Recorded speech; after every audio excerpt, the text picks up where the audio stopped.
I have found them, almost invariably, the vilest, meanest and basest of their class.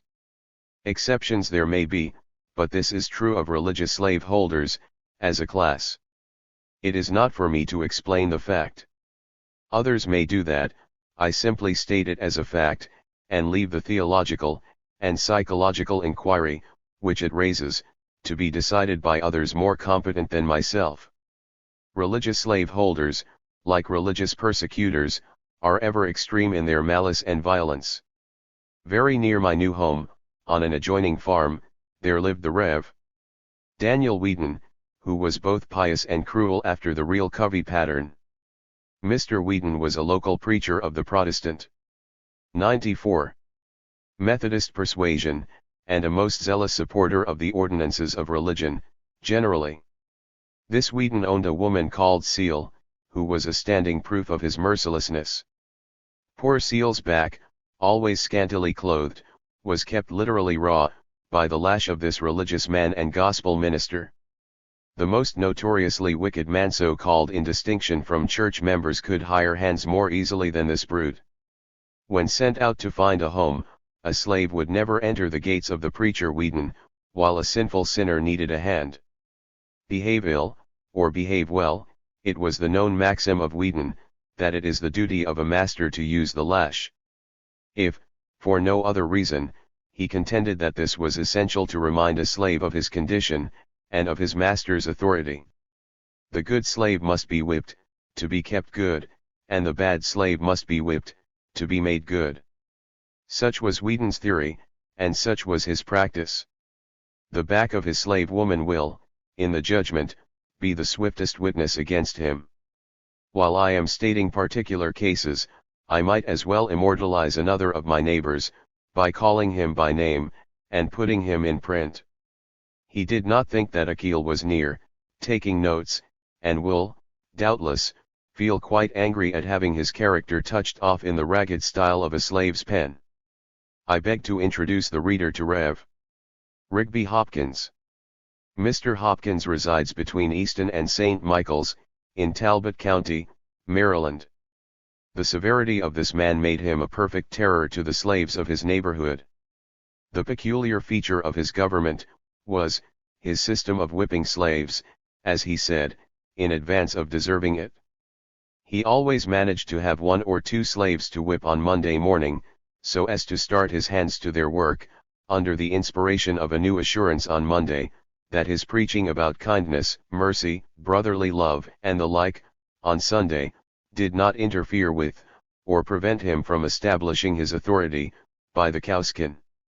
He seemed to wish to assure them, that his tears over poor, lost and ruined sinners, and his pity for them, did not reach to the blacks who tilled his fields. This saintly Hopkins used to boast, that he was the best hand to manage a Negro in the county. He whipped for the smallest offenses, by way of preventing the commission of large ones. 95. The reader might imagine a difficulty in finding faults enough for such frequent whipping. But, this is because you have no idea how easy a matter it is to offend a man who is on the lookout for offenses.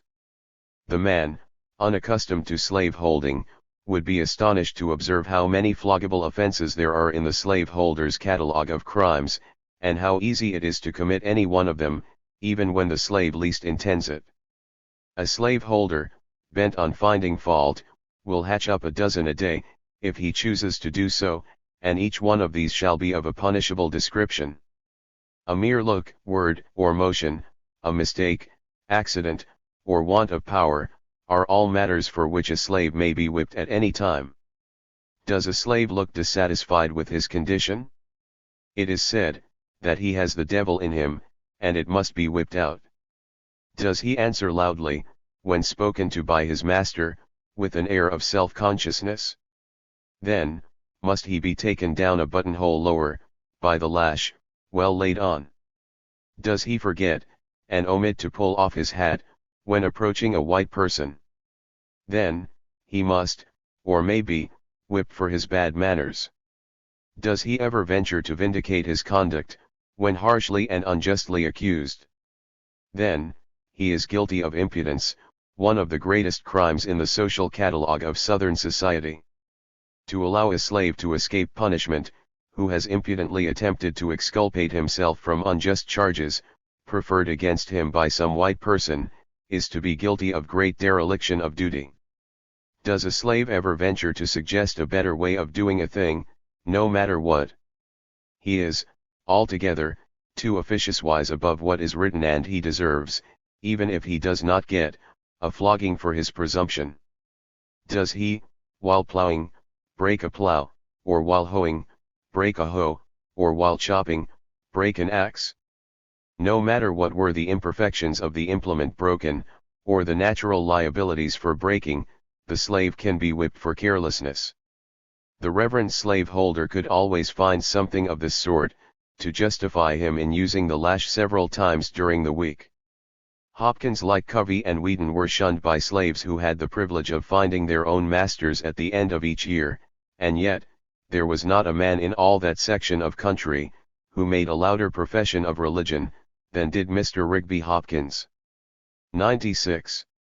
But, to continue the thread of my story, through my experience when at Mr. William Freeland's, my poor, weather-beaten bark now reached smoother water, and gentler breezes. My stormy life at Covey's had been of service to me. The things that would have seemed very hard, had I gone direct to Mr. Freeland's, from the home of Master Thomas, were now trifles light as air. I was still a field hand, and had come to prefer the severe labor of the field, to the enervating duties of a house servant. I had become large and strong, and had begun to take pride in the fact, that I could do as much hard work as some of the older men. There is much rivalry among slaves, at times, as to which can do the most work, and masters generally seek to promote such rivalry. But some of us were too wise to race with each other very long. Such racing, we had the sagacity to see, was not likely to pay. We had our times for measuring each other's strength, but we knew too much to keep up the competition so long as to produce an extraordinary day's work. We knew that if, by extraordinary exertion, a large quantity of work was done in one day, the fact, becoming known to the master, might lead him to require the same amount every day. This thought was enough to bring us to a dead halt when ever so much excited for the race. At Mr. Freeland's, my condition was every way improved.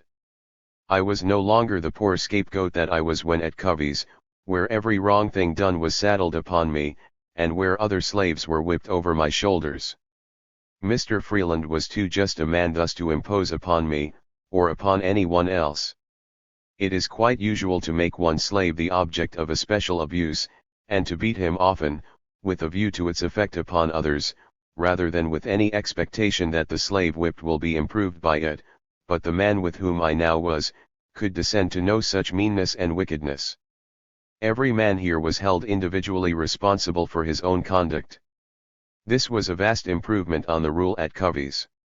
There, I was the general pack horse.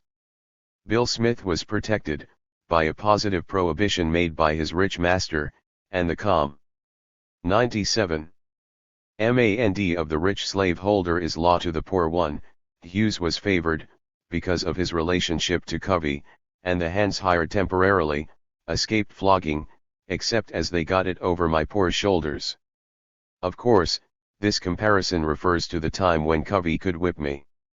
Mr. Freeland, like Mr. Covey, gave his hands enough to eat, but, unlike Mr. Covey, he gave them time to their meals. He worked us hard during the day, but gave us the night for rest, another advantage to be set to the credit of the sinner, as against that of the saint. We were seldom in the field after dark in the evening, or before sunrise in the morning. Our implements of husbandry were of the most improved pattern, and much superior to those used at Covey's. Notwithstanding the improved condition which was now mine, and the many advantages I had gained by my new home, and my new master, I was still restless and discontented.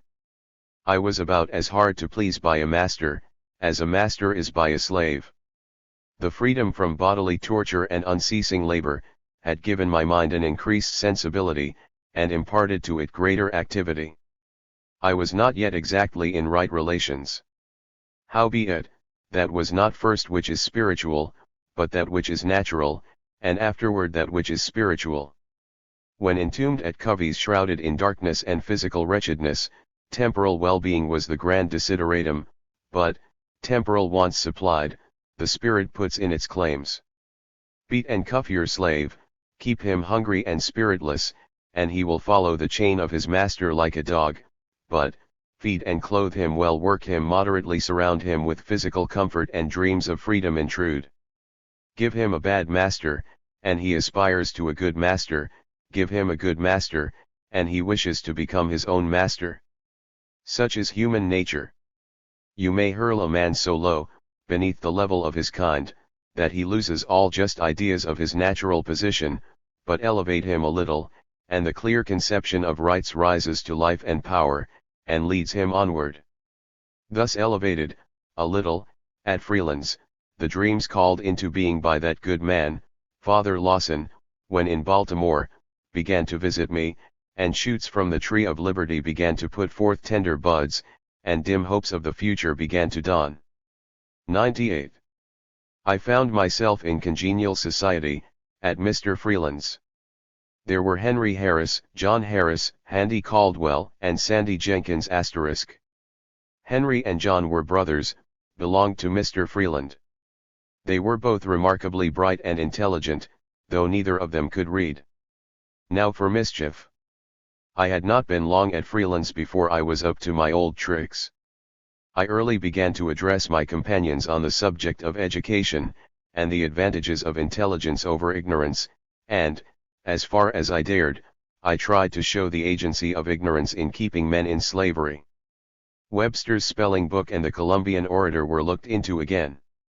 As summer came on, and the long Sabbath days stretched themselves over our idleness, I became uneasy, and wanted a Sabbath school, in which to exercise my gifts, and to impart the little knowledge of letters which I possessed, to my brother slaves. A house was hardly necessary in the summer time. I could hold my school under the shade of an old oak tree, as well as anywhere else. The thing was, to get the scholars, and to have them thoroughly imbued with the desire to learn. 2 such boys were quickly secured, in Henry and John, and from them the contagion spread. I was not long in bringing around me 20 or 30 young men, who enrolled themselves, gladly, in my Sabbath school, and were willing to meet me regularly, under the trees or elsewhere, for the purpose of learning to read. It was surprising with what ease they provided themselves with spelling books. These were mostly the cast-off books of their young masters or mistresses. I taught, at first, on our own farm. All were impressed with the necessity of keeping the matter as private as possible, for the fate of the St. Michael's attempt was notorious, and fresh in the minds of all. Our pious masters, at St. Michael's, must not know that a few of their dusky brothers were learning to read the Word of God, lest they should come down upon us with the lash and chain. This is the same man who gave me the roots to prevent my being whipped by Mr. Covey. He was a clever soul. We used frequently to talk about the fight with Covey, and as often as we did so, he would claim my success as the result of the roots which he gave me. This superstition is very common among the more ignorant slaves. A slave seldom dies, but that his death is attributed to trickery. 99. We might have met to drink whiskey, to wrestle, fight, and to do other unseemly things, with no fear of interruption from the saints or the sinners of St. Michael's. But, to meet for the purpose of improving the mind and heart, by learning to read the sacred scriptures, was esteemed a most dangerous nuisance, to be instantly stopped. The slaveholders of St. Michael's, like slaveholders elsewhere, would always prefer to see the slaves engaged in degrading sports, rather than to see them acting like moral and accountable beings.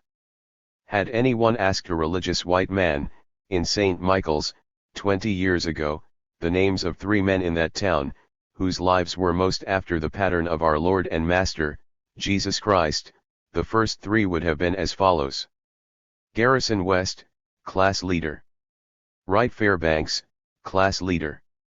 Thomas Auld, class leader. And yet, these were the men who ferociously rushed in upon my Sabbath school, at St. Michael's, armed with mob-like missiles, and forbade our meeting again, on pain of having our backs made bloody by the lash.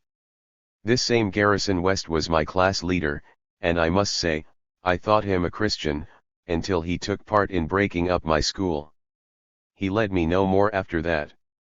The plea for this outrage was then, as it is now and at all times, the danger to good order. If the slaves learned to read, they would learn something else, and something worse. The peace of slavery would be disturbed, slave rule would be endangered.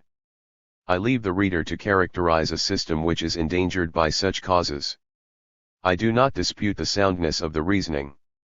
It is perfectly sound, and, if slavery be right, Sabbath schools for teaching slaves to read the Bible are wrong, and ought to be put down.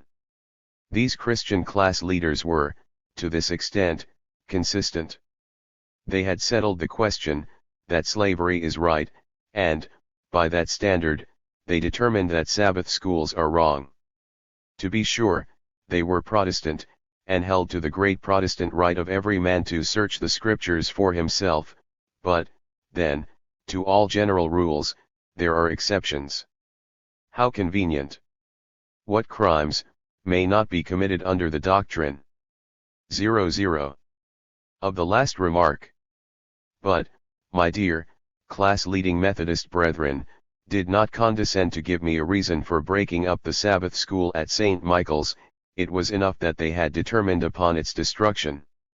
I am, however, digressing.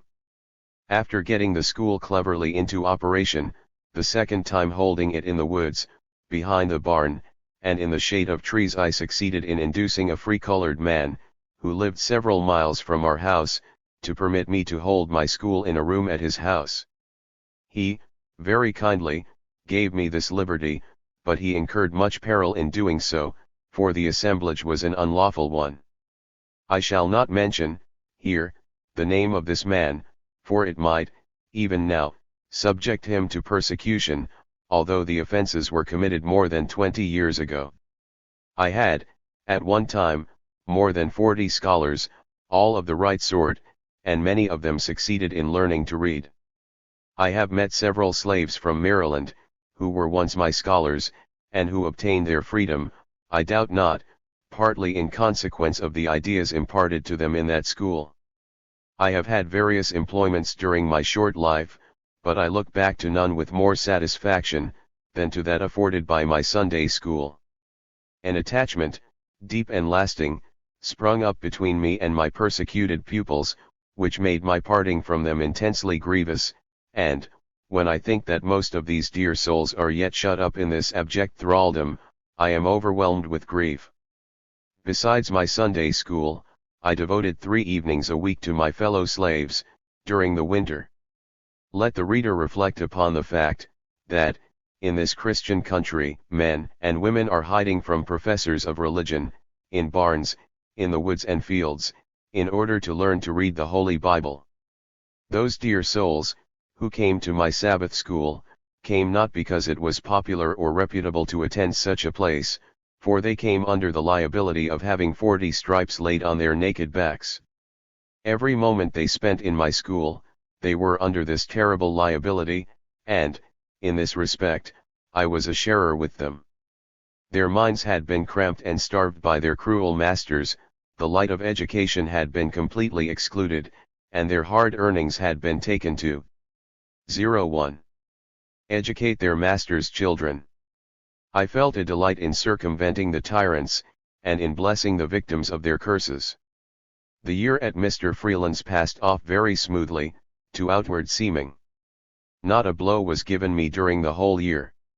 To the credit of Mr. Freeland, irreligious though he was, it must be stated, that he was the best master I ever had, until I became my own master, and assumed for myself, as I had a right to do, the responsibility of my own existence and the exercise of my own powers.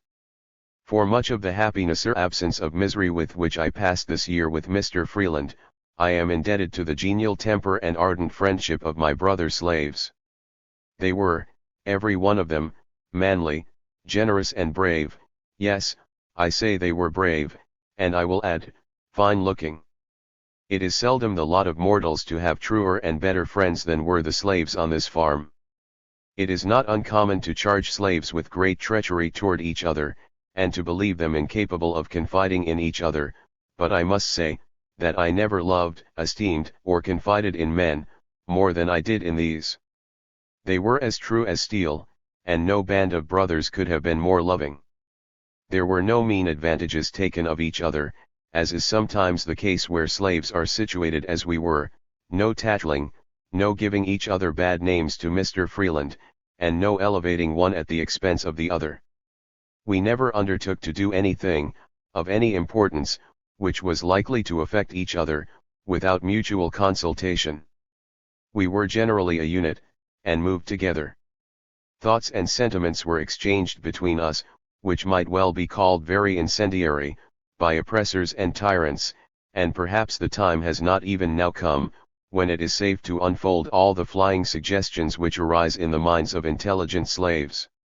Several of my friends and brothers, if yet alive, are still in some part of the house of bondage, and though 20 years have passed away, the suspicious malice of slavery might punish them for even listening to my thoughts.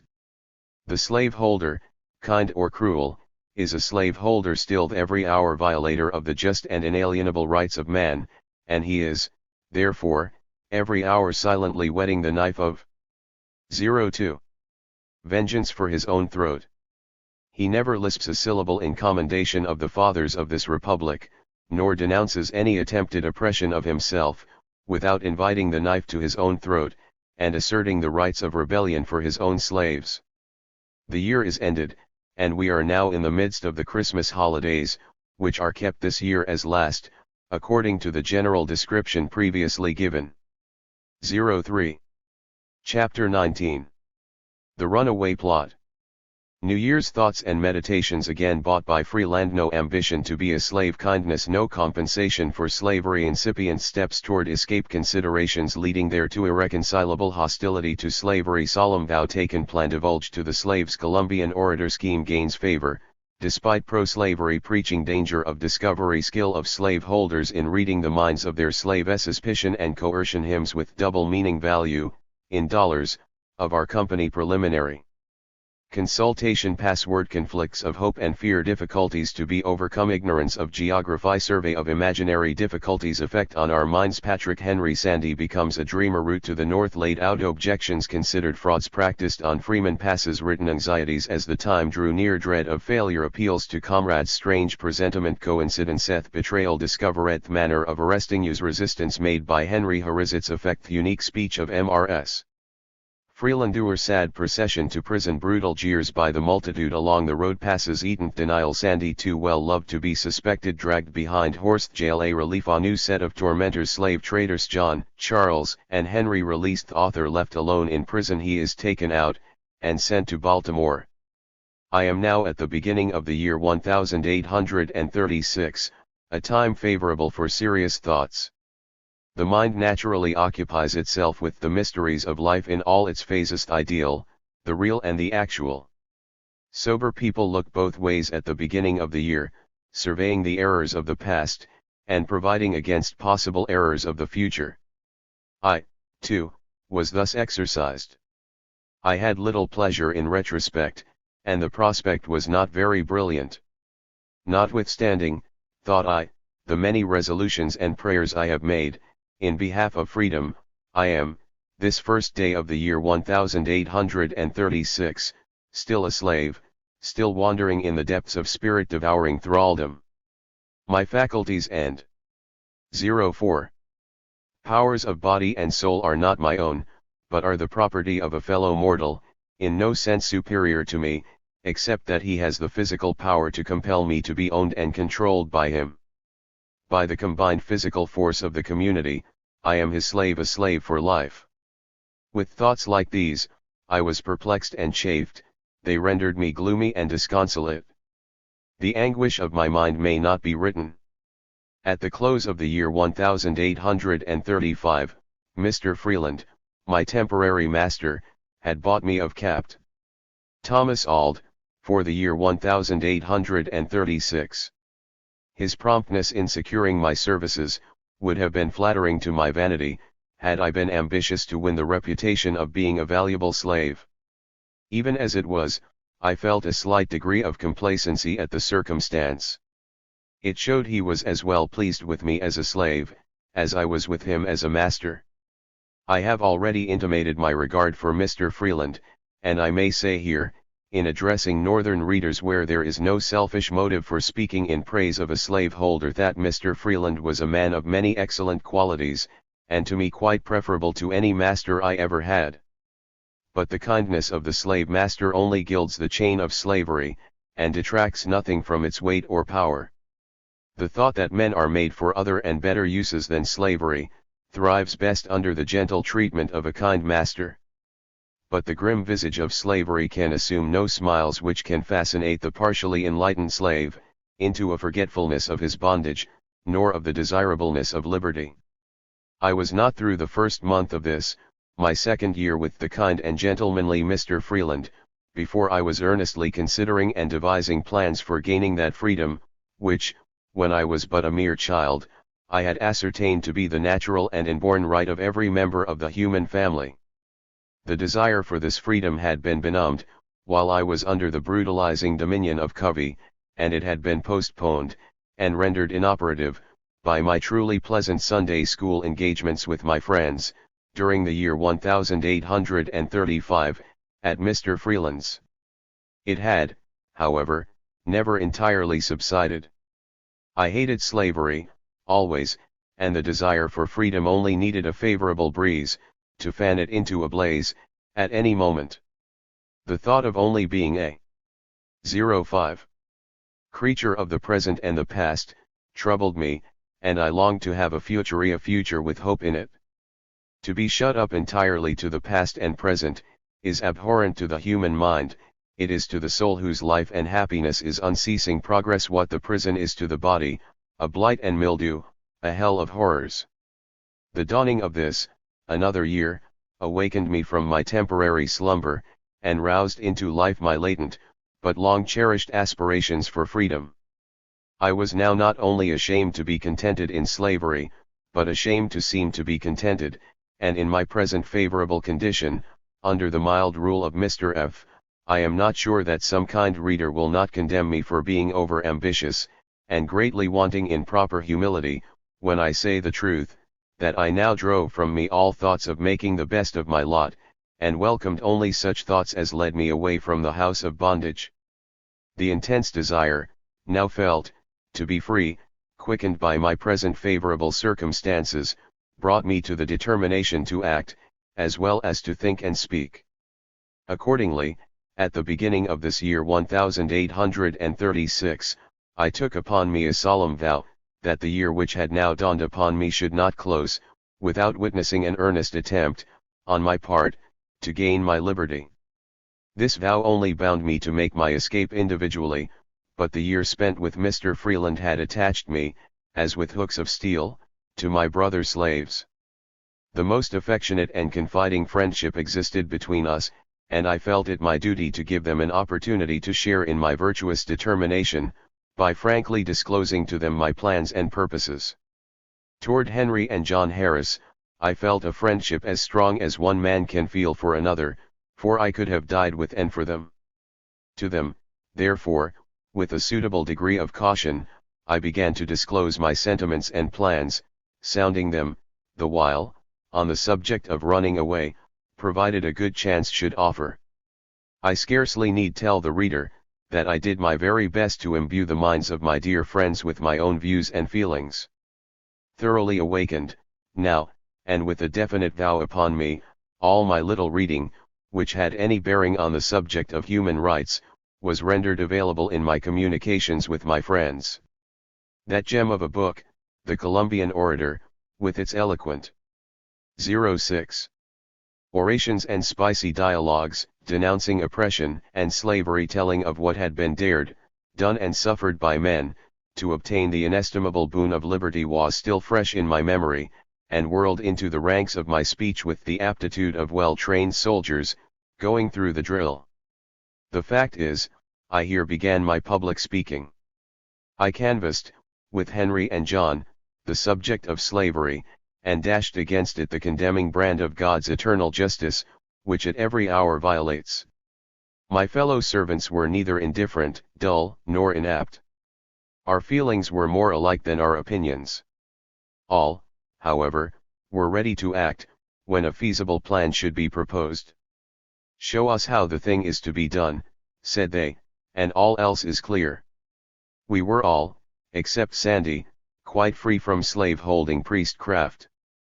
It was in vain that we had been taught from the pulpit at St. Michael's, the duty of obedience to our masters, to recognize God as the author of our enslavement, to regard running away an offense, alike against God and man, to deem our enslavement a merciful and beneficial arrangement, to esteem our condition, in this country, a paradise to that from which we had been snatched in Africa, to consider our hard hands and dark color as God's mark of displeasure, and as pointing us out as the proper subjects of slavery, that the relation of master and slave was one of reciprocal benefits, that our work was not more serviceable to our masters, than our masters' thinking was serviceable to us. I say, it was in vain that the pulpit of St. Michael's had constantly inculcated these plausible doctrines.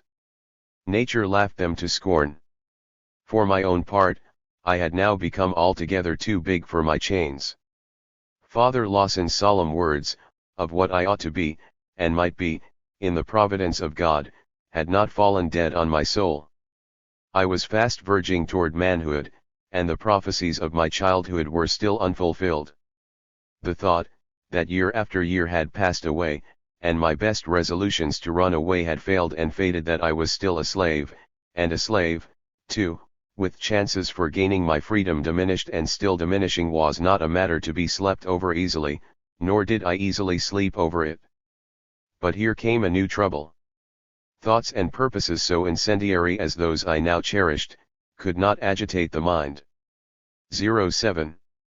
Long, without danger of making themselves manifest to scrutinizing and unfriendly beholders. I had reason to fear that my sable face might prove altogether too transparent for the safe concealment of my hazardous enterprise. Plans of greater moment have leaked through stone walls, and revealed their projectors. But, here was no stone wall to hide my purpose. I would have given my poor, tell-tale face for the immovable countenance of an Indian, for it was far from being proof against the daily, searching glances of those with whom I met.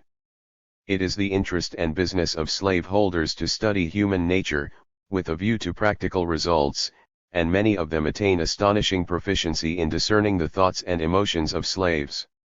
They have to deal not with earth, wood, or stone, but with men, and, by every regard they have for their safety and prosperity, they must study to know the material on which they are at work. So much intellect as the slaveholder has around him, requires watching. Their safety depends upon their vigilance. Conscious of the injustice and wrong they are every hour perpetrating, and knowing what they themselves would do if made the victims of such wrongs, they are looking out for the first signs of the dread retribution of justice. They watch, therefore, with skilled and practiced eyes, and have learned to read, with great accuracy, the state of mind and heart of the slave, through his sable face. These uneasy sinners are quick to inquire into the matter, where the slave is concerned. Unusual sobriety, apparent abstraction, sullenness, and indifference, indeed, any mood out of the common way, afford ground for suspicion and inquiry. Often relying on their superior position and wisdom, they hector and torture the slave into a confession, by affecting to know the truth of their accusations. "You have got the devil in you," say they, "and we will whip him out of you." I have often been put thus to the torture, on bare suspicion. This system has its disadvantages as well as their opposite. The slave is sometimes whipped into the confession of offenses which he never committed. The reader will see that the good old rule, a man is to be held innocent until proved to be guilty, does not hold good on the slave plantation. Suspicion and torture are the approved methods of getting at the truth, here. It was necessary for me, therefore, to keep a 08 watch over my deportment, lest the enemy should get the better of me. But with all our caution and studied reserve, I am not sure that Mr. Freeland did not suspect that all was not right with us. It did seem that he watched us more narrowly, after the plan of escape had been conceived and discussed amongst us. Men seldom see themselves as others see them, and while, to ourselves, everything connected with our contemplated escape appeared concealed, Mr. Freeland may have, with the peculiar prescience of a slaveholder, mastered the huge thought which was disturbing our peace in slavery. I am the more inclined to think that he suspected us, because, prudent as we were, as I now look back, I can see that we did many silly things, very well calculated to awaken suspicion. We were, at times, remarkably buoyant, singing hymns and making joyous exclamations, almost as triumphant in their tone as if we had reached a land of freedom and safety. A keen observer might have detected in our repeated singing of "O Canaan, sweet Canaan, I am bound for the land of Canaan," something more than a hope of reaching heaven. We meant to reach the north, and the north was our Canaan. I thought I heard them say, "There were lions in the way. I don't expect to stay much longer here. Run to Jesus, shun the danger. I don't expect to stay much longer here," was a favorite air, and had a double meaning. In the lips of some, it meant the expectation of a speedy summons to a world of spirits, but, in the lips of our company, it simply meant a speedy pilgrimage toward a free state, and deliverance from all the evils and dangers of slavery. I had succeeded in winning to my scheme a company of 5 young men, the very flower of the neighborhood, each one of whom would 09 have commanded $1,000 in the home market. At New Orleans, they would have brought $1,500 apiece, and, perhaps, more. The names of our party were as follows: Henry Harris, John Harris, brother to Henry, Sandy Jenkins, of root memory, Charles Roberts, and Henry Bailey. I was the youngest, but one, of the party.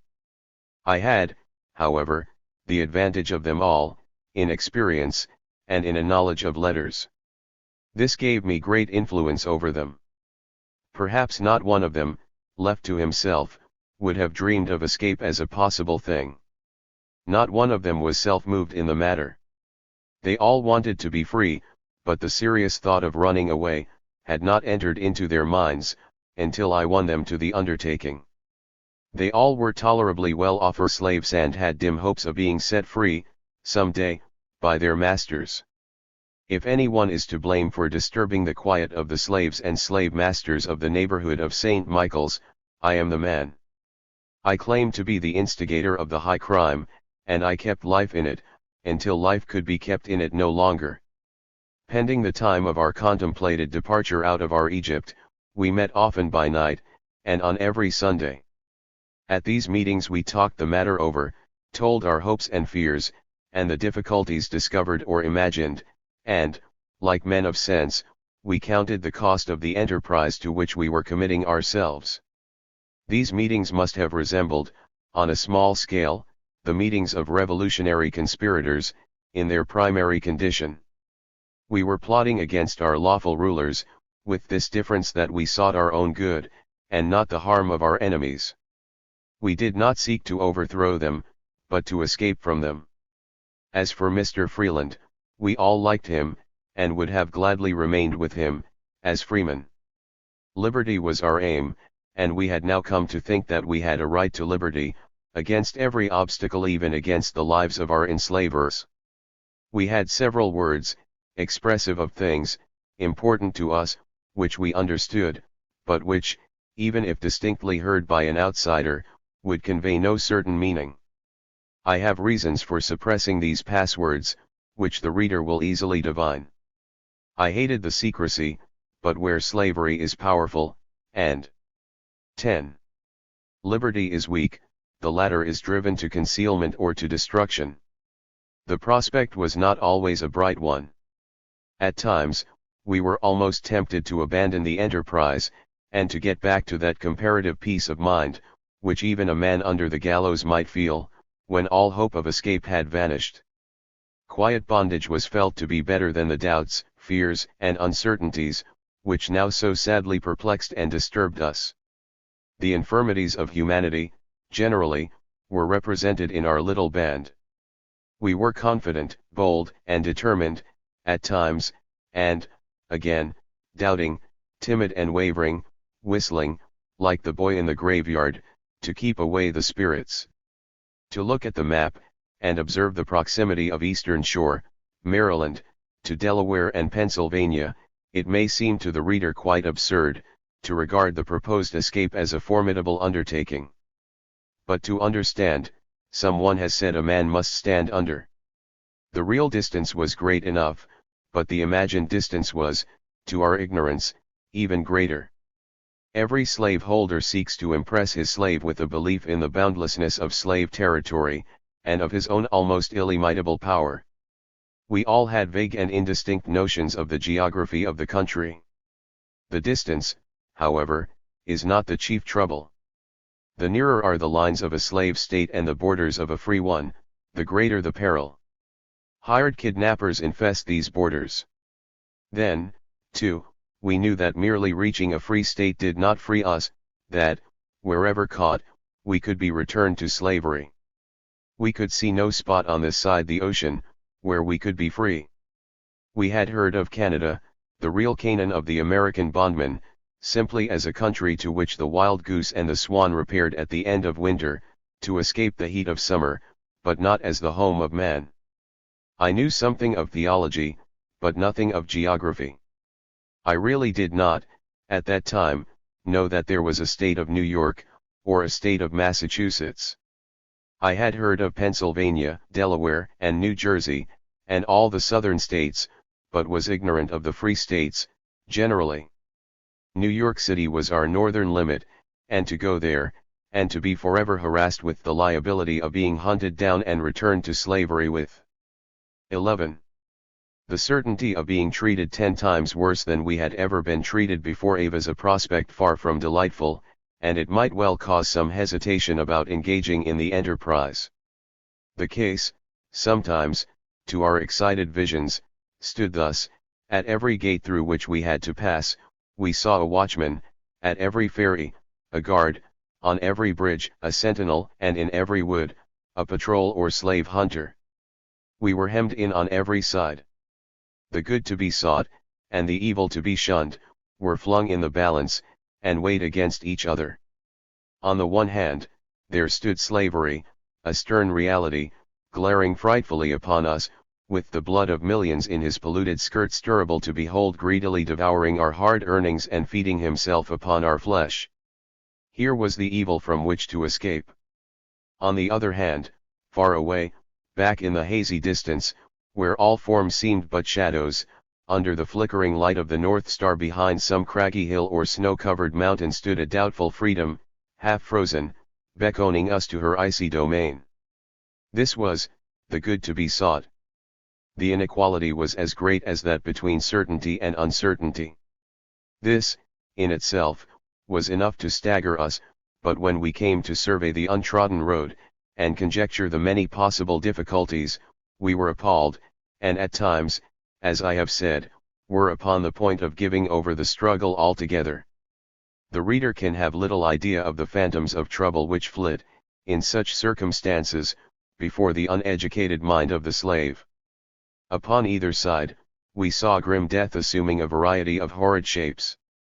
Now, it was starvation, causing us, in a strange and friendless land, to eat our own flesh. Now, we were contending with the waves, and were drowned. Now, we were hunted by dogs, and overtaken and torn to pieces by their merciless fangs. We were stung by scorpions, chased by wild beasts, bitten by snakes, and, worst of all, after having succeeded in swimming rivers, encountering wild beasts, sleeping in the woods, suffering hunger, cold, heat and nakedness, we supposed ourselves to be overtaken by hired kidnappers, who, in the name of the law, and for their thrice accursed reward, would, perchance, fire upon us, kill some, wound others, and capture all. This dark picture, drawn by ignorance and 12. Fear, at times greatly shook our determination, and not unfrequently caused us to Rather bear those ills we had, than fly to others which we knew not of. I am not disposed to magnify this circumstance in my experience, and yet I think I shall seem to be so disposed, to the reader. No man can tell the intense agony which is felt by the slave, when wavering on the point of making his escape. All that he has is at stake, and even that which he has not, is at stake, also. The life which he has, may be lost, and the liberty which he seeks, may not be gained. Patrick Henry, to a listening senate, thrilled by his magic eloquence, and ready to stand by him in his boldest flights, could say, "Give me liberty or give me death," and this saying was a sublime one, even for a freeman, but, incomparably more sublime, is the same sentiment, when practically asserted by men accustomed to the lash and chain, man whose sensibilities must have become more or less deadened by their bondage. With us it was a doubtful liberty, at best, that we sought, and a certain, lingering death in the rice swamps and sugar fields, if we failed. Life is not lightly regarded by men of sane minds. It is precious, alike to the pauper and to the prince, to the slave, and to his master, and yet, I believe there was not one among us, who would not rather have been shot down, than pass away life in hopeless bondage. In the progress of our preparations, Sandy, the root man, became troubled. He began to have dreams, and some of them were very distressing. One of these, which happened on a Friday night, was, to him, of great significance, and I am quite ready to confess, that I felt somewhat damped by it myself. He said, "I dreamed, last night, that I was roused from sleep, by strange noises, like the voices of a swarm of angry birds, that caused a roar as they passed, which fell upon my ear like a coming gale over the tops of the trees. Looking up to see what it could mean," said Sandy, "I saw you, Frederick, in the claws of a huge bird, surrounded by a large number of birds, of all colors and sizes. These were all picking at you. 13. While you, with your arms, seemed to be trying to protect your eyes. Passing over me, the birds flew in a southwesterly direction, and I watched them until they were clean out of sight. Now, I saw this as plainly as I now see you, and further, honey, watched a Friday night dream, there is someone in it, shows you born, there is, indeed, honey. I confess I did not like this dream, but I threw off concern about it, by attributing it to the general excitement and perturbation consequent upon our contemplated plan of escape. I could not, however, shake off its effect at once. I felt that it boded me no good. Sandy was unusually emphatic and oracular, and his manner had much to do with the impression made upon me. The plan of escape which I recommended, and to which my comrades assented, was to take a large canoe, owned by Mr. Hamilton, and, on the Saturday night previous to the Easter holidays, launch out into the Chesapeake Bay, and paddle for its head a distance of 70 miles with all our might. Our course, on reaching this point, was, to turn the canoe adrift, and bend our steps toward the North Star, till we reached a free state. There were several objections to this plan. One was, the danger from gales on the bay. In rough weather, the waters of the Chesapeake are much agitated, and there is danger, in a canoe, of being swamped by the waves. Another objection was, that the canoe would soon be missed, the absent persons would, at once, be suspected of having taken it, and we should be pursued by some of the fast-sailing bay craft out of St. Michael's. Then, again, if we reached the head of the bay, and turned the canoe adrift, she might prove a guide to our track, and bring the land hunters after us. These and other objections were set aside, by the stronger ones which could be urged against every other plan that could then be suggested. On the water, we had a chance of being regarded as fishermen, in the service of a master. On the other hand, by taking the land route, through the counties adjoining Delaware, we should be subjected to all manner of interruptions, and many very disagreeable questions, which might give us serious trouble. Any white man is authorized to stop a 14. Man of color, on any road, and examine him, and arrest him, if he so desires. By this arrangement, many abuses occur. Cases have been known, where freemen have been called upon to show their free papers, by a pack of ruffians and, on the presentation of the papers, the ruffians have torn them up, and seized their victim, and sold him to a life of endless bondage. The week before our intended start, I wrote a pass for each of our party, giving them permission to visit Baltimore, during the Easter holidays. The pass ran after this manner. This is to certify, that I, the undersigned, have given the bearer, my servant, John, full liberty to go to Baltimore, to spend the Easter holidays. W.H. Near St. Michael's, Talbot County, Maryland. Although we were not going to Baltimore, and were intending to land east of North Point, in the direction where I had seen the Philadelphia steamers go, these passes might be made useful to us in the lower part of the bay, while steering toward Baltimore. These were not, however, to be shown by us, until all other answers failed to satisfy the inquirer. We were all fully alive to the importance of being calm and self-possessed, when accosted, if accosted we should be, and we more times than one rehearsed to each other how we should behave in the hour of trial. Those were long, tedious days and nights. The suspense was painful, in the extreme. To balance probabilities, where life and liberty hang on the result, requires steady nerves. I panted for action, and was glad when the day, at the close of which we were to start, dawned upon us. Sleeping, the night before, was out of the question. I probably felt more deeply than any of my companions, because I was the instigator of the movement. The responsibility of the whole enterprise rested on my shoulders. The glory of success, and the shame and confusion of failure, could not be matters of indifference to me. Our food was prepared, our clothes were packed up, we were all ready to go, and impatient for Saturday morning, considering that the last morning of our bondage. 15. I cannot describe the tempest and tumult of my brain, that morning. The reader will please to bear in mind, that, in a slave state, an unsuccessful runaway is not only subjected to cruel torture, and sold away to the far south, but he is frequently execrated by the other slaves. He is charged with making the condition of the other slaves intolerable, by laying them all under the suspicion of their masters, subjecting them to greater vigilance, and imposing greater limitations on their privileges.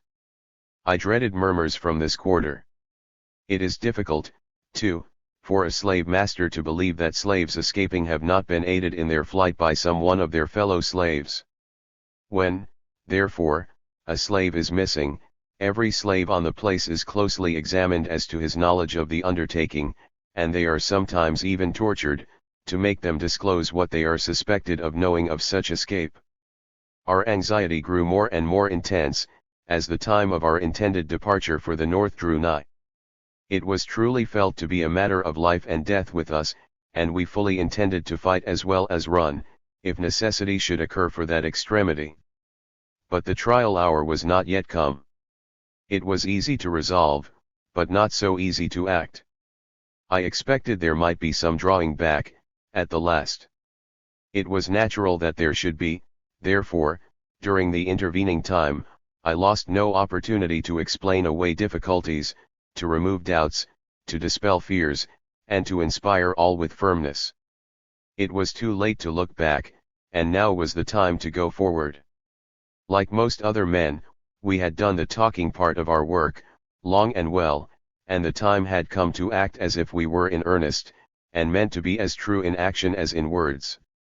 I did not forget to appeal to the pride of my comrades, by telling them that, if after having solemnly promised to go, as they had done, they now failed to make the attempt, they would, in effect, brand themselves with cowardice, and might as well sit down, fold their arms, and acknowledge themselves as fit only to be slaves. This detestable character, all were unwilling to assume. Every man except Sandy stood firm, and at our last meeting we pledged ourselves afresh, and in the most solemn manner, that, at the time appointed, we would certainly start on our long journey. 16. For a free country. This meeting was in the middle of the week, at the end of which we were to start. Early that morning we went, as usual, to the field, but with hearts that beat quickly and anxiously. Anyone intimately acquainted with us might have seen that all was not well with us, and that some monster lingered in our thoughts. Our work that morning was the same as it had been for several days past, drawing out and spreading manure. While thus engaged, I had a sudden presentiment, which flashed upon me like lightning in a dark night, revealing to the lonely traveler the gulf before, and the enemy behind. I instantly turned to Sandy Jenkins, who was near me, and said to him, "Sandy, we are betrayed, something has just told me so." I felt as sure of it, as if the officers were there in sight. Sandy said, "Man, Dad is strange, but I feel just as you do. If my mother then long in her grave had appeared before me, and told me that we were betrayed, I could not, at that moment, have felt more certain of the fact." In a few minutes after this, the long, low and distant notes of the horn summoned us from the field to breakfast. I felt as one may be supposed to feel before being led forth to be executed for some great offense. I wanted no breakfast, but I went with the other slaves toward the house, for form's sake. My feelings were not disturbed as to the right of running away, on that point I had no trouble whatever. My anxiety arose from a sense of the consequences of failure. In 30 minutes after that vivid presentiment, came the apprehended crash. On reaching the house for breakfast and glancing my eye toward the lane gate, the worst was at once made known. The lane gate of Mr. Freeland's house is nearly a half a mile from the door, and much shaded by the heavy wood which bordered the main road. I was, however, able to descry 4 white men, and 2 colored men, approaching. The white men were on horseback, and the colored men were walking behind, and seemed to be tied. "It is all over with us," thought I, "we are surely betrayed." I now became composed, or at least comparatively so, and calmly awaited the result. I watched the ill-omened company, till I saw them enter the gate. Successful flight was impossible, and I made up my mind to stand, and meet the evil, whatever it might be, for I 17. Was now not without a slight hope that things might turn differently from what I at first expected. In a few moments, in came Mr. William Hamilton, riding very rapidly, and evidently much excited. He was in the habit of riding very slowly, and was seldom known to gallop his horse. This time, his horse was nearly at full speed, causing the dust to roll thick behind him. Mr. Hamilton, though one of the most resolute men in the whole neighborhood, was, nevertheless, a remarkably mild-spoken man, and, even when greatly excited, his language was cool and circumspect. He came to the door, and inquired if Mr. Freeland was in. I told him that Mr. Freeland was at the barn. Off the old gentleman rode, toward the barn, with unwonted speed. Mary, the cook, was at a loss to know what was the matter, and I did not profess any skill in making her understand. I knew she would have united, as readily as anyone, in cursing me for bringing trouble into the family, so I held my peace, leaving matters to develop themselves, without my assistance. In a few moments, Mr. Hamilton and Mr. Freeland came down from the barn to the house, and, just as they made their appearance in the front yard, 3 men came dashing into the lane, on horseback, as if summoned by a sign requiring quick work. A few seconds brought them into the front yard, where they hastily dismounted, and tied their horses. This done, they joined Mr. Freeland and Mr. Hamilton, who were standing a short distance from the kitchen. A few moments were spent, as if in consulting how to proceed, and then the whole party walked up to the kitchen door. There was now no one in the kitchen but myself and John Harris. Henry and Sandy were yet at the barn. Mr. Freeland came inside the kitchen door, and with an agitated voice, called me by name, and told me to come forward, that there were some gentlemen who wished to see me. I stepped toward them, at the door, and asked what they wanted, when the constables grabbed me, and told me that I had better not resist, that I had been in a scrape, or was said to have been in one, that they were merely going to take me where I could be examined, that they were going to carry me to St. Michael's, to have me brought before my master. They further said, that, in case the evidence against me was not true, I should be 18. Acquitted. I was now firmly tied, and completely at the mercy of my captors. Resistance was idle. They were 5 in number, armed to the very teeth. When they had secured me, they next turned to John Harris, and, in a few moments, succeeded in tying him as firmly as they had already tied me. They next turned toward Henry Harris, who had now returned from the barn. "Cross your hands," said the constables, to Henry. "I won't," said Henry, in a voice so firm and clear, and in a manner so determined, as for a moment to arrest all proceedings. "Won't you cross your hands?" said Tom Graham, the constable. "No, I won't," said Henry, with increasing emphasis. Mr. Hamilton, Mr. Freeland, and the officers, now came near to Henry. 2 of the constables drew out their shining pistols, and swore by the name of God, that he should cross his hands, or they would shoot him down. Each of these hired ruffians now cocked their pistols, and, with fingers apparently on the triggers, presented their deadly weapons to the breast of the unarmed slave, saying, at the same time, if he did not cross his hands, they would blow his heart out of him. "Shoot! Shoot me!" said Henry. "You can't kill me but once. Shoot, shoot! And be I won't be tied." This, the brave fellow said in a voice as defiant and heroic in its tone, as was the language itself, and, at the moment of saying this, with the pistols at his very breast, he quickly raised his arms, and dashed them from the puny hands of his assassins, the weapons flying in opposite directions. Now came the struggle. All hands now rushed upon the brave fellow, and, after beating him for some time, they succeeded in overpowering and tying him. Henry put me to shame, he fought, and fought bravely. John and I had made no resistance. The fact is, I never see much use in fighting, unless there is a reasonable probability of whipping somebody. Yet there was something almost providential in the resistance made by the gallant Henry.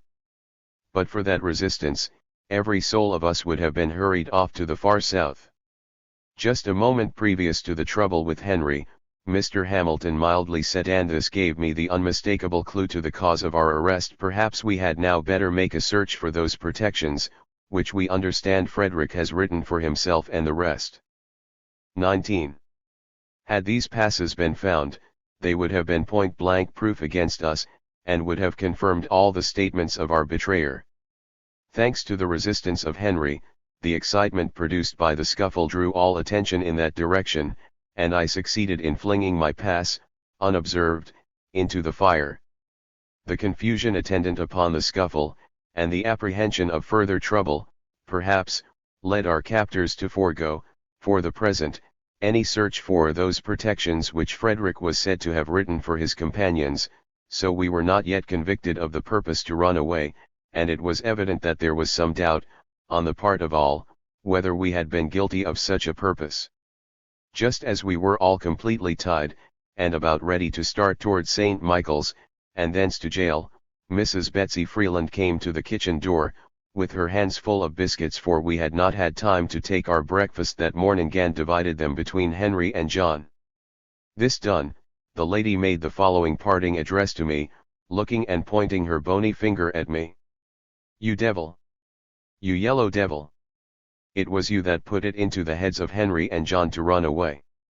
But for you, you long-legged yellow devil, Henry and John would never have thought of running away." I gave the lady a look, which called forth a scream of mingled wrath and terror, as she slammed the kitchen door, and went in, leaving me, with the rest, in hands as harsh as her own broken voice. Could the kind reader have been quietly riding along the main road to or from Easton, that morning, his eye would have met a painful sight. He would have seen 5 young men, guilty of no crime, save that of preferring liberty to a life of bondage, drawn along the public highway, firmly bound together, tramping through dust and heat, barefooted and bareheaded, fastened to 3 strong horses, whose riders were armed to the teeth with pistols and daggers, in their way to prison, like felons, and suffering every possible insult from the crowds of idle, vulgar people, who clustered around, and heartlessly made their failure the occasion for all manner of ribaldry and sport. As I looked upon this crowd of vile 20 persons, and saw myself and friends thus assailed and persecuted, I could not help seeing the fulfillment of Sandy's dream. I was in the hands of moral vultures, and firmly held in their sharp talons, and was being hurried away toward Easton, in a southeasterly direction, amid the jeers of new birds of the same feather, through every neighborhood we passed. It seemed to me, that every body we met knew the cause of our arrest, and were out, awaiting our passing by, to feast their vindictive eyes on our misery and to gloat over our ruin. Some said, I ought to be hanged, and others, I ought to be burnt, others, I ought to have the hide taken from my back, while no one gave us a kind word or sympathizing look, except the poor slaves, who were lifting their heavy hoes, and who cautiously glanced at us through the post and rail fences, behind which they were at work. Our sufferings, that morning, can be more easily imagined than described. Our hopes were all blasted, at a blow. The cruel injustice, the victorious crime, and the helplessness of innocence, led me to ask, in my ignorance and weakness, where now is the God of justice and mercy? And why have these wicked men the power thus to trample upon our rights, and to insult our feelings? And yet, in the next moment, came the consoling thought, the day of the oppressor will come at last. Of one thing I could be glad: not one of my dear friends, upon whom I had brought this great calamity, either by word or look, reproached me for having led them into it. We were a band of brothers, and never dearer to each other than now. The thought which gave us the most pain, was the probable separation which would now take place, in case we were sold off to the far south, as we were likely to be. While the constables were looking forward, Henry and I, being fastened together, could occasionally exchange a word, without being observed by the kidnappers who had us in charge. "What shall I do with my pass?" said Henry. "Eat it with your biscuit," said I, "it won't do to tear it up." We were now near St. Michael's. The direction concerning the passes was passed around, and executed. "Oh, nothing," said I. "Oh, nothing," was passed around and enjoined, and assented to. Our confidence in each other was unshaken, and we were 21. Quite resolved to succeed or fail together, as much after the calamity which had befallen us, as before. On reaching St. Michael's, we underwent a sort of examination at my master's store, and it was evident to my mind, that Master Thomas suspected the truthfulness of the evidence upon which they had acted in arresting us, and that he only affected, to some extent, the positiveness with which he asserted our guilt.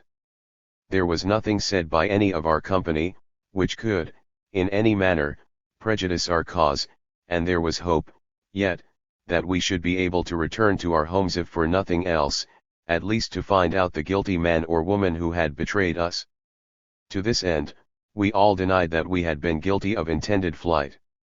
Master Thomas said that the evidence he had of our intention to run away, was strong enough to hang us, in a case of murder. "But," said I, "the cases are not equal. If murder were committed, some one must have committed it. Thing is done. In our case, nothing has been done. We have not run away. Where is the evidence against us?" We were quietly at our work. I talked thus, with unusual freedom, to bring out the evidence against us, for we all wanted, above all things, to know the guilty wretch who had betrayed us, that we might have something tangible upon which to pour our execrations. From something which dropped, in the course of the talk, it appeared that there was but one witness against us, and that witness could not be produced. Master Thomas would not tell us who his informant was, but we suspected, and suspected one person only. Several circumstances seemed to point Sandy out, as our betrayer. His entire knowledge of our plan, she's participation in Thami's withdrawal from Ushi's dream, and his simultaneous presentiment that we were betrayed taking us, and the leaving him were calculated to turn suspicion toward him, and yet, we could not suspect him. We all loved him too well to think it possible that he could have betrayed us. So we rolled the guilt on other shoulders. We were literally dragged, that morning, behind horses, a distance of 15 miles, and placed in the Easton jail. We were glad to reach the end of our journey, for our pathway had been the scene of insult and mortification. Such is the 22.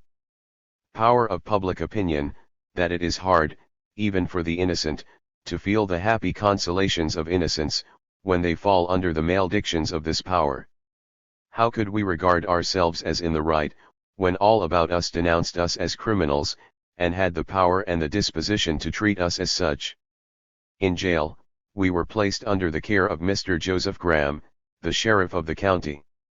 Henry and John and myself were placed in one room, and Henry Bailey and Charles Roberts in another, by themselves. This separation was intended to deprive us of the advantage of concert, and to prevent trouble in jail. Once shut up, a new set of tormentors came upon us. A swarm of imps, inhuman-shaped slave traders, deputy slave traders, and agents of slave traders that gather in every country town of the state, watching for chances to buy human flesh, flocked in upon us, to ascertain if our masters had placed us in jail to be sold. Such a set of debased and villainous creatures, I never saw before, and hope never to see again. I felt myself surrounded as by a pack of fiends, fresh from perdition. They laughed, leered, and grinned at us, saying, "Ah, boys, we've got you, haven't we? So you were about to make your escape? Where were you going to?" After taunting us, and jeering at us, as long as they liked, they one by one subjected us to an examination, with a view to ascertain our value, feeling our arms and legs, and shaking us by the shoulders to see if we were sound and healthy, impudently asking us, how we would like to have them for masters. To such questions, we were, very much to their annoyance, quite dumb, disdaining to answer them. For one, I detested the whiskey-bloated gamblers in human flesh, and I believe I was as much detested by them in turn. One fellow told me, if he had me, he would cut the devil out of me pretty quick. These Negro buyers are very offensive to the genteel Southern Christian public. They are looked upon, in respectable Maryland society, as necessary, but detestable characters. As a class, they are hardened ruffians, made such by nature and by occupation. Their ears are made quite familiar with the agonizing cry of outraged and woe-smitten humanity. Their eyes, 23, are forever open to human misery. They walk amid desecrated affections, insulted virtue, and blasted hopes. They have grown intimate with vice and blood, they gloat over the wildest illustrations of their soul-damning and earth-polluting business, and are moral pests. Yes, they are a legitimate fruit of slavery, and it is a puzzle to make out a case of greater villainy for them, than for the slave-holders, who make such a class possible. They are mere hucksters of the surplus slave produce of Maryland and Virginia, coarse, cruel, and swaggering bullies, whose very breathing is of blasphemy and blood. Aside from these slave buyers, who infested the prison, from time to time, our quarters were much more comfortable than we had any right to expect they would be. Our allowance of food was small and coarse, but our room was the best in the jail, neat and spacious, and with nothing about it necessarily reminding us of being in prison, but its heavy locks and bolts and the black, iron lattice work at the windows. We were prisoners of state, compared with most slaves who are put into that Easton jail. But the place was not one of contentment. Bolts, bars, and grated windows are not acceptable to freedom-loving people of any color. The suspense, too, was painful. Every step on the stairway was listened to, in the hope that the comber would cast a ray of light on our fate. We would have given the hair off our heads for half a dozen words with one of the waiters in Soul Lowe's Hotel. Such waiters were in the way of hearing, at the table, the probable course of things. We could see them flitting about in their white jackets, in front of this hotel, but could speak to none of them. Soon after the holidays were over, contrary to all our expectations, Messrs. Hamilton and Freeland came up to Easton, not to make a bargain with the Georgia traders, nor to send us up to Austin Woldfolk, as is usual in the case of runaway slaves, but to release Charles, Henry Harris, Henry Bailey, and John Harris, from prison, and this, too, without the infliction of a single blow. I was now left entirely alone in prison. The innocent had been taken, and the guilty left. My friends were separated from me, and apparently forever. This circumstance caused me more pain than any other incident connected with our capture and imprisonment. 39. 24. Lashes on my naked and bleeding back, would have been joyfully borne, in preference to the separation from these, the friends of my youth. And yet, I could not but feel that I was the victim of something like justice. Why should these young men, who were led into the scheme by me, suffer as much as the instigator? I felt glad that they were released from prison, and from the dread prospect of a life in the rice swamps. It is due to the noble Henry, to say, that he seemed almost as reluctant to leave the prison with me in it, as he was to be tied and dragged to prison. But he and the rest knew that we should, in all the likelihoods of the case, be separated, in the event of being sold, and since we were now completely in the hands of our owners, we all concluded it would be best to go peaceably home. Not until this last separation, dear reader, had I touched those profounder depths of desolation, which it is the lot of slaves often to reach. I was solitary in the world, and alone within the walls of a stone prison, left to a fate of lifelong misery. I had hoped and expected much, 4 months before, but my hopes and expectations were now withered and blasted. The ever-dreaded slave life in Georgia, Louisiana, and Alabama, from which escape is next to impossible now, in my loneliness, stared me in the face. The possibility of ever becoming anything but an abject slave, a mere machine in the hands of an owner, had now fled, and it seemed to me it had fled forever. A life of living death, beset with the innumerable horrors of the cotton field, and the sugar plantation, seemed to be my doom. The fiends, who rushed into the prison when we were first put there, continued to visit me, and to ply me with questions and with their tantalizing remarks. I was insulted, but helpless, keenly alive to the demands of justice and liberty, but with no means of asserting them. To talk to those imps about justice and mercy, would have been as absurd as to reason with bears and tigers. Lead and steel are the only arguments that they understand. After remaining in this life of misery and despair about a week, which, by the way, seemed a month, Master Thomas, very much to my surprise, and greatly to my relief, came to the prison, and took me out, for the purpose, as he said, of sending me to Alabama, with a friend of his, who would 25. Emancipate me at the end of 8 years. I was glad enough to get out of prison, but I had no faith in the story that this friend of Capt. Auld would emancipate me, at the end of the time indicated. Besides, I never had heard of his having a friend in Alabama, and I took the announcement, simply as an easy and comfortable method of shipping me off to the far south. There was a little scandal, too, connected with the idea of one Christian selling another to the Georgia traders, while it was deemed every way proper for them to sell to others. I thought this friend in Alabama was an invention, to meet this difficulty, for Master Thomas was quite jealous of his Christian reputation, however unconcerned he might be about his real Christian character. In these remarks, however, it is possible that I do Master Thomas Auld injustice. He certainly did not exhaust his power upon me, in the case, but acted, upon the whole, very generously, considering the nature of my offense.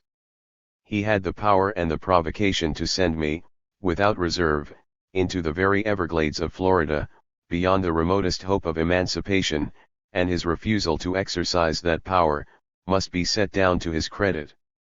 After lingering about St. Michael's a few days, and no friend from Alabama making his appearance, to take me there, Master Thomas decided to send me back again to Baltimore, to live with his brother Hugh, with whom he was now at peace. Possibly he became so by his profession of religion, at the camp meeting in the Bayside. Master Thomas told me that he wished me to go to Baltimore, and learn a trade, and that, if I behaved myself properly, he would emancipate me at 25. Thanks for this one beam of hope in the future. The promise had but one fault, it seemed too good to be true. 26. Chapter XX. Apprenticeship Life. Nothing lost by the attempt to run away. Comrades in their old homes. Reasons for sending author away. Return to Baltimore. Contrast between Tommy and that of his colored companion. Trials in Gardner's shipyard. Desperate fight. Its causes. Conflict between white and black labor. Description of the outrage. Colored testimony. Nothing. Conduct of Master Hugh. Spirit of slavery in Baltimore. Author's condition improves. New associations. Slaveholder's right to take his wage. Show to make a contented slave. Well, dear reader, I am not, as you may have already inferred, a loser by the general upstir, described in the foregoing chapter. The little domestic revolution, notwithstanding the sudden snub it got by the treachery of somebody I dare not say or think, did not, after all, end so disastrously, as, when in the iron cage at Easton, I conceived it would. The prospect, from that point, did look about as dark as any that ever cast its gloom over the vision of the anxious, outlooking, human spirit. All is well that ends well. My affectionate comrades, Henry and John Harris, are still with Mr. William Freeland. Charles Roberts and Henry Bailey are safe at their homes. I have not, therefore, anything to regret on their account. Their masters have mercifully forgiven them, probably on the grounds suggested in the spirited little speech of Mrs. Freeland, made to me just before leaving for the jail, namely, that they had been allured into the wicked scheme of making their escape, by me, and that, but for me, they would never have dreamed of a thing so shocking. My friends had nothing to regret, either, for while they were watched more closely on account of what had happened, they were, doubtless, treated more kindly than before, and got new assurances that they would be legally emancipated, some day, provided their behavior should make them deserving, from that time forward. Not a blow, as I learned, was struck any one of them. As for Master William Freeland, good, unsuspecting soul, he did not believe that we were in 27. Tending to run away at all. Having given as he thought no occasion to his boys to leave him, he could not think it probable that they had entertained a design so grievous. This, however, was not the view taken of the matter by Moss Billy, as we used to call the soft-spoken, but crafty and resolute Mr. William Hamilton. He had no doubt that the crime had been meditated, and regarding me as the instigator of it, he frankly told Master Thomas that he must remove me from the neighborhood, or he would shoot me down. He would not have one so dangerous as Frederick tampering with his slaves. William Hamilton was not a man whose threat might be safely disregarded. I have no doubt that he would have proved as good as his word, had the warning given not been promptly taken. He was furious at the thought of such a piece of high-handed theft, as we were about to perpetrate, stealing of our own bodies and souls. The feasibility of the plan, too, could the first steps have been taken, was marvelously plain. Besides, this was a new idea, this use of the bay. Slaves escaping, until now, had taken to the woods. They had never dreamed of profaning and abusing the waters of the noble Chesapeake, by making them the highway from slavery to freedom. Here was a broad road of destruction to slavery, which, before, had been looked upon as a wall of security by slaveholders. But Master Billy could not get Mr. Freeland to see matters precisely as he did, nor could he get Master Thomas so excited as he was himself. The latter, I must say it to his credit, showed much humane feeling in his part of the transaction, and atoned for much that had been harsh, cruel, and unreasonable in his former treatment of me and others. His clemency was quite unusual and unlooked for. Cousin Tom told me that while I was in jail, Master Thomas was very unhappy, and that the night before his going up to release me, he had walked the floor nearly all night, evincing great distress, that very tempting offers had been made to him, by the negro traders, but he had rejected them all, saying that money could not tempt him to sell me to the far south. All this I can easily believe, for he seemed quite reluctant to send me away, at all. He told me that he only consented to do so, because of the very strong prejudice against me in the neighborhood, and that he feared for my safety if I remained there. 28. Thus, after 3 years spent in the country, roughing it in the field, and experiencing all sorts of hardships, I was again permitted to return to Baltimore, the very place, of all others, short of a free state, where I most desired to live. The 3 years spent in the country, had made some difference in me, and in the household of Master Hugh. Little Tommy was no longer little Tommy, and I was not the slender lad who had left for the eastern shore just 3 years before. The loving relations between me and Moss Tommy were broken up. He was no longer dependent on me for protection, but felt himself a man, with other and more suitable associates. In childhood, he scarcely considered me inferior to himself, certainly, as good as any other boy with whom he played, but the time had come when his friend must become his slave. So we were cold, and we parted. It was a sad thing to me, that, loving each other as we had done, we must now take different roads. To him, 1,000 avenues were open. Education had made him acquainted with all the treasures of the world, and liberty had flung open the gates thereunto, but I, who had attended him 7 years, and had watched over him with the care of a big brother, fighting his battles in the street, and shielding him from harm, to an extent which had induced his mother to say, "Oh, Tommy is always safe, when he is with Freddie," must be confined to a single condition. He could grow, and become a man. I could grow, though I could not become a man, but must remain, all my life, a mere boy. Thomas Auld, Jr., obtained a situation on board the brig Tweed, and went to sea. I know not what has become of him. He certainly has my good wishes for his welfare and prosperity. There were few persons to whom I was more sincerely attached than to him, and there are few in the world I would be more pleased to meet.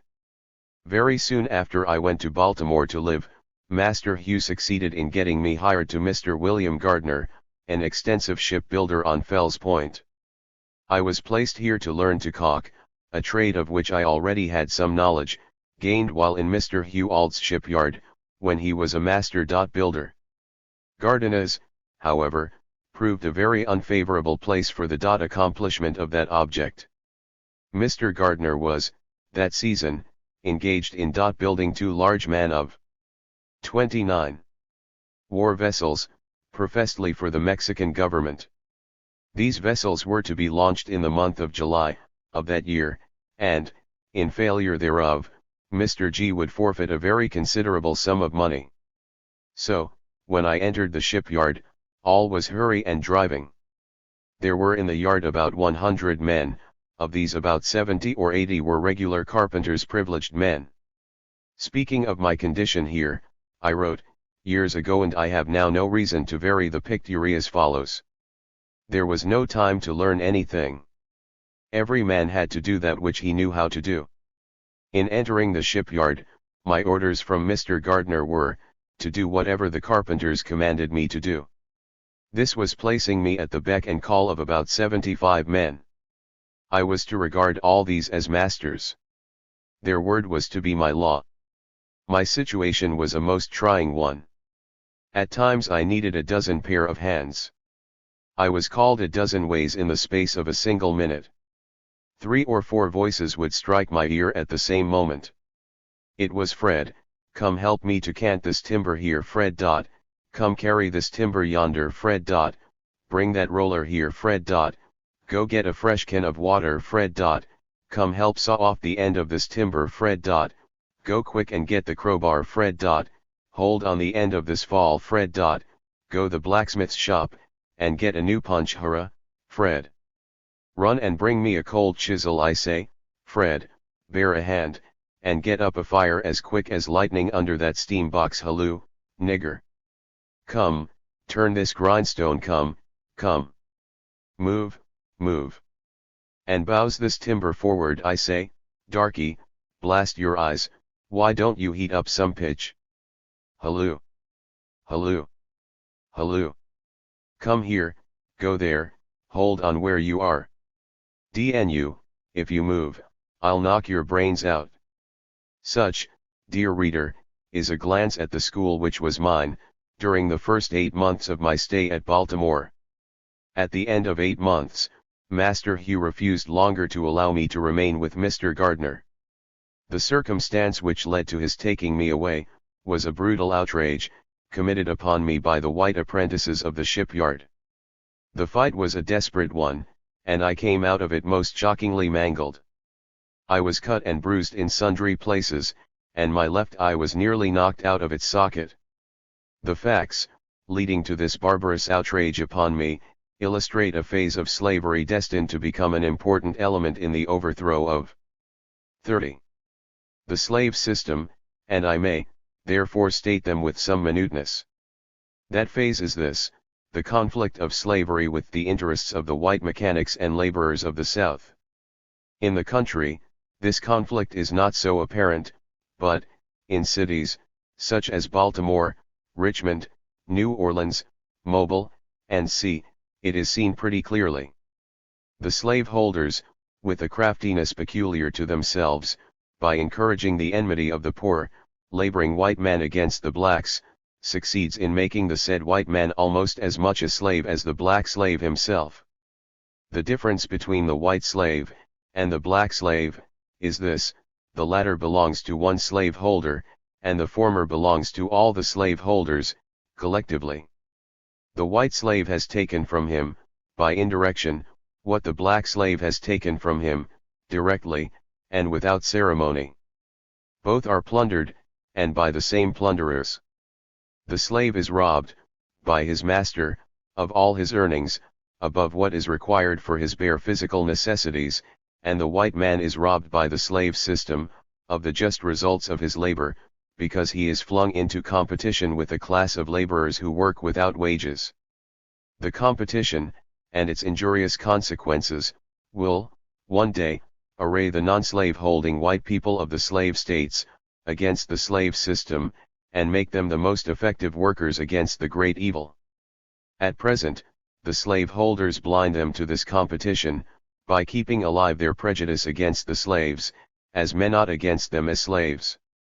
They appeal to their pride, often denouncing emancipation, as tending to place the white working man, on an equality with Negroes, and, by this means, they succeed in drawing off the minds of the poor whites from the real fact, that, by the rich slave master, they are already regarded as but a single remove from equality with the slave.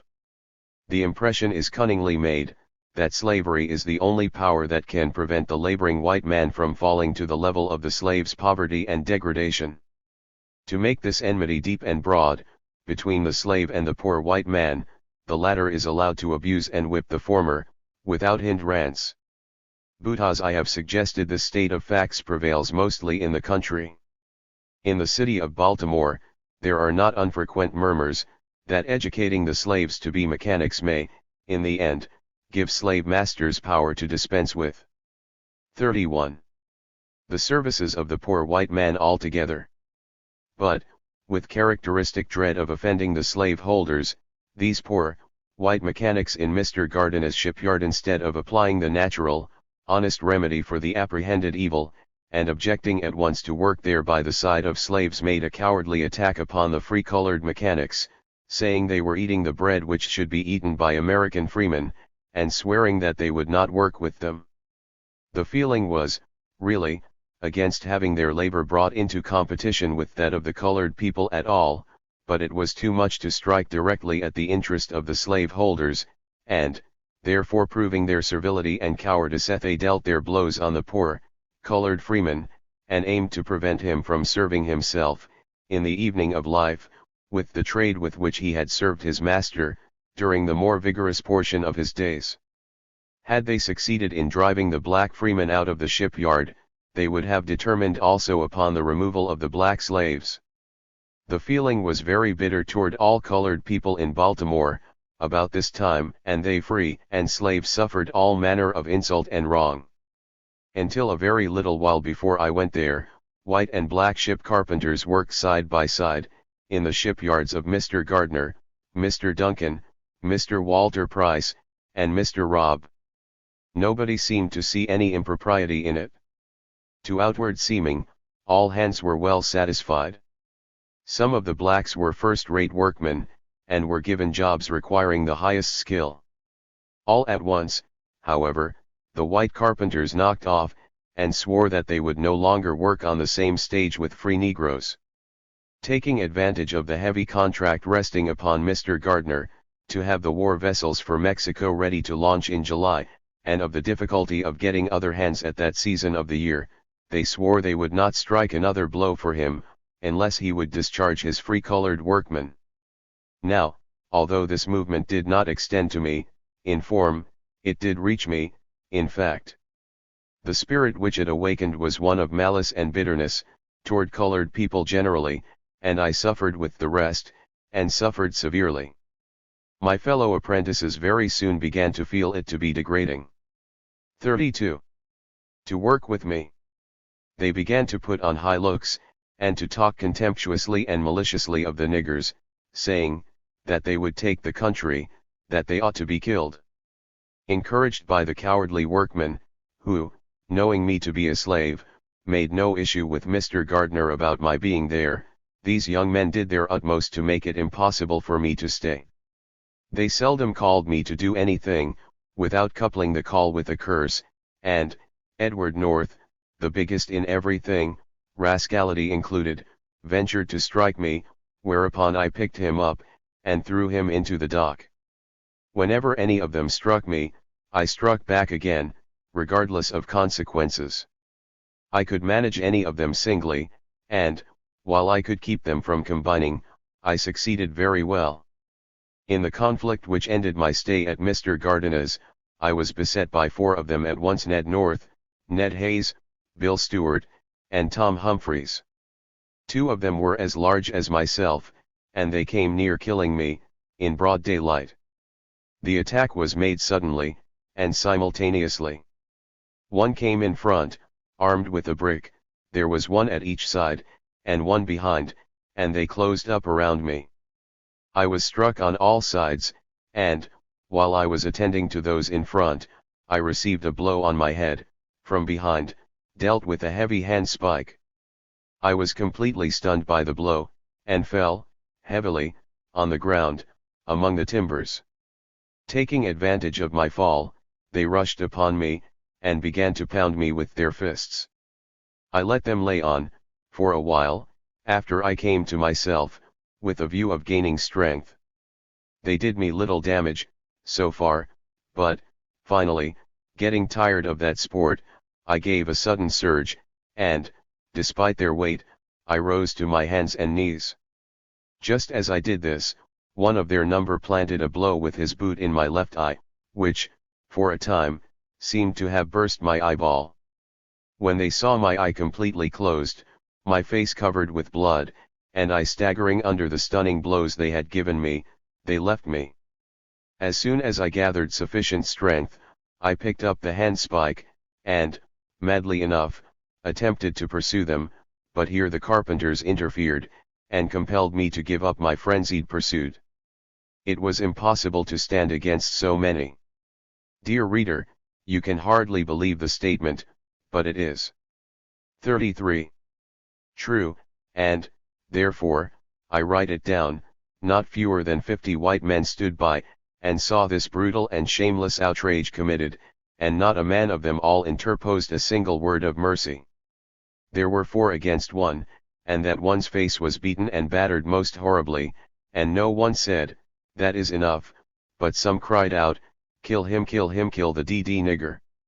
Knock his brains out," struck a white person. I mention this in human outcry, to show the character of the men, and the spirit of the times, at Gardner's shipyard, and, indeed, in Baltimore generally, in 1836. As I look back to this period, I am almost amazed that I was not murdered outright, in that shipyard, so murderous was the spirit which prevailed there. On 2 occasions, while there, I came near losing my life. I was driving bolts in the hold, through the keelson, with Hayes. In its course, the bolt bent. Hayes cursed me, and said that it was my blow which bent the bolt. I denied this, and charged it upon him. In a fit of rage he seized an adze, and darted toward me. I met him with a maul, and parried his blow, or I should have then lost my life. A son of old Tom Lanman, in the spirit of his miserable father, made an assault upon me, but the blow with his maul missed me. After the united assault of North, Stewart, Hayes and Humphreys, finding that the carpenters were as bitter toward me as the apprentices, and that the latter were probably set on by the former, I found my only chance for life was in flight. I succeeded in getting away, without an additional blow. To strike a white man, was death, by lynch law, in Gardner's shipyard, nor was there much of any other law toward colored people, at that time, in any other part of Maryland. The whole sentiment of Baltimore was murderous. After making my escape from the shipyard, I went straight home, and related the story of the outrage to Master Hugh Auld, and it is due to him to say, that his conduct, though he was not a religious man, was every way more humane than that of his brother, Thomas, when I went to the latter in a somewhat similar plight, from the hands of brother Edward Covey. He listened attentively to my narration of the circumstances leading to the ruffianly outrage, and gave many proofs of his strong indignation at what was done. Hugh was a 34. Rough, but manly-hearted fellow, and, at this time, his best nature showed itself. The heart of my once almost overkind mistress, Sophia, was again melted in pity toward me. My puffed-out eye, and my scarred and blood-covered face, moved the dear lady to tears. She kindly drew a chair by me, and with friendly, consoling words, she took water, and washed the blood from my face. No mother's hand could have been more tender than hers. She bound up my head, and covered my wounded eye with a lean piece of fresh beef. It was almost compensation for the murderous assault, and my suffering, that it furnished an occasion for the manifestation, once more, of the originally characteristic kindness of my mistress. Her affectionate heart was not yet dead, though much hardened by time and by circumstances. As for Master Hugh's part, as I have said, he was furious about it, and he gave expression to his fury in the usual forms of speech in that locality. He poured curses on the heads of the whole shipyard company, and swore that he would have satisfaction for the outrage. His indignation was really strong and healthy, but, unfortunately, it resulted from the thought that his rights of property, in my person, had not been respected, more than from any sense of the outrage committed on me as a man. I inferred as much as this, from the fact that he could, himself, beat and mangle when it suited him to do so. Bent on having satisfaction, as he said, just as soon as I got a little the better of my bruises, Master Hugh took me to Esquire Watson's office, on Bond Street, Fells Point, with a view to procuring the arrest of those who had assaulted me. He related the outrage to the magistrate, as I had related it to him, and seemed to expect that a warrant would, at once, be issued for the arrest of the lawless ruffians. Mr. Watson heard it all, and instead of drawing up his warrant, he inquired, "Mr. Auld, who saw this assault of which you speak?" "It was done, sir, in the presence of a shipyard full of hands." "Sir," said Watson, "I am sorry, but I cannot move in this matter except upon the oath of white witnesses." 35. "But here's the boy, look at his head and face," said the excited Master Hugh, "they show what has been done." But Watson insisted that he was not authorized to do anything, unless white witnesses of the transaction would come forward, and testify to what had taken place. He could issue no warrant on my word, against white persons, and, if I had been killed in the presence of 1,000 blacks, their testimony, combined, would have been insufficient to arrest a single murderer. Master Hugh, for once, was compelled to say, that this state of things was too bad, and he left the office of the magistrate, disgusted. Of course, it was impossible to get any white man to testify against my assailants.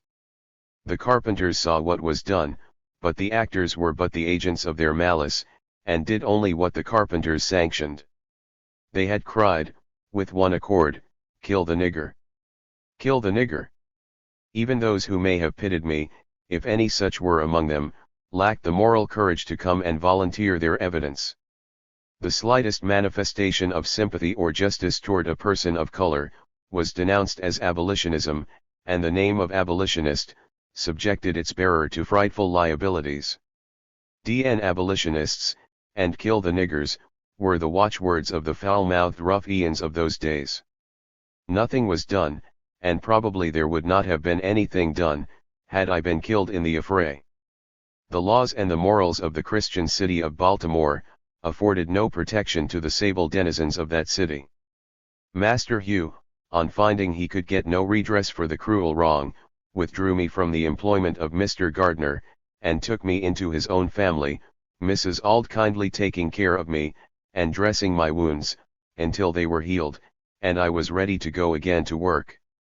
While I was on the eastern shore, Master Hugh had met with reverses, which overthrew his business, and he had given up shipbuilding in his own yard, on the city block, and was now acting as foreman of Mr. Walter Price. The best he could now do for me, was to take me into Mr. Price's yard, and afford me the facilities there, for completing the trade which I had began to learn at Gardner's.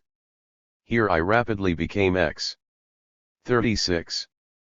Pert in the use of my caulking tools, and, in the course of a single year, I was able to command the highest wages paid to journeyman caulkers in Baltimore. The reader will observe that I was now of some pecuniary value to my master. During the busy season, I was bringing $6 and $7 per week. I have, sometimes, brought him as much as $9 a week, for the wages were $1.50 per day. After learning to caulk, I sought my own employment, made my own contracts, and collected my own earnings, giving Master Hugh no trouble in any part of the transactions to which I was a party. Here, then, were better days for the Eastern Shore slave. I was now free from the vexatious assaults of the apprentices at Mr. Gardner's, and free from the perils of plantation life, and once more in a favorable condition to increase my little stock of education, which had been at a dead stand since my removal from Baltimore. I had, on the Eastern Shore, been only a teacher, when in company with other slaves, but now there were colored persons who could instruct me. Many of the young caulkers could read, write, and cipher. Some of them had high notions about mental improvement, and the free ones, on Fells Point, organized what they called the East Baltimore Mental Improvement Society. To this society, notwithstanding it was intended that only free persons should attach themselves, I was admitted, and was, several times, assigned a prominent part in its debates. I owe much to the society of these young men. The reader already knows enough of the ill effects of good treatment on a slave, to anticipate what was now the case in my improved condition. It was not long before I began to show signs of disquiet with slavery, and to look around for means to get out of that condition by the shortest route. I was living among freemen, and was, in all respects, equal to them by nature and by attainments. Why should I be a slave? There was no reason why I should be the thrall of any man. Besides, I was now getting, as I have said, $1.50 per day. I contracted for it, worked for it, earned it, collected it, it was paid to me, and it was rightfully my own, and yet, upon every returning Saturday night, this money. 37. My own hard earnings, every cent of it was demanded of me, and taken from me by Master Hugh. He did not earn it, he had no hand in earning it. Why, then, should he have it? I owed him nothing. He had given me no schooling, and I had received from him only my food and raiment, and for these, my services were supposed to pay, from the first. The right to take my earnings, was the right of the robber. He had the power to compel me to give him the fruits of my labor, and this power was his only right in the case. I became more and more dissatisfied with this state of things, and, in so becoming, I only gave proof of the same human nature which every reader of this chapter in my life a slaveholder, or non-slaveholder is conscious of possessing. To make a contented slave, you must make a thoughtless one. It is necessary to darken his moral and mental vision, and, as far as possible, to annihilate his power of reason. He must be able to detect no inconsistencies in slavery. The man that takes his earnings, must be able to convince him that he has a perfect right to do so. It must not depend upon mere force, the slave must know no higher law than his master's will. The whole relationship must not only demonstrate, to his mind, its necessity, but its absolute rightfulness. If there be one crevice through which a single drop can fall, it will certainly rust off the slave's chain. 38. Chapter XXI. My escape from slavery. Closing incidents of my life as a slave. Reasons why. Full particulars of the manner of my escape will not be given. Craftiness and malice of slaveholders. Suspicion of aiding a slave's escape about as dangerous as positive evidence. Want of wisdom shown in publishing details of the escape of fugitives. Published accounts reach the masters, not the slaveholders. Stimulated to greater watchfulness. Author's condition. Discontent. Suspicions implied by Master Hugh's manner, when receiving my washes. Occasional generosity, difficulties in the way of escape. Every avenue guarded. Plan to obtain money. Author allowed to hire his to me. A gleam of hope. Attends camp meeting, without permission. Anger of Master Hugh thereat. The result. Me plans of escape accelerated thereby. Day for my departure fixed. Harassed by doubts and fears. Painful thoughts of separation from friends. The temptmedite's success. I will now make the kind reader acquainted with the closing incidents of my life as a slave, having already trenched upon the limit allotted to my life as a freeman. Before, however, proceeding with this narration, it is, perhaps, proper that I should frankly state, in advance, my intention to withhold a part of the facts connected with my escape from slavery. There are reasons for this suppression, which I trust the reader will deem altogether valid. It may be easily conceived, that a full and complete statement of all the facts pertaining to the flight of a bondman, might implicate and embarrass some who may have, wittingly or unwittingly, assisted him, and no one can wish me to involve any man or woman who has befriended me, even in the liability of embarrassment or trouble. Keen is the scent of the slaveholder, like the fangs of the rattlesnake, his malice retains its poison long, and, although it is now nearly 17 years since I made my escape, it is well to be careful, in dealing with the circumstances relating to it. Were I to give but a shadowy outline of the process. 39. Adopted, with characteristic aptitude, the crafty and malicious among the slaveholders might, possibly, hit upon the track I pursued, and involve someone in suspicion, which, in a slave state, is about as bad as evidence. The colored man, there, must not only shun evil, but shun the very appearance of evil, or be condemned as a criminal. A slave-holding community has a peculiar taste for ferreting out offenses against the slave system, justice there being more sensitive in its regard for the peculiar rights of the system, than for any other interest or institution. By stringing together a train of events and circumstances, even if I were not very explicit, the means of escape might be ascertained, and, possibly, those means be rendered, thereafter, no longer available to the liberty-seeking children of bondage I have left behind me. No anti-slavery man can wish me to do anything favoring such results, and no slave-holding reader has any right to expect the impartment of such information. While, therefore, it would afford me pleasure, and perhaps would materially add to the interest of my story, were I at liberty to gratify a curiosity which I know to exist in the minds of many, as to the manner of my escape, I must deprive myself of this pleasure, and the curious of the gratification, which such a statement of facts would afford. I would allow myself to suffer under the greatest imputations that evil-minded men might suggest, rather than exculpate myself by an explanation, and thereby run the hazard of closing the slightest avenue by which a brother in suffering might clear himself of the chains and fetters of slavery. The practice of publishing every new invention by which a slave is known to have escaped from slavery, has neither wisdom nor necessity to sustain it. Had not Henry Box Brown and his friends attracted slave-holding attention to the manner of his escape, we might have had 1,000 Box Browns per annum. The singularly original plan adopted by William and Ellen Crafts, perished with the first using, because every slave holder in the land was apprised of it. The salt-water slave who hung in the guards of a steamer, being washed 3 days and 3 nights like another John of the waves of the sea, has, by the publicity given to the circumstance, set a spy on the guards of every steamer departing from southern ports. 40. I have never approved of the very public manner, in which some of our Western friends have conducted what they call the Underground Railroad, but which, I think, by their open declarations, has been made, most emphatically, the Upperground Railroad. Its stations are far better known to the slave holders than to the slaves.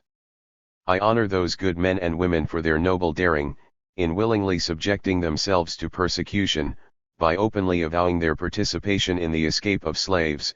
Nevertheless, the good resulting from such avowals, is of a very questionable character. It may kindle an enthusiasm, very pleasant to inhale, but that is of no practical benefit to themselves, nor to the slaves escaping. Nothing is more evident, than that such disclosures are a positive evil to the slave remaining, and seeking to escape. In publishing such accounts, the anti-slavery man addresses the slave holder, not the slave. He stimulates the former to greater watchfulness, and adds to his facilities for capturing his slave.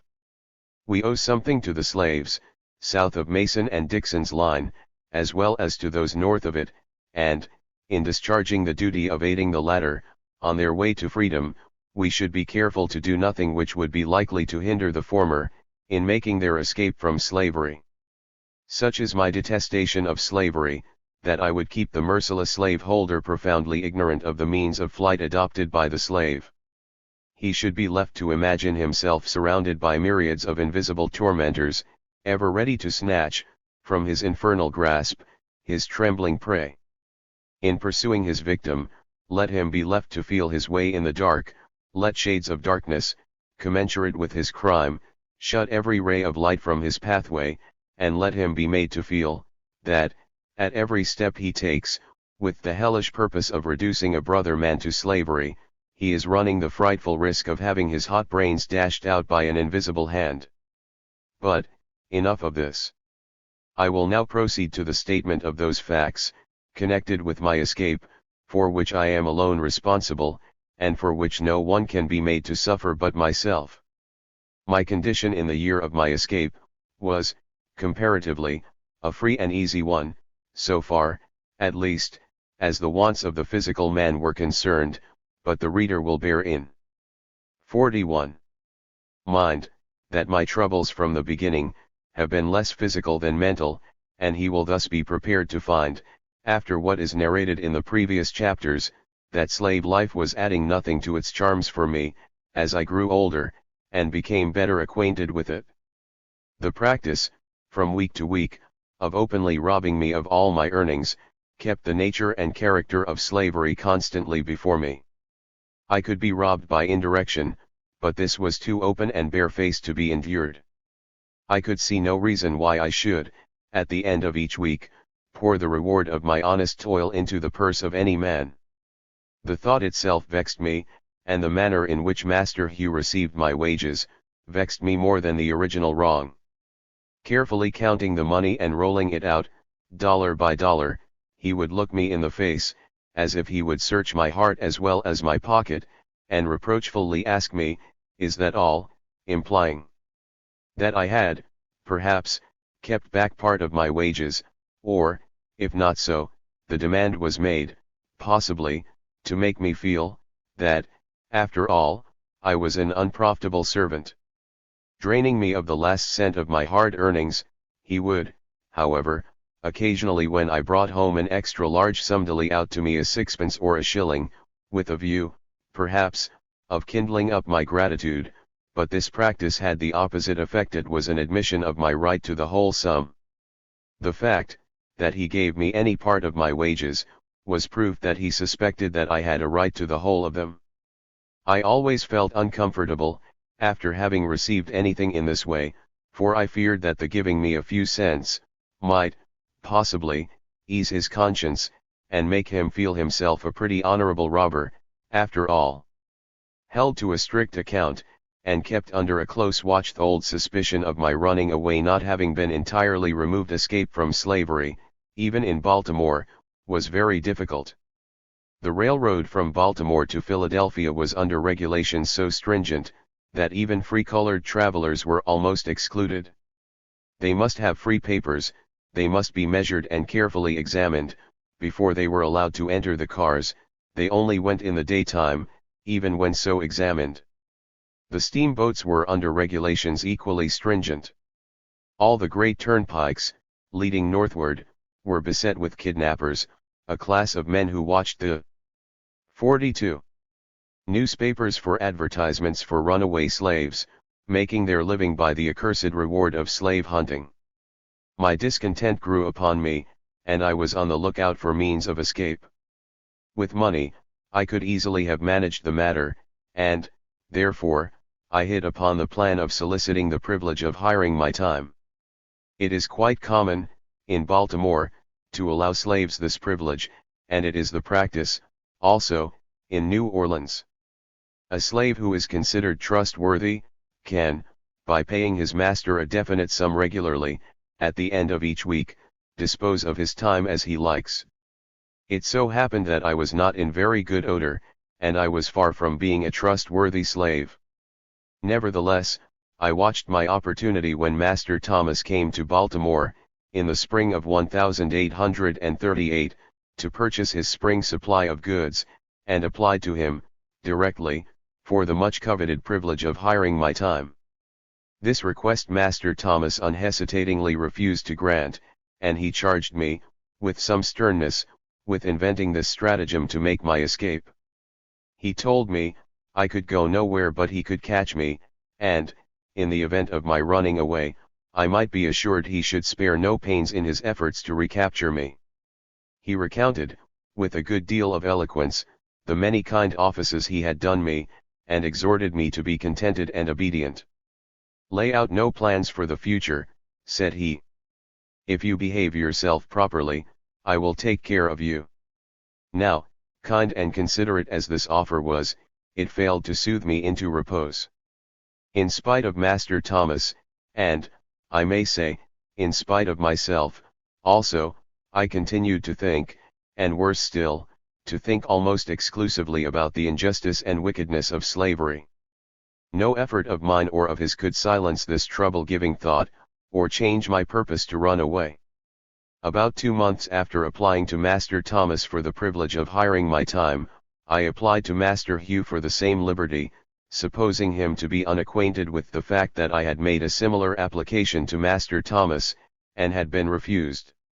My boldness in making this request, fairly astounded him at the first. He gazed at me in amazement. But I had many good reasons for pressing the matter, and, after listening to them a while, he did not absolutely 43. refuse, but told me he would think of it. Here, then, was a gleam of hope. Once master of my own time, I felt sure that I could make, over and above my obligation to him, $1 or $2 every week. Some slaves have made enough, in this way, to purchase their freedom. It is a sharp spur to industry, and some of the most enterprising colored men in Baltimore hire themselves in this way. After mature reflect I own, as I must suppose it was Master Hugh granted me the privilege in question, on the following terms: I was to be allowed all my time, to make all bargains for work, to find my own employment, and to collect my own wages, and, in return for this liberty, I was required, or obliged, to pay him $3 at the end of each week, and to board and clothe myself, and buy my own caulking tools. A failure in any of these particulars would put an end to my privilege. This was a hard bargain. The wear and tear of clothing, the losing and breaking of tools, and the expense of board, made it necessary for me to earn at least $6 per week, to keep even with the world. All who are acquainted with caulking, know how uncertain and irregular that employment is. It can be done to advantage only in dry weather, for it is useless to put wet oakum into a seam. Rain or shine, however, work or no work, at the end of each week the money must be forthcoming. Master Hugh seemed to be very much pleased, for a time, with this arrangement, and well he might be, for it was decidedly in his favor. It relieved him of all anxiety concerning me. His money was sure. He had armed my love of liberty with a lash and a driver, far more efficient than any I had before known, and, while he derived all the benefits of slave-holding by the arrangement, without its evils, I endured all the evils of being a slave, and yet suffered all the care and anxiety of a responsible freeman. Nevertheless, thought I, it is a valuable privilege, another step in my career toward freedom. It was something even to be permitted to stagger under the disadvantages of liberty, and I was determined to hold on to the newly gained footing, by all proper industry. I was ready to work by night as well as by day, and being in the enjoyment of excellent health, I was able not only to meet my current expenses, but also to lay by a small sum at the end of each week. All went on thus, from the month of May till August. 44.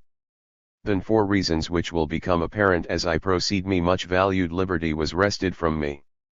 During the week previous to this calamitous event, I had made arrangements with a few young friends, to accompany them, on Saturday night, to a camp meeting, held about 12 miles from Baltimore. On the evening of our intended start for the campground, something occurred in the shipyard where I was at work, which detained me unusually late, and compelled me either to disappoint my young friends, or to neglect carrying my weekly dues to Master Hugh. Knowing that I had the money, and could hand it to him on another day, I decided to go to camp meeting, and to pay him the $3, for the past week, on my return. Once on the campground, I was induced to remain one day longer than I had intended, when I left home. But, as soon as I returned, I went straight to his house on Fell Street, to hand him his money. Unhappily, the fatal mistake had been committed. I found him exceedingly angry. He exhibited all the signs of apprehension and wrath, which a slaveholder may be surmised to exhibit on the supposed escape of a favorite slave. "You rascal! I have a great mind to give you a severe whipping. How dare you go out of the city without first asking and obtaining my permission?" "Sir," said I hired my time and paid you the price you asked for it. I did not know that it was any part of the bargain that I should ask you when or where I should go." "You did not know, you rascal? You are bound to show yourself here every Saturday night." After reflecting a few moments, he became somewhat cooled down, but, evidently greatly troubled, he said, "Now, you scoundrel! You have done for yourself, you shall hire your time no longer. The next thing I shall hear of, will be your running away. Bring home your tools and your clothes, at once. I'll teach you how to go off in this way." Thus ended my partial freedom. I could hire my time no longer, and I obeyed my master's orders at once. The little taste of liberty which I had had, thought, as the reader will have seen, it was far from being unalloyed, by no means enhanced my contentment with slavery. Punished thus by Master Hugh, it was now my turn to punish him. Since 45. Thought I, you will make a slave of me, I will await your orders in all things, and, instead of going to look for work on Monday morning, as I had formerly done, I remained at home during the entire week, without the performance of a single stroke of work. Saturday night came, and he called upon me, as usual, for my wages. I, of course, told him I had done no work, and had no wages. Here we were at the point of coming to blows. His wrath had been accumulating during the whole week, for he evidently saw that I was making no effort to get work, but was most aggravatingly awaiting his orders, in all things. As I look back to this behavior of mine, I scarcely know what possessed me, thus to trifle with those who had such unlimited power to bless or to blast me. Master Hugh raved and swore his determination to get hold of me, but, wisely for him, and happily for me, his wrath only employed those very harmless, impalpable missiles, which roll from a limber tongue. In my desperation, I had fully made up my mind to measure strength with Master Hugh, in case he should undertake to execute his threats. I am glad there was no necessity for this, for resistance to him could not have ended so happily for me, as it did in the case of Covey. He was not a man to be safely resisted by a slave, and I freely own, that in my conduct toward him, in this instance, there was more folly than wisdom. Master Hugh closed his reproofs, by telling me that, hereafter, I need give myself no uneasiness about getting work, that he would, himself, see to getting work for me, and enough of it, at that. This threat I confess had some terror in it, and, on thinking the matter over, during the Sunday, I resolved, not only to save him the trouble of getting me work, but that, upon the 3rd day of September, I would attempt to make my escape from slavery. The refusal to allow me to hire my time, therefore, hastened the period of my flight. I had 3 weeks, now, in which to prepare for my journey. Once resolved, I felt a certain degree of repose, and on Monday, instead of waiting for Master Hugh to seek employment for me, I was up by break of day, and off to the shipyard of Mr. Butler, on the city block, near the drawbridge.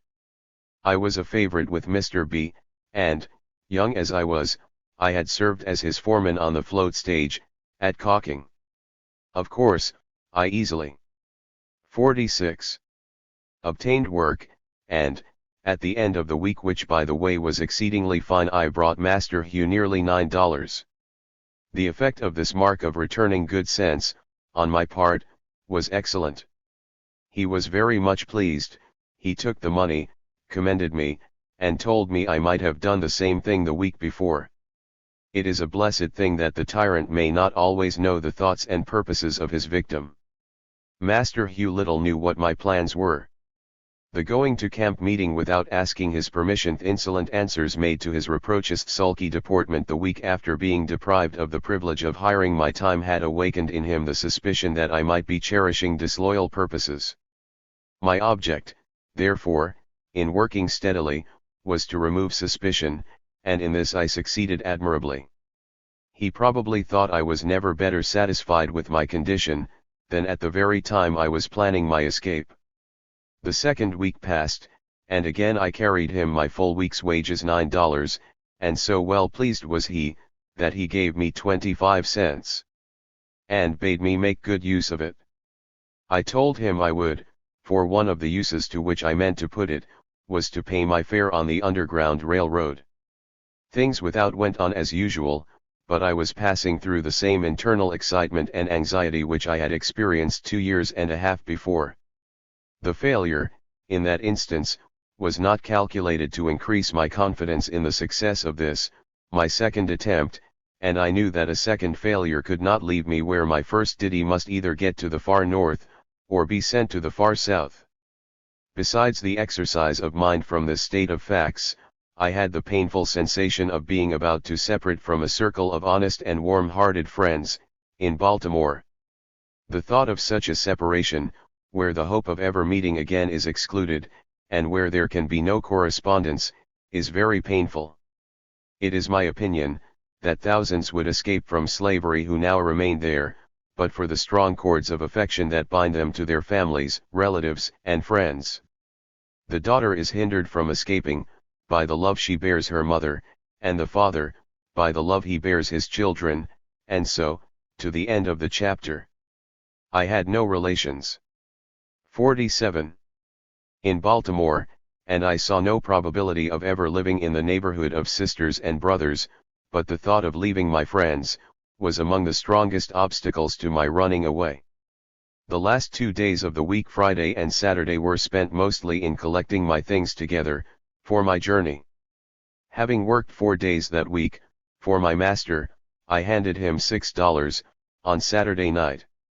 I seldom spent my Sundays at home, and, for fear that something might be discovered in my conduct, I kept up my custom, and absented myself all day. On Monday, the 3rd day of September, 1838, in accordance with my resolution, I bade farewell to the city of Baltimore, and to that slavery which had been my abhorrence from childhood.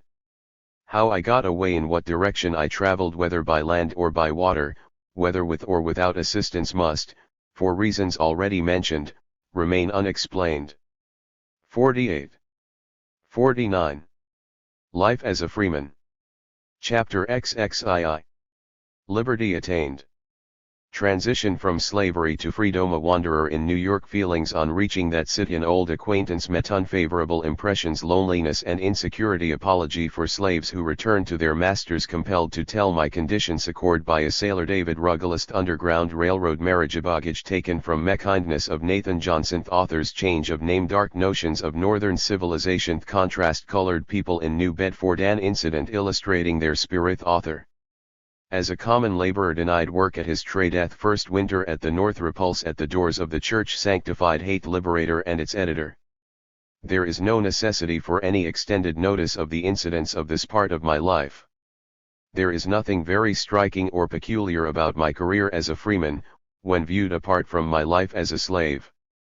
The relation subsisting between my early experience and that which I am now about to narrate, is, perhaps, my best apology for adding another chapter to this book. Disappearing from the kind reader, in a flying cloud or balloon, driven by the wind, and knowing not where I should land, whether in slavery or in freedom, it is proper that I should remove, at once, all anxiety, by frankly making known where I alighted. The flight was a bold and perilous one, but here I am, in the great city of New York, safe and sound, without loss of blood or bone. In less than a week after leaving Baltimore, I was walking amid the hurrying throng, and gazing upon the dazzling wonders of Broadway. The dreams of my childhood and the purposes of my manhood were now fulfilled. A free state around me, and a free earth under my feet. What a moment was this to me! A whole year was pressed into a single day. A new world burst. 50. Upon my agitated vision. I have often been asked, by kind friends to whom I have told my story, how I felt when first I found myself beyond the limits of slavery, and I must say here, as I have often said to them, there is scarcely anything about which I could not give a more satisfactory answer. It was a moment of joyous excitement, which no words can describe. In a letter to a friend, written soon after reaching New York, I said I felt as one might be supposed to feel, on escaping from a den of hungry lions. But, in a moment like that, sensations are too intense and too rapid for words. Anguish and grief, like darkness and rain, may be described, but joy and gladness, like the rainbow of promise, defy alike the pen and pencil. For 10 or 15 years I had been dragging a heavy chain, with a huge block attached to it, cumbering my every motion. I had felt myself doomed to drag this chain and this block through life. All efforts, before, to separate myself from the hateful encumbrance, had only seemed to rivet me the more firmly to it. Baffled and discouraged at times, I had asked myself the question, may not this, after all, be God's work? May He not, for wise ends, have doomed me to this lot? A contest had been going on in my mind for years, between the clear consciousness of right and the plausible errors of superstition, between the wisdom of manly courage, and the foolish weakness of timidity. The contest was now ended, the chain was severed, God and right stood vindicated. I was a freeman, and the voice of peace and joy thrilled my heart. Free and joyous, however, as I was, joy was not the only sensation I experienced. It was like the quick blaze, beautiful at the first, but which subsiding, leaves the building charred and desolate. I was soon taught that I was still in an enemy's land. A sense of loneliness and insecurity oppressed me sadly. I had been but a few hours in New York, before I was met in the streets by a fugitive slave, well known to me, and the information I got from him respecting New York, did nothing to lessen my apprehension of danger. The fugitive in question was Allender's Jake, in Baltimore, but, said he, I am William Dixon, in New York. I knew Jake well, and knew when Tolly Allender and Mr. Price made an attempt to recapture Jake, and failed.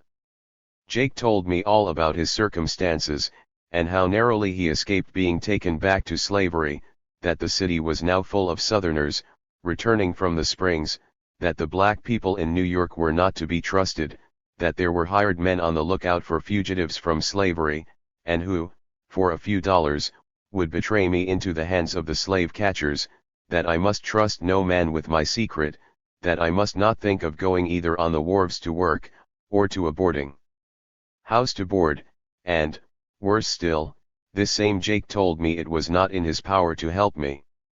He seemed, even while cautioning me, to be fearing lest, after all, I might be a party to a second attempt to recapture him. Under the inspiration of his thought, I must suppose it was, he gave signs of a wish to get rid of me, and soon met his whitewash brush in hand as he said, for his work. He was soon lost to sight among the throng, and I was alone again, an easy prey to the kidnappers, if any should happen to be on my track. New York, 17 years ago, was less a place of safety for a runaway slave than now, and all know how unsafe it now is, under the new Fugitive Slave Bill. I was much troubled. I had very little money, enough to buy me a few loaves of bread, but not enough to pay board, outside a lumber yard. I saw the wisdom of keeping away from the shipyards, for if Master Hugh pursued me, he would naturally expect to find me looking for work among the caulkers. For a time, every door seemed closed against me. A sense of my loneliness and helplessness crept over me, and covered me with something bordering on despair. In the midst of thousands of my fellow men, and yet a perfect stranger. In the midst of human brothers, and yet more fearful of them than of hungry wolves. I was without home, without friends, without work, without money, and without any definite knowledge of which way to go, or where to look for succor. Some apology can easily be made for the few slaves who have, after making good their escape, turned back to slavery, preferring the actual rule of their masters, to the life of lone lines, apprehension, hunger, and anxiety, which meets them on their first arrival in a free state. It is difficult for a freeman to enter into the feelings of such fugitives. He cannot see 52 things in the same light with the slave, because he does not, and cannot, look from the same point from which the slave does. Why do you tremble? He says to the slave. You are in a free state, but the difficulty is, in realizing that he is in a free state, the slave might reply. A freeman cannot understand why the slave master's shadow is bigger, to the slave, than the might and majesty of a free state, but when he reflects that the slave knows more about the slavery of his master than he does of the might and majesty of the free state, he has the explanation. The slave has been all his life learning the power of his master, being trained to dread his approach, and only a few hours learning the power of the state. The master is to him a stern and flinty reality, but the state is little more than a dream. He has been accustomed to regard every white man as the friend of his master, and every colored man as more or less under the control of his master's friends, the white people. It takes stout nerves to stand up, in such circumstances. A man, homeless, shelterless, breadless, friendless, and moneyless, is not in a condition to assume a very proud or joyous tone, and in just this condition was I, while wandering about the streets of New York City, and lodging, at least one night, among the barrels on one of its wharves. I was not only free from slavery, but I was free from home, as well. The reader will easily see that I had something more than the simple fact of being free to think of, in this extremity. I kept my secret as long as I could, and at last was forced to go in search of an honest man sufficiently human not to betray me into the hands of slave catchers. I was not a bad reader of the human face, nor long in selecting the right man, when once compelled to disclose the facts of my condition to someone. I found my man in the person of one who said his name was Stewart. He was a sailor, warm-hearted and generous, and he listened to my story with a brother's interest. I told him I was running for my freedom, knew not where to go, many almost gone, was hungry, thought it unsafe to go the shipyards for work, and needed a friend. Stewart promptly put me in the way of getting out of my trouble. He took me to his house, and went in search of the late David 53 Ruggles, who was then the secretary of the New York Vigilance Committee, and a very active man in all anti-slavery works. Once in the hands of Mr. Ruggles, I was comparatively safe. I was hidden with Mr. Ruggles several days. In the meantime, my intended wife, Anna, came on from Baltimore, to whom I had written, informing her of my safe arrival at New York, and, in the presence of Mrs. Mitchell and Mr. Ruggles, we were married, by Rev. James W. C. Pennington. Mr. Ruggles was the first officer on the Underground Railroad with whom I met after reaching the North, and, indeed, the first of whom I ever heard anything. Learning that I was a caulker by trade, he promptly decided that New Bedford was the proper place to send me. "Many ships," said he, "are there fitted out for the whaling business, and you may there find work at your trade, and make a good living." Thus, in one fortnight after my flight from Maryland, I was safe in New Bedford, regularly entered upon the exercise of the rights, responsibilities, and duties of a freeman. I may mention a little circumstance which annoyed me on reaching New Bedford. I had not a cent of money, and lacked $2 toward paying our fare from Newport, and our baggage, not very costly, was taken by the stage driver, and held until I could raise the money to redeem it. This difficulty was soon surmounted.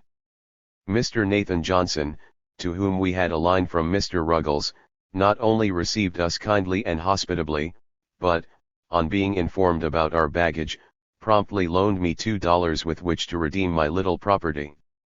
I shall ever be deeply grateful, both to Mr. and Mrs. Nathan Johnson, for the lively interest they were pleased to take in me, in this the hour of my extremest need. He was a whole-souled man, fully imbued with a love of his afflicted and hunted people, and took pleasure in being to me, as was his wont, eyes to the blind, and legs to the lame. This brave and devoted man suffered much from the persecutions common to all who have been prominent benefactors. He at last became blind, and needed a friend to guide him, even as he had been a guide to others. Even in his blindness, he exhibited his manly character. In search of health, he became a physician. When hope of gaining his own was gone, he had hope for others. Believing in hydropathy, he established, at Northampton, Massachusetts, a large water cure, and became one of the most successful of all engaged in that mode of treatment. 54. They not only gave myself and wife bread and shelter, but taught us how to begin to secure those benefits for ourselves. Long may they live, and may blessings attend them in this life and in that which is to come. Once initiated into the new life of freedom, and assured by Mr. Johnson that New Bedford was a safe place, the comparatively unimportant matter, as to what should be my name, came up for consideration. It was necessary to have a name in my new relations. The name given me by my beloved mother was no less pretentious than Frederick Augustus Washington Bailey. I had, however, before leaving Maryland, dispensed with the Augustus Washington, and retained the name Frederick Bailey. Between Baltimore and New Bedford, however, I had several different names, the better to avoid being overhauled by the hunters, which I had good reason to believe would be put on my track. Among honest men an honest man may well be content with one name, and to acknowledge it at all times and in all places, but toward fugitives, Americans are not honest.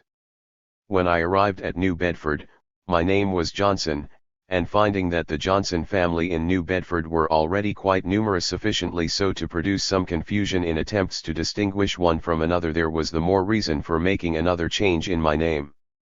In fact, Johnson had been assumed by nearly every slave who had arrived in New Bedford from Maryland, and this, much to the annoyance of the original Johnsons in that place. Mine host, unwilling to have another of his own name added to the community in this unauthorized way, after I spent a night and a day at his house, gave me my present name. He had been reading The Lady of the Lake, and was pleased to regard me as a suitable person to wear this, one of Scotland's many famous names. Considering the noble hospitality and manly character of Nathan Johnson, I have felt that he, better than I, illustrated the virtues of the great Scottish chief. Sure I am, that had any slave catcher entered his domicile, with a view to molest any one of his household, he would have shown himself like him of the stalwart hand. The reader will be amused at my ignorance, when I tell the notions I had of the state of northern wealth, enterprise, and 55. Civilization. Of wealth and refinement, I supposed the North had none. My Columbian Orator, which was almost my only book, had not done much to enlighten me concerning Northern society. The impressions I had received were all wide of the truth. New Bedford, especially, took me by surprise, in the solid wealth and grandeur there exhibited. I had formed my notions respecting the social condition of the free states, by what I had seen and known of free, white, non-slave holding people in the slave states. Regarding slavery as the basis of wealth, I fancied that no people could become very wealthy, without slavery. A free white man, holding no slaves, in the country, I had known to be the most ignorant and poverty-stricken of men, and the laughing stock even of slaves themselves, called generally by them, in derision, poor white trash. Like the non-slave holders at the South, in holding no slaves, I supposed the Northern people like them, also, in poverty and degradation. Judge, then, of my amazement and joy, when I found, as I did find, the very laboring population of New Bedford living in better houses, more elegantly furnished, surrounded by more comfort and refinement than a majority of the slave holders on the eastern shore of Maryland. There was my friend, Mr. Johnson, himself a colored man, who lived in a better house and at a richer board, was the owner of more books, the reader of more newspapers, was more conversant with the political and social condition of this nation and the world than 9/10 of all the slave holders of Talbot County, Maryland. Yet Mr. Johnson was a working man, and his hands were hardened by honest toil. Here, then, was something for observation and study. Whence the difference? The explanation was soon furnished, in the superiority of mind over simple brute force. Many pages might be given to the contrast, and in explanation of its causes. But an incident or two will suffice to show the reader as to how the mystery gradually vanished before me. My first afternoon, on reaching New Bedford, was spent in visiting the wharves and viewing the shipping. The sight of the broad brim and the plain, Quaker dress, which met me at every turn, greatly increased my sense of freedom and secu. 56. Writing. I am among the Quakers, thought I, and am safe. Lying at the wharves and riding in the stream, were full-rigged ships of finest model, ready to start on whaling voyages. Upon the right and the left, I was walled in by large granite-fronted warehouses, crowded with the good things of this world. On the wharves, I saw industry without bustle, labor without noise, and heavy toil without the whip. There was no loud singing, as in southern ports, where ships are loading or unloading, no loud cursing or swearing, but everything went on as smoothly as the works of a well-adjusted machine. How different was all this from the noisily fierce and clumsily absurd manner of labor life in Baltimore and St. Michael's. One of the first incidents which illustrated the superior mental character of Northern labor over that of the South, was the manner of unloading a ship's cargo of oil. In a Southern port, 20 or 30 hands would have been employed to do what 5 or 6 did here, with the aid of a single ox attached to the end of a fall. Main strength, unassisted by skill, is slavery's method of labor. An old ox, worth $80, was doing, in New Bedford, what would have required $15,000 worth of human bones and muscles to have performed in a Southern port. I found that everything was done here with a scrupulous regard to economy, both in regard to men and things, time and strength. The maid-servant, instead of spending at least a 10th part of her time in bringing and carrying water, as in Baltimore, had the pump at her elbow. The wood was dry, and snugly piled away for winter. Wood houses, indoor pumps, sinks, drains, self-shutting gates, washing machines, pounding barrels, were all new things, and told me that I was among a thoughtful and sensible people. To the ship-repairing dock I went, and saw the same wise prudence. The carpenters struck where they aimed, and the caulkers wasted no blows in idle flourishes of the mallet. I learned that men went from New Bedford to Baltimore, and bought old ships, and brought them here to repair, and made them better and more valuable than they ever were before. Men talked here of going whaling on a 4 years voyage with more coolness than sailors where I came from talked of going a 4 months voyage. I now find that I could have landed in no part of the United 57 States, where I should have found a more striking and gratifying contrast to the condition of the free people of color in Baltimore, than I found here in New Bedford. No colored man is really free in a slave-holding state. He wears the badge of bondage while nominally free, and is often subjected to hardships to which the slave is a stranger, but here in New Bedford, it was my good fortune to see a pretty near approach to freedom on the part of the colored people. I was taken all aback when Mr. Johnson, who lost no time in making me acquainted with the fact, told me that there was nothing in the Constitution of Massachusetts to prevent a colored man from holding any office in the state. There, in New Bedford, the black man's children, although anti-slavery was then far from popular, went to school side by side with the white children, and apparently without objection from any quarter. To make me at home, Mr. Johnson assured me that no slaveholder could take a slave from New Bedford, that there were men there who would lay down their lives, before such an outrage could be perpetrated. The colored people themselves were of the best mettle, and would fight for liberty to the death. Soon after my arrival in New Bedford, I was told the following story, which was said to illustrate the spirit of the colored people in that goodly town. A colored man and a fugitive slave happened to have a little quarrel, and the former was heard to threaten the latter with informing his master of his whereabouts. As soon as this threat became known, a notice was read from the desk of what was then the only colored church in the place, stating that business of importance was to be then and there transacted. Special measures had been taken to secure the attendance of the would-be Judas, and had proved successful. Accordingly, at the hour appointed, the people came, and the betrayer also. All the usual formalities of public meetings were scrupulously gone through, even to the offering prayer for divine direction in the duties of the occasion. The president himself performed this part of the ceremony, and I was told that he was unusually fervent. Yet, at the close of his prayer, the old man rose from his knees, deliberately surveyed his audience, and then said, in a tone of solemn resolution, 58. Well, friends, we have got him here, and I would now recommend that you young men should just take him outside the door and kill him. With this, a large body of the congregation, who well understood the business they had come there to transact, made a rush at the villain, and doubtless would have killed him, had he not availed himself of an open sash, and made good his escape. He has never shown his head in New Bedford since that time. This little incident is perfectly characteristic of the spirit of the colored people in New Bedford. A slave could not be taken from that town 17 years ago, any more than he could be so taken away now. The reason is, that the colored people in that city are educated up to the point of fighting for their freedom, as well as speaking for it. Once assured of my safety in New Bedford, I put on the habiliments of a common laborer, and went on the wharf in search of work. I had no notion of living on the honest and generous sympathy of my colored brother, Johnson, or that of the abolitionists. My cry was like that of Hood's laborer, "Oh, only give me work." Happily for me, I was not long in searching. I found employment, the third day after my arrival in New Bedford, in stowing a sloop with a load of oil for the New York market.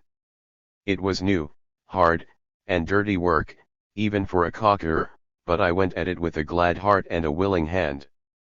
I was now my own master, a tremendous fact, and the rapturous excitement with which I seized the job, may not easily be understood, except by someone with an experience something like mine. The thoughts, I can work for a living, I am not afraid of work, I have no master who to rob me of my earnings, placed me in a state of independence, beyond seeking friendship or support of any man. That day's work I considered the real starting point of something like a new existence. Having finished this job and got my pay for the same, I went next in pursuit of a job at caulking. It so happened that Mr. Rodney French, late mayor of the city of New Bedford, had a ship fitting out for sea, and to which there was a large job of caulking and coppering to be done. I applied to that noble-hearted man for employment, and he promptly told me to go to work, but going on the float stage for the purpose, I was informed that every white 59 man would leave the ship if I struck a blow upon her. Well, well, thought I, this is a hardship, but yet not a very serious one for me. The difference between the wages of a caulker and that of a common day laborer, was 100 per cent in favor of the former, but then I was free, and free to work, though not at my trade. I now prepared myself to do anything which came to hand in the way of turning an honest penny, sawed wood, dug cellars, shoveled coal, swept chimneys with Uncle Lucas debut, rolled oil casks on the Warvish Elp to load and unload vessels, worked in Ricketson's candle works and Richmond's brass foundry, and elsewhere, and thus supported myself and family for 3 years. The first winter was unusually severe, in consequence of the high prices of food, but even during that winter we probably suffered less than many who had been free all their lives. During the hardest of the winter, I hired out for $9 a month, and out of this rented 2 rooms for $9 per quarter, and supplied my wife who was unable to work with food and some necessary articles of furniture. We were closely pinched to bring our wants within our means, but the jail stood over the way, and I had a wholesome dread of the consequences of running in debt. This winter passed, and I was up with the time got plenty of work at well paid for it, and felt that I had not done a foolish thing to leave Master Hugh and Master Thomas. I was now living in a new world, and was wide awake to its advantages. I early began to attend the meetings of the colored people of New Bedford, and to take part in them. I was somewhat amazed to see colored men drawing up resolutions and offering them for consideration. Several colored young men of New Bedford, at that period, gave promise of great usefulness. They were educated, and possessed what seemed to me, at that time, very superior talents. Some of them have been cut down by death, and others have removed to different parts of the world, and some remain there now, and justify, in their present activities, my early impressions of them. Among my first concerns on reaching New Bedford, was to become united with the Church, for I had never given up, in reality, my religious faith. I had become lukewarm and in a 60 backslidden state, but I was still convinced that it was my duty to join the Methodist Church. I was not then aware of the powerful influence of that religious body in favor of the enslavement of my race, nor did I see how the Northern churches could be responsible for the conduct of Southern churches, neither did I fully understand how it could be my duty to remain separate from the Church, because bad men were connected with it. The slave-holding Church, with its Coveys, Weedens, Alds, and Hopkins, I could see though at once, but I could not see how Elm Street Church, in New Bedford, could be regarded as sanctioning the Christianity of these characters in the church at St. Michael's. I therefore resolved to join the Methodist Church in New Bedford, and to enjoy the spiritual advantage of public worship. The minister of the Elm Street Methodist Church, was the Rev. Mr. Bonney, and although I was not allowed a seat in the body of the house, and was proscribed on account of my color, regarding this proscription simply as an accommodation of the unconverted congregation who had not yet been won to Christ and his brotherhood, I was willing thus to be proscribed, lest sinners should be driven away from the saving power of the gospel. Once converted, I thought they would be sure to treat me as a man and a brother. Surely, thought I, these Christian people have none of this feeling against color. They, at least, have renounced this unholy feeling. Judge, then, dear reader, of my astonishment and mortification, when I found, as soon I did find, all my charitable assumptions at fault. An opportunity was soon afforded me for ascertaining the exact position of Elm Street Church on that subject. I had a chance of seeing the religious part of the congregation by themselves, and although they disowned, in effect, their black brothers and sisters, before the world, I did think that where none but the saints were assembled, and no offense could be given to the wicked, and the gospel could not be blamed, they would certainly recognize us as children of the same Father, and heirs of the same salvation, on equal terms with themselves. The occasion to which I refer, was the sacrament of the Lord's Supper, that most sacred and most solemn of all the ordinances of the Christian Church. Mr. Bonney had preached 61. A very solemn and searching discourse, which really proved him to be acquainted with the inmost secrets of the human heart. At the close of his discourse, the congregation was dismissed, and the church remained to partake of the sacrament. I remained to see, as I thought, this holy sacrament celebrated in the spirit of its great founder. There were only about a half-dozen colored members attached to the Elm Street Church, at this time. After the congregation was dismissed, these descended from the gallery, and took a seat against the wall most distant from the altar. Brother Bonnie was very animated, and sung very sweetly, "Salvation 'tis a joyful sound," and soon began to administer the sacrament. I was anxious to observe the bearing of the colored members, and the result was most humiliating. During the whole ceremony, they looked like sheep without a shepherd.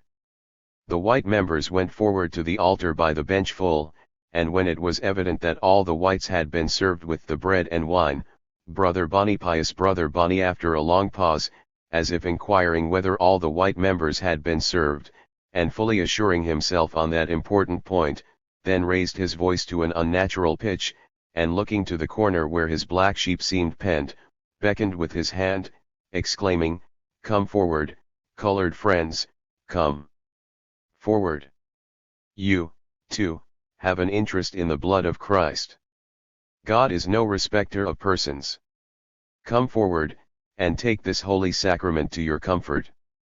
The colored members, poor, slavish souls, went forward, as invited. I went out, and have never been in that church since, although I honestly went there with a view to joining that body. I found it impossible to respect the religious profession of any who were under the dominion of this wicked prejudice, and I could not, therefore, feel that in joining them, I was joining a Christian church, at all. I tried other churches in New Bedford, with the same result, and, finally, I attached myself to a small body of colored Methodists, known as the Zion Methodists. Favored with the affection and confidence of the members of this humble communion, I was soon made a class leader and a local preacher among them. Many seasons of peace and joy I experienced among them, the remembrance of which is still 62. Precious, although I could not see it to be my duty to remain with that body, when I found that it consented to the same spirit which held my brethren in chains. In 4 or 5 months after reaching New Bedford, there came a young man to me, with a copy of The Liberator, the paper edited by William Lloyd Garrison, and published by Isaac Knapp, and asked me to subscribe for it. I told him I had but just escaped from slavery, and was of course very poor, and remarked further, that I was unable to pay for it then. The agent, however, very willingly took me as a subscriber, and appeared to be much pleased with securing my name to his list. From this time I was brought in contact with the mind of William Lloyd Garrison. His paper took its place with me next to the Bible. The Liberator was a paper after my own heart. It detested slavery, exposed hypocrisy and wickedness in high places, made no truce with the traffickers in the bodies and souls of men, it preached human brotherhood, denounced oppression, and, with all the solemnity of God's word, demanded the complete emancipation of my race. I not only liked, I loved this paper, and its editor. He seemed a match for all the opponents of emancipation, whether they spoke in the name of the law, or the gospel. His words were few, full of holy fire, and straight to the point. Learning to love him, through his paper, I was prepared to be pleased with his presence. Something of a hero worshipper, by nature, here was one, on first sight, to excite my love and reverence.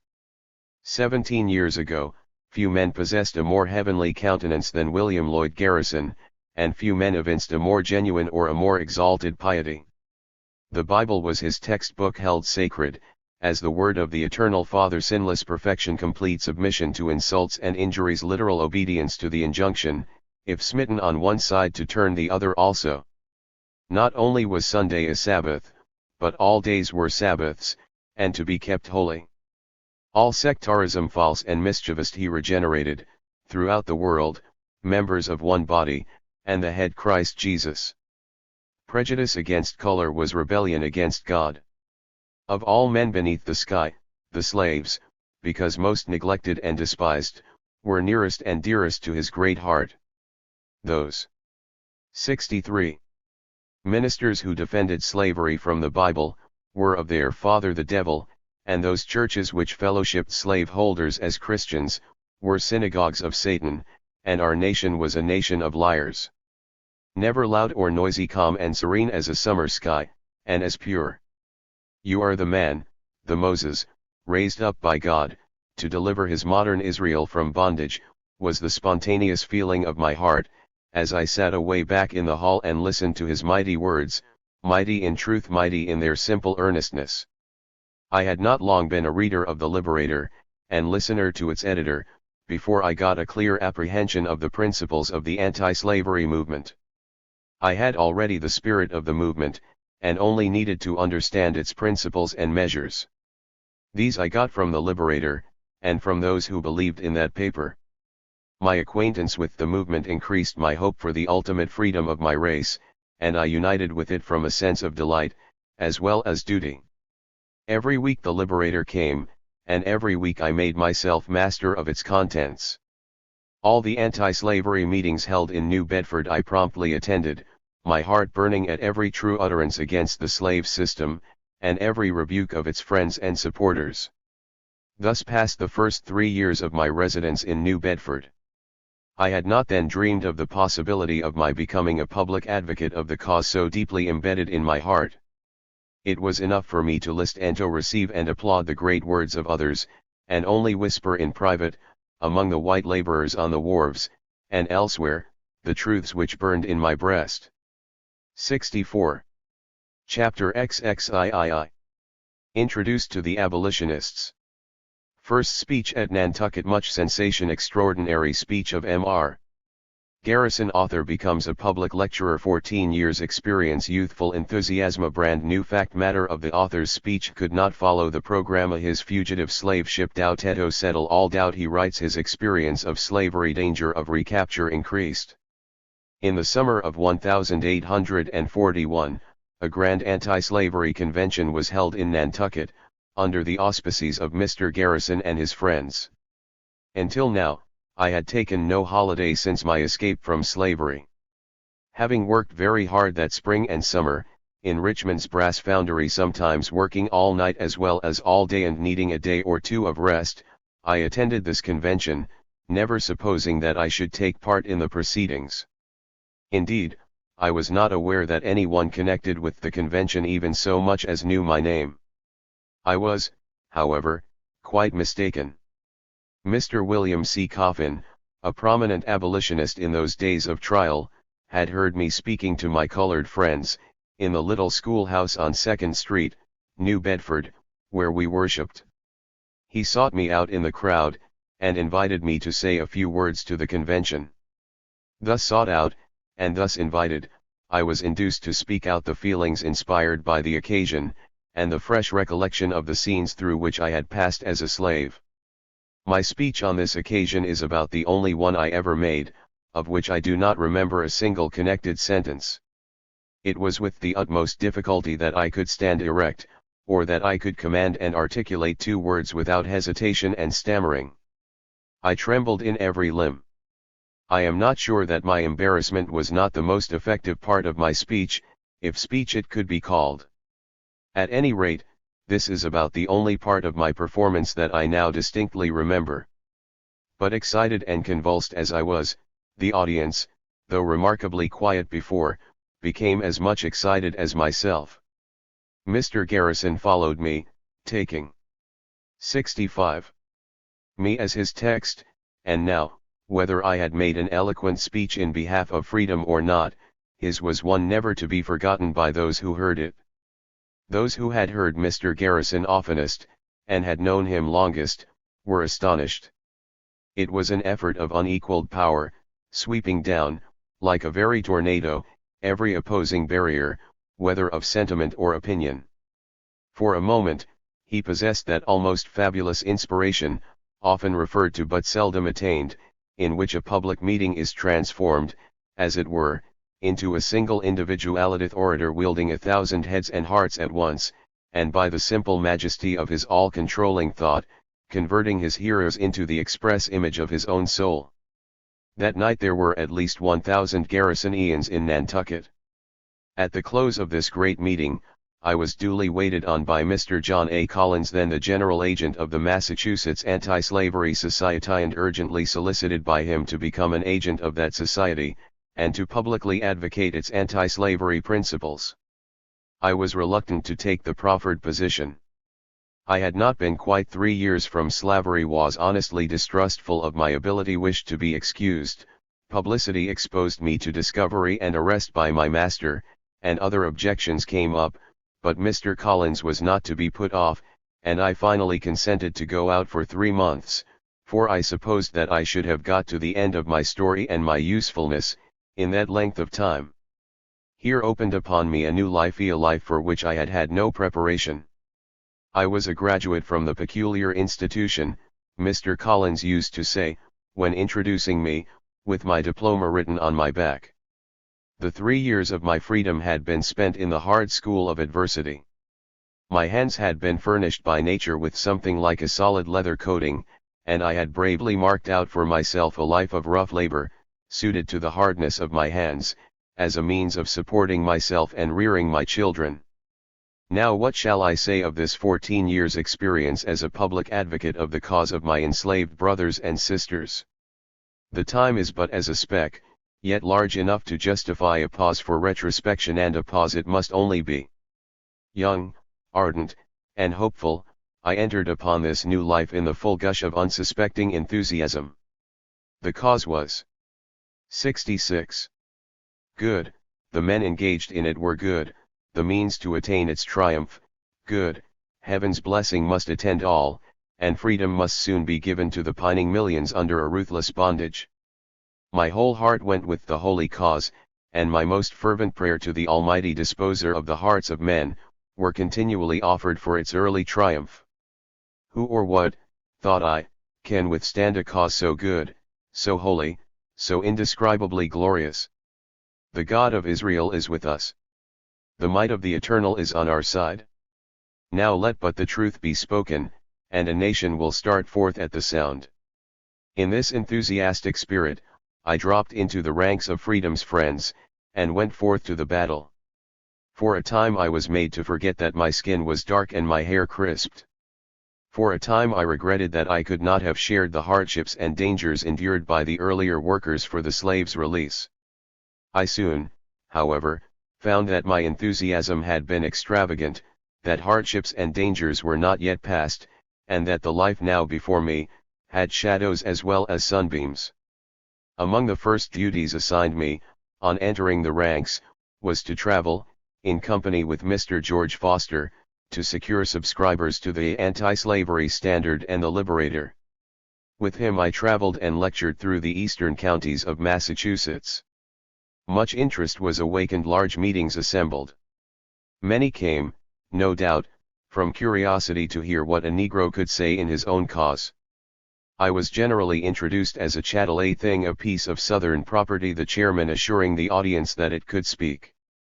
Fugitive slaves, at that time, were not so plentiful as now, and as a fugitive slave lecturer, I had the advantage of being a brand new fact, the first one out.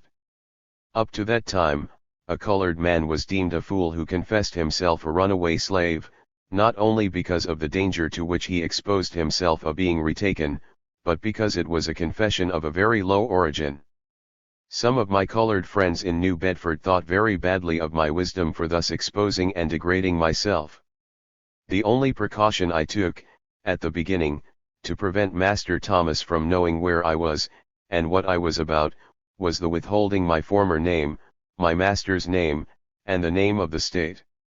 67. And county from which I came. During the first 3 or 4 months, my speeches were almost exclusively made up of narrations of my own personal experience as a slave. Let us have the facts, said the people. So also said friend George Foster, who always wished to pin me down to my simple narrative. Give us the facts, said Collins, we will take care of the philosophy. Just here arose some embarrassment. It was impossible for me to repeat the same old story month after month, and to keep up my interest in it. It was new to the people, it is true, but it was an old story to me, and to go through with it night after night, was a task altogether too mechanical for my nature. "Tell your story, Frederick," would whisper my then revered friend, William Lloyd Garrison, as I stepped upon the platform. I could not always obey, for I was now reading and thinking. New views of the subject were presented to my mind. It did not entirely satisfy me to narrate wrongs, I felt like denouncing them. I could not always curb my moral indignation for the perpetrators of slave-holding villainy, long enough for a circumstantial statement of the facts which I felt almost everybody must know. Besides, I was growing, and needed room. "People won't believe you ever was a slave, Frederick, if you keep on this way," said friend Foster. "Be yourself," said Collins, "and tell your story." It was said to me, "Better have a little of the plantation manner of speech than not, 'tis not best that you seem too learned." These excellent friends were actuated by the best of motives, and were not altogether wrong in their advice, and still I must speak just the word that seemed to me the word to be spoken by me. At last the apprehended trouble came. People doubted if I had ever been a slave. They said I did not talk like a slave, look like a slave, nor act like a slave, and that they believed I had never been south of Mason and Dixon's line. "He don't tell us where he came from, what his master's name was, show he got away, not the story of his experience. Besides, he is educated, and is, in this, a contradiction of all the facts we have concerning the ignorance of the slaves." Thus, I was in a pretty fair way to be denounced as an impostor. The committee of the Massachusetts Anti-Slavery Society knew all the facts in my case, and agreed with me in the prudence of 68. Keeping them private. They, therefore, never doubted my being a genuine fugitive, but going down the aisles of the churches in which I spoke, and hearing the free-spoken Yankees saying, repeatedly, "He's never been a slave, I'll warrant ye," I resolved to dispel all doubt, at no distant day, by such a revelation of facts as could not be made by any other than a genuine fugitive. In a little less than 4 years, therefore, after becoming a public lecturer, I was induced to write out the leading facts connected with my experience in slavery, giving names of persons, places, and dates, thus putting it in the power of any who doubted, to ascertain the truth or falsehood of my story of being a fugitive slave. This statement soon became known in Maryland, and I had reason to believe that an effort would be made to recapture me. It is not probable that any open attempt to secure me as a slave could have succeeded, further than the obtainment, by my master, of the money value of my bones and sinews. Fortunately for me, in the 4 years of my labors in the abolition cause, I had gained many friends, who would have suffered themselves to be taxed to almost any extent to save me from slavery. It was felt that I had committed the double offense of running away, and exposing the secrets and crimes of slavery and slaveholders. There was a double motive for seeking my re-enslavement, avarice and vengeance, and while, as I have said, there was little probability of successful recapture, if attempted openly, I was constantly in danger of being spirited away, at a moment when my friends could render me no assistance. In traveling about from place to place, often alone, I was much exposed to this sort of attack. Anyone cherishing the design to betray me, could easily do so, by simply tracing my whereabouts through the anti-slavery journals, for my meetings and movements were promptly made known in advance. My true friends, Mr. Garrison and Mr. Phillips, had no faith in the power of Massachusetts to protect me in my right to liberty. Public sentiment and the law, in their opinion, would hand me over to the tormentors. Mr. Phillips, especially, considered me in danger, and said, when I showed him the manuscript of my story, if in my place, he would throw it into the fire. Thus, the reader will observe, the 69. Settling of one difficulty only opened the way for another, and that though I had reached a free state, and had attained a position for public usefulness, I was still tormented with the liability of losing my liberty. How this liability was dispelled, will be related, with other incidents, in the next chapter. 70. Chapter XXIV. 21 months in Great Britain.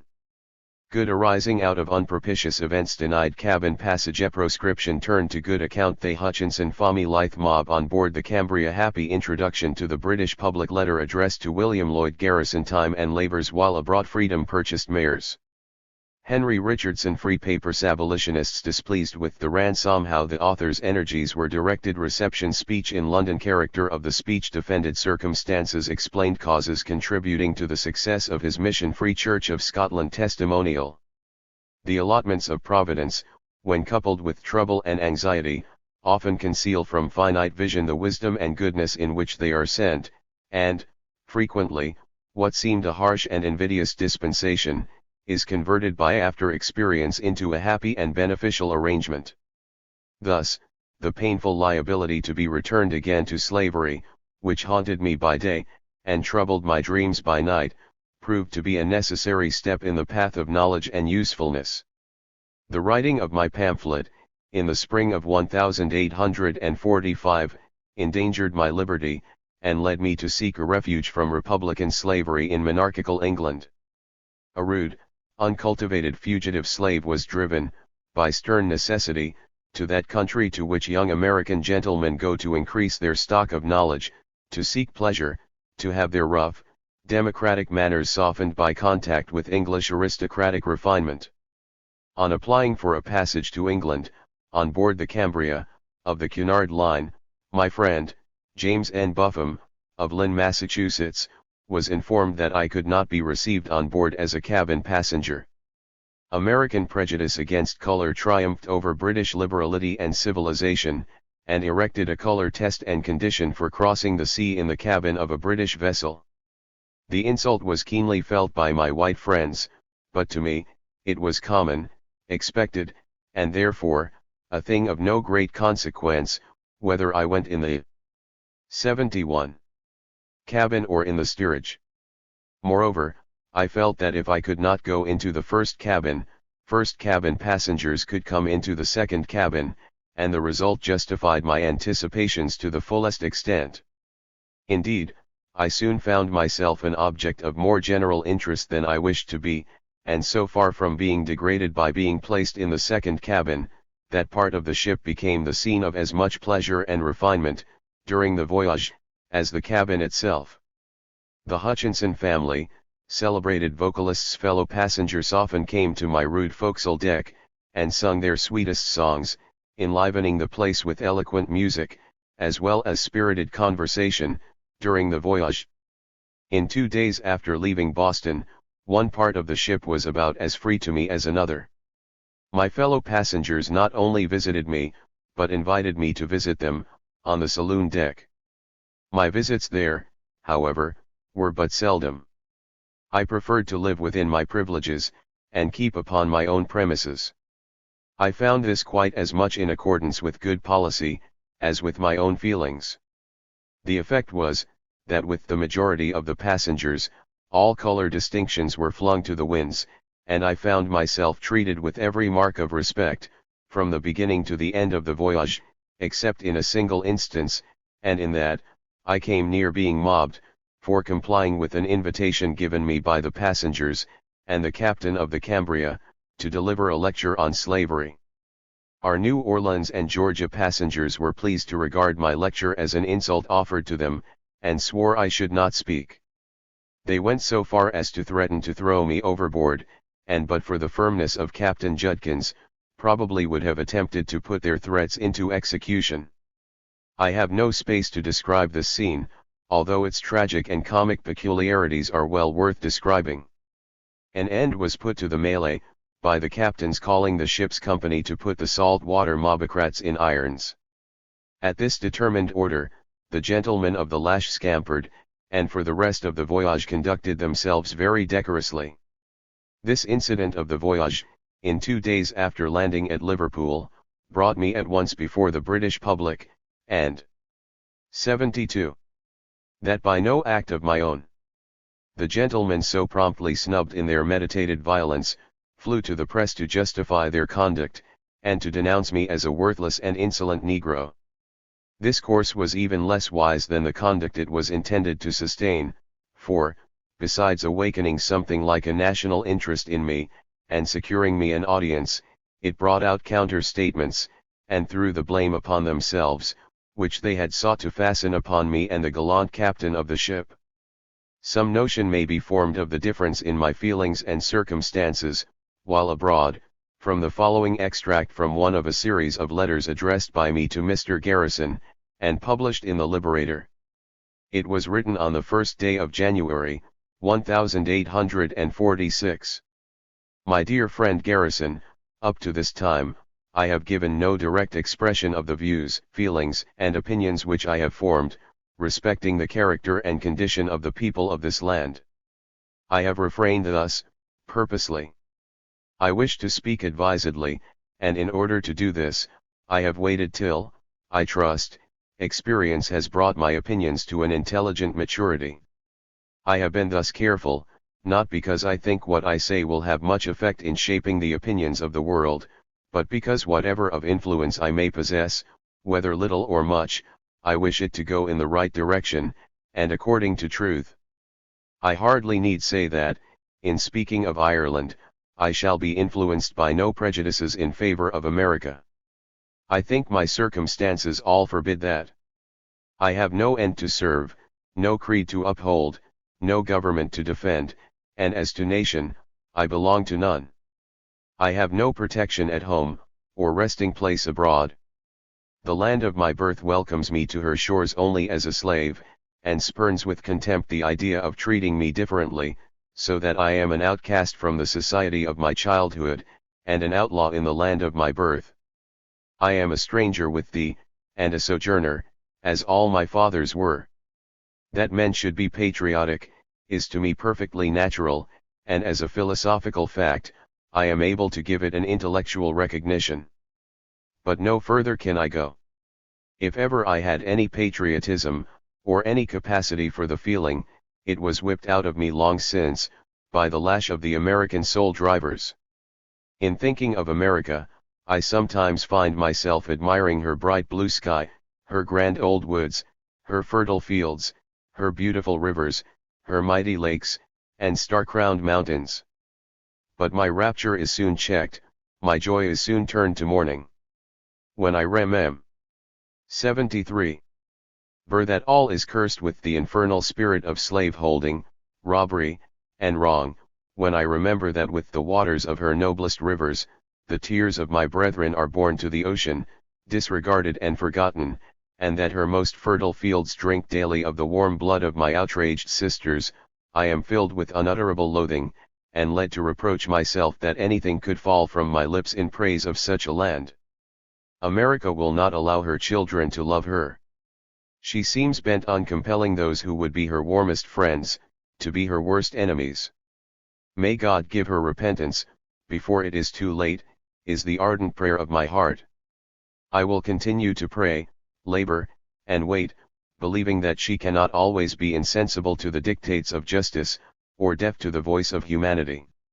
My opportunities for learning the character and condition of the people of this land have been very great.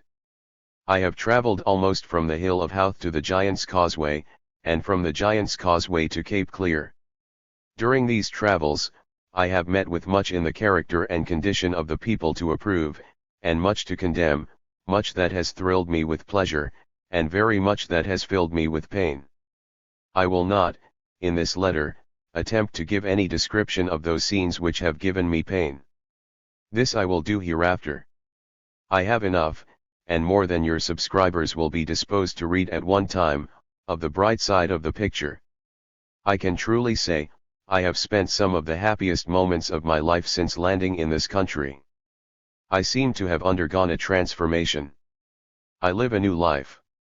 The warm and generous cooperation extended to me by the friends of my despised race, the prompt and liberal manner with which the press has rendered me its aid, the glorious enthusiasm with which thousands have flocked to hear the cruel wrongs of my downtrodden and long enslaved fellow countrymen portrayed, the deep sympathy for the slave, and the strong abhorrence of the slave-holder, everywhere evinced, the cordiality with which members and ministers of various religious bodies, and of Various shades of religious opinion have embraced me, and lent me their aid, the kind hospitality constantly proffered to me by persons of the highest rank in society, the spirit of freedom that seems to animate all with whom I come in contact, and the entire absence of everything that looked like prejudice against me, on account of the color of my skin contrasted so strongly with my long and bitter experience in the United States, that I look with wonder and amazement on the transition. In the southern part of the United States, I was a slave, thought of and spoken of as property, in the language of the law, held, taken, reputed, and adjudged to be a chattel in the hands of my owners and possessors, and their executors, administrators, and assigns, to all intents. 74. Constructions, and purposes whatsoever. In the northern states, a fugitive slave, liable to be hunted at any moment, like a felon, and to be hurled into the terrible jaws of slavery, doomed by an inveterate prejudice against color to insult and outrage on every hand, denied the privileges and courtesies common to others in the use of the most humble means of conveyance, shut out from the cabins on steamboats, refused admission to respectable hotels, caricatured, scorned, scoffed, mocked, and maltreated with impunity by anyone, so he has a white skin. But now behold the change. 11 days and a half gone, and I have crossed 3,000 miles of the perilous deep. Instead of a democratic government, I am under a monarchical government. Instead of the bright, blue sky of America, I am covered with the soft, gray fog of the Emerald Isle. I breathe, and lo! the chattel becomes a man. I gaze around in vain for one who will question my equal humanity, claim me as his slave, or offer me an insult. I employ a cab, I am seated beside white people, I reach the hotel, I enter the same door, I am shown into the same parlor, I dine at the same table, no one is offended. No delicate nose grows deformed in my presence. I find no difficulty here in obtaining admission into any place of worship, instruction, or amusement, on equal terms with people as white as any I ever saw in the United States. I meet nothing to remind me of my complexion. I find myself regarded and treated at every turn with the kindness and deference paid to white people. When I go to church, I am met by no upturned nose and scornful lip to tell me, "We don't allow niggers in here." I remember, about 2 years ago, there was in Boston, near the southwest corner of Boston Common, a menagerie. I had long desired to see such a collection as I understood was being exhibited there. Never having had an opportunity while a slave, I resolved to seize this, my first, since my escape. I went, and as I approached the entrance to gain admission, I was met and told by the doorkeeper, in a harsh and contemptuous tone, "We don't allow niggers in here." I also remember attending a revival meeting in the Rev. Henry Jackson's meeting house, at New Bedford, and going up the broad aisle to find a seat, I was met by a good deacon, who told me, in a pious tone, "We don't allow niggers in here." Soon after my arrival in New Bedford, from the South, I had a strong desire to attend the Lyceum, but was told, "They don't allow niggers in here." While passing from New York to Boston, on the steamer Massachusetts, on the night of the 9th of December, 1843, when chilled almost through with the cold, I went into the cabin to get a little warm. I was soon touched. 75. Upon the shoulder, and told, "We don't allow niggers in here."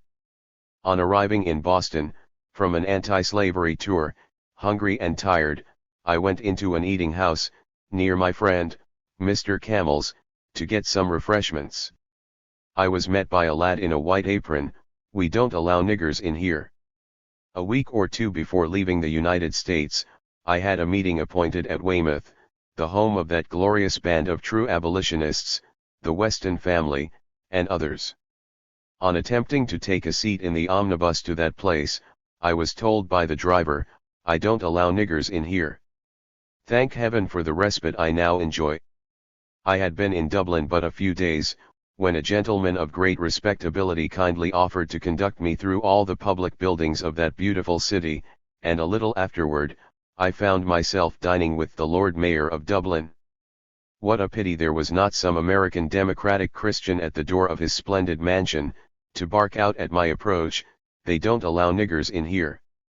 The truth is, the people here know nothing of the Republican Negro hate prevalent in our glorious land. They measure and esteem men according to their moral and intellectual worth, and not according to the color of their skin. Whatever may be said of the aristocracies here, there is none based on the color of a man's skin. This species of aristocracy belongs preeminently to the land of the free, and the home of the brave. I have never found it abroad, in any but Americans. It sticks to them wherever they go. They find it almost as hard to get rid of, as to get rid of their skins. The second day after my arrival at Liverpool, in company with my friend, Buffum, and several other friends, I went to Eaton Hall, the residence of the Marquis of Westminster, one of the most splendid buildings in England. On approaching the door, I found several of our American passengers, who came out with us in the Cambria, waiting for admission, as but one party was allowed in the house at a time. We all had to wait till the company within came out. And of all the faces, expressive of chagrin, those of the Americans were preeminent. They looked as sour as vinegar, and as bitter as gall, when they found I was to be admitted on equal terms with themselves. When the door was opened, I walked in, on an equal footing with my white fellow citizens, and from all I could see, I had as much attention paid me by the servants that showed us through the house, as any with a paler skin. As I walked through the building, the statuary did not fall down, the pictures did not leap from their places, the doors did not refuse to open, and the servants did not say, "We don't allow niggers in here." A happy new year to you, and all the friends of freedom. 76. My time and labors, while abroad, were divided between England, Ireland, Scotland, and Wales. Upon this experience alone, I might write a book twice the size of this, My Bondage and My Freedom. I visited and lectured in nearly all the large towns and cities in the United Kingdom, and enjoyed many favorable opportunities for observation and information. But books on England are abundant, and the public may, therefore, dismiss any fear that I am meditating another infliction in that line, though, in truth, I should like much to write a book on those countries, if for nothing else, to make grateful mention of the many dear friends, whose benevolent actions toward me are ineffaceably stamped upon my memory, and warmly treasured in my heart. To these friends I owe my freedom in the United States. On their own motion, without any solicitation from me, they raised a fund sufficient to purchase my freedom, and actually paid it over, and placed the papers of. The following is a copy of these curious papers, both of my transfer from Thomas to Hugh Auld, and from Hugh to myself. Know all men by these presents, that I, Thomas Auld, of Talbot County, and State of Maryland, for and in consideration of the sum of $100, current money, to me paid by Hugh Auld, of the city of Baltimore, in the said state, at and before the sealing and delivery of these presents, the receipt whereof, I, the said Thomas Auld, do hereby acknowledge, have granted, bargained, and sold, and by these presents do grant, bargain, and sell unto the said Hugh Auld, his executors, administrators, and assigns, one Negro man, by the name of Frederick Bailey, or Douglas, as he calls himself. He is now about 28 years of age to have and to hold the said Negro man for life. And I, the said Thomas Auld, for myself, my heirs, executors, and administrators, all and singular, the said Frederick Bailey, alias Douglas, unto the said Hugh Auld, his executors, administrators, and assigns, against me, the said Thomas Auld, my executors, and administrators, and against all and every other person or persons whatsoever, shall and will warrant and forever defend by these presents. In witness whereof, I set my hand and seal, this 13th day of November, 1846. Thomas Auld. Signed, sealed, and delivered in presence of Wrightson Jones. John C. Lees. The authenticity of this bill of sale is attested by N. Harrington, a justice of the peace of the state of Maryland, and for the county of Talbot, dated same day as above. 77. My manumission in my hands, before they would tolerate the idea of my returning to this, my native country. To this commercial transaction I owe my exemption from the democratic operation of the Fugitive Slave Bill of 1850. But for this, I might at any time become a victim of this most cruel and scandalous enactment, and be doomed to end my life, as I began it, a slave. The sum paid for my freedom was £150. Some of my uncompromising anti-slavery friends in this country failed to see the wisdom of this arrangement, and were not pleased that I consented to it, even by my silence. They thought it a violation of anti-slavery principles conceding a right of property in man and a wasteful expenditure of money. On the other hand, viewing it simply in the light of a ransom, or as money extorted by a robber, and my liberty of more value than £150, I could not see either a violation of the laws of morality, or those of economy, in the transaction. It is true, I was not in the possession of my claimants, and could have easily remained in England, for the same friends who had so generously purchased my freedom, would have assisted me in establishing myself in that country. To this, however, I could not consent. I felt that I had a duty to perform, and that was, to labor and suffer with the oppressed in my native land. Considering, therefore, all the to all whom it may concern, be it known, that I, Hewald, of the city of Baltimore, in Baltimore County, in the state of Maryland, for divers good causes and considerations, me thereunto moving, have released from slavery, liberated, manumit, and set free, and by these presents do hereby release from slavery, liberate, manumit, and set free, my Negro man, named Frederick Bailey, otherwise called Douglas, being of the age of 28 years, or thereabouts, and able to work and gain a sufficient livelihood and maintenance, and him the said Negro man, named Frederick Bailey, otherwise called Frederick Douglas, I do declare to be henceforth free, manumit, and discharged from all manner of servitude to me, my executors, and administrators forever. In witness whereof, I, the said Hewald, have hereunto set my hand and seal, the 5th of December, in the year 1846. Hewald. Sealed and delivered in the presence of T. Hanson Belt. James N. S. T. Wright. 78. Stansest Fugitive Slave Bill included. I think the very best thing was done in letting Master Hugh have the £150, and leaving me free to return to my appropriate field of labor. Had I been a private person, having no other relations or duties than those of a personal and family nature, I should never have consented to the payment of so large a sum for the privilege of living securely under our glorious republican form of government. I could have remained in England, or have gone to some other country, and perhaps I could even have lived unobserved in this. But to this I could not consent. I had already become somewhat notorious, and withal quite as unpopular as notorious, and I was, therefore, much exposed to arrest and recapture. The main object to which my labors in Great Britain were directed, was the concentration of the moral and religious sentiment of its people against American slavery. England is often charged with having established slavery in the United States, and if there were no other justification than this for appealing to her people to lend their moral aid for the abolition of slavery, I should be justified. My speeches in Great Britain were wholly extemporaneous, and I may not always have been so guarded in my expressions, as I otherwise should have been.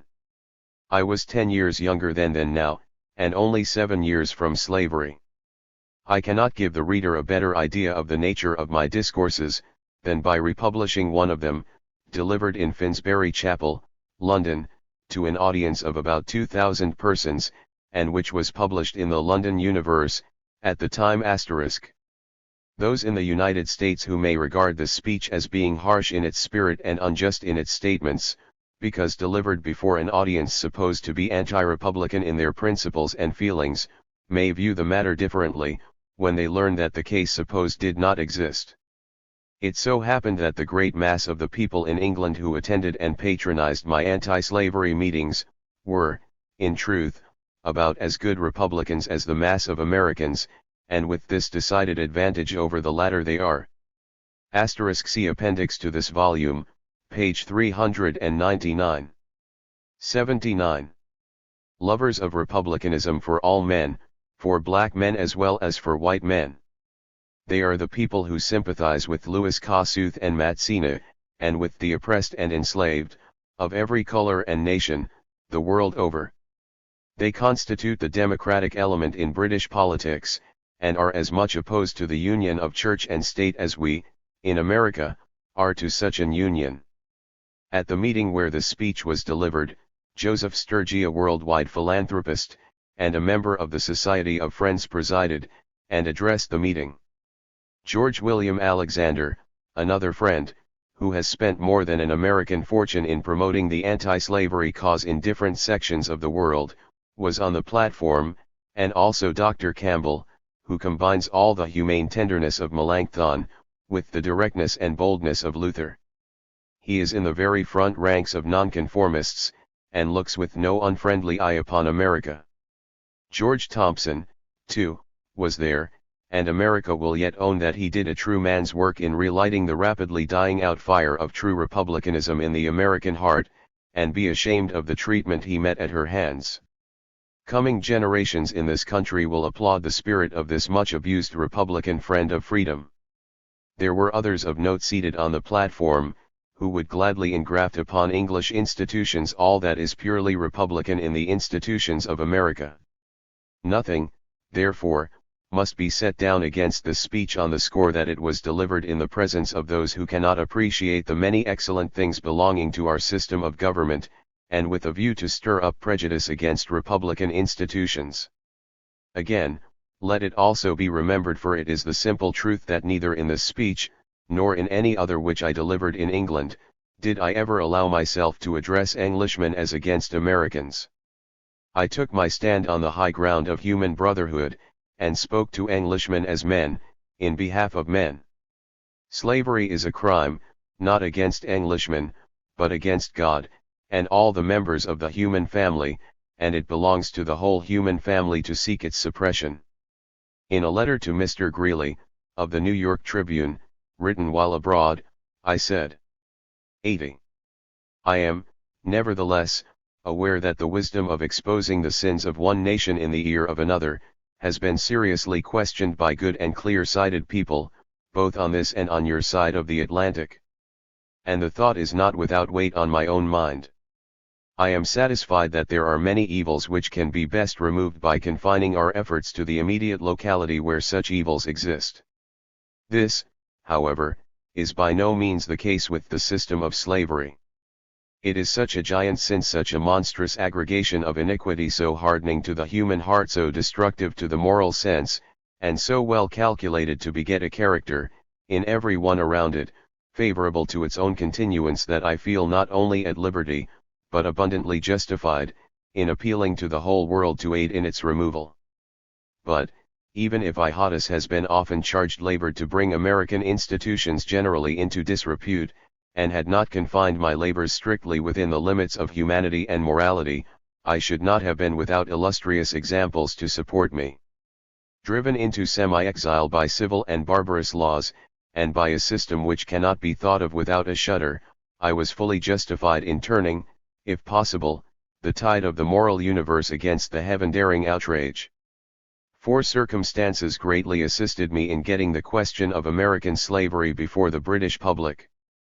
First, the mob on board the Cambria, already referred to, which was a sort of national announcement of my arrival in England.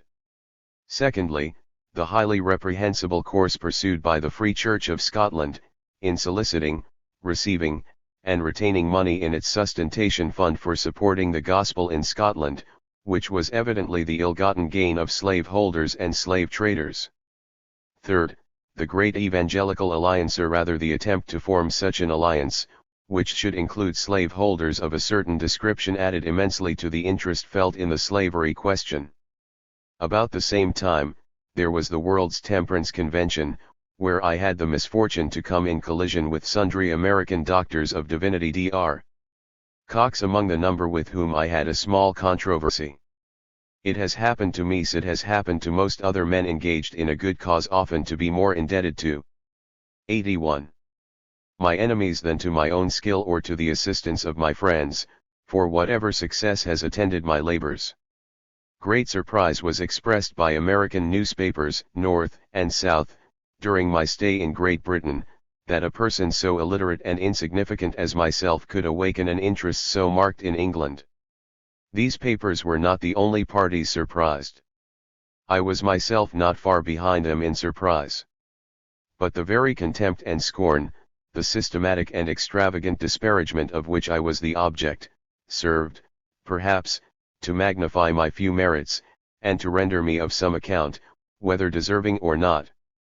A man is sometimes made great, by the greatness of the abuse a portion of mankind may think proper to heap upon him.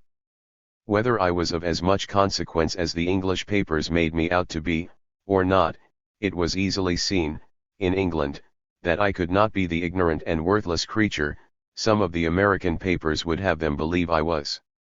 Men, in their senses, do not take bowie knives to kill mosquitoes, nor pistols to shoot flies, and the American passengers who thought proper to get up a mob to silence me, on board the Cambria, took the most effective method of telling the British public that I had something to say. But to the second circumstance, namely, the position of the Free Church of Scotland, with the great doctors Chalmers, Cunningham, and Candlish at its head. That church, with its leaders, put it out of the power of the Scotch people to ask the old question, which we in the North have often most wickedly asked: what have we to do with slavery? That church had taken the price of blood into its treasury, with which to build free churches, and to pay free church ministers for preaching the gospel, and, worse still, when honest John Murray, of Bolian Bay, now gone to his reward in heaven with William Smeal, Andrew Payton, Frederick Card, and other sterling anti-slavery men in Glasgow, denounced the transaction as disgraceful and shocking to the religious sentiment of Scotland, this church, through its leading divines, instead of repenting and seeking to mend the mistake into which it had fallen, made it a flagrant sin, by undertaking to defend, in the name of God and the Bible, the principle not only of taking the money of slave dealers to build churches, 82, but of holding fellowship with the holders and traffickers in human flesh. This, the reader will see, brought up the whole question of slavery, and opened the way to its full discussion, without any agency of mine. I have never seen a people more deeply moved than were the people of Scotland, on this very question. Public meeting succeeded public meeting. Speech after speech, pamphlet after pamphlet, editorial after editorial, sermon after sermon, soon lashed the conscientious Scotch people into a perfect furore. "Send back the money," was indignantly cried out, from Greenock to Edinburgh, and from Edinburgh to Aberdeen. George Thompson, of London, Henry C. Wright, of the United States, James N. Buffum, of Lynn, Massachusetts, and myself were on the anti-slavery side, and Doctors Chalmers, Cunningham, and Candlish on the other. In a conflict where the latter could have had even the show of right, the truth, in our hands as against them, must have been driven to the wall, and while I believe we were able to carry the conscience of the country against the action of the Free Church, the battle, it must be confessed, was a hard-fought one. Abler defenders of the doctrine of fellowshipping slaveholders as Christians, have not been met with. In defending this doctrine, it was necessary to deny that slavery is a sin. If driven from this position, they were compelled to deny that slaveholders were responsible for the sin, and if driven from both these positions, they must deny that it is a sin in such a sense, and that slaveholders are sinners in such a sense, as to make it wrong, in the circumstances in which they were placed, to recognize them as Christians. Dr. Cunningham was the most powerful debater on the slavery side of the question. Mr. Thompson was the ablest on the anti-slavery side. A scene occurred between these two men, a parallel to which I think I never witnessed before, and I know I never have since. The scene was caused by a single exclamation on the part of Mr. Thompson. The General Assembly of the Free Church was in progress at Cannon Mills, Edinburgh. The building would hold about 2,500 persons, and on this occasion it was densely packed, notice having been given that Doctors Cunningham and Candlish would speak, that day, in defense of the relations of the Free Church of Scotland to slavery in 83. America. Messrs. Thompson, Buffum, myself, and a few anti-slavery friends, attended, but sat at such a distance, and in such a position, that, perhaps, we were not observed from the platform. The excitement was intense, having been greatly increased by a series of meetings held by Messrs. Thompson, Wright, Buffum, and myself, in the most splendid hall in that most beautiful city, just previous to the meetings of the General Assembly. Send back the money. Stared at us from every street corner, send back the money. In large capitals, adorned the broad flags of the pavement, send back the money. Was the chorus of the popular street songs, send back the money. Was the heading of leading editorials in the daily newspapers.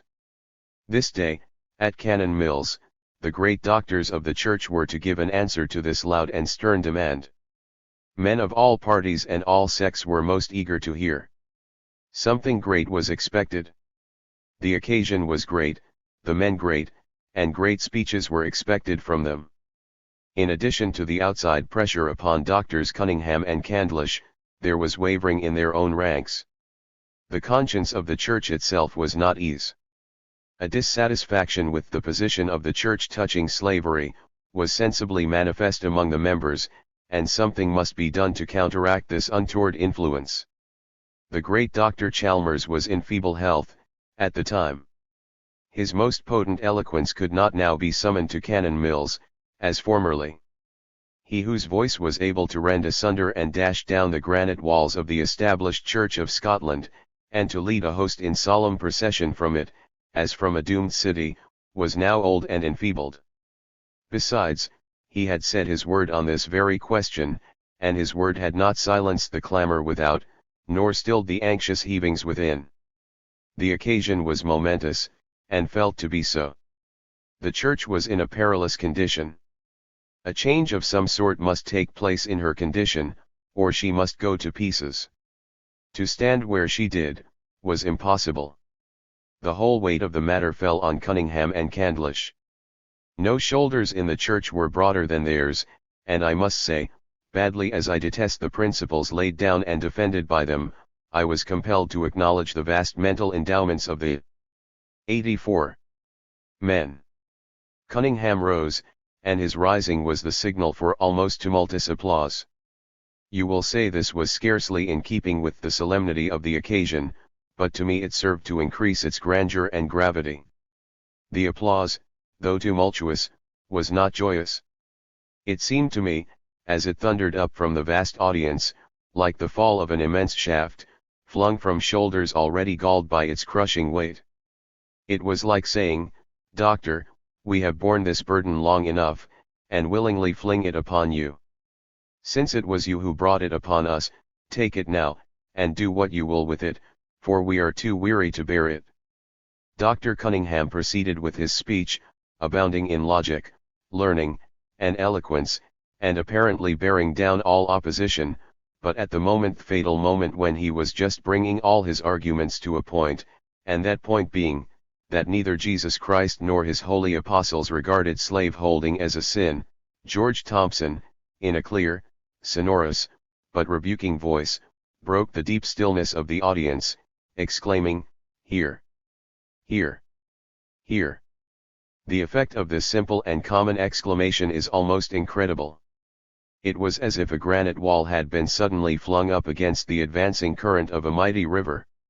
For a moment, speaker and audience were brought to a dead silence. Both the doctor and his hearer seemed appalled by the audacity, as well as the fitness of the rebuke. At length a shout went up to the cry of "Put him out!"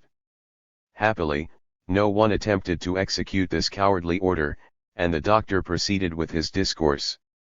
Not, however, as before, did the learned doctor proceed.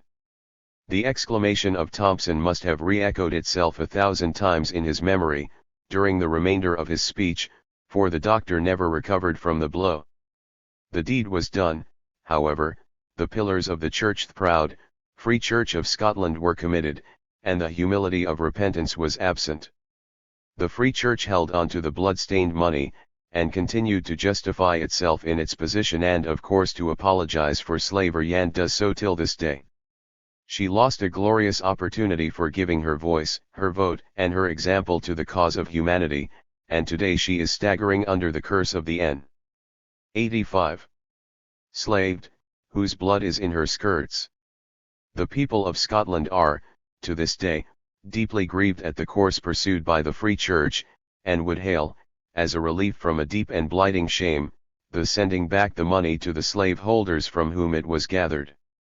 One good result followed the conduct of the Free Church: it furnished an occasion for making the people of Scotland thoroughly acquainted with the character of slavery, and for arraying against the system the moral and religious sentiment of that country. Therefore, while we did not succeed in accomplishing the specific object of our mission, namely procure the sending back of the money, we were amply justified by the good which really did result from our labors. Next comes the Evangelical Alliance. This was an attempt to form a union of all evangelical Christians throughout the world. 60 or 70 American divines attended, and some of them went there merely to weave a worldwide garment with which to clothe evangelical slave holders. Foremost among these divines was the Rev. Samuel Hanson Cox, moderator of the New School Presbyterian General Assembly. He and his friends spared no pains to secure a platform broad enough to hold American slave holders, and in this they partly succeeded. But the question of slavery is too large a question to be finally disposed of, even by the Evangelical Alliance. We appealed from the judgment of the Alliance to the judgment of the people of Great Britain, and with the happiest effect. This controversy with the Alliance might be made the subject of extended remark, but I must forbear, except to say, that this effort to shield the Christian character of slaveholders greatly served to open a way to the British ear for anti-slavery discussion, and that it was well improved. The fourth and last circumstance that assisted me in getting before the British public, was an attempt on the part of certain doctors of divinity to silence me on the platform of the World's Temperance Convention. Here I was brought into point-blank collision with Rev. Dr. Cox, who made me the subject not only of bitter remark in the convention, but also of a long denunciatory letter published in the New York Evangelist and other American papers. I replied to the doctor as well as I could, and was successful in getting a respectful 86. hearing before the British public, who are by nature and practice ardent lovers of fair play, especially in a conflict between the weak and the strong. Thus did circumstances favor me, and favor the cause of which I strove to be the advocate. After such distinguished notice, the public in both countries was compelled to attach some importance to my labors. By the very ill usage I received at the hands of Dr. Cox and his party, by the mob on board the Cambria, by the attacks made upon me in the American newspapers, and by the aspersions cast upon me through the organs of the Free Church of Scotland, I became one of that class of men, who, for the moment, at least, have greatness forced upon them. People became the more anxious to hear for themselves, and to judge for themselves, of the truth which I had to unfold. While, therefore, it is by no means easy for a stranger to get fairly before the British public, it was my lot to accomplish it in the easiest manner possible. Having continued in Great Britain and Ireland nearly 2 years, and being about to return to Americanet as I left it, a slave, but a freeman, leading friends of the cause of emancipation in that country intimated their intention to make me a testimonial, not only on grounds of personal regard to myself, but also to the cause to which they were so ardently devoted. How far any such thing could have succeeded, I do not know, but many reasons led me to prefer that my friends should simply give me the means of obtaining a printing press and printing materials, to enable me to start a paper, devoted to the interests of my enslaved and oppressed people. I told them that perhaps the greatest hindrance to the adoption of abolition principles by the people of the United States, was the low estimate, everywhere in that country, placed upon the Negro, as a man, that because of his assumed natural inferiority, people reconciled themselves to his enslavement and oppression, as things inevitable, if not desirable. The grand thing to be done, therefore, was to change the estimation in which the colored people of the United States were held, to remove the prejudice which depreciated and depressed them, to prove them worthy of a higher consideration, to disprove their alleged inferiority, and demonstrate their capacity for a more exalted civilization than slavery and prejudice had as 87. Signed to them. I further stated, that, in my judgment, a tolerably well-conducted press, in the hands of persons of the despised race, by calling out the mental energies of the race itself, by making them acquainted with their own latent powers, by enkindling among them the hope that for them there is a future, by developing their moral power, by combining and reflecting their talents would prove a most powerful means of removing prejudice, and of awakening an interest in them. I further informed Themond at that time the statement was true that there was not, in the United States, a single newspaper regularly published by the colored people, that many attempts had been made to establish such papers, but that, up to that time, they had all failed. These views I laid before my friends. The result was, nearly $2,500 were speedily raised towards starting my paper. For this prompt and generous assistance, rendered upon my bare suggestion, without any personal efforts on my part, I shall never cease to feel deeply grateful, and the thought of fulfilling the noble expectations of the dear friends who gave me this evidence of their confidence, will never cease to be a motive for persevering exertion.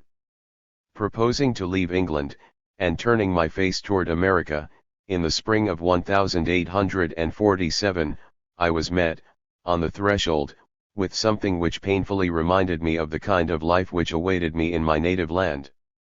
For the first time in the many months spent abroad, I was met with proscription on account of my color. A few weeks before departing from England, while in London, I was careful to purchase a ticket, and secure a berth for returning home, in the Cambria steamer in which I left the United States, paying therefore the round sum of £40 and 19 shillings sterling. This was first cabin fare. But on going aboard the Cambria, I found that the Liverpool agent had ordered my berth to be given to another, and had forbidden my entering the saloon. This contemptible conduct met with stern rebuke from the British press. For, upon the point of leaving England, I took occasion to expose the disgusting tyranny, in the columns of the London Times. That journal, and other leading journals throughout the United Kingdom, held up the outrage to unmitigated condemnation. So good an opportunity for calling 88 out a full expression of British sentiment on the subject, had not before occurred, and it was most fully embraced. The result was, that Mr. Cunard came out in a letter to the public journals, assuring them of his regret at the outrage, and promising that the like should never occur again on board his steamers, and the like, we believe, has never since occurred on board the steamships of the Cunard line. It is not very pleasant to be made the subject of such insults, but if all such necessarily resulted as this one did, I should be very happy to bear, patiently, many more than I have borne, of the same sort. Albeit, the lash of proscription, to a man accustomed to equal social position, even for a time, as I was, has a sting for the soul hardly less severe than that which bites the flesh and draws the blood from the back of the plantation slave. It was rather hard, after having enjoyed nearly 2 years of equal social privileges in England, often dining with gentlemen of great literary, social, political, and religious eminence, never, during the whole time, having met with a single word, look, or gesture, which gave me the slightest reason to think my color was an offense to anybody, now to be cooped up in the stern of the Cambria, and denied the right to enter the saloon, lest my dark presence should be deemed an offense to some of my democratic fellow passengers. The reader will easily imagine what must have been my feelings.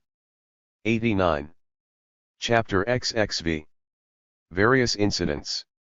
Newspaper enterprise, unexpected opposition, objections to it, their plausibility, admitted motives for coming to Rochester, disciple of Mr. Garrison change of opinion causes leading to it consequences of the change prejudice against color amusing condescension Jim Crow cars collisions with conductors and brakemen trains ordered not to stop at Lynn amusing domestic scene separate tables for master and men prejudice unnatural illustrations author in high company elevation of the free people of color pledge for the future. I have now given the reader an imperfect sketch of 9 years' experience in freedom 3 years as a common laborer on the wharves of New Bedford, 4 years as a lecturer in New England, and 2 years of semi-exile in Great Britain and Ireland. A single ray of light remains to be flung upon my life during the last 8 years, and my story will be done. A trial awaited me on my return from England to the United States, for which I was but very imperfectly prepared. My plans for my then future usefulness as an anti-slavery advocate were all settled. My friends in England had resolved to raise a given sum to purchase for me a press and printing materials, and I already saw myself wielding my pen, as well as my voice, in the great work of renovating the public mind, and building up a public sentiment which should, at least, send slavery and oppression to the grave, and restore to liberty and the pursuit of happiness the people with whom I had suffered, both as a slave and as a freeman. Intimation had reached my friends in Boston of what I intended to do, before my arrival, and I was prepared to find them favorably disposed toward my much-cherished enterprise. In this I was mistaken. I found them very earnestly opposed to the idea of my starting a paper, and for several reasons. First, the paper was not needed; secondly, it would interfere with my usefulness as a lecturer; thirdly, I was better fitted to speak than to 90. Right. Fourthly, the paper could not succeed. This opposition, from a quarter so highly esteemed, and to which I had been accustomed to look for advice and direction, caused me not only to hesitate, but inclined me to abandon the enterprise. All previous attempts to establish such a journal having failed, I felt that probably I should but add another to the list of failures, and thus contribute another proof of the mental and moral deficiencies of my race. Very much that was said to me in respect to my imperfect literary acquirements, I felt to be most painfully true. The unsuccessful projectors of all the previous colored newspapers were my superiors in point of education, and if they failed, how could I hope for success? Yet I did hope for success, and persisted in the undertaking. Some of my English friends greatly encouraged me to go forward, and I shall never cease to be grateful for their words of cheer and generous deeds. I can easily pardon those who have denounced me as ambitious and presumptuous, in view of my persistence in this enterprise. I was but 9 years from slavery. In point of mental experience, I was but 9 years old. That one, in such circumstances, should aspire to establish a printing press, among an educated people, might well be considered, if not ambitious, quite silly. My American friends looked at me with astonishment. A wood sawyer offering himself to the public as an editor. A slave, brought up in the very depths of ignorance, assuming to instruct the highly civilized people of the North in the principles of liberty, justice, and humanity. The thing looked absurd. Nevertheless, I persevered. I felt that the want of education, great as it was, could be overcome by study, and that knowledge would come by experience, and further, I thought that an intelligent public, knowing my early history, would easily pardon a large share of the deficiencies which I was sure that my paper would exhibit. The most distressing thing, however, was the offense which I was about to give my Boston friends, by what seemed to them a reckless disregard of their sage advice. I am not sure that I was not under the influence of something like a slavish adoration of my Boston friends, and I labored hard to convince them of the wisdom of my undertaking, but without success. Indeed. 91. I never expect to succeed, although time has answered all their original objections. The paper has been successful. It is a large sheet, costing $80 per week, has 3,000 subscribers, has been published regularly nearly 8 years and bids fair to stand 8 years longer. At any rate, the 8 years to come are as full of promise as were the 8 that are past. It is not to be concealed, however, that the maintenance of such a journal, under the circumstances, has been a work of much difficulty, and could all the perplexity, anxiety, and trouble attending it, have been clearly foreseen, I might have shrunk from the undertaking. As it is, I rejoice in having engaged in the enterprise, and count it joy to have been able to suffer, in many ways, for its success, and for the success of the cause to which it has been faithfully devoted. I look upon the time, money, and labor bestowed upon it, as being amply rewarded, in the development of my own mental and moral energies, and in the corresponding development of my deeply injured and oppressed people. From motives of peace, instead of issuing my paper in Boston, among my New England friends, I came to Rochester, Western New York, among strangers, where the circulation of my paper could not interfere with the local circulation of the Liberator and the Standard, for at that time I was, on the anti-slavery question, a faithful disciple of William Lloyd Garrison, and fully committed to his doctrine touching the pro-slavery character of the Constitution of the United States, and the non-voting principle, of which he is the known and distinguished advocate. With Mr. Garrison, I held it to be the first duty of the non-slave-holding states to dissolve the Union with the slave-holding states, and hence my cry, like his, was, no union with slaveholders. With these views, I came into Western New York, and during the first 4 years of my labor here, I advocated them with pen and tongue, according to the best of my ability.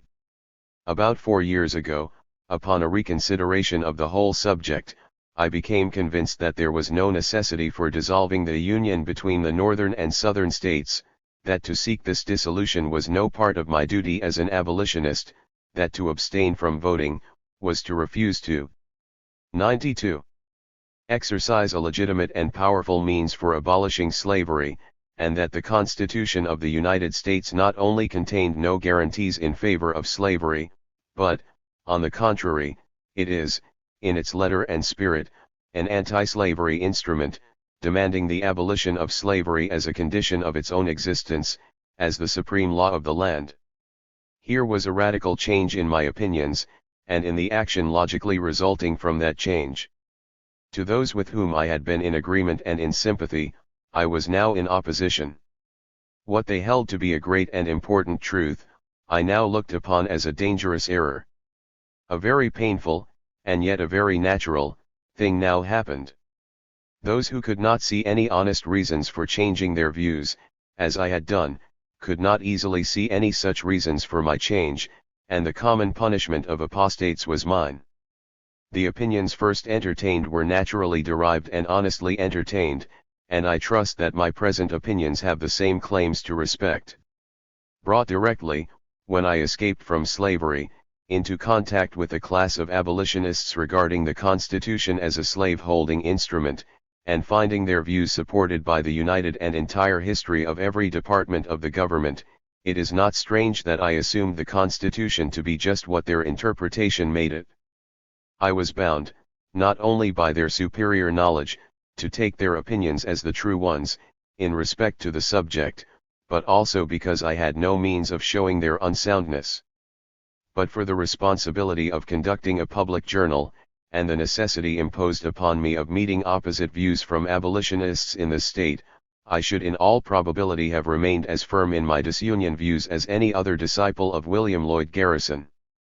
My new circumstances compelled me to rethink the whole subject, and to study, with some care, not only the just and proper rules of legal interpretation, but the origin, design, nature, rights, powers, and duties of civil government, and also the relations which human beings sustain to it. By such a course of thought and reading, I was conducted to the conclusion that the Constitution of the United States inaugurated to form a more perfect union, establish justice, ensure domestic tranquility, provide for the common defense. 93. Promote the general welfare, and secure the blessings of liberty could not well have been designed at the same time to maintain and perpetuate a system of rapine and murder like slavery, especially, as not one word can be found in the Constitution to authorize such a belief. Then, again, if the declared purposes of an instrument are to govern the meaning of all its parts and details, as they clearly should, The Constitution of our country is our warrant for the abolition of slavery in every state in the American Union. I mean, however, not to argue, but simply to state my views. It would require very many pages of a volume like this, to set forth the arguments demonstrating the unconstitutionality and the complete illegality of slavery in our land, and as my experience, and not my arguments, is within the scope and contemplation of this volume, I omit the latter and proceed with the former. I will now ask the kind reader to go back a little in my story, while I bring up a thread left behind for convenience sake, but which, small as it is, cannot be properly omitted altogether, and that thread is American prejudice against color, and its varied illustrations in my own experience. When I first went among the abolitionists of New England, and began to travel, I found this prejudice very strong and very annoying. The abolitionists themselves were not entirely free from it, and I could see that they were nobly struggling against it. In their eagerness, sometimes, to show their contempt for the feeling, they proved that they had not entirely recovered from it, often illustrating the saying, in their conduct, that a man may stand up so straight as to lean backward. When it was said to me, "Mr. Douglas, I will walk to meeting with you, I am not afraid of a black man," I could not help thinking, seeing nothing very frightful in my appearance, and why should you be? The children at the North had all been educated to believe that if they were bad, the old black man, not the old devil, would get them, and it was evidence of some courage, for any so educated to get the better of their fears. The custom of providing separate cars for the accommodation of colored travelers, was established on nearly all the railroads of New England, a dozen years ago. Regarding this custom as fostering the spirit of caste, I made it a rule to seat 94. myself in the cars for the accommodation of passengers generally. Thus seated, I was sure to be called upon to betake myself to the Jim Crow car. Refusing to obey, I was often dragged out of my seat, beaten, and severely bruised, by conductors and brakemen. Attempting to start from Lynn, one day, for Newburyport, on the Eastern Railroad, I went, as my custom was, into one of the best railroad carriages on the road. The seats were very luxuriant and beautiful. I was soon waited upon by the conductor, and ordered out, whereupon I demanded the reason for my invidious removal. After a good deal of parleying, I was told that it was because I was black. This I denied, and appealed to the company to sustain my denial, but they were evidently unwilling to commit themselves, on a point so delicate, and requiring such nice powers of discrimination, for they remained as dumb as death. I was soon waited on by half a dozen fellows of the baser sort, and told that I must move out of that seat, and if I did not, they would drag me out. I refused to move, and they clutched me, head, neck, and shoulders. But, in anticipation of the stretching to which I was about to be subjected, I had interwoven myself among the seats. In dragging me out, on this occasion, it must have cost the company $25 or $30, for I tore up seats and all. So great was the excitement in Lynn, on the subject, that the superintendent, Mr. Stephen A. Chase, ordered the trains to run through Lynn without stopping, while I remained in that town, and this ridiculous farce was enacted. For several days the trains went dashing through Lynn without stopping. At the same time that they excluded a free colored man from their cars, this same company allowed slaves, in company with their master and mistresses, to ride unmolested. After many battles with the railroad conductors, and being roughly handled in not a few instances, proscription was at last abandoned, and the Jim Crow car set up for the degradation of colored people lays nowhere found in New England. This result was not brought about without the intervention of the people, and the threatened enactment of a law compelling railroad companies to respect the rights of 95 travelers. Hon. Charles Francis Adams performed signal service in the Massachusetts legislature, in bringing about this reformation, and to him the colored citizens of that state are deeply indebted. Although often annoyed, and sometimes outraged, by this prejudice against color, I am indebted to it for many passages of quiet amusement. A half-cured subject of it is sometimes driven into awkward straits, especially if he happens to get a genuine specimen of the race into his house. In the summer of 1843, I was traveling and lecturing, in company with William A. White, Esq., through the state of Indiana. Anti-slavery friends were not very abundant in Indiana, at that time, and beds were not more plentiful than friends. We often slept out, in preference to sleeping in the houses, at some points. At the close of one of our meetings, we were invited home with a kindly disposed old farmer, who, in the generous enthusiasm of the moment, seemed to have forgotten that he had but one spare bed, and that his guests were an ill-matched pair. All went on pretty well, till near bedtime, when signs of uneasiness began to show themselves, among the unsophisticated sons and daughters. White is remarkably fine-looking, and very evidently a born gentleman. The idea of putting us in the same bed was hardly to be tolerated, and yet, there we were, and but the one bed for us, and that, by the way, was in the same room occupied by the other members of the family. White, as well as I, perceived the difficulty, for yonder slept the old folks, there the sons, and a little farther along slept the daughters, and but one other bed remained. Who should have this bed, was the puzzling question. There was some whispering between the old folks, some confused looks among the young, as the time for going to bed approached. After witnessing the confusion as long as I liked, I relieved the kindly disposed family by playfully saying, "Friend White, having got entirely rid of my prejudice against color, I think, as a proof of it, I must allow you to sleep with me tonight." White kept up the joke, by seeming to esteem himself the favored party, and thus the difficulty was removed. If we went to a hotel, and called for dinner, the landlord was sure to set one table for White and another for me, always taking him to be master, and me the servant. Large eyes were 96. Generally made when the order was given to remove the dishes from my table to that of White's.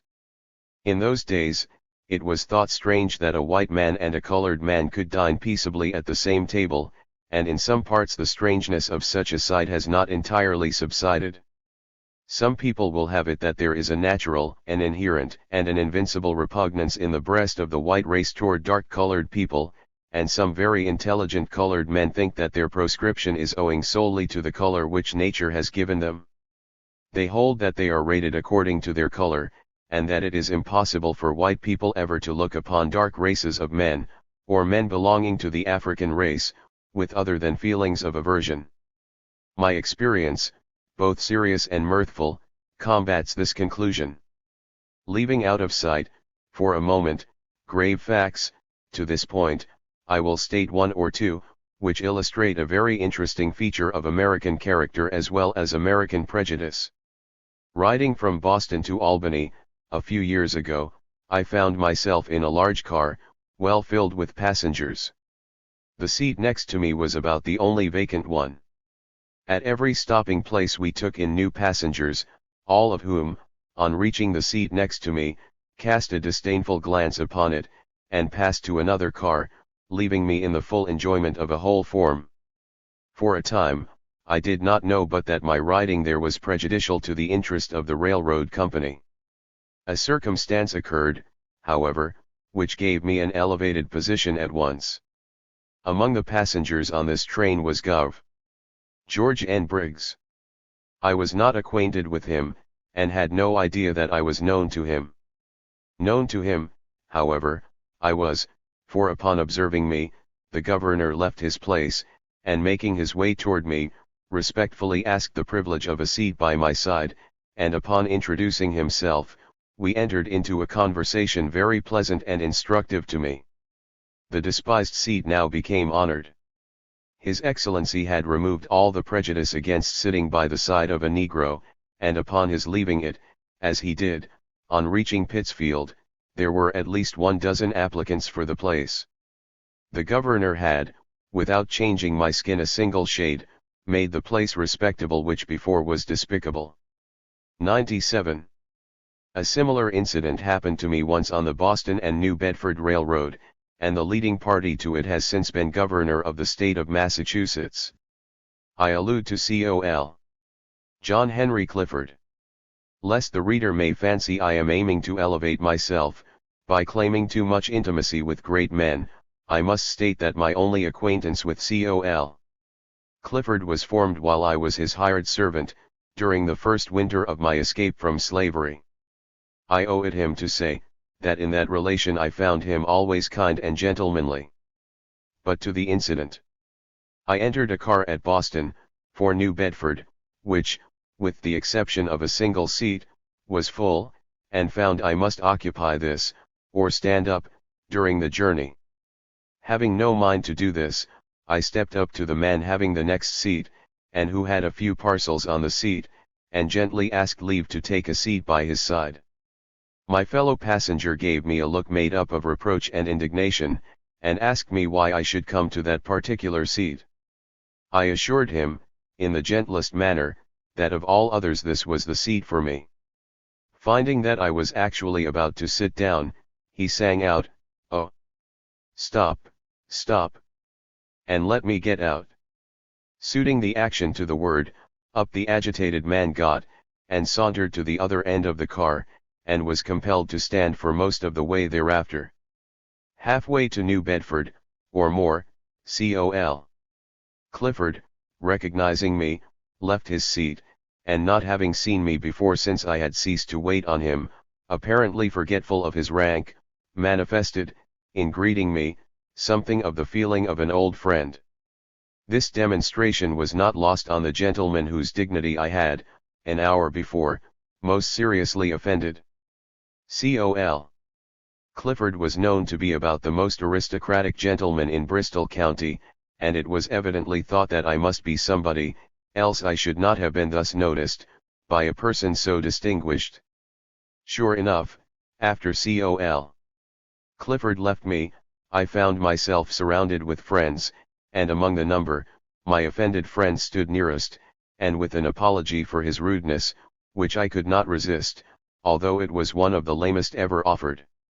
With such facts as these before me, and I have many of them, I am inclined to think that pride and fashion have much to do with the treatment commonly 98 tended to colored people in the United States. I once heard a very plain man say, that he should be a handsome man when public opinion shall be changed.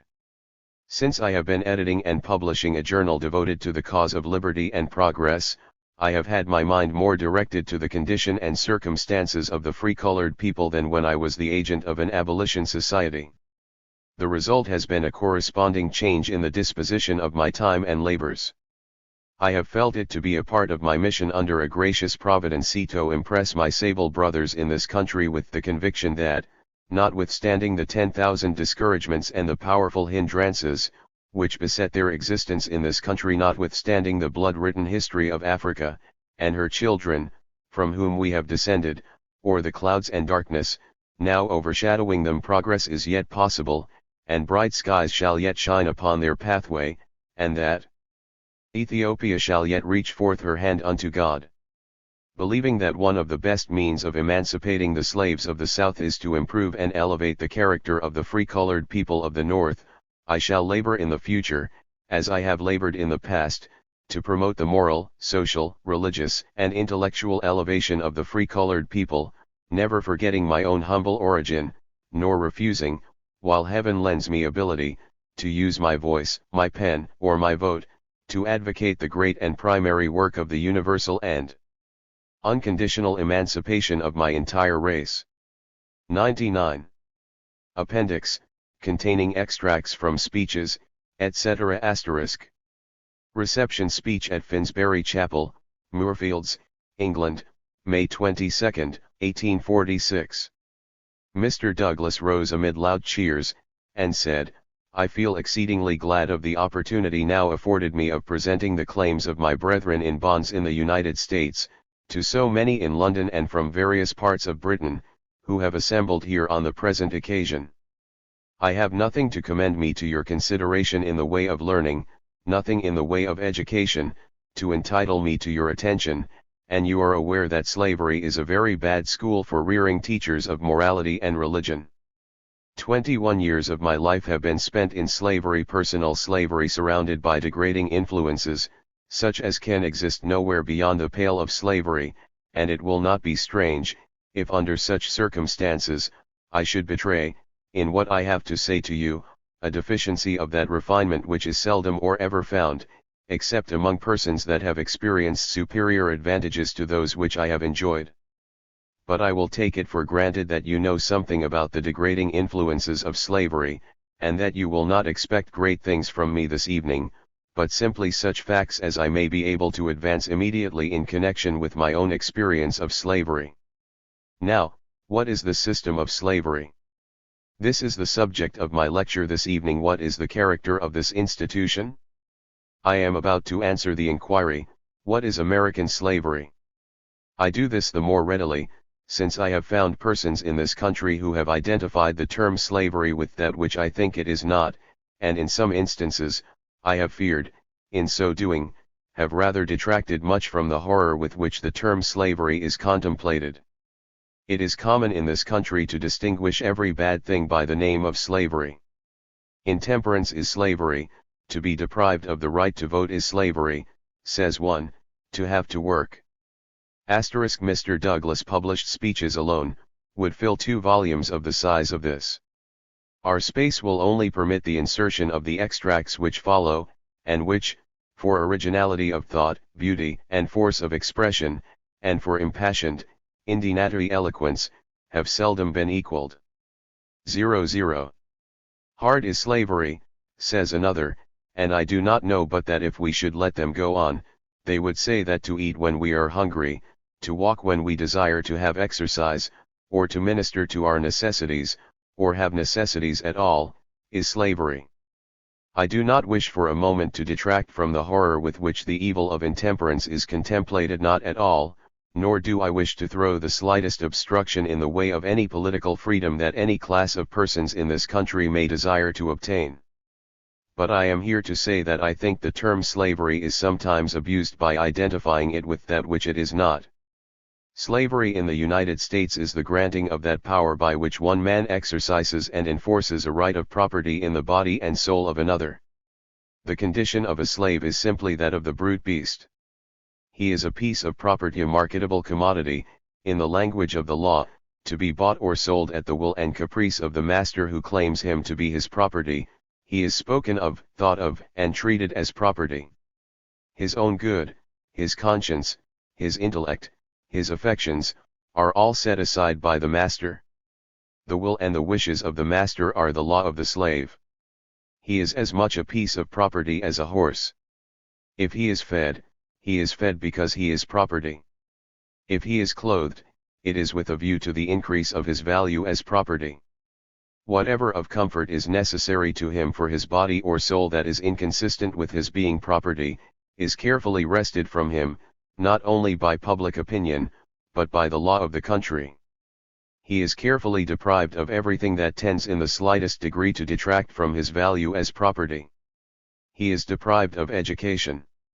God has given him an intellect, the slaveholder declares it shall not be cultivated. If his moral perception leads him in a course contrary to his value as property, the slaveholder declares he shall not exercise it. The marriage institution cannot exist among slaves, and 1/6 of the population of democratic America is denied its privileges by the law of the land. What is to be thought of a nation boasting of its liberty, boasting of its humanity, boasting of its Christianity, boasting of its love of justice and purity, and yet having within its own borders 3 millions of persons denied by law the right of marriage? What must be the condition of that people? I need not lift up the veil by giving you any experience of my own.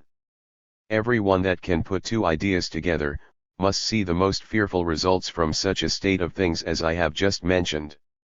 If any of these 3 millions find for themselves companions, and prove themselves honest, upright, virtuous persons to each other, yet in these cases as few as I am bound to confess they are the virtuous live in constant apprehension of being torn asunder by the merciless men-stealers that claim them as their property. 01. This is American slavery, no marriage, no education, light of the gospel shut out from the dark mind of the bondman, and he forbidden by law to learn to read. If a mother shall teach her children to read, the law in Louisiana proclaims that she may be hanged by the neck. If the father attempt to give his son a knowledge of letters, he may be punished by the whip in one instance, and in another be killed, at the discretion of the court. 3 millions of people shut out from the light of knowledge.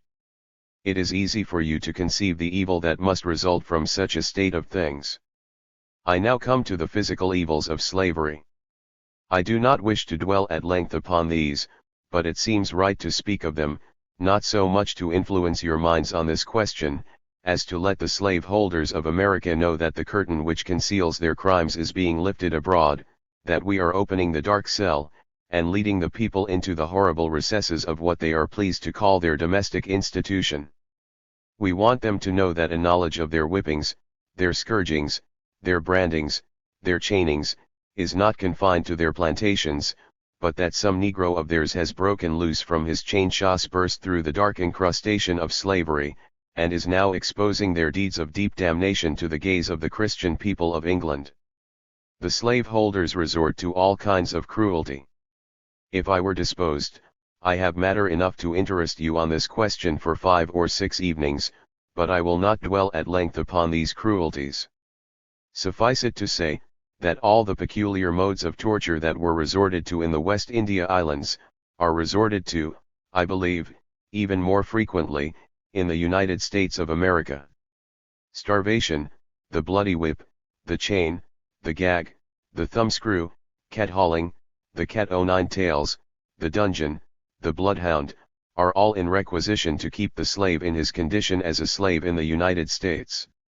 If anyone has a doubt upon this point, I would ask him to read the chapter on slavery in Dickens's Notes on America. If any man has a doubt upon it, I have here the testimony of 1,000 witnesses, which I can give at any length, all going to prove the truth of my statement. The bloodhound is regularly trained in the United States, and advertisements are to be found in the Southern papers of the Union, from persons advertising themselves as bloodhound trainers, and offering to hunt down slaves at $15 apiece, recommending their hounds as the fleetest in the neighborhood, never know to fail. Advertisements are from time to time inserted, stating that slaves have escaped with iron collars about their necks, with bands of iron about their feet, marked with the lash, branded with red-hot irons, the initials of their master's name burned into their flesh, and 02. The masters advertise the fact of their being thus branded with their own signature, thereby proving to the world, that, however damning it may appear to non-slaveholders, such practices are not regarded discreditable among the slaveholders themselves. Why, I believe if a man should brand his horse in this country, burn the initials of his name into any of his cattle, and publish the ferocious deed here, that the united execrations of Christians in Britain would descend upon him. Yet, in the United States, human beings are thus branded. As Whittier says, our countrymen in chains, the whip on woman's shrinking flesh, our soil yet reddening with the stains caught from her scourgings warm and fresh.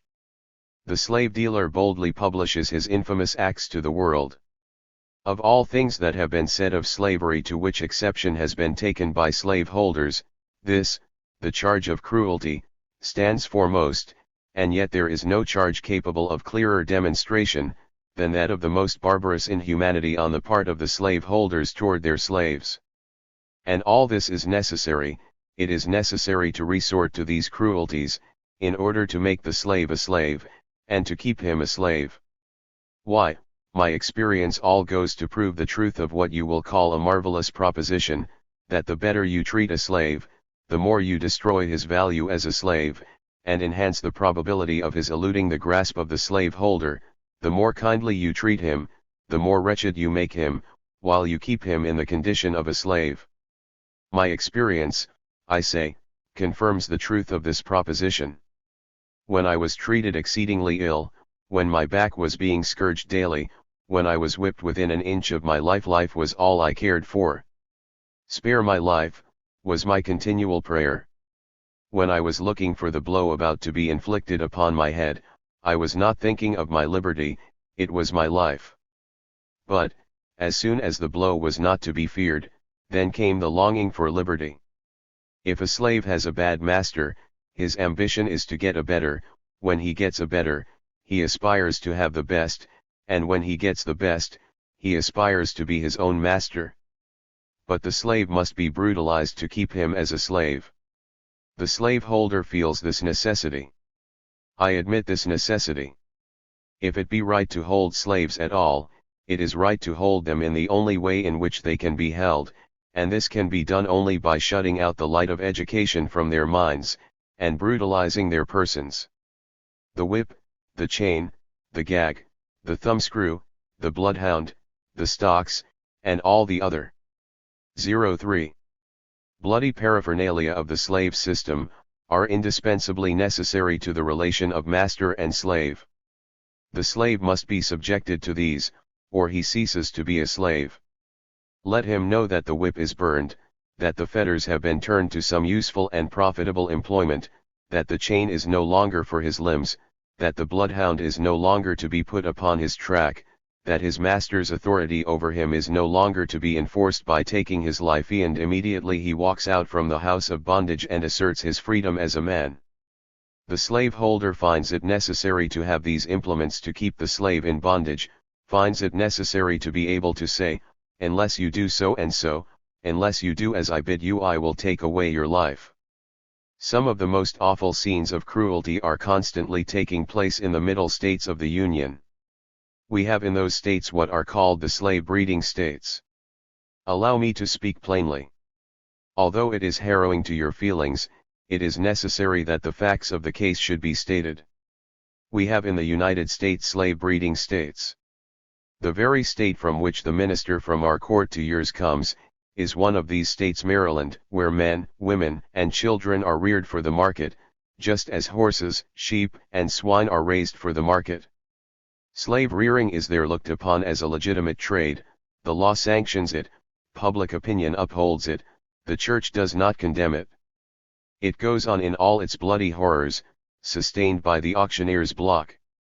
If you would see the cruelties of this system, hear the following narrative.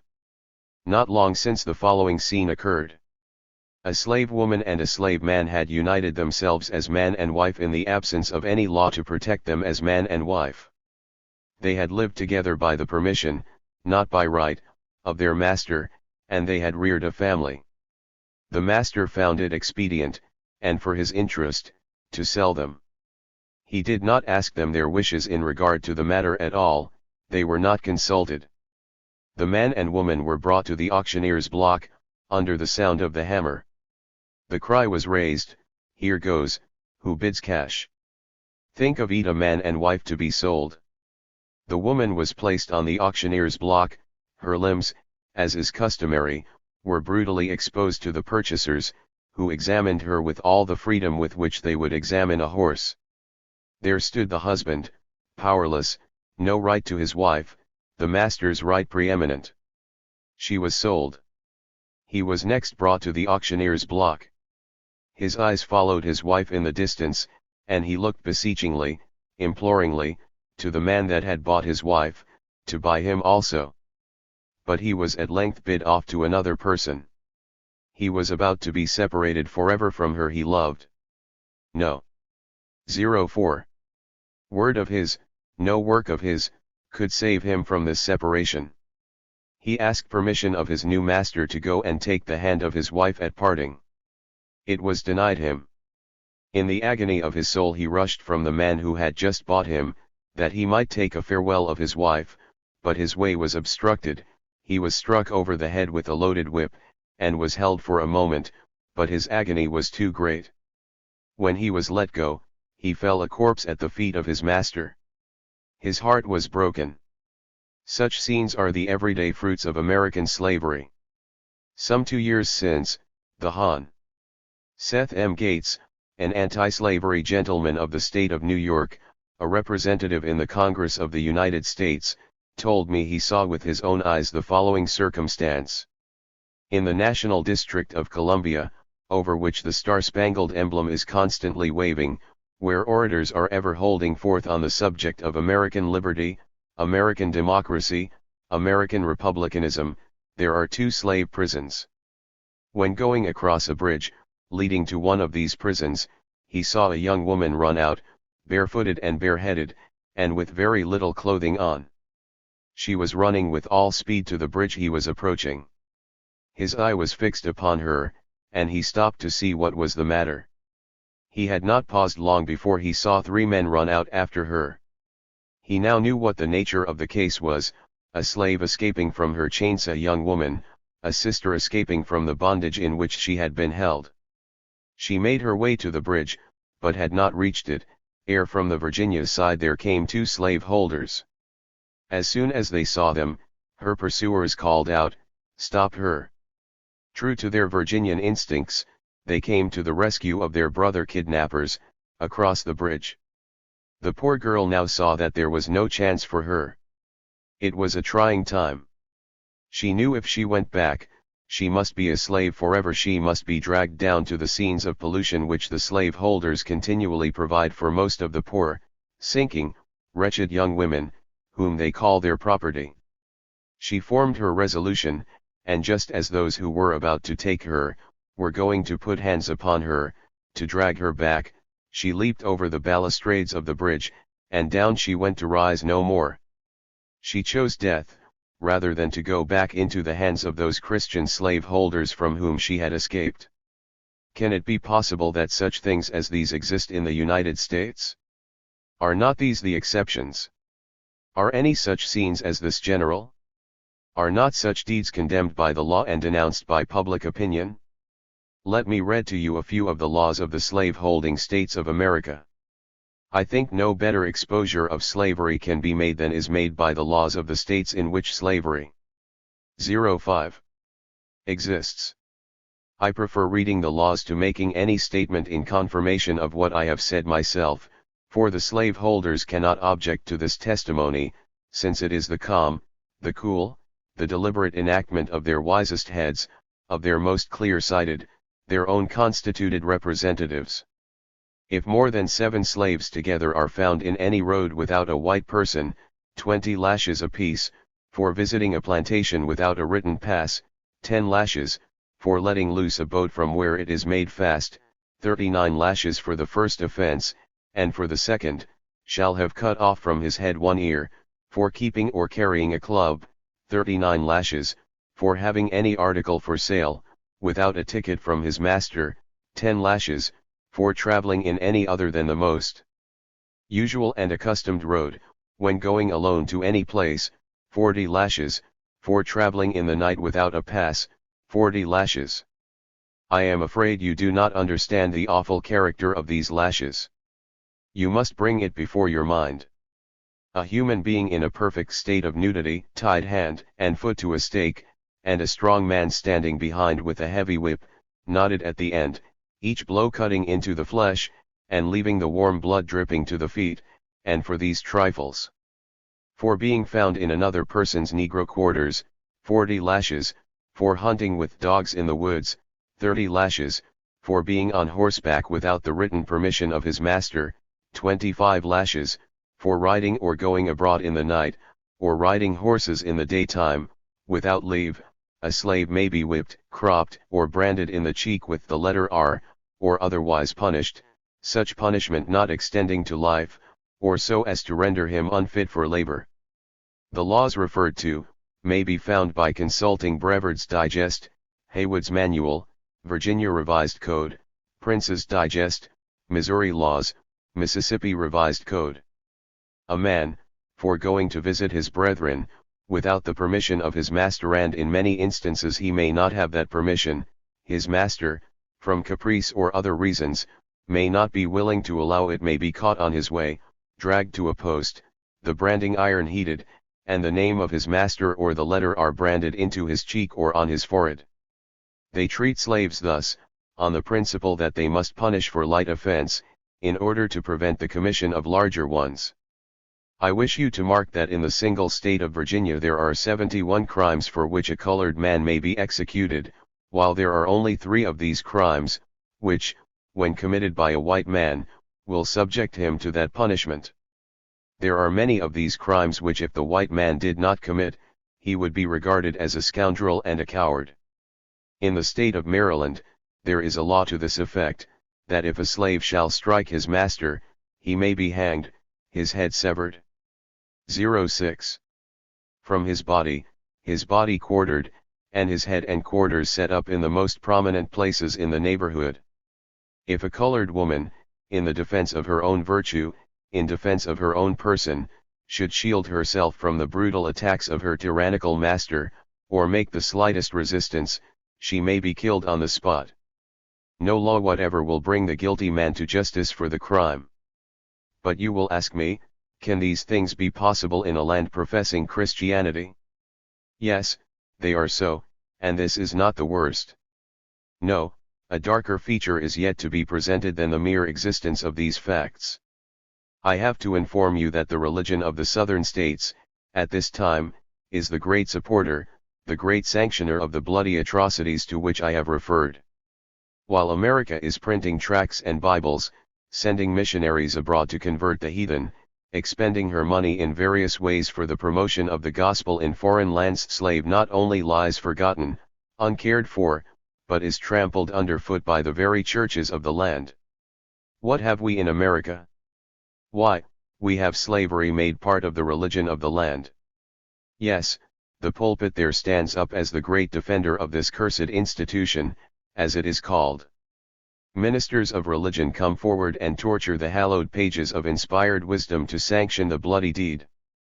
They stand forth as the foremost, the strongest defenders of this institution. As a proof of this, I need not do more than state the general fact, that slavery has existed under the droppings of the sanctuary of the South for the last 200 years, and there has not been any war between the religion and the slavery of the South. Whips, chains, gags, and thumbscrews have all lain under the droppings of the sanctuary, and instead of rusting from off the limbs of the bondmen, those droppings have served to preserve them in all their strength. Instead of preaching the gospel against this tyranny, rebuke, and wrong, ministers of religion have sought, by all and every means, to throw in the background whatever in the Bible could be construed into opposition to slavery, and to bring forward that which they could torture into its support. This I conceive to be the darkest feature of slavery, and the most difficult to attack, because it is identified with religion, and exposes those who denounce it to the charge of infidelity. Yes, those with whom I have been laboring, namely, the old organization Anti-Slavery Society of America, have been again and again stigmatized as infidels, and for what reason? Why, solely in consequence of the faithfulness of their attacks upon the slave-holding religion of the Southern states, and the Northern religion that sympathizes with it. I have found it difficult to speak on this matter without persons coming forward and saying, 07. Douglas, are you not afraid of injuring the cause of Christ? You do not desire to do so, we know, but are you not undermining religion? This has been said to me again and again, ever since I came to this country, but I cannot be induced to leave off these exposures. I love the religion of our blessed Savior. I love that religion that comes from above, in the wisdom of God, which is first pure, then peaceable, gentle, and easy to be entreated, full of mercy and good fruits, without partiality and without hypocrisy. I love that religion that sends its votaries to bind up the wounds of him that has fallen among thieves. I love that religion that makes it the duty of its disciples to visit the fatherless and the widow in their affliction. I love that religion that is based upon the glorious principle, of love to God and love to man, which makes its followers do unto others as they themselves would be done by. If you demand liberty to yourself, it says, grant it to your neighbors. If you claim a right to think for yourself, it says, allow your neighbors the same right. It is because I love this religion that I hate the slave-holding, the woman-whipping, the mind-darkening, the soul-destroying religion that exists in the southern states of America. It is because I regard the one as good, and pure, and holy, that I cannot but regard the other as bad, corrupt, and wicked. Loving the one I must hate the other, holding to the one I must reject the other. I may be asked, why I am so anxious to bring this subject before the British public, why I do not confine my efforts to the United States. My answer is, first, that slavery is the common enemy of mankind, and all mankind should be made acquainted with its abominable character. My next answer is, that the slave is a man, and, as such, is entitled to your sympathy as a brother. All the feelings, all the susceptibilities, all the capacities, which you have, he has. He is a part of the human family. He has been the common pre of Christendom for the last 300 years, and it is but right, it is but just, it is but proper, that his wrongs should be known throughout the world. I have another reason for bringing this matter before the British public, and it is this: slavery is a system of wrong, so blinding to all around, so hardening to the heart, so corrupting to the morals, so deleterious to religion, so sapping to all the principles of justice in its immediate vicinity, that the community surrounding it lack the moral stamina necessary to its removal. It is a system of such gigantic evil, so strong, so overwhelming in its power, that no one nation is equal to its removal. It requires the humanity of Christianity, the morality of the world to remove it. Hence, I call upon the people of Britain to look at this matter, and to exert the influence I am about to show they possess, for the re-08 removal of slavery from America. I can appeal to them, as strongly by their regard for the slaveholder as for the slave, to labor in this cause. I am here, because you have an influence on America that no other nation can have. You have been drawn together by the power of steam to a marvelous extent. The distance between London and Boston is now reduced to some 12 or 14 days, so that the denunciations against slavery, uttered in London this week, may be heard in a fortnight in the streets of Boston, and reverberating amidst the hills of Massachusetts. There is nothing said here against slavery that will not be recorded in the United States. I am here, also, because the slaveholders do not want me to be here, they would rather that I were not here. I have adopted a maxim laid down by Napoleon, never to occupy ground which the enemy would like me to occupy. The slaveholders would much rather have me, if I will denounce slavery, denounce it in the northern states, where their friends and supporters are, who will stand by and mob me for denouncing it. They feel something as the man felt, when he uttered his prayer, in which he made out a most horrible case for himself, and one of his neighbors touched him and said, "My friend, I always had the opinion of you that you have now expressed for yourself that you are a very great sinner." Coming from himself, it was all very well, but coming from a stranger it was rather cutting. The slaveholders felt that when slavery was denounced among themselves, it was not so bad, but let one of the slaves get loose, let him summon the people of Britain, and make known to them the conduct of the slaveholders toward their slaves, and it cuts them to the quick, and produces a sensation such as would be produced by nothing else. The power I exert now is something like the power that is exerted by the man at the end of the lever.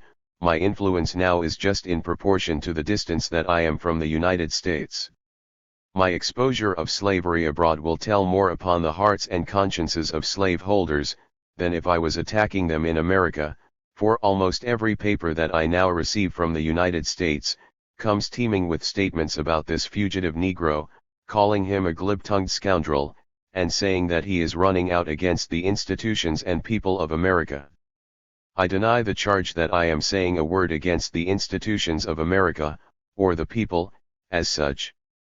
What I have to say is against slavery and slaveholders. I feel at liberty to speak on this subject. I have on my back the marks of the lash. I have 4 sisters and 1 brother now under the galling chain. I feel it my duty to cry aloud and spare not. I am not averse to having the good opinion of my fellow creatures. I am not averse to being kindly regarded by all men, but I am bound, even at the 09 hazard of making a large class of religionists in this country hate me, oppose me, and malign me as they have done. I am bound by the prayers, and tears, and entreaties of 3 millions of kneeling bondsmen, to have no compromise with men who are in any shape or form connected with the slaveholders of America. I expose slavery in this country, because to expose it is to kill it. Slavery is one of those monsters of darkness to whom the light of truth is death. Expose slavery, and it dies. Light is to slavery what the heat of the sun is to the root of a tree, it must die under it. All the slaveholder asks of me is silence. He does not ask me to go abroad and preach in favor of slavery, he does not ask anyone to do that. He would not say that slavery is a good thing, but the best under the circumstances. The slaveholders want total darkness on the subject. They want the hatchway shut down, that the monster may crawl in his den of darkness, crushing human hopes and happiness, destroying the bondman at will, and having no one to reprove or rebuke him. Slavery shrinks from the light, it hateth the light, neither cometh to the light, lest its deeds should be reproved. To tear off the mask from this abominable system, to expose it to the light of heaven, aye, to the heat of the sun, that it may burn and wither it out of existence, is my object in coming to this country. I want the slaveholder surrounded, as by a wall of anti-slavery fire, so that he may see the condemnation of himself and his system glaring down in letters of light. I want him to feel that he has no sympathy in England, Scotland, or Ireland, that he has none in Canada, none in Mexico, none among the poor wild Indians, that the voice of the civilized, and savage world is against him. I would have condemnation blaze down upon him in every direction, till, stunned and overwhelmed with shame and confusion, he is compelled to let go the grasp he holds upon the persons of his victims, and restore them to their long-lost rights. Dr. Camel's reply. From Rev. Dr. Camel's brilliant reply we extract the following. Frederick Douglass, the beast of burden, the portion of goods and chattels, the representative of 3 millions of men, has been raised up. Shall I say the man? If there is a man on earth, he is a man. My blood boiled within me when I heard his address tonight, and thought that he had left behind him 3 millions of such men. We must see more of this man, we must have more of this man. One would have taken a voyage round the globe some 40 years back, especially since the introduction of steam, to have heard such an exposure of 10. Slavery from the lips of a slave. It will be an era in the individual history of the present assembly. Our children, our boys and girls, I have tonight seen the delightful sympathy of their hearts evinced by their heaving breasts, while their eyes sparkled with wonder and admiration, that this black man-the slave had so much logic, so much wit, so much fancy, so much eloquence. He was something more than a man, according to their little notions. Then, I say, we must hear him again. We have got a purpose to accomplish. He has appealed to the pulpit of England. The English pulpit is with him. He has appealed to the press of England, the press of England is conducted by English hearts, and that press will do him justice. About 10 days hence, and his second master, who may well prize such a piece of goods, will have the pleasure of reading his burning words, and his first master will bless himself that he has got quit of him. We have to create public opinion, or rather, not to create it, for it is created already, but we have to foster it, and when tonight I heard those magnificent words, the words of Curran, by which my heart, from boyhood, has oft times been deeply moved, I rejoice to think that they embody an instinct of an Englishman's nature. I heard, with inexpressible delight, how they told on this mighty mass of the citizens of the metropolis. Britain has now no slaves, we can therefore talk to the other nations now, as we could not have talked a dozen years ago. I want the whole of the London ministry to meet Douglas. For as his appeal is to England, and throughout England, I should rejoice in the idea of churchmen and dissenters merging all sectional distinctions in this cause. Let us have a public breakfast. Let the ministers meet him, let them hear him, let them grasp his hand, and let him enlist their sympathies on behalf of the slave. Let him inspire them with abhorrence of the man-stealer, the slave-holder. No slave-holding American shall ever cross my door. No slave-holding or slavery-supporting minister shall ever pollute my pulpit. While I have a tongue to speak, or a hand to write, I will, to the utmost of my power, oppose these slave-holding men. We must have Douglas amongst us to aid in fostering public opinion. The great conflict with slavery must now take place in America, and while they are adding other slave states to the Union, our business is to step forward and help the abolitionists there. It is a pleasing circumstance that such a body of men has risen in America, and whilst we hurl our thunders against her slavers, let us make a distinction between those who advocate slavery and those who oppose it. George Thompson has been there. This man, Frederick Douglass, has been there, and has been compelled to flee. I wish, when he first set foot on our shores, he had made a solemn vow, and said, "Now that I am free, and in the sanctuary of freedom, I will never return till I have seen the emancipation of my country completed." He wants to surround these men, the slave holders, as by a wall of fire, and he himself may do much toward kindling it. Let him travel over the island east, west, north, and south, everywhere diffusing knowledge and awakening principle, till the whole nation become a body of petitioners to America. He must, do it. He must for a season make England his home. He must send for his wife. 11. He must send for his children. I want to see the sons and daughters of such a sire. We, too, must do something for him and them worthy of the English name. I do not like the idea of a man of such mental dimensions, such moral courage, and all but incomparable talent, having his own small wants, and the wants of a distant wife and children, supplied by the poor profits of his publication, the sketch of his life. Let the pamphlet be brought by tens of thousands. But we will do something more for him, shall we not? It only remains that we pass a resolution of thanks to Frederick Douglass, the slave that was, the man that is. He that was covered with chains, and that is now being covered with glory, and whom we will send back a gentleman. 12. Letter to his old master *. To my old master, Thomas Auld.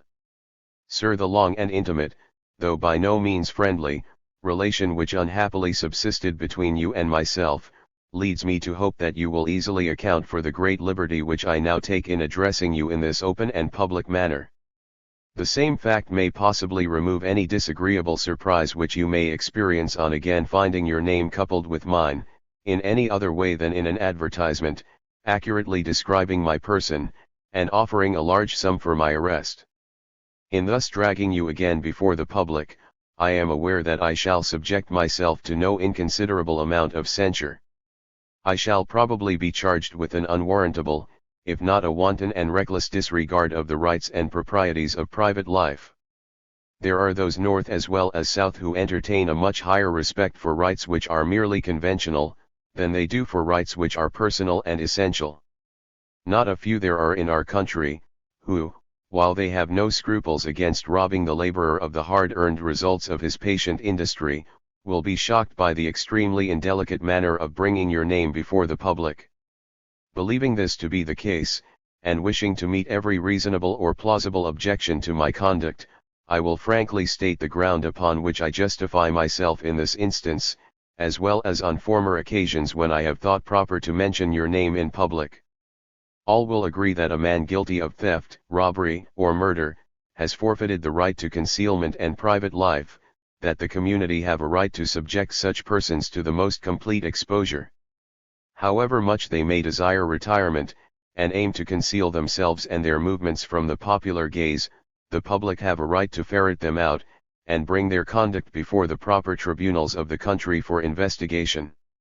Sir, you will undoubtedly make the proper application of these generally admitted principles, and will easily see the light in which you are regarded by me. I will not therefore manifest ill temper, by calling you hard names. I know you to be a man of some intelligence, and can readily determine the precise estimate which I entertain of your character. I may therefore indulge in lan. It is not often that chattels address their owners. The following letter is unique, and probably the only specimen of the kind extant. It was written while in England. 13. Gauge which may seem to others indirect and ambiguous, and yet be quite well understood by yourself. I have selected this day on which to address you, because it is the anniversary of my emancipation, and knowing no better way, I am led to this as the best mode of celebrating that truly important event. Just 10 years ago this beautiful September morning, you bright sun beheld me a slave, a poor degraded chattel, trembling at the sound of your voice, lamenting that I was a man, and wishing myself a brute. The hopes which I had treasured up for weeks of a safe and successful escape from your grasp, were powerfully confronted at this last hour by dark clouds of doubt and fear, making my person shake and my bosom to heave with the heavy contest between hope and fear. I have no words to describe to you the deep agony of soul which I experienced on that never-to-be-forgotten mornin', for I left by daylight. I was making a leap in the dark. The probabilities, so far as I could by reason determine them, were stoutly against the undertaking. The preliminaries and precautions I had adopted previously, all worked badly. I was like one going to war without weapons, 10 chances of defeat to 1 of victory. One in whom I had confided, and one who had promised me assistance, appalled by fear at the trial hour, deserted me, thus leaving the responsibility of success or failure solely with myself. You, sir, can never know my feelings. As I look back to them, I can scarcely realize that I have passed through a scene so trying. Trying, however, as they were, and gloomy as was the prospect, thanks be to the Most High, who is ever the God of the oppressed, at the moment which was to determine my whole earthly career, His grace was sufficient, my mind was made up. I embraced the golden opportunity, took the morning tide at the flood, and a free man, young, active, and strong, is the result. I have often thought I should like to explain to you the grounds upon which I have justified myself in running away from you. I am almost ashamed to do so now, for by this time you may have discovered them yourself. I will, however, glance at them. When yet but a child about 6 years old, I imbibed the determination to run away. The very first mental effort that I now remember on my part, was an attempt to solve the mystery, am I a slave? And with this question my youthful mind was troubled for many days, pressing upon me more heavily at times than others. When I saw the slave driver whip a slave woman, cut the blood out of her neck, and heard her piteous cries, I went away into the corner of the fence, wept and pondered over the mystery. I had, through some medium, I know not what, got some idea of God, the creator of all mankind, the black and the white, and that He had made the blacks to serve the 14 whites as slaves. How He could do this and be good, I could not tell.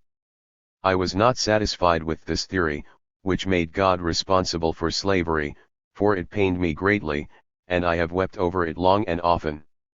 At one time, your first wife, Mrs. Lucretia, heard me sighing and saw me shedding tears, and asked of me the matter, but I was afraid to tell her.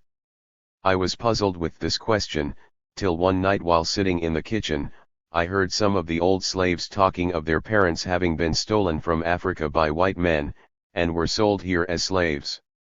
The whole mystery was solved at once. Very soon after this, my Aunt Ginny and Uncle Noah ran away, and the great noise made about it by your father-in-law, made me for the first time acquainted with the fact, that there were free states as well as slave states. From that time, I resolved that I would some day run away. The morality of the act I dispose of as follows: I am myself, you are yourself, we are two distinct persons, equal persons. What you are, I am. You are a man, and so am I. God created both, and made us separate beings. I am not by nature bond to you, or you to me. Nature does not make your existence depend upon me, or mine to depend upon yours. I cannot walk upon your legs, or you upon mine. I cannot breathe for you, or you for me, I must breathe for myself, and you for yourself. We are distinct persons, and are each equally provided with faculties necessary to our individual existence.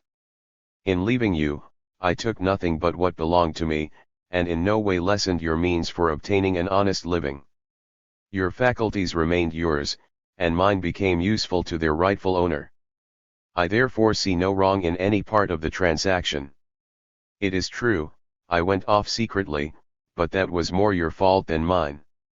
Had I let you into the secret, you would have defeated the enterprise entirely, but for this, I should have been really glad to have made you acquainted with my intentions to leave. You may perhaps want to know how I like my present condition. I am free to say, I greatly prefer it to that which I occupied in Maryland. I am, however, by no means prejudiced against the state as such.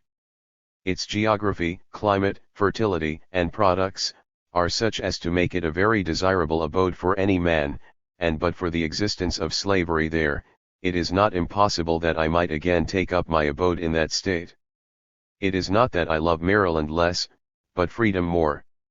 You will be surprised to learn that people at the North labor under the strange delusion that if the slaves were emancipated at the South, they would flock to the North. So far from this being the case, in that event, you would see many old and familiar faces back again to the South. The fact is, there are few here who would not return to the South in the event of emancipation. We want to live in the land 15. Of our birth, and to lay our bones by the side of our fathers, and nothing short of an intense love of personal freedom keeps us from the South. For the sake of this, most of us would live on a crust of bread and a cup of cold water. Since I left you, I have had a rich experience. I have occupied stations which I never dreamed of when a slave. 3 out of the 10 years since I left you, I spent as a common laborer on the wharves of New Bedford, Massachusetts. It was there I earned my first free dollar. It was mine. I could spend it as I pleased. I could buy hams or herring with it, without asking any odds of anybody. That was a precious dollar to me. You remember when I used to make $7 or $8 or even $9 a week in Baltimore, you would take every cent of it from me every Saturday night, saying that I belonged to you, and my earnings also. I never liked this conduct on your part, to say the best. I thought it a little mean. I would not have served you so. But let that pass. I was a little awkward about counting money in New England fashion when I first landed in New Bedford. I came near betraying myself several times. I caught myself saying "fip" for 4 pence, and at one time a man actually charged me with being a runaway, whereupon I was silly enough to become one by running away from him, for I was greatly afraid he might adopt measures to get me again into slavery, a condition I then dreaded more than death. I soon learned, however, to count money, as well as to make it, and got on swimmingly. I married soon after leaving you. In fact, I was engaged to be married before I left you, and instead of finding my companion a burden, she was truly a helpmate. She went to live at service, and I to work on the wharf, and though we toiled hard the first winter, we never lived more happily. After remaining in New Bedford for 3 years, I met with William Lloyd Garrison, a person of whom you have possibly heard, as he is pretty generally known among slaveholders. He put it into my head that I might make myself serviceable to the cause of the slave, by devoting a portion of my time to telling my own sorrows, and those of other slaves, which had come under my observation. This was the commencement of a higher state of existence than any to which I had ever aspired. I was thrown into society the most pure, enlightened, and benevolent, that the country affords. Among these I have never forgotten you, but have invariably made you the topic of conversation, thus giving you all the notoriety I could do. I need not tell you that the opinion formed of you in these circles is far from being favorable. They have little respect for your honesty, and less for your religion. 16. But I was going on to relate to you something of my interesting experience. I had not long enjoyed the excellent society to which I have referred, before the light of its excellence exerted a beneficial influence on my mind and heart. Much of my early dislike of white persons was removed, and their manners, habits, and customs, so entirely unlike what I had been used to in the kitchen quarters on the plantations of the South, fairly charmed me, and gave me a strong disrelish for the coarse and degrading customs of my former condition. I therefore made an effort so to improve my mind and deportment, as to be somewhat fitted to the station to which I seemed almost providentially called. The transition from degradation to respectability was indeed great, and to get from one to the other without carrying some marks of one's former condition, is truly a difficult matter. I would not have you think that I am now entirely clear of all plantation peculiarities, but my friends here, while they entertain the strongest dislike to them, regard me with that charity to which my past life somewhat entitles me, so that my condition in this respect is exceedingly pleasant. So far as my domestic affairs are concerned, I can boast of as comfortable a dwelling as your own. I have an industrious and neat companion, and 4 dear children, the oldest a girl of 9 years, and 3 fine boys, the oldest 8, the next 6, and the youngest 4 years old. The 3 oldest are now going regularly to school. 2 can read and write, and the other can spell, with tolerable correctness, words of 2 syllables. Dear fellows! They are all in comfortable beds, and are sound asleep, perfectly secure under my own roof. There are no slave holders here to rend my heart by snatching them from my arms, or blast a mother's dearest hopes by tearing them from her bosom. These dear children are ours not to work up into rice, sugar, and tobacco, but to watch over, regard, and protect, and to rear them up in the nurture and admonition of the gospel, to train them up in the paths of wisdom and virtue, and, as far as we can, to make them useful to the world and to themselves.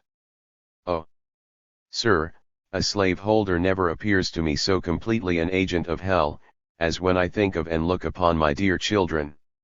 It is then that my feelings rise above my control. I meant to have said more with respect to my own prosperity and happiness, but thoughts and feelings which this recital has quickened, unfits me to proceed further in that direction. The grim horrors of slavery rise in all their ghastly terror before me, the wails of millions pierce my heart and chill my blood. I remember the chain, the gag, the bloody whip, the death-like gloom overshadowing the broken spirit of the fettered bondman, the appalling liability of his being torn away from wife and children, and sold like a beast in the 17. Market. Say not that this is a picture of fancy. You well know that I wear stripes on my back, inflicted by your direction, and that you, while we were brothers in the same church, caused this right hand, with which I am now penning this letter, to be closely tied to my left, and my person dragged, at the pistol's mouth, 15 miles, from the Bayside to Easton, to be sold like a beast in the market, for the alleged crime of intending to escape from your possession. All this, and more, you remember, and know to be perfectly true, not only of yourself, but of nearly all of the slave holders around you. At this moment, you are probably the guilty holder of at least 3 of my own dear sisters, and my only brother, in bondage. These you regard as your property. They are recorded on your ledger, or perhaps have been sold to human fleshmongers, with a view to filling your own ever-hungry purse. Sir, I desire to know how and where these dear sisters are. Have you sold them? Or are they still in your possession? What has become of them? Are they living or dead? And my dear old grandmother, whom you turned out like an old horse to die in the woods, is she still alive? Write and let me know all about them. If my grandmother be still alive, she is of no service to you, for by this time she must be nearly 80 years old, too old to be cared for by one to whom she has ceased to be of service. Send her to me at Rochester, or bring her to Philadelphia, and it shall be the crowning happiness of my life to take care of her in her old age. Oh! She was to me a mother and a father, so far as hard toil for my comfort could make her such. Send me my grandmother, that I may watch over and take care of her in her old age. And my sisters, let me know all about them. I would write to them, and learn all I want to know of them, without disturbing you in any way, but that, through your unrighteous conduct, they have been entirely deprived of the power to read and write. You have kept them in utter ignorance, and have therefore robbed them of the sweet enjoyments of writing or receiving letters from absent friends and relatives. Your wickedness and cruelty, committed in this respect on your fellow creatures, are greater than all the stripes you have laid upon my back or theirs. It is an outrage upon the soul, a war upon the immortal spirit, and one for which you must give account at the bar of our common Father and Creator. The responsibility which you have assumed in this regard is truly awful, and how you could stagger under it these many years is marvelous. Your mind must have become darkened, your heart hardened, your conscience seared and petrified, or you would have long since thrown off the accursed load, and sought relief at the hands of a sin-forgiving God. How, let me ask, would you look upon me? 18. Were I, some dark night, in company with a band of hardened villains, to enter the precincts of your elegant dwelling, and seize the person of your own lovely daughter, Amanda, and carry her off from your family, friends, and all the loved ones of her youth, make her my slave, compel her to work, and I take her wages, place her name on my ledger as property, disregard her personal rights, fetter the powers of her immortal soul by denying her the right and privilege of learning to read and write, feed her coarsely, clothe her scantily, and whip her on the naked back occasionally, more, and still more horrible, leave her unprotected, a degraded victim to the brutal lust of fiendish overseers, who would pollute, blight, and blast her fair soul, rob her of all dignity, destroy her virtue, and annihilate in her person all the graces that adorn the character of virtuous womanhood. I ask, how would you regard me, if such were my conduct? Oh! The vocabulary of the damned would not afford a word sufficiently infernal to express your idea of my God-provoking wickedness. Yet, sir, your treatment of my beloved sisters is in all essential points precisely like the case I have now supposed. Damning as would be such a deed on my part, it would be no more so than that which you have committed against me and my sisters. I will now bring this letter to a close. You shall hear from me again unless you let me hear from you. I intend to make use of you as a weapon with which to assail the system of slavery, as a means of concentrating public attention on the system, and deepening the horror of trafficking in the souls and bodies of men. I shall make use of you as a means of exposing the character of the American church and clergy, and as a means of bringing this guilty nation, with yourself, to repentance. In doing this, I entertain no malice toward you personally. There is no roof under which you would be more safe than mine, and there is nothing in my house which you might need for your comfort, which I would not readily grant. Indeed, I should esteem it a privilege to set you an example as to how mankind ought to treat each other. I am your fellow man, but not your slave. 19. The nature of slavery. Extract from a lecture on slavery, at Rochester, December 1, 1850. More than 20 years of my life were consumed in a state of slavery. My childhood was environed by the baneful peculiarities of the slave system. I grew up to manhood in the presence of this hydra-headed monster, not as a master, not as an idle spectator, not as the guest of the slaveholder, but as a slave, eating the bread and drinking the cup of slavery with the most degraded of my brother bondmen, and sharing with them all the painful conditions of their wretched lot. In consideration of these facts, I feel that I have a right to speak, and to speak strongly. Yet, my friends, I feel bound to speak truly. Goading as have been the cruelties to which I have been subjected, bitter as have been the trials through which I have passed, exasperating as have been, and still are, the indignities offered to my manhood, I find in them no excuse for the slightest departure from truth in dealing with any branch of this subject. First of all, I will state, as well as I can, the legal and social relation of master and slave. A master is oneto speak in the vocabulary of the Southern states, who claims and exercises a right of property in the person of a fellow man. This he does with the force of the law and the sanction of Southern religion. The law gives the master absolute power over the slave. He may work him, flog him, hire him out, sell him, and, in certain contingencies, kill him, with perfect impunity. The slave is a human being, divested of all rights, reduced to the level of a brute, a mere chattel in the eye of the law, placed beyond the circle of human brotherhood, cut off from his kindy's name, which the recording angel may have enrolled in heaven, among the blessed, is impiously inserted in a master's ledger, with horses, sheep, and swine. In law, the slave has no wife, no children, no country, and no home. He can own nothing, possess nothing, acquire nothing, but what must belong to another. To eat the fruit of his own toil, to clothe his person with the work of his own hands, is considered stealing. He toils that another may reap the fruit, he is industrious that another may live in idleness, he eats unbolted meal that another may eat the bread of fine flour, he labors in chains at home, under a burning sun and biting lash, that another may ride in ease and splendor abroad, he lives in ignorance that another may be educated, he is abused that another may be exalted. 20. He rests his toil-worn limbs on the cold, damp ground that another may repose on the softest pillow, he is clad in coarse and tattered raiment that another may be arrayed in purple and fine linen, he is sheltered only by the wretched hovel that a master may dwell in a magnificent mansion, and to this condition he is bound down as by an arm of iron. From this monstrous relation there springs an unceasing stream of most revolting cruelties. The very accompaniments of the slave system stamp it as the offspring of hell itself.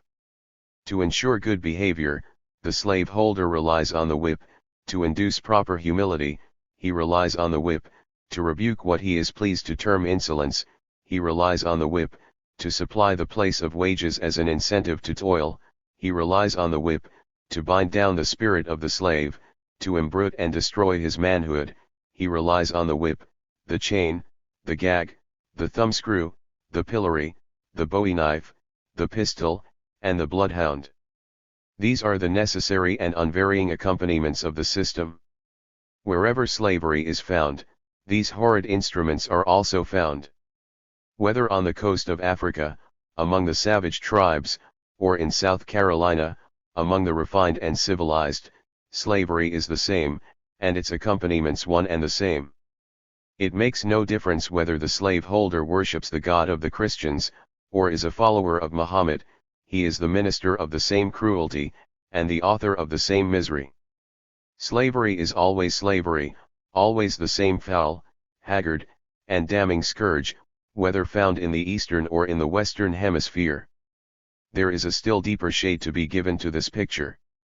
The physical cruelties are indeed sufficiently harassing and revolting, but they are as a few grains of sand on the seashore, or a few drops of water in the great ocean, compared with the stupendous wrongs which it inflicts upon the mental, moral, and religious nature of its hapless victims.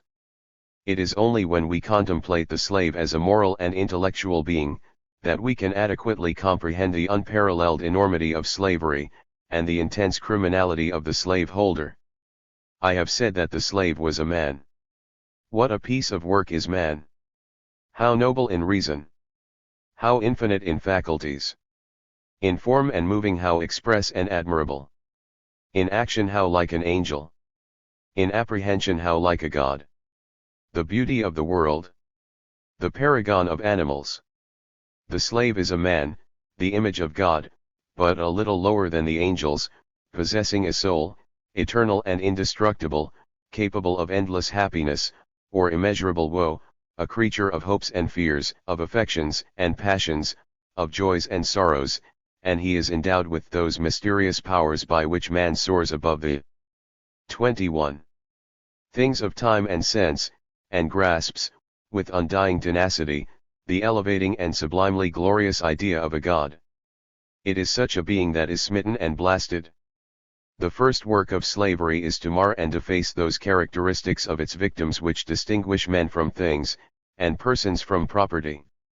Its first aim is to destroy all sense of high moral and religious responsibility. It reduces man to a mere machine.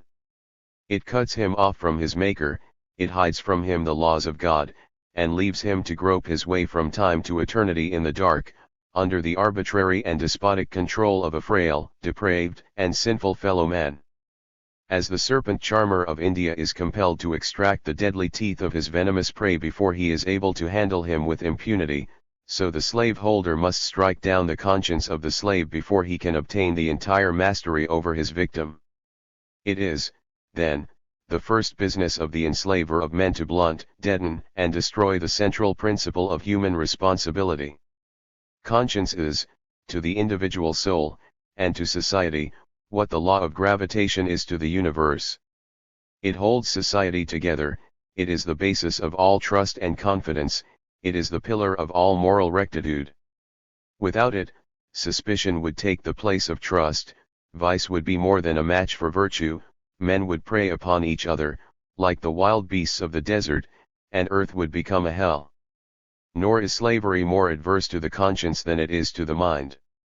This is shown by the fact, that in every state of the American Union, where slavery exists, except the state of Kentucky, there are laws absolutely prohibitory of education among the slaves.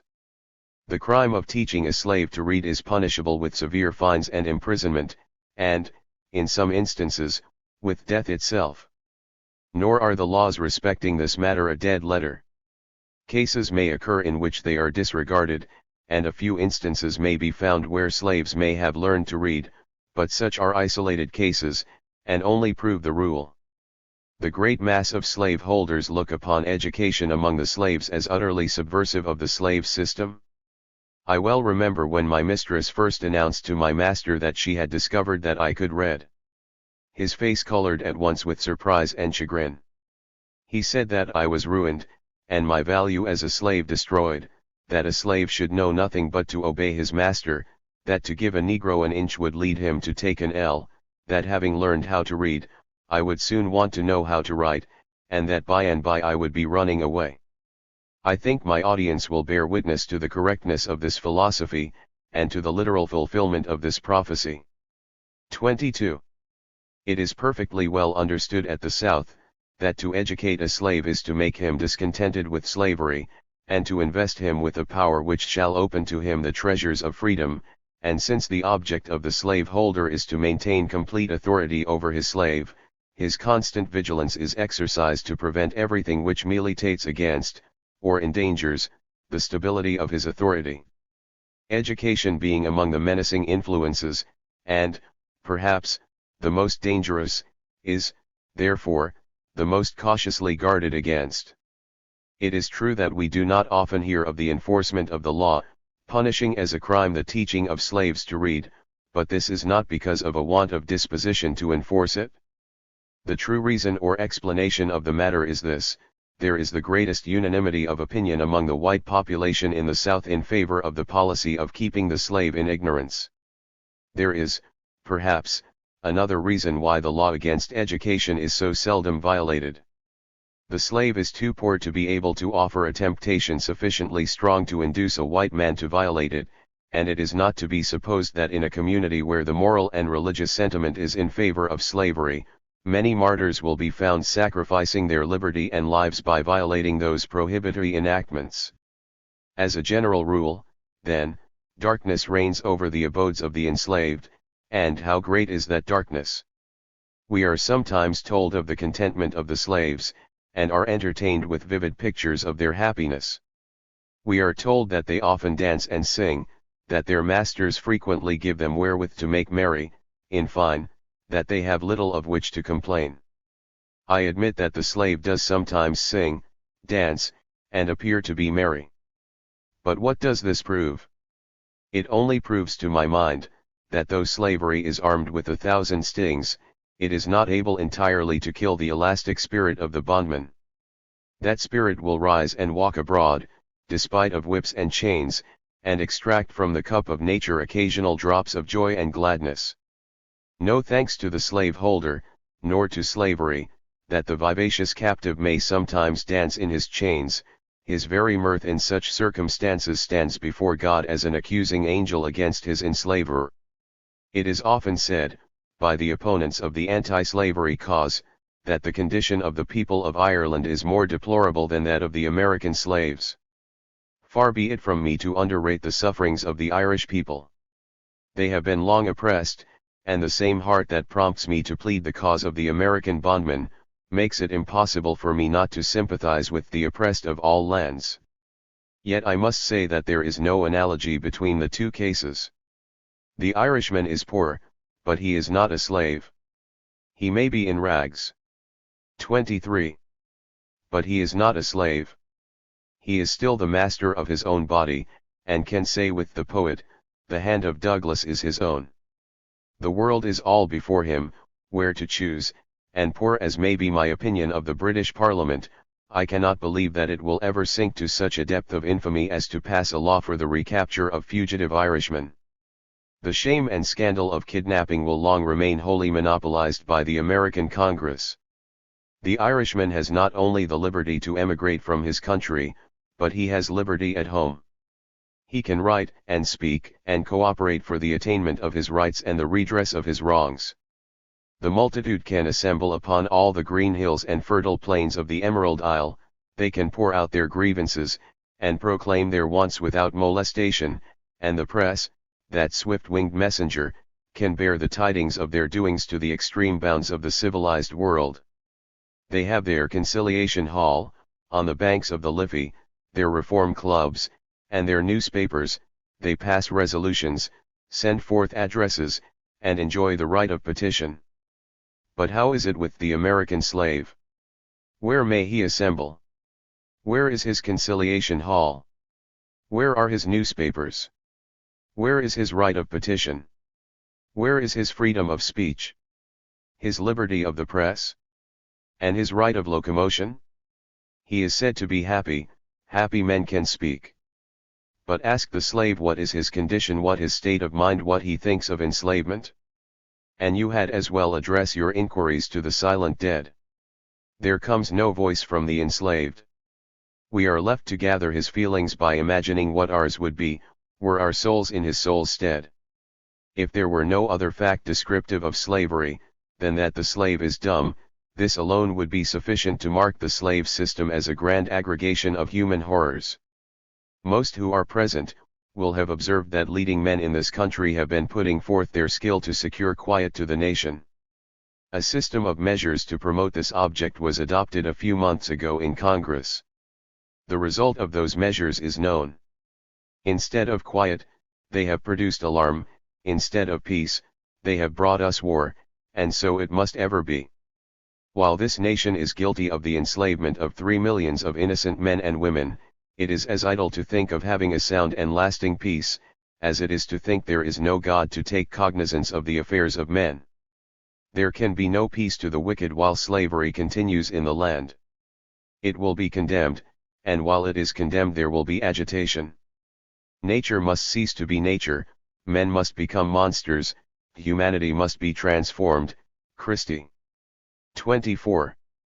Anarchy must be exterminated, all ideas of justice and the laws of eternal goodness must be utterly blotted out from the human soul ere a system so foul and infernal can escape condemnation, or this guilty republic can have a sound, enduring peace. 25. Inhumanity of slavery. Extract from a lecture on slavery, at Rochester, December 8, 1850.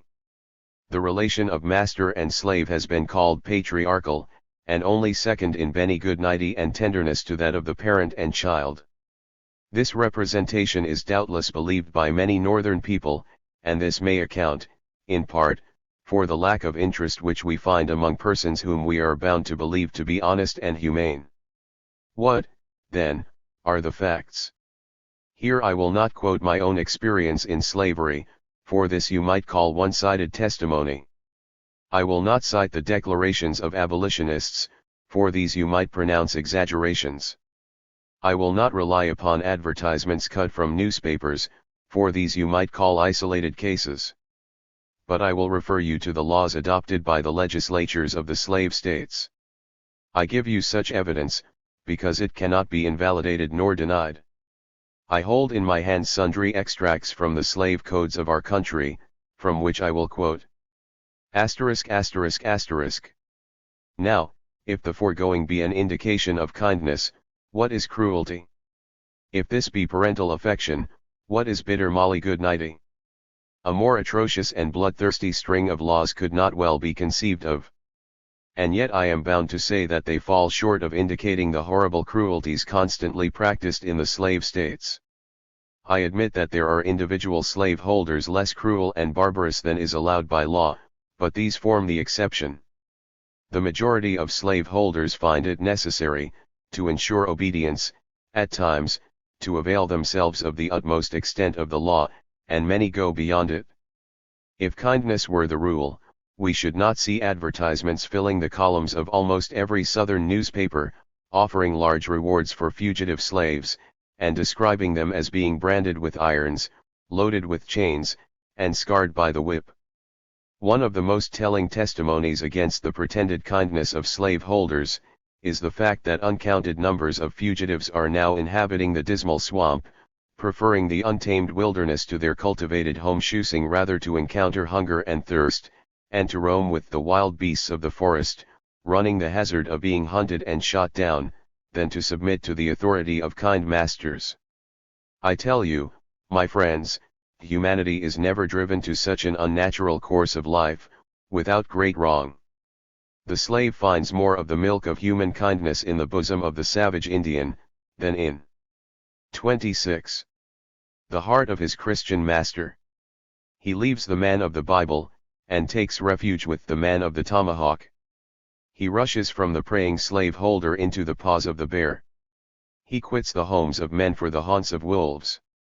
He prefers to encounter a life of trial, however bitter, or death, however terrible, to dragging out his existence under the dominion of these kind masters.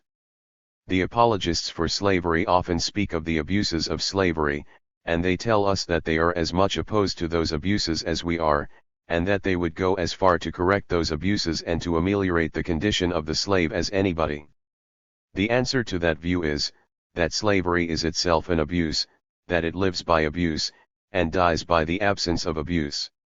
Grant that slavery is right, grant that the relation of master and slave may innocently exist, and there is not a single outrage which was ever committed against the slave but what finds an apology in the very necessity of the case. As was said by a slaveholder, to the Methodist Conference, if the relation be right, the means to maintain it are also right, for without those means slavery could not exist. Remove the dreadful scourgeth-plated thongt-galling fetter the cursed chine, and let the slaveholder rely solely upon moral and religious power, by which to secure obedience to his orders, and how long do you suppose a slave would remain on his plantation? The case only needs to be stated, it carries its own refutation with it. Absolute and arbitrary power can never be maintained by one man over the body and soul of another man, without brutal chastisement and enormous cruelty. To talk of kindness entering into a relation in which one party is robbed of wife, of children, of his hard earnings, of home, of friends, of society, of knowledge, and of all that makes this life desirable, is most absurd, wicked, and preposterous.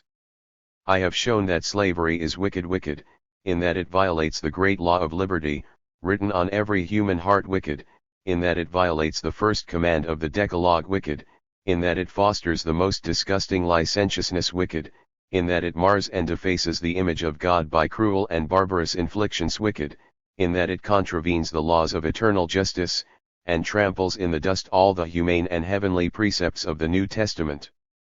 The evils resulting from this huge system of iniquity are not confined to the states south of Mason and Dixon's line. Its noxious influence can easily be traced throughout our northern borders. It comes even as far north as the state of New York.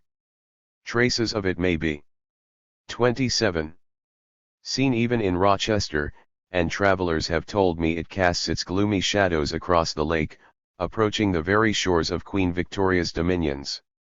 The presence of slavery may be explained by as it is the explanation of mobocratic violence which lately disgraced New York, and which still more recently disgraced the city of Boston.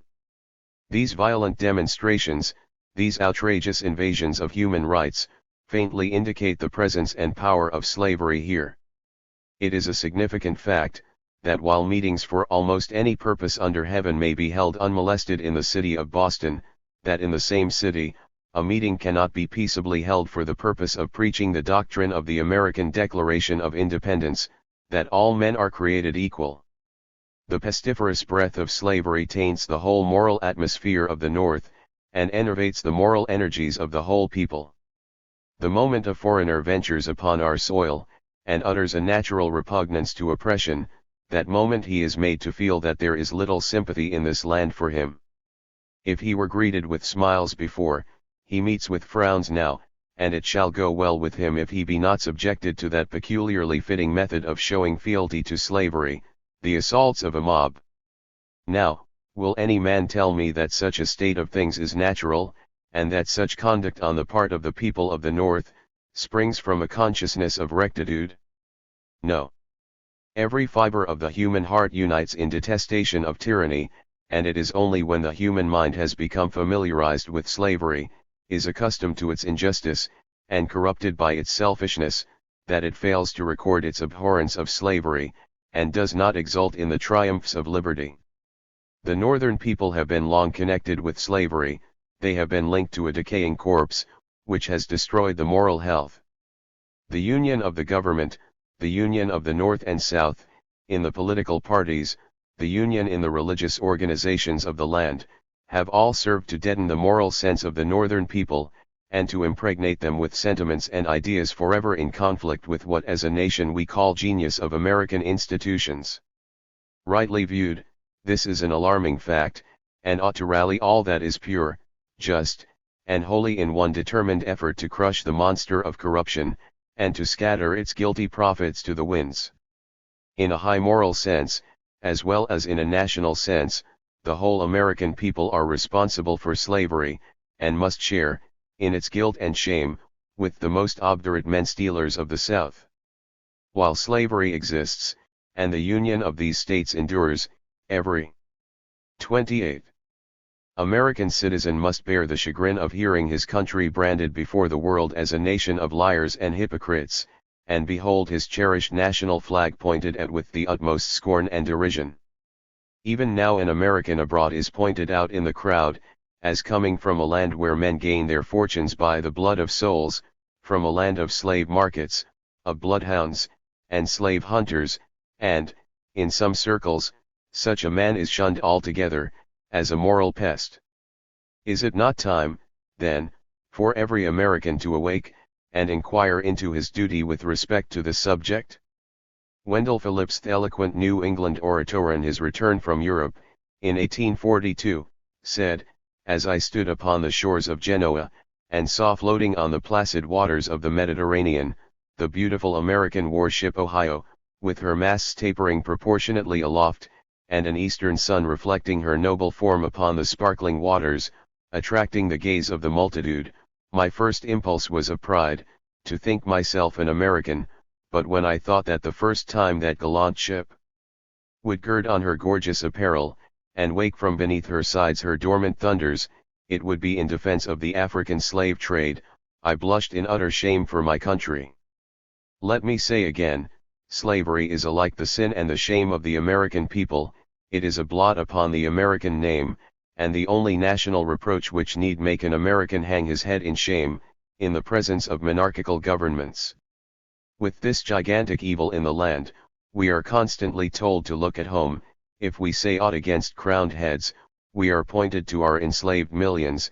If we talk of sending missionaries and Bibles abroad, we are pointed to 3 millions now lying in worse than heathen darkness. If we express a word of sympathy for Kossuth and his Hungarian fugitive brethren, we are pointed to that horrible and hell-black enactment, the Fugitive Slave Bill. Slavery blunts the edge of all our rebukes of tyranny abroad. The criticisms that we make upon other nations, only call forth ridicule, contempt, and scorn. In a word, we are made a reproach and a byword to a mocking earth, and we must continue to be so made, so long as slavery continues to pollute our soil. We have heard much of late of the virtue of patriotism, the love of country and sea, and this sentiment, so natural and so strong, has been impiously appealed to, by all the powers of human selfishness, to cherish the viper which is stinging our national life away. In its name, we have been called upon to deepen our infamy before the world, to rivet the fetter more firmly on the limbs of the enslaved, and to become utterly insensible to the voice of human woe that is 29. Wafted to us on every southern gale. We have been called upon, in its name, to desecrate our whole land by the footprints of slave hunters, and even to engage ourselves in the horrible business of kidnapping. I, too, would invoke the spirit of patriotism, not in a narrow and restricted sense, but, I trust, with a broad and manly signification, not to cover up our national sins, but to inspire us with sincere repentance, not to hide our shame from the world's gaze, but utterly to abolish the cause of that shame, not to explain away our gross inconsistencies as a nation, but to remove the hateful, jarring, and incongruous elements from the land, not to sustain an egregious wrong, but to unite all our energies in the grand effort to remedy that wrong. I would invoke the spirit of patriotism, in the name of the law of the living God, natural and revealed, and in the full belief that righteousness exalteth a nation, while sin is a reproach to any people. He that walketh righteously, and speaketh uprightly, he that despiseth the gain of oppressions, that shaketh his hands from the holding of bribes, he shall dwell on high, his place of defense shall be the munitions of rocks, bread shall be given him, his water shall be sure. We have not only heard much lately of patriotism, and of its aid being invoked on the side of slavery and injustice, but the very prosperity of this people has been called in to deafen them to the voice of duty, and to lead them onward in the pathway of sin. Thus has the blessing of God been converted into a curse. In the spirit of genuine patriotism, I warn the American people, by all that is just and honorable, to beware.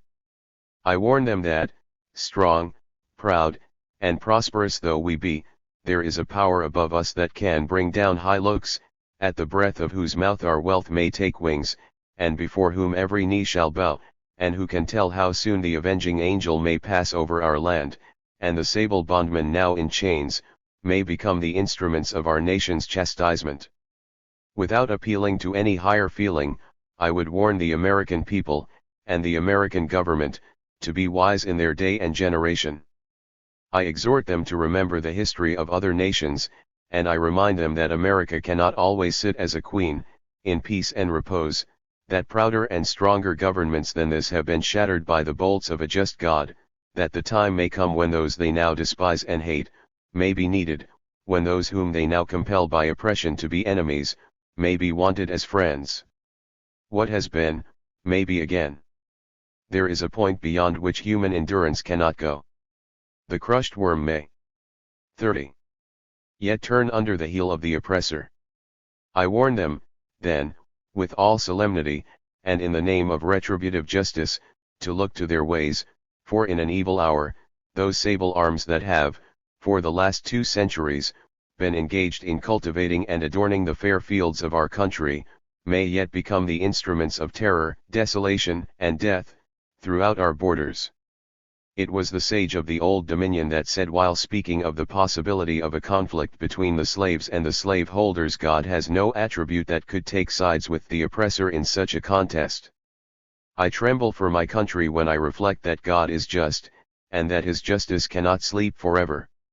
Such is the warning voice of Thomas Jefferson, and every day's experience since its utterance until now, confirms its wisdom, and commends its truth.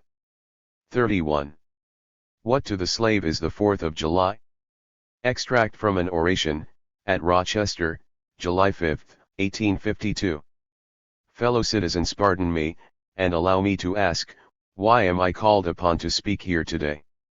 What have I, or those I represent, to do with your national independence? Are the great principles of political freedom and of natural justice, embodied in that Declaration of Independence, extended to us?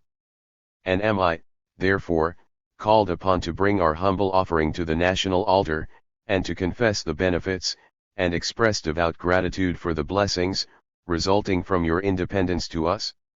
Would to God, both for your sakes and ours, that an affirmative answer could be truthfully returned to these questions.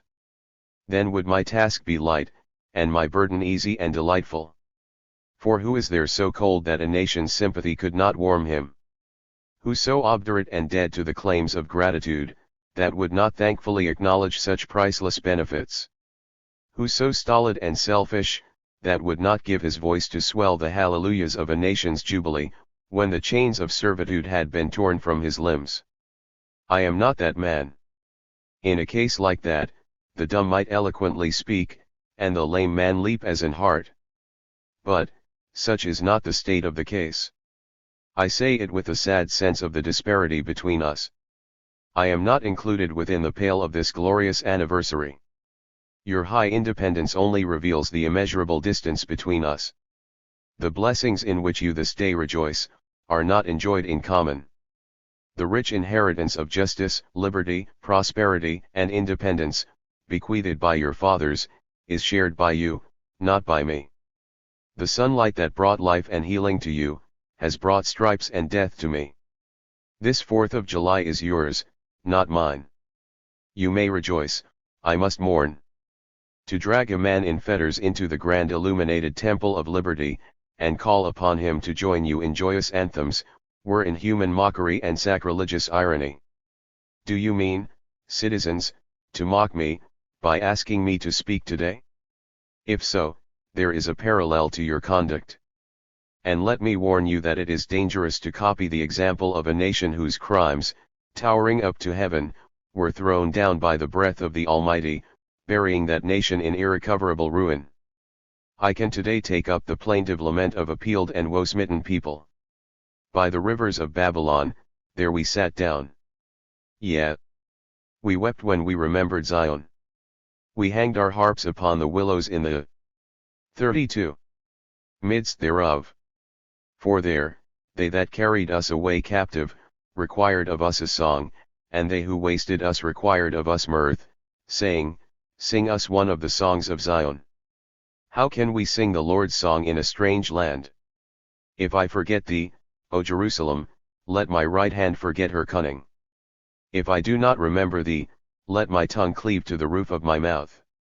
Fellow citizens, above your national, tumultuous joy, I hear the mournful wail of millions, whose chains, heavy and grievous yesterday, are today rendered more intolerable by the jubilant shouts that reach them.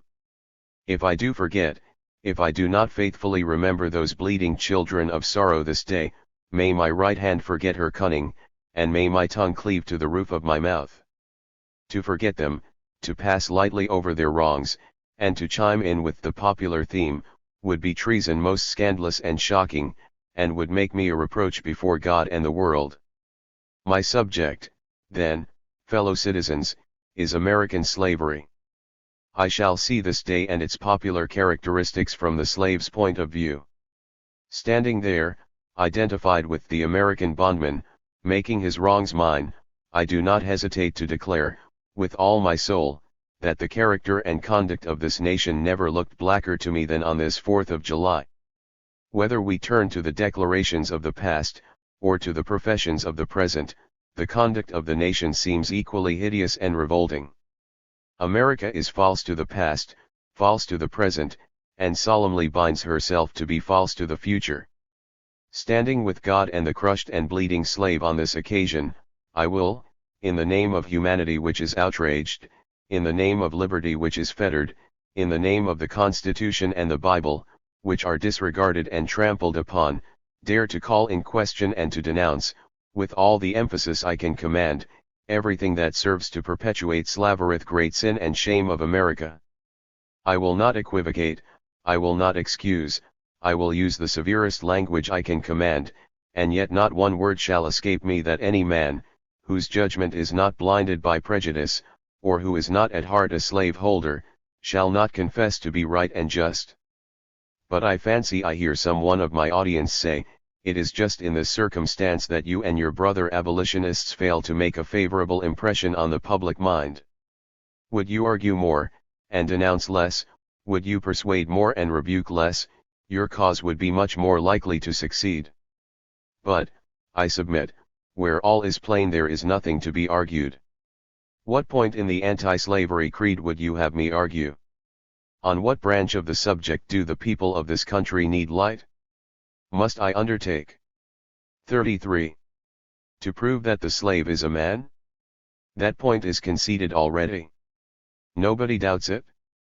The slaveholders themselves acknowledge it in the enactment of laws for their government. They acknowledge it when they punish disobedience on the part of the slave. There are 72 crimes in the state of Virginia, which, if committed by a black man, subject him to the punishment of death, while only 2 of these same crimes will subject a white man to the like punishment. What is this but the acknowledgement that the slave is a moral, intellectual, and responsible being? The manhood of the slave is conceded. It is admitted in the fact that Southern statute books are covered with enactments forbidding, under severe fines and penalties, the teaching of the slave to read or write. When you can point to any such laws, in reference to the beasts of the field, then I may consent to argue the manhood of the slave. When the dogs in your streets, when the fowls of the air, when the cattle on your hills, when the fish of the sea, and the reptiles that crawl, shall be unable to distinguish the slave from a brute, then will I argue with you that the slave is a man. For the present, it is enough to affirm the equal manhood of the Negro race. Is it not astonishing that, while we are plowing, planting, and reaping, using all kinds of mechanical tools, erecting houses, constructing bridges, building ships, working in metals of brass, iron, copper, silver, and gold, that, while we are reading, writing, and ciphering, acting as clerks, merchants, and secretaries, having among us lawyers, doctors, ministers, poets, authors, editors, orators, and teachers, that, while we are engaged in all manner of enterprises common to other men, digging gold in California, capturing the whale in the Pacific, feeding sheep and cattle on the hillside, living, moving, acting, thinking, planning, living in families as husbands, wives, and children, and, above all, confessing and worshipping the Christian's God, and looking hopefully for life and immortality beyond the grave, we are called upon to prove that we are men. Would you have me argue that man is entitled to liberty? That he is the rightful owner of his own body? You have already declared it. Must I argue the wrongfulness of slavery? Is that a question for Republicans? Is it to be settled by the rules of logic and argumentation, as a matter beset with great difficulty, involving a doubtful application of the principle of justice, hard to be understood? How should I look today in the presence of Americans, dividing and subdividing a discourse, to show that men have a natural right to freedom, speaking of it relatively and positively, negatively and affirmatively? To do 34. So, would be to make myself ridiculous, and to offer an insult to your understanding. There is not a man beneath the canopy of heaven that does not know that slavery is wrong for him. What? Am I to argue that it is wrong to make men brutes, to rob them of their liberty, to work them without wages, to keep them ignorant of their relations to their fellow men, to beat them with sticks, to flay their flesh with the lash, to load their limbs with irons, to hunt them with dogs, to sell them at auction, to sunder their families, to knock out their teeth, to burn their flesh, to starve them into obedience and submission to their masters? Must I argue that a system, thus marked with blood and stained with pollution, is wrong? No, I will not. I have better employment for my time and strength than such arguments would imply. What, then, remains to be argued? Is it that slavery is not divine, that God did not establish it, that our doctors of divinity are mistaken? There is blasphemy in the thought. That which is inhuman cannot be divine. Who can reason on such a proposition? They that can, may, I cannot. The time for such argument is past. At a time like this, scorching irony, not convincing argument, is needed. Oh! Had I the ability, and could I reach the nation's ear, I would today pour out a fiery stream of biting ridicule, blasting reproach, withering sarcasm, and stern rebuke. For it is not light that is needed, but fire; it is not the gentle shower, but thunder. We need the storm, the whirlwind, and the earthquake. The feeling of the nation must be quickened, the conscience of the nation must be roused, the propriety of the nation must be startled, the hypocrisy of the nation must be exposed, and its crimes against God and man must be proclaimed and denounced. What to the American slave is your 4th of July? I answer, a day that reveals to him, more than all other days in the year, the gross injustice and cruelty to which he is the constant victim. To him, your celebration is a sham, your boasted liberty, an unholy license, your national greatness, swelling vanity, your sounds of rejoicing are empty and heartless, your denunciations of tyrants, brass-fronted impudence, your shouts of liberty and equality, hollow mockery, your prayers and hymns, your sermons and thanksgivings, with all your religious parade and solemnity, are to him mere bombast, fraud, deception, impiety, and hypocrisy, thin veil to cover up crimes which would disgrace a nation of savages. There is not a nation on the earth guilty of practices more shocking and bloody, than are the people of these United States, at this very hour.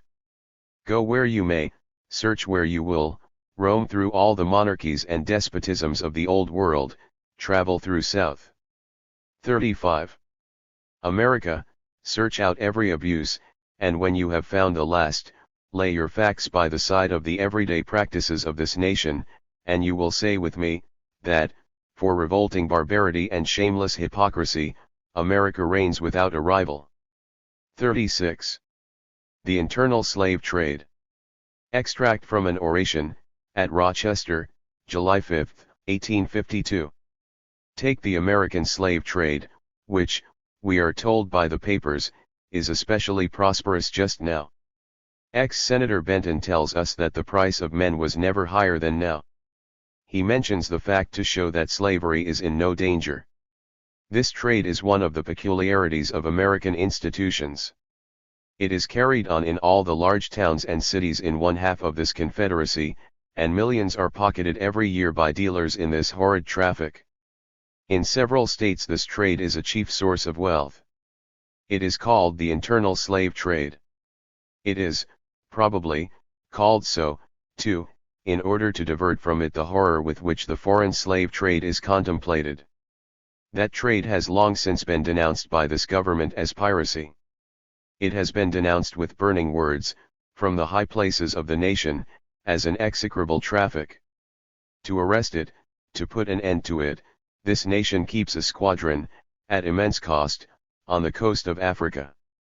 Everywhere in this country, it is safe to speak of this foreign slave trade as a most inhuman traffic, opposed alike to the laws of God and of man. The duty to extirpate and destroy it is admitted even by our doctors of divinity. In order to put an end to it, some of these last have consented that their colored brethren should leave this country, and establish themselves on the western coast of Africa. It is, however, a notable fact, that, while so much execration is poured out by Americans, upon those engaged in the foreign slave trade, the men engaged in the slave trade between the states pass without condemnation, and their business is deemed honorable. Behold the practical operation of this internal slave trade, American slave trade sustained by American politics and American religion. Here you will see men and women reared like swine for the market. You know what is a swine drover? I will show you a man drover. They inhabit all our southern states. They perambulate the country, and crowd the highways of the nation with droves of human stock. You will see one of these human flesh jobbers, armed with pistol, whip, and bowie knife, driving a company of 100 men, women, and children, from the Potomac to the slave market at New Orleans. These wretched people are to be sold singly, or in lots, to suit purchasers. They are food for the cotton field and the deadly sugar mill. Mark the sad procession as it moves wearily along, and the inhuman wretch who drives them. Hear his 37. Savage yells and his blood-chilling oaths, as he hurries on his affrighted captives. There, see the old man, with locks thinned and grey. Cast one glance, if you please, upon that young mother, whose shoulders are bare to the scorching sun, her briny tears falling on the brow of the babe in her arms. See, too, that girl of 13, weeping, yes, weeping, as she thinks of the mother from whom she has been torn. The drove moves tardily. Heat and sorrow have nearly consumed their strength. Suddenly you hear a quick snap, like the discharge of a rifle, the fetters clank, and the chain rattles simultaneously. Your ears are saluted with a scream that seems to have torn its way to the center of your soul. The crack you heard was the sound of the slave whip, the scream you heard was from the woman you saw with the babe. Her speed had faltered under the weight of her child and her chains, that gash on her shoulder tells her to move on. Follow this drove to New Orleans. Attend the auction, see men examined like horses, see the forms of women rudely and brutally exposed to the shocking gaze of American slave buyers. See this drove sold and separated forever, and never forget the deep, sad sobs that arose from that scattered multitude.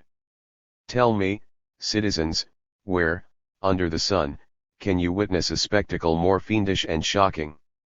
Yet this is but a glance at the American slave trade, as it exists at this moment, in the ruling part of the United States. I was born amid such sights and scenes. To me the American slave trade is a terrible reality. When a child, my soul was often pierced with a sense of its horrors. I lived on Philpott Street, Fells Point, Baltimore, and have watched from the wharves the slave ships in the basin, anchored from the shore, with their cargoes of human flesh, waiting for favorable winds to waft them down the Chesapeake. There was, at that time, a grand slave mart kept at the head of Pratt Street, by Austin Woldfolk. His agents were sent into every town and county in Maryland, announcing their arrival through the papers, and on flaming handbills, headed, "Cash for Negroes." These men were generally well dressed, and very captivating in their manners, ever ready to drink, to treat, and to gamble. The fate of many a slave has depended upon the turn of a single card, and many a child has been snatched from the arms of its mother by bargains arranged in a state of brutal drunkenness. The fleshmongers gather up their victims by dozens, and drive them, chained, to the General Depot at Baltimore. When a sufficient number have been collected here, a ship is chartered, for the purpose of conveying the forlorn crew to Mobile or to New Orleans. From the slave prison to the ship, they are usually driven in the darkness. 38. Of night, for since the anti-slavery agitation a certain caution is observed.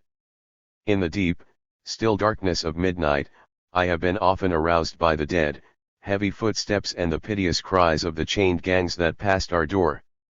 The anguish of my boyish heart was intense, and I was often consoled, when speaking to my mistress in the morning, to hear her say that the custom was very wicked, that she hated to hear the rattle of the chains, and the heart-rending cries.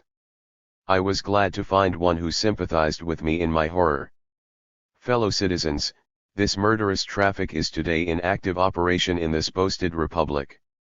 In the solitude of my spirit, I see clouds of dust raised on the highways of the South, I see the bleeding footsteps, I hear the doleful wail of fettered humanity, on the way to the slave markets, where the victims are to be sold like horses, sheep, and swine, knocked off to the highest bidder. There I see the tenderest ties ruthlessly broken, to gratify the lust, caprice, and rapacity of the buyers and sellers of men. My soul sickens at the sight. Is this the land your fathers loved? The freedom which they toiled to win? Is this the earth whereon they moved? Are these the graves they slumber in? But a still more inhuman, disgraceful, and scandalous state of things remains to be presented. By an act of the American Congress, not yet 2 years old, slavery has been nationalized in its most horrible and revolting form.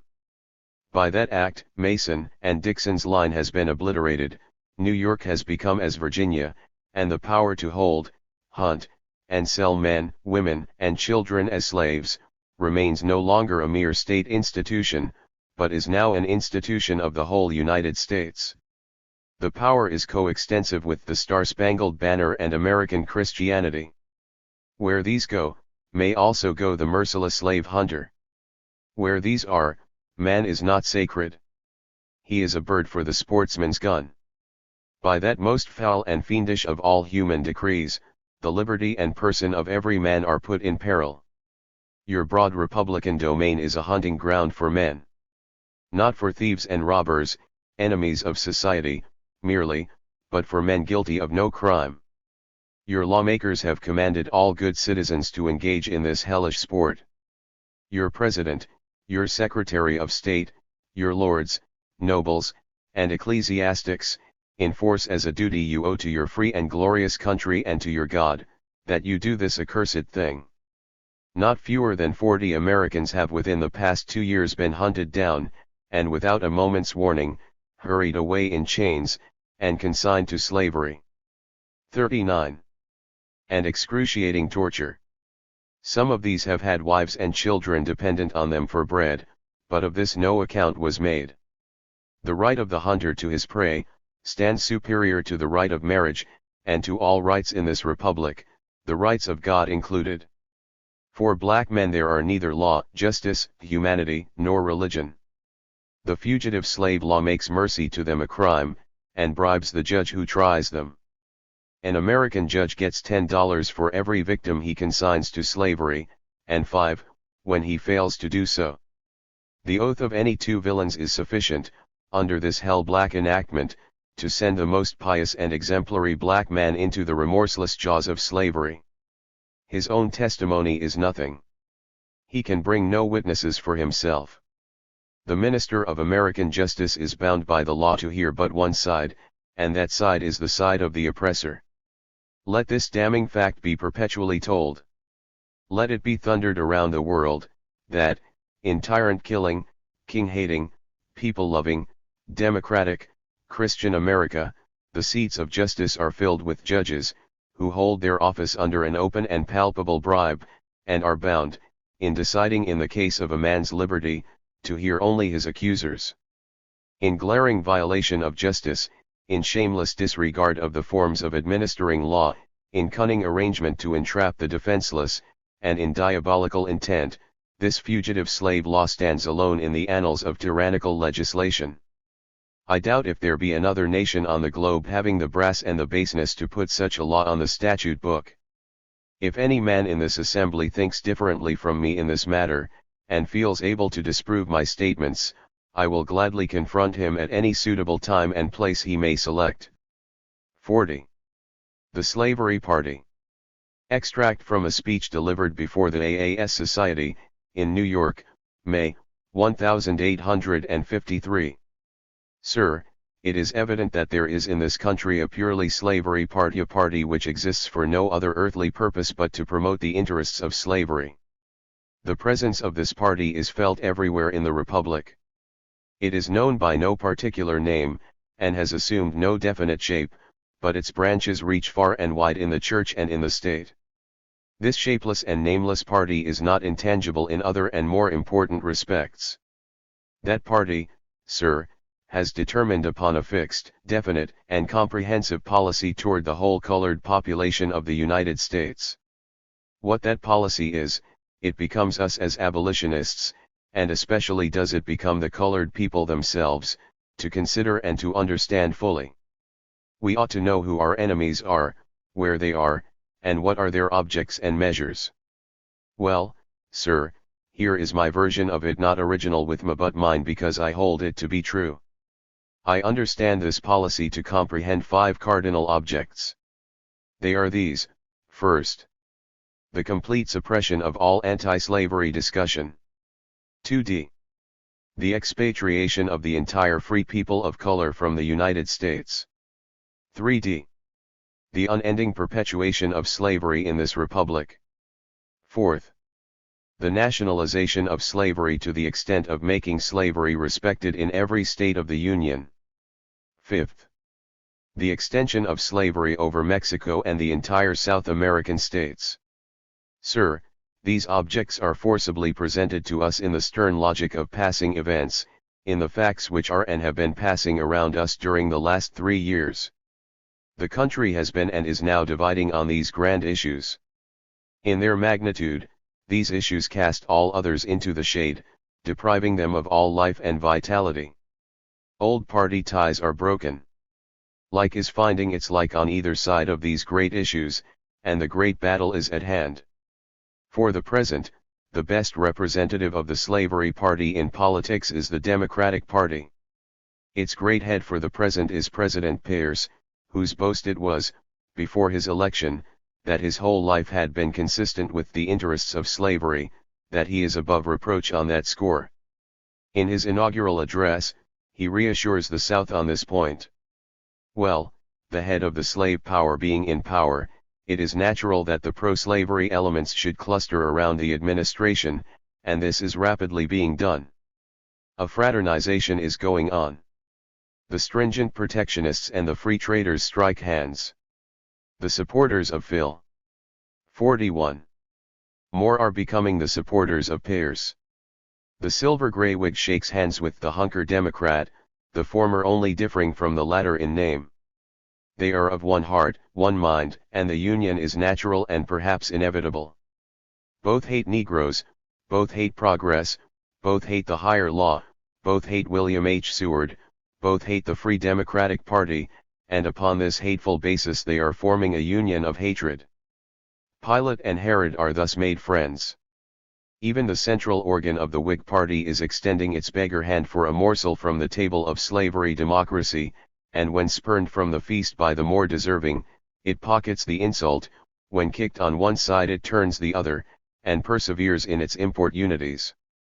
The fact is, that paper comprehends the demands of the times, it understands the age and its issues, it wisely sees that slavery and freedom are the great antagonistic forces in the country, and it goes to its own side. Silver Grays and Hunkers all understand this. They are, therefore, rapidly sinking all other questions to nothing, compared with the increasing demands of slavery. They are collecting, arranging, and consolidating their forces for the accomplishment of their appointed work. The keystone to the arch of this grand union of the Slavery Party of the United States, is the Compromise of 1850. In that compromise we have all the objects of our slaveholding policy specified. It is, sir, favorable to this view of the designs of the slave power, that both the Whig and the Democratic Party bent lower, sunk deeper, and strained harder, in their conventions, preparatory to the late presidential election, to meet the demands of the slavery party than at any previous time in their history. Never did parties come before the Northern people with propositions of such undisguised contempt for the moral sentiment and the religious ideas of that people. They virtually asked them to unite in a war upon free speech, and upon conscience, and to drive the almighty presence from the councils of the nation. Resting their platforms upon the Fugitive Slave Bill, they boldly asked the people for political power to execute the horrible and hell-black provisions of that bill. The history of that election reveals, with great clearness, the extent to which slavery has shot its leprous distilment through the lifeblood of the nation. The party most thoroughly opposed to the cause of justice and humanity, triumphed, while the party suspected of a leaning toward liberty, was overwhelmingly defeated, some say annihilated. But here is a still more important fact, illustrating the designs of the slave power. It is a fact full of meaning, that no sooner did the Democratic Slavery Party come into power, than a system of legislation was presented to the legislatures of the northern states, designed 42. To put the states in harmony with the fugitive slave law, and the malignant bearing of the national government toward the colored inhabitants of the country. This whole movement on the part of the states, bears the evidence of having one origin, emanating from one head, and urged forward by one power. It was simultaneous, uniform, and general, and looked to one end.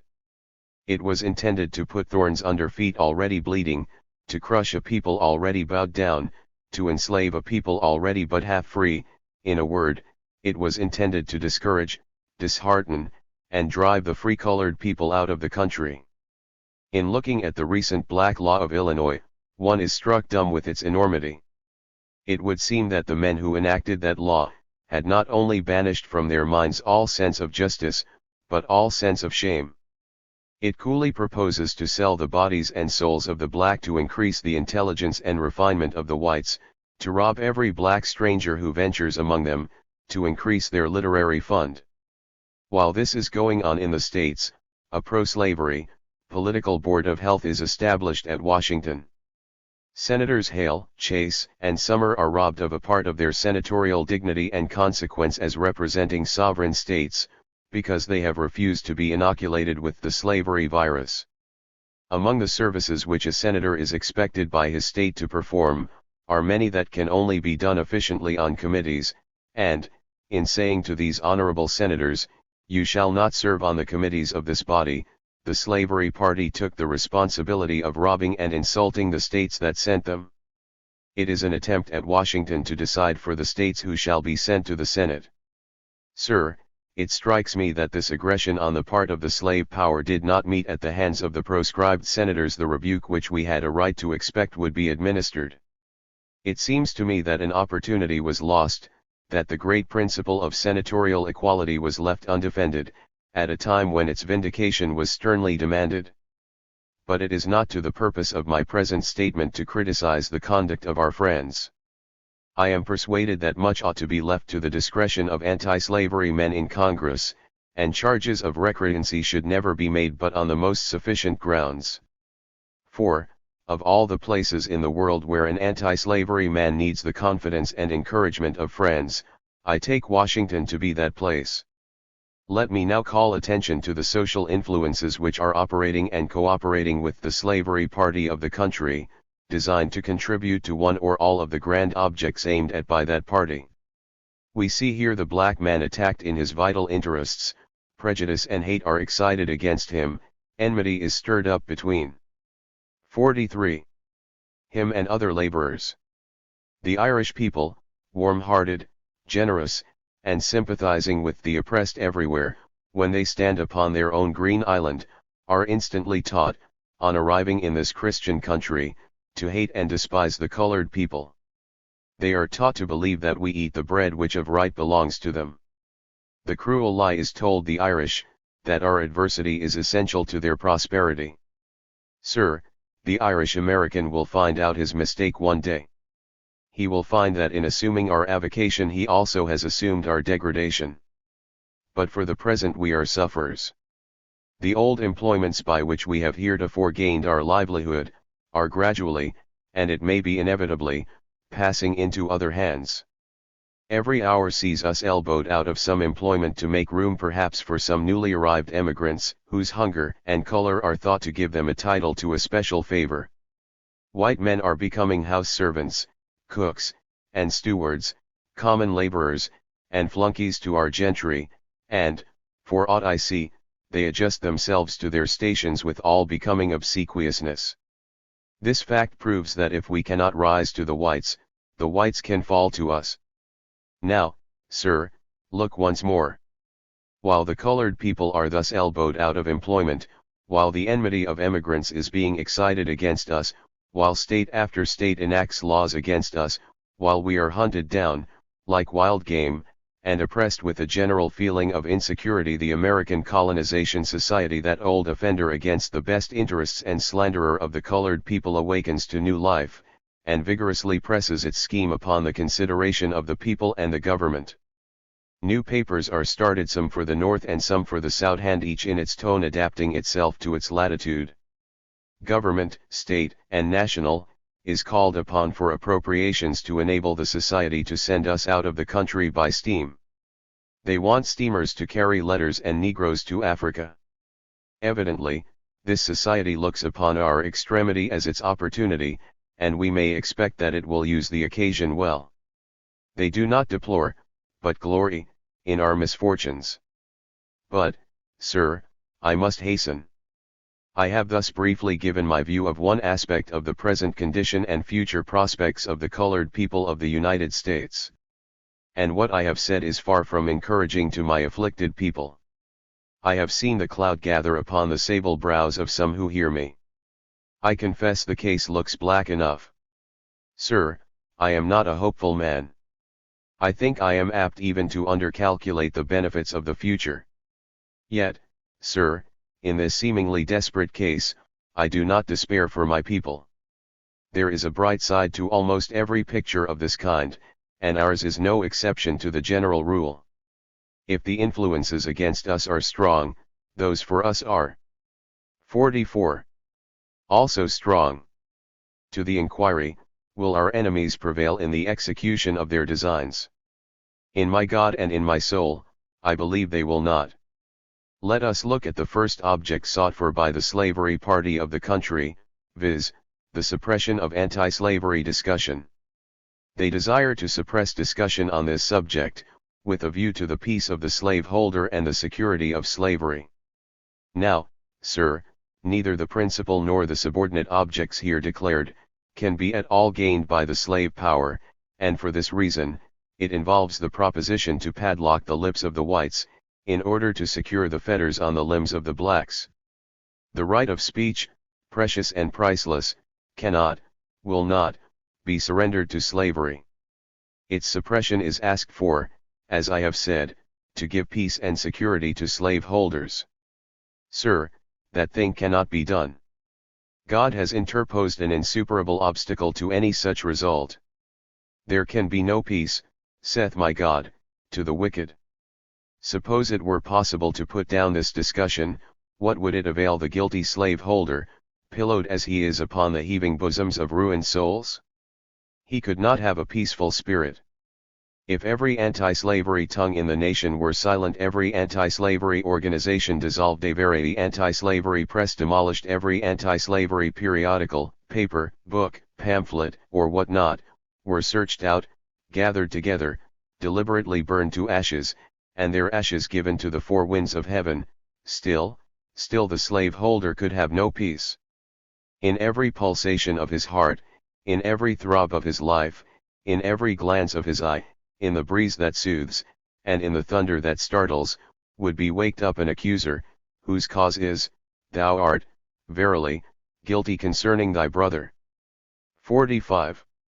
The Anti-Slavery Movement. Extracts from a lecture before various anti-slavery bodies, in the winter of 1855. A grand movement on the part of mankind, in any direction, or for any purpose, moral or political, is an interesting fact, fit and proper to be studied. It is such, not only for those who eagerly participate in it, but also for those who stand aloof from it and for those by whom it is opposed. I take the anti-slavery movement to be such an one, and a movement as sublime and glorious in its character, as it is holy and beneficent in the ends it aims to accomplish. At this moment, I deem it safe to say, it is properly engrossing more minds in this country than any other subject now before the American people. The late John C. Calhoun, one of the mightiest men that ever stood up in the American Senate, did not deem it beneath him, and he probably studied it as deeply, though not as honestly, as Gerrit Smith, or William Lloyd Garrison. He evinced the greatest familiarity with the subject, and the greatest efforts of his last years in the Senate had direct reference to this movement. His eagle eye watched every new development connected with it, and he was ever prompt to inform the South of every important step in its progress. He never allowed himself to make light of it, but always spoke of it and treated it as a matter of grave import, and in this he showed himself a master of the mental, moral, and religious constitution of human society. Daniel Webster, too, in the better days of his life, before he gave his assent to the Fugitive Slave Bill, and trampled upon all his earlier and better convictions when his eye was yet single, he clearly comprehended the nature of the elements involved in this movement, and in his own majestic eloquence, warned the South, and the country, to have a care how they attempted to put it down. He is an illustration that it is easier to give, than to take, good advice. To these two men, greatest men to whom the nation has yet given birth, may be traced the two great facts of the present South triumphant, and the North humbled. Their names may stand thus: Calhoun and domination, Webster and degradation. Yet again, if to the enemies of liberty the subject is one of engrossing interest, it vastly more so should it be such to freedom's friends. The latter, it leads to the gates of all valuable knowledge, philanthropic, ethical, and religious, for it brings them to the study of man, wonderfully and fearfully made proper study of man through all time open book, in which are the records of time and eternity. 46. Of the existence and power of the anti-slavery movement, as a fact, you need no evidence. The nation has seen its face, and felt the controlling pressure of its hand. You have seen it moving in all directions, and in all weathers, and in all places, appearing most where desired least, and pressing hardest where most resisted. No place is exempt. The quiet prayer meeting, and the stormy halls of national debate, share its presence alike. It is a common intruder, and of course has the name of being ungentlemanly. Brethren who had long sung, in the most affectionate fervor, and with the greatest sense of security, "Together let us sweetly live, together let us die," have been suddenly and violently separated by it, and ranged in hostile attitude toward each other. The Methodist, one of the most powerful religious organizations of this country, has been rent asunder, and its strongest bolts of denominational brotherhood started at a single surge. It has changed the tone of the northern pulpit, and modified that of the press. A celebrated divine, who, 4 years ago, was for flinging his own mother, or brother, into the remorseless jaws of the monster slavery, lest he should swallow up the Union, now recognizes anti-slavery as a characteristic of future civilization. Signs and wonders follow this movement, and the fact just stated is one of them. Party ties are loosened by it, and men are compelled to take sides for or against it, whether they will or not. Come from where he may, or come for what he may, he is compelled to show his hand. What is this mighty force? What is its history? And what is its destiny? Is it ancient or modern, transient or permanent? Has it turned aside, like a stranger and a sojourner, to tarry for a night? Or has it come to rest with us forever? Excellent chances are here for speculation, and some of them are quite profound. We might, for instance, proceed to inquire not only into the philosophy of the anti-slavery movement, but into the philosophy of the law, in obedience to which that movement started into existence. We might demand to know what is that law or power which, at different times, disposes the minds of men to this or that particular object, now for peace, and now for war, now for freedom, and now for slavery, but this profound question I leave to the abolitionists of the superior class to answer. The speculations which must precede such answer, would afford, perhaps, about the same satisfaction as the learned theories which have rained down upon the world, from time to time, as to the origin of evil. I shall, therefore, avoid water in which I cannot swim, and deal with anti-slavery as a fact, like any other fact in the history of mankind, capable of being described and 47. Understood, both as to its internal forces, and its external phases and relations. Present organizations may perish, but the cause will go on. That cause has a life, distinct and independent of the organizations patched up from time to carry it forward. Looked at, apart from the bones and sinews and body, it is a thing immortal. It is the very essence of justice, liberty, and love. The moral life of human society, it cannot die while conscience, honor, and humanity remain. If but one be filled with it, the cause lives. Its incarnation in any one individual man, leaves the whole world a priesthood, occupying the highest moral eminence, even that of disinterested benevolence. Whoso has ascended this height, and has the grace to stand there, has the world at his feet, and is the world's teacher, as of divine right. He may set in judgment on the age, upon the civilization of the age, and upon the religion of the age, for he has a test, a sure and certain test, by which to try all institutions, and to measure all men. I say, he may do this, but this is not the chief business for which he is qualified. The great work to which he is called is not that of judgment. Like the Prince of Peace, he may say, if I judge righteous judgment. Still mainly, like him, he may say, this is not his work. The man who has thoroughly embraced the principles of justice, love, and liberty, like the true preacher of Christianity, is less anxious to reproach the world of its sins, than to win it to repentance.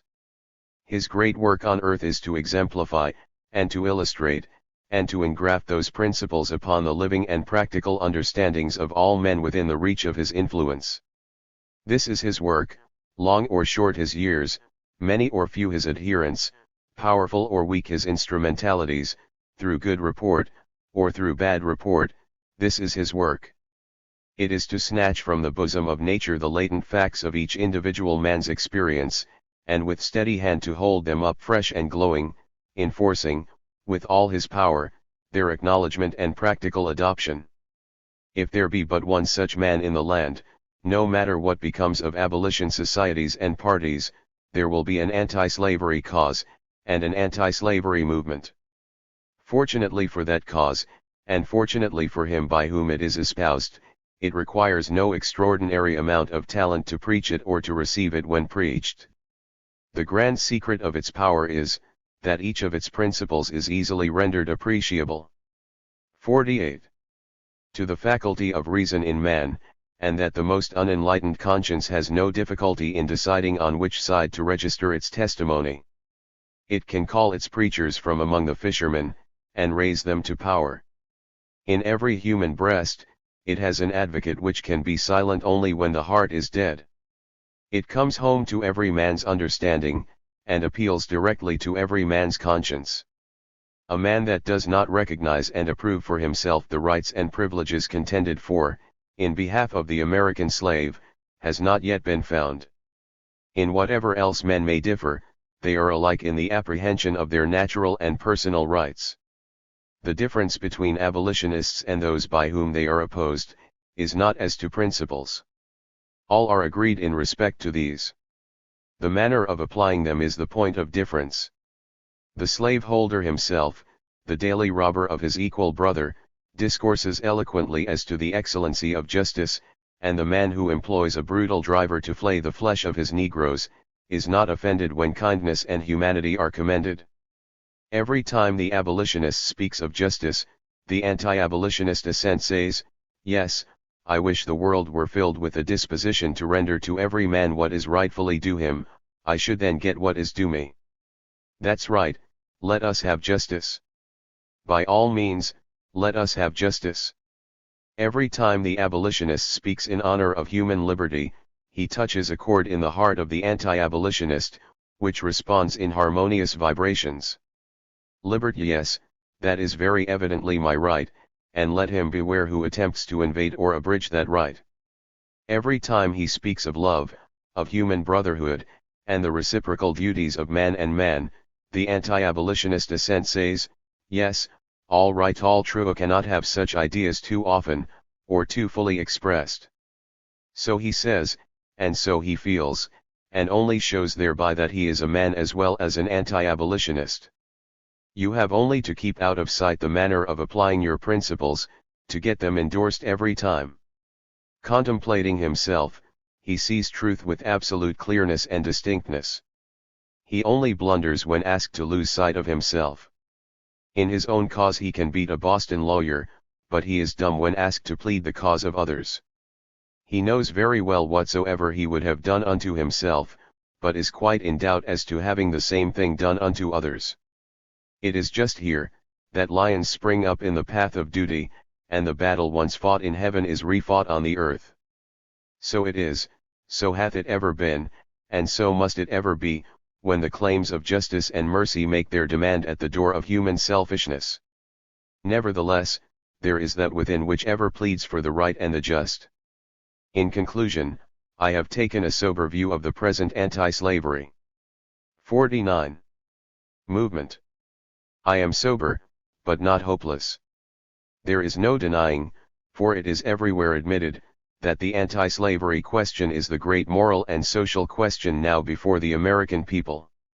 A state of things has gradually been developed, by which that question has become the first thing in order. It must be met. Herein is my hope. The great idea of impartial liberty is now fairly before the American people. Anti-slavery is no longer a thing to be prevented. The time for prevention is past. This is great gain.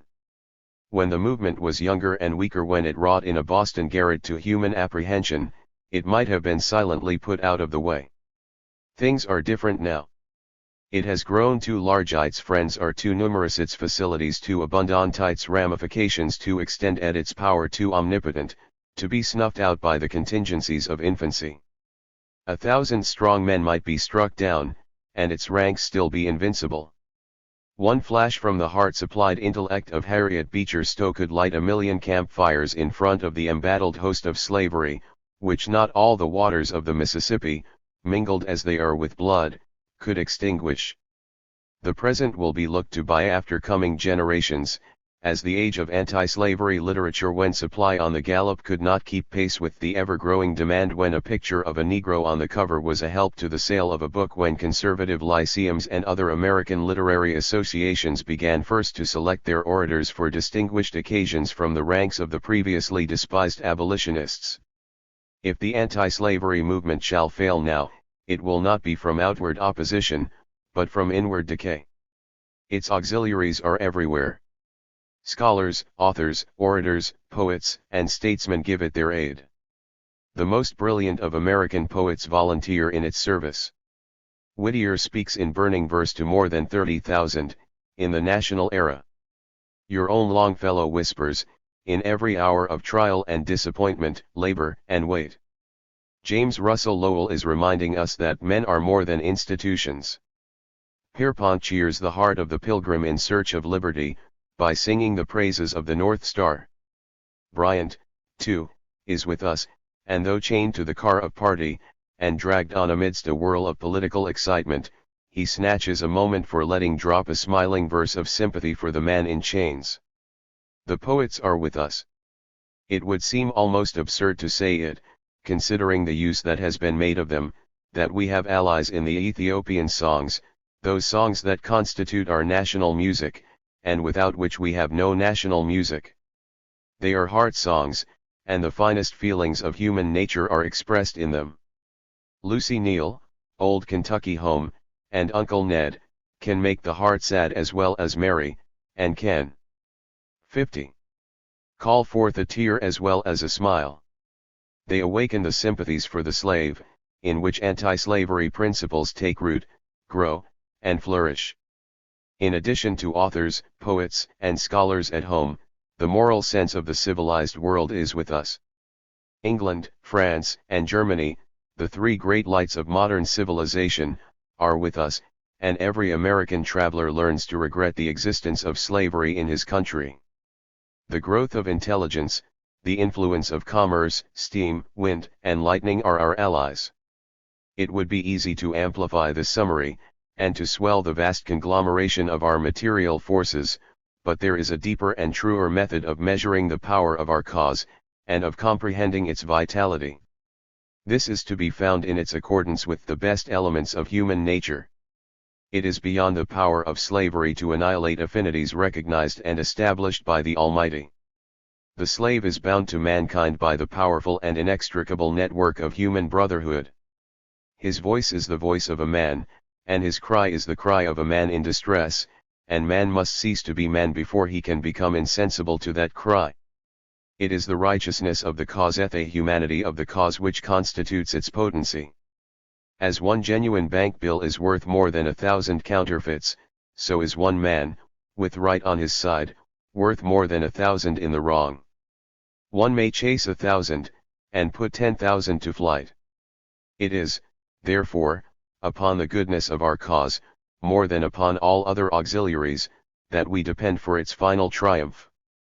Another source of congratulation is the fact that, amid all the efforts made by the Church, the government, and the people at large, to stay the onward progress of this movement, its course has been onward, steady, straight, unshaken, and unchecked from the beginning. Slavery has gained victories large and numerous, but never as against this movement against a temporizing policy, and against northern timidity, the slave power has been victorious, but against the spread and prevalence in the country, of a spirit of resistance to its aggression, and of sentiments favorable to its entire overthrow, it has yet accomplished nothing. Every measure, yet devised and executed, having for its object the suppression of anti-slavery, has been as idle and fruitless as pouring oil to extinguish fire.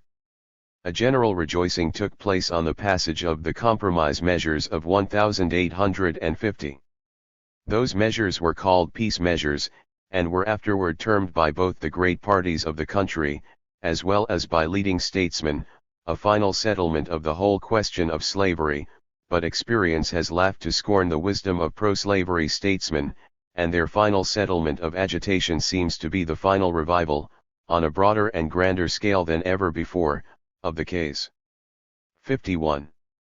Which they vainly attempted to suppress forever. The Fugitive Slave Bill has especially been of positive service to the anti-slavery movement. It has illustrated before all the people the horrible character of slavery toward the slave, in hunting him down in a free state, and tearing him away from wife and children, thus setting its claims higher than marriage or parental claims.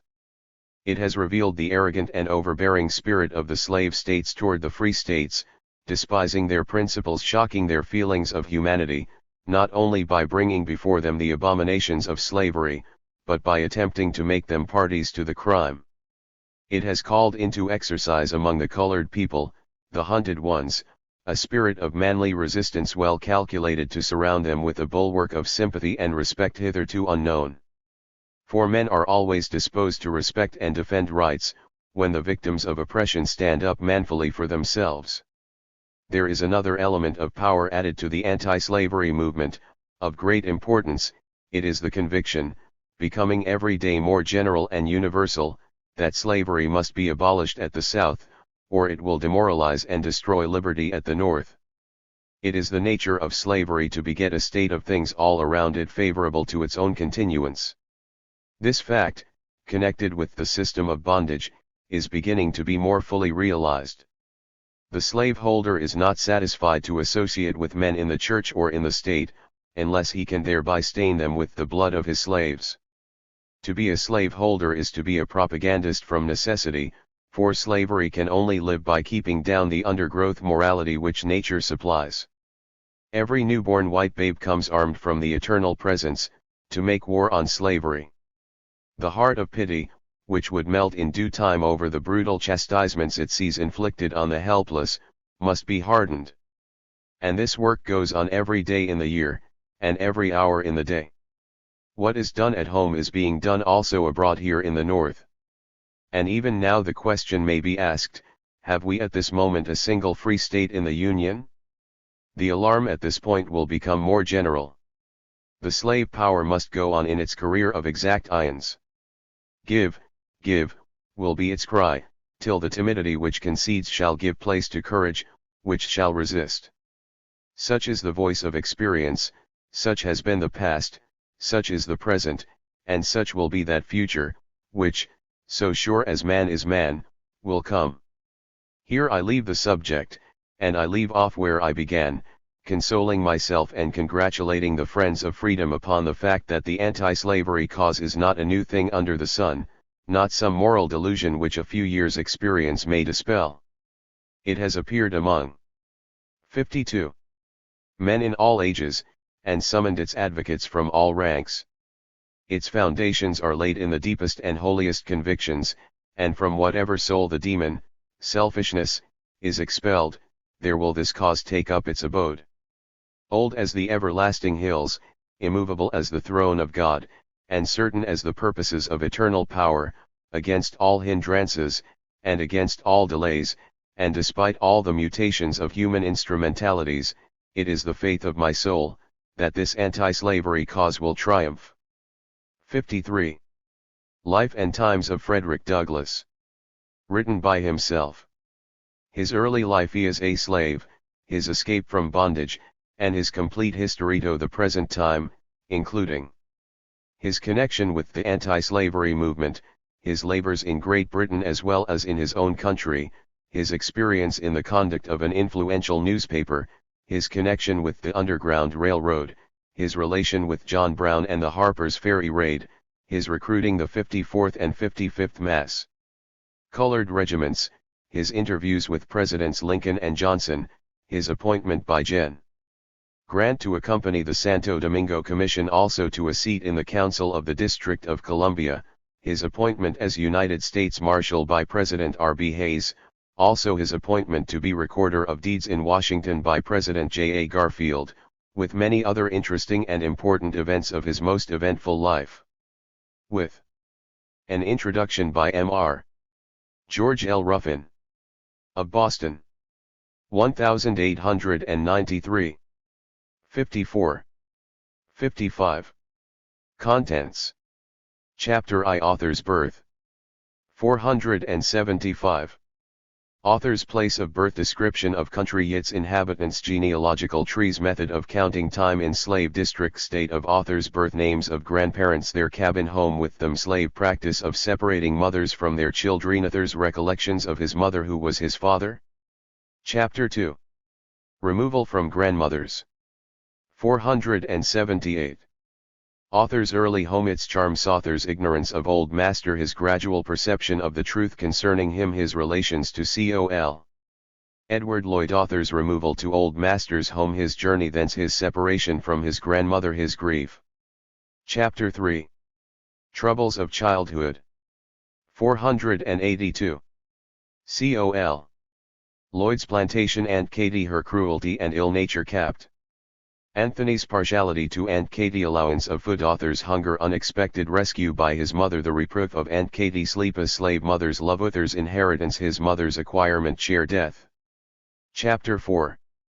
A general survey of the slave plantation. 485.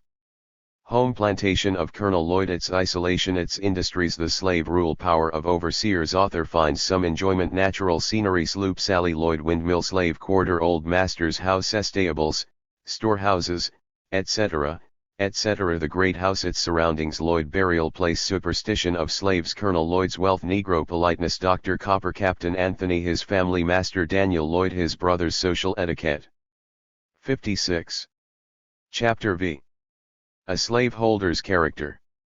493. Increasing acquaintance with old master, evils of unresisted passion, apparent tenderness, a man of trouble, custom of muttering to himself, brutal outrage, a drunken overseer, slaveholder's impatience, wisdom of appeal, a base and selfish attempt to break up a courtship. Chapter 6. A child's reasoning. 498.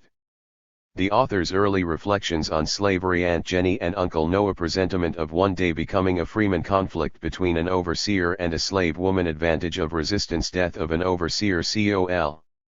Lloyd's plantation home, monthly distribution of food, singing of slaves, an explanation, the slaves' food and clothing, naked children, life in the quarter, sleeping places, not beds, deprivation of sleep, care of nursing babies, ashcake, contrast.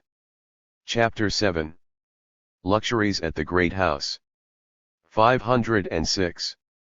Contrasts great house luxuries, its hospitality, entertainments, fault finding, shameful humiliation of an old and faithful coachman, William Wilkes, curious incident, expressed satisfaction, not always genuine reasons for suppressing the truth. Chapter 8. Characteristics of overseers. 513. Austin Gore sketch of his character, overseers as a class, their peculiar characteristics, the marked individuality of Austin Gore, his sense of duty, murder of poor Denby, sensation, how Gore made his peace with Col. Lloyd, other horrible murders, no laws for the protection of slaves possible of being enforced. Chapter 9. Change of location. 518. Miss Lucretia, her kindness, how it was manifested, Ika, battle with him, Miss Lucretia's balsam bread, how it was obtained, gleams of sunset amidst the general darkness.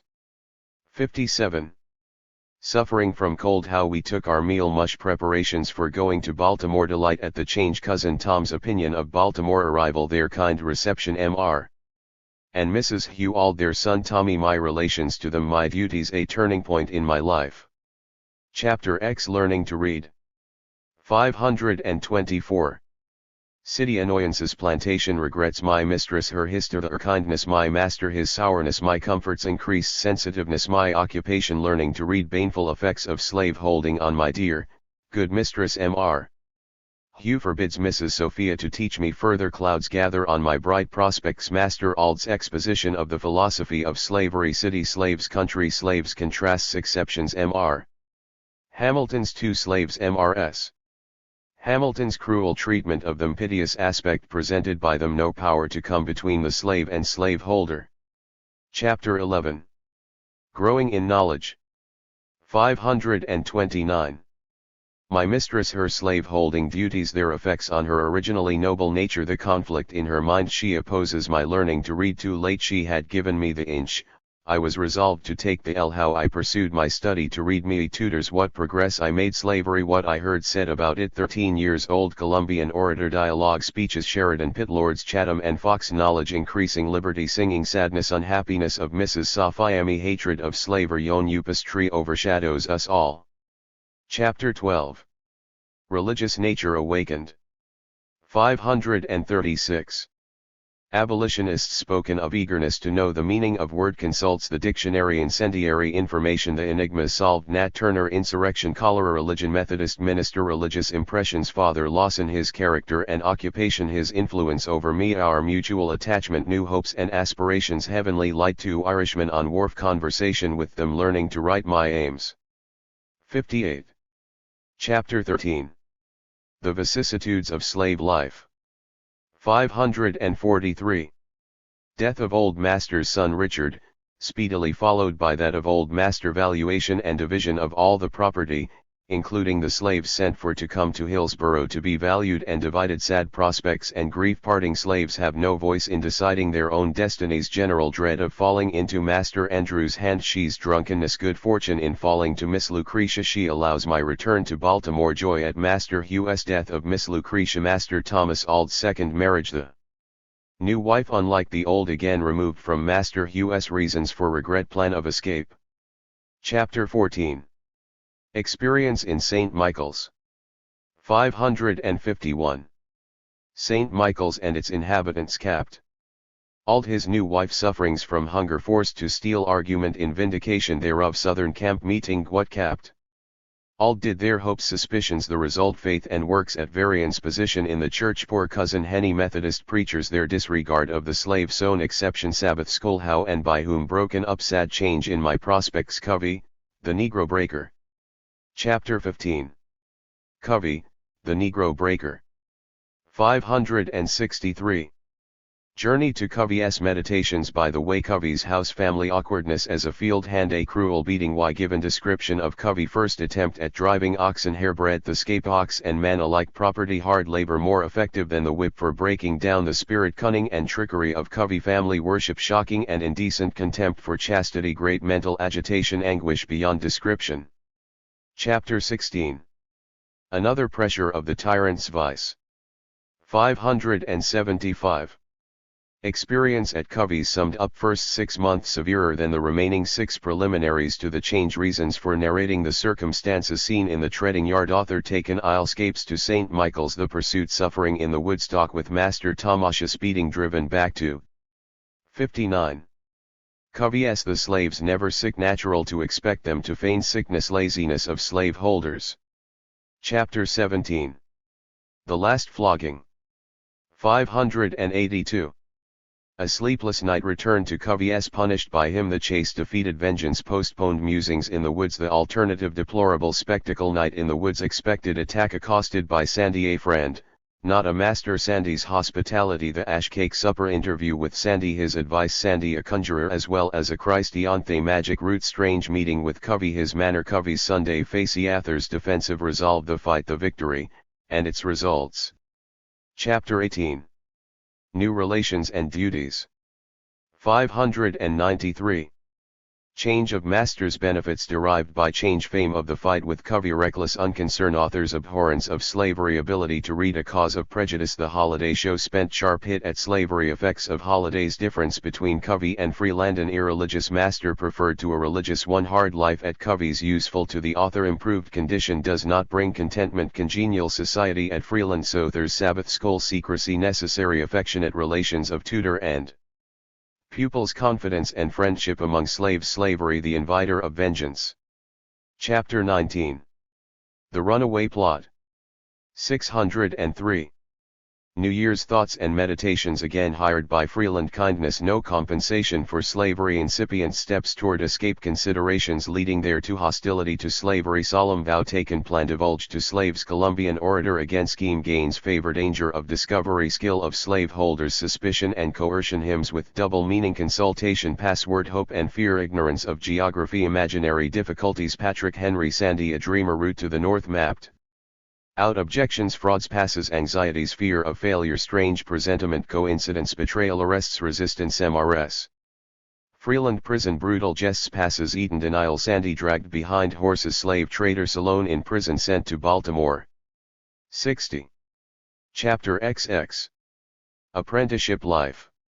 624. Nothing lost in my attempt to run away. Comrades at home. Reasons for sending me away. Return to Baltimore. Tommy changed. Caulking in Gardena's shipyard. Desperate fight. Its causes. Conflict between white and black labor. Outrage. Testimony. Master Hugh. Slavery in Baltimore. My condition improves. New associations. Slaveholders' right to the slave's wage. Show to make a discontented slave. Chapter XXI. Escape from slavery. 635. Closing incidents in my life as a slave: discontent, suspicions, master's generosity, difficulties in the way of escape, plan to obtain money, allowed to hire my to me, a gleam of hope, attend camp meeting, gonger of Master Hugh, the result, plans of escapade for departure, fixed, harassing doubts and fears, painful thoughts of separation from friends. Second part. Chapter I, Escape from Slavery. 642.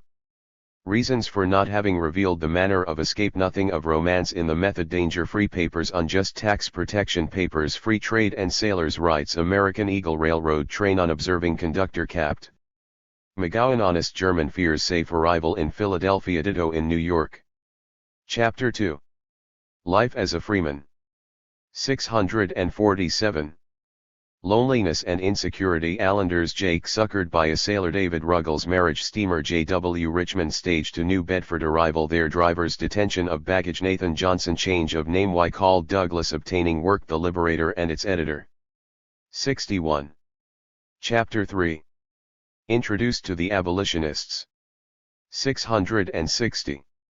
Anti-Slavery Convention at Nantucket, first speech, much sensation, extraordinary speech of Mr. Garrison, Anti-Slavery Agency, youthful enthusiasm, fugitive slave ship, doubted experience in slavery, written, danger of recapture. Chapter 4. Recollections of old friends. 665. Work in Rhode Island or war, recollections of old friends, further labors in Rhode Island and elsewhere in New England. Chapter V. 100 Conventions. 671. Anti-slavery conventions held in parts of New England, and in some of the Middle and Western states, mobs, incidents, etc. Chapter 6. Impressions abroad. 677.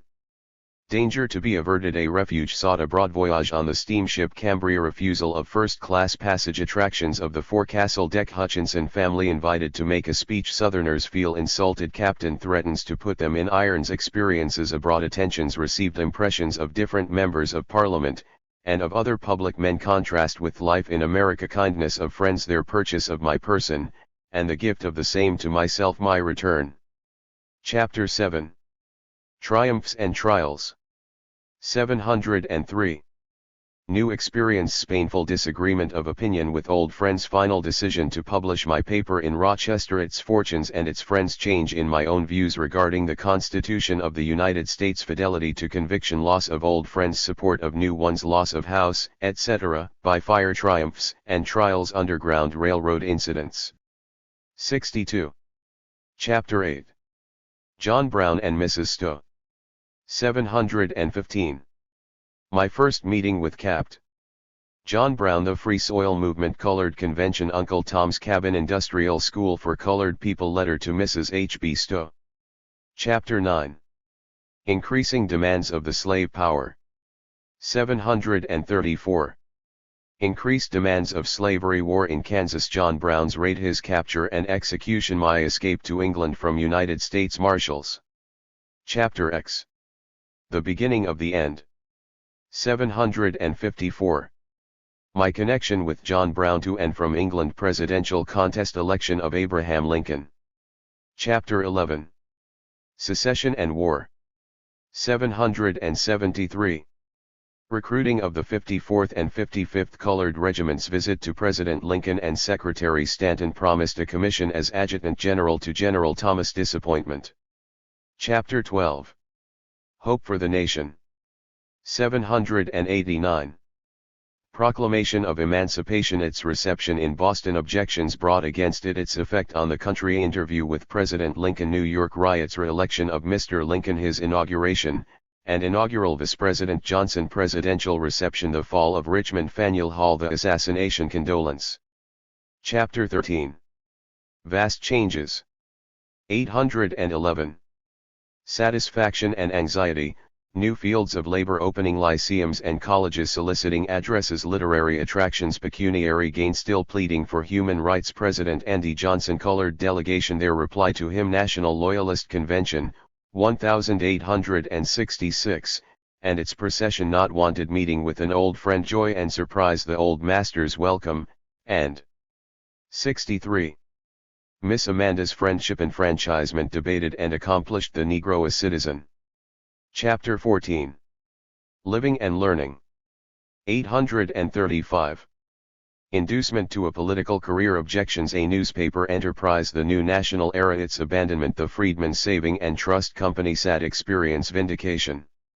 Chapter 15. Weighed in the balance. 844. The Santo Domingo Controversy. Decoration Day at Arlington, 1871. Speech delivered there. National Colored Convention at New Orleans, 1872. Elector at large for the state of New York. Death of Hon. Henry Wilson. Chapter 16. Time makes all things even. 874. Return to Old Master. A last interview. Capt. Ald's admission. Had I been in your place, I should have done as you did. Speech at Easton. The old jail there. Invited to a sail on the revenue cutter Guthrie. Hon. John L. Thomas. Visit to the old plantation home of Col.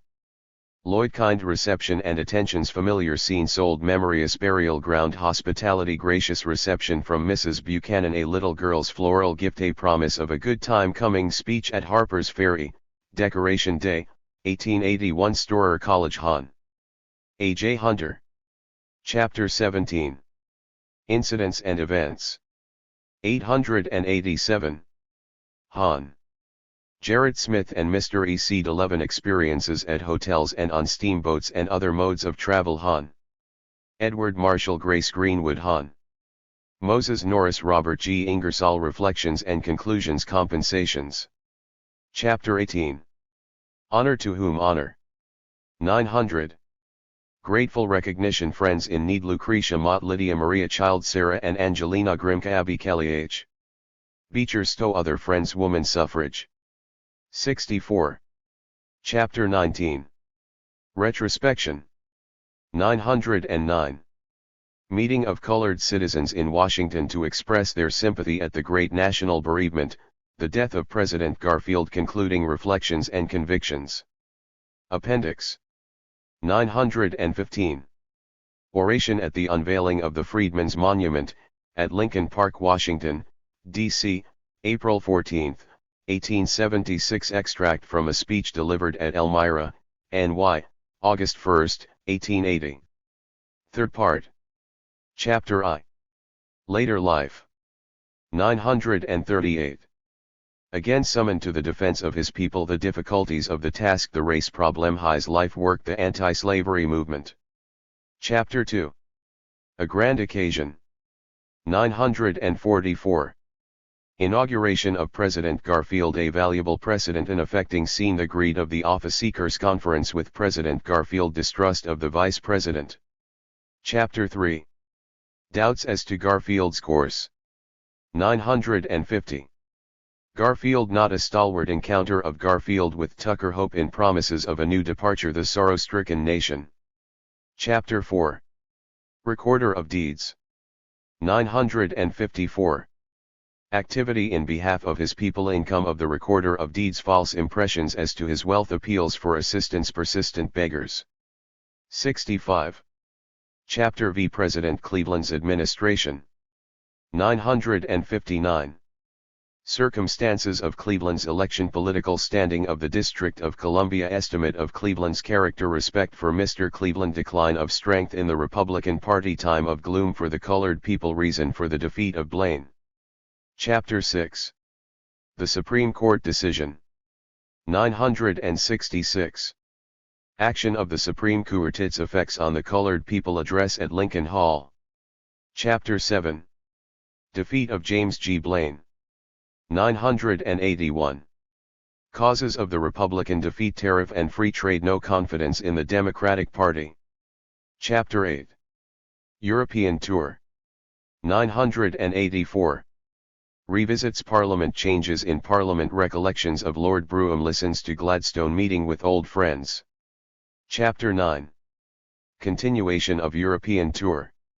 989. Through France Dijon and Lyons the palace of the popes, the amphitheater at Arles visits Nice, Pisa and its leaning tower, the Pantheon, modern Rome, religion at Rome, Rome of the past, Vesuvius and Naples, through the Suez Canal, life in the East, the Nile, the religion of Muhammad, at the graves of Theodore Parker and Mrs. Browning, the mountains of the Tyrol. Chapter X. The Campaign of 1888. 1018. Preference for John Sherman's speech at the convention on the Stump the Tariff Question. 66. Chapter 11. Administration of President Harrison. 1023. Appointed Minister at Haiti and friendly criticism, Admiral Gherardi. Chapter 12. Minister to Haiti. 1026. The Mole St. Nicholas, social relations, sympathy for Haiti, facts about the Mole St. Nicholas conference with the Haitian government, negotiations for the Mole St. Nicholas, close of the interview. Chapter 13. Continued negotiations for the Mole St. Nicholas. 1035. Unfortunate delay, renewed authority from the United States, Haiti's refusal, reasons for the refusal, the Clyde Contract Act, a dishonest proposition, a strange demand, Haiti's mistake, bad effect of the Clyde proposition, final words. 67. Introduction. Just what this country has in store to benefit or to startle the world in the future, no tongue can tell. We know full well the wonderful things which have occurred or have been accomplished here in the past, but the still more wonderful things which we may well say will happen in the centuries of development which lie before us, is vain conjecture, it lies in the domain of speculation. America will be the field for the demonstration of truths not now accepted and the establishment of a new and higher civilization. Horace Walpole's prophecy will be verified when there shall be a Xenophon at New York and a Thucydides at Boston. Up to this time the most remarkable contribution this country has given to the world is the author and subject of this book, now being introduced to the public, Frederick Douglass. The contribution comes naturally and legitimately, and to some not unexpectedly, nevertheless it is altogether unique and must be regarded as truly remarkable. Our pantheon contains many that are illustrious and worthy, but Douglass is unlike all others, he is sui generis. For every other great character we can bring forward, Europe can produce another equally as great. When we bring forward Douglass, he cannot be matched. Douglass was born a slave, he won his liberty, he is of Negro extraction, and consequently was despised and outraged. He has by his own energy and force of character commanded the respect of the nation. He was ignorant, he has, against law and by stealth and entirely unaided, educated himself. He was poor, he has by honest toil and industry become rich and independent, so to speak. He, a chattel slave of a hated and cruelly wronged race, in the teeth of American prejudice and in face of nearly every kind of hindrance and drawback, has come to be one of the foremost orators of the age, with a reputation established on both sides of the Atlantic, a writer of power and elegance of expression, a thinker whose views are potent in controlling and shaping public opinion, a high officer in the national government, a cultivated gentleman whose virtues as a husband, father, and citizen are the highest honor a man can have. Frederick Douglass stands upon a pedestal. He has reached this lofty height through years of toil and strife, but it has been the strife of moral ideas, strife in the battle for human rights. No bitter memories come from this strife, no feelings of remorse can rise to cast their gloomy shadows over his soul. Douglass has now reached and passed the meridian of life, his co-laborers in the strife have now nearly all passed away. Garrison has gone, Gerrit Smith has gone, Giddings and Sumner have gone, nearly all the abolitionists are 68. Gone to their reward. The culmination of his life work has been reached, the object dear to his heart, the emancipation of the slave, had been accomplished. Through the blessings of God, he stands facing the goal, already reached by his co-laborers, with a halo of peace about him, and nothing but serenity and gratitude must fill his breast. To those, who in the past and antebellum days in any degree shared with Douglass his hopes and feelings on the slavery question, this serenity of mind, this gratitude, can be understood and felt. All Americans, no matter what may have been their views on slavery, now that freedom has come and slavery is ended, must have a restful feeling and be glad that the source of bitterness and trouble is removed. The man who is sorry because of the abolition of slavery, has outlived his day and generation. He should have insisted upon being buried with the lost cause at Appomattox. We rejoice that Douglas has attained unto this exalted position, this pedestal. It has been honorably reached. It is a just recognition of talent and effort. It is another proof that success attends high and noble aim. With this example, the black boy as well as the white boy can take hope and courage in the race of life. Douglas' life has been a romance and a fragrance to the age. There has been just enough mystery about his origin and escape from slavery to throw a charm about them. The odd proceedings in the purchase of his freedom after his escape from slavery, his movements in connection with the John Brown raid at Harper's Ferry and his subsequent flight across the ocean are romantic as anything which took place among the crags and the cliffs. The Roderick Dhu's and Douglases of the Lady of the Lake, while the pure life he has led and his spotless character are sweet by contrast with the lives of mere politicians and time-serving statesmen. It is well to contemplate one like him, who has had hairbreadth escapes. It is inspiring to know that the day of self-sacrifice and self-development are not past. To say that his life has been eventful, is hardly the word. From the time when he first saw the light on the Tuckahoe plantation up to the time he was called to fill a high official position, his life has been crowded with events which in some sense may be called miracles, and now since his autobiography has come to be written, we must understand the hour of retrospect has come, a forecasting up and balancing accounts as to work done or left undone. It is more than 40 years now that he has been before the world as a writer and speaker, busy, active, wonderful years to him, and we are called upon to pass judgment upon his labors. What can we say? Can he claim the well done, good and faithful? The record shows 69. This, and we must state it, generally speaking, his life had been devoted to his race and the cause of his race. The freedom and elevation of his people has been his life work, and it has been done well and faithfully.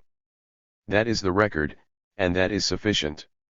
No higher eulogium can be pronounced than that Longfellow says of the village blacksmith. Something attempted, something done, has earned a night's repose. Douglas found his people enslaved and oppressed. He has given the best years of his life to the improvement of their condition, and, now that he looks back upon his labors, may he not say he has attempted and done something? And may he not claim the repose which ought to come in the evening of a well-spent life? The first 23 years of Douglas' life were 23 years of slavery, obscurity, and degradation, yet doubtless in time to come these years will be regarded by the student of history the most interesting portion of his life. To those who in the future would know the inside history of American slavery, this part of his life will be specially instructive. Plantation life at Tuckahoe as related by him is not fiction, it is fact. It is not the historian's dissertation on slavery, it is slavery itself, the slave's life, acts, and thoughts, and the life, acts, and thoughts of those around him. It is Macaulay who says that a copy of a daily newspaper published at Rome would give more information and be of more value than any history we have. So, too, this photographic view of slave life as given to us in the autobiography of an ex-slave will give to the reader a clearer insight of the system of slavery than can be gained from the examination of general history. Col. Lloyd's plantation, where Douglas belonged, was very much like other plantations of the South. Here was the great house and the cabins, the old aunties, and patriarchal uncles, little pickaninnies and pickaninnies not so little, of every shade of complexion, from ebony black to whiteness of the master race, mules, overseers, and broken-down fences. Here was the Negro doctor learned in the science of roots and herbs, also the black conjurer with his divination. Here was slave breeding and slave selling, whipping, torturing and beating to death. All this came under the observation of Douglas and is a part of the education he received while under the yoke of bondage. He was there in the midst of this confusion, ignorance, and brutality.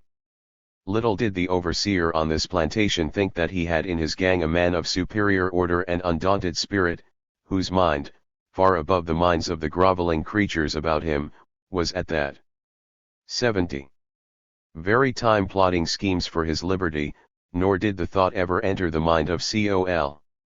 Lloyd, the rich slaveholder, that he had upon his estate one who was destined to assail the system of slavery with more power and effect than any other person.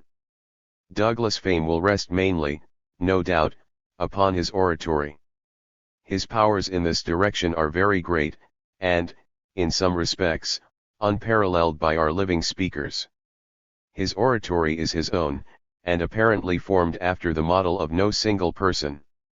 It is not after the Edmund Burke style, which has been so closely followed by Everett, Sumner, and others, and which has resulted in giving us splendid and highly embellished essays rather than natural and not overwrought speeches. If his oratory must be classified, it should be placed somewhere between the Fox and Henry Clay schools. Like Clay, Douglas' greatest effect is upon his immediate hearers, those who see him and feel his presence, and, like Clay, a good part of his oratorical fame will be tradition. The most striking feature of Douglas' oratory is his fire, not the quick and flashy kind, but the steady and intense kind. Years ago, on the anti-slavery platform, in some sudden and unbidden outburst of passion and indignation, he has been known to awe-inspire his listeners as though Etna were there. If oratory consists of the power to move men by spoken words, Douglas is a complete orator. He can make men laugh or cry, at his will. He has power of statement, logic, withering denunciation, pathos, humor, and inimitable wit. Daniel Webster, with his immense intellectuality, had no humor, not a particle. It does not appear that he could even see the point of a joke. Douglas is brimful of humor, at times, of the driest kind. It is of a quiet kind. You can see it coming a long way off in a peculiar twitch of his mouth. It increases and broadens gradually until it becomes irresistible and all-pervading with his audience.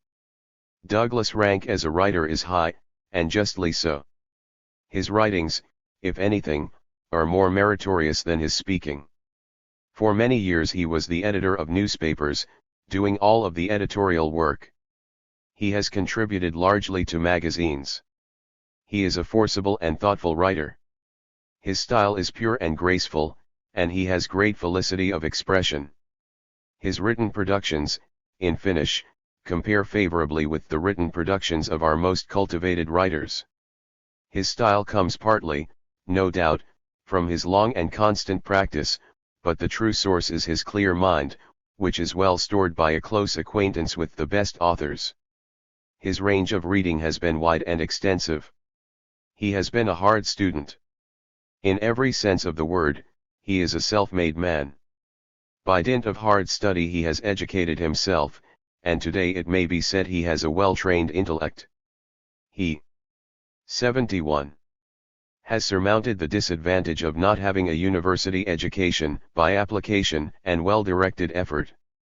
He seems to have realized the fact, that to one who is anxious to become educated and is really in earnest, it is not positively necessary to go to college, and that information may be had outside of college walks, books may be obtained and read elsewhere. They are not chained to desks in college libraries, as they were in early times at Oxford. Professors' lectures may be bought already printed, learned doctors may be listened to in the Lyceum, and the printing press has made it easy and cheap to get information on every subject and topic that is discussed and taught in the university. Douglas never made the mistake of considering that his education was finished. He has continued to study, he studies now, and is a growing man, and at this present moment he is a stronger man intellectually than ever before. Soon after Douglas escaped from Maryland to the northern states, he commenced his public career. It was at New Bedford, as a local Methodist preacher, and by taking part in small public meetings held by colored people, wherein anti-slavery and other matters were discussed. There he laid the foundation of the splendid career which is now about drawing to a close. In these meetings Douglas gave evidence that he possessed uncommon powers, and it was plainly to be seen that he needed only a field and opportunity to display them. That field and opportunity soon came, as it always does to possessors of genius. He became a member and agent of the American Anti-Slavery Society. then commenced his great crusade against slavery in behalf of his oppressed brethren at the South. He waged violent and unceasing war against slavery. He went through every town and hamlet in the free states, raising his voice against the iniquitous system. Just escaped from the prison house himself, to tear down the walls of the same and to let the oppressed go free was the mission which engaged the powers of his soul and body. North, east, and west, all through the land went this escaped slave, delivering his warning message against the doomed cities of the South. The ocean did not stop nor hinder him. Across the Atlantic he went, through England, Ireland, and Scotland. Wherever people could be found to listen to his story, he pleaded the cause of his enslaved and downtrodden brethren with vehemence and great power.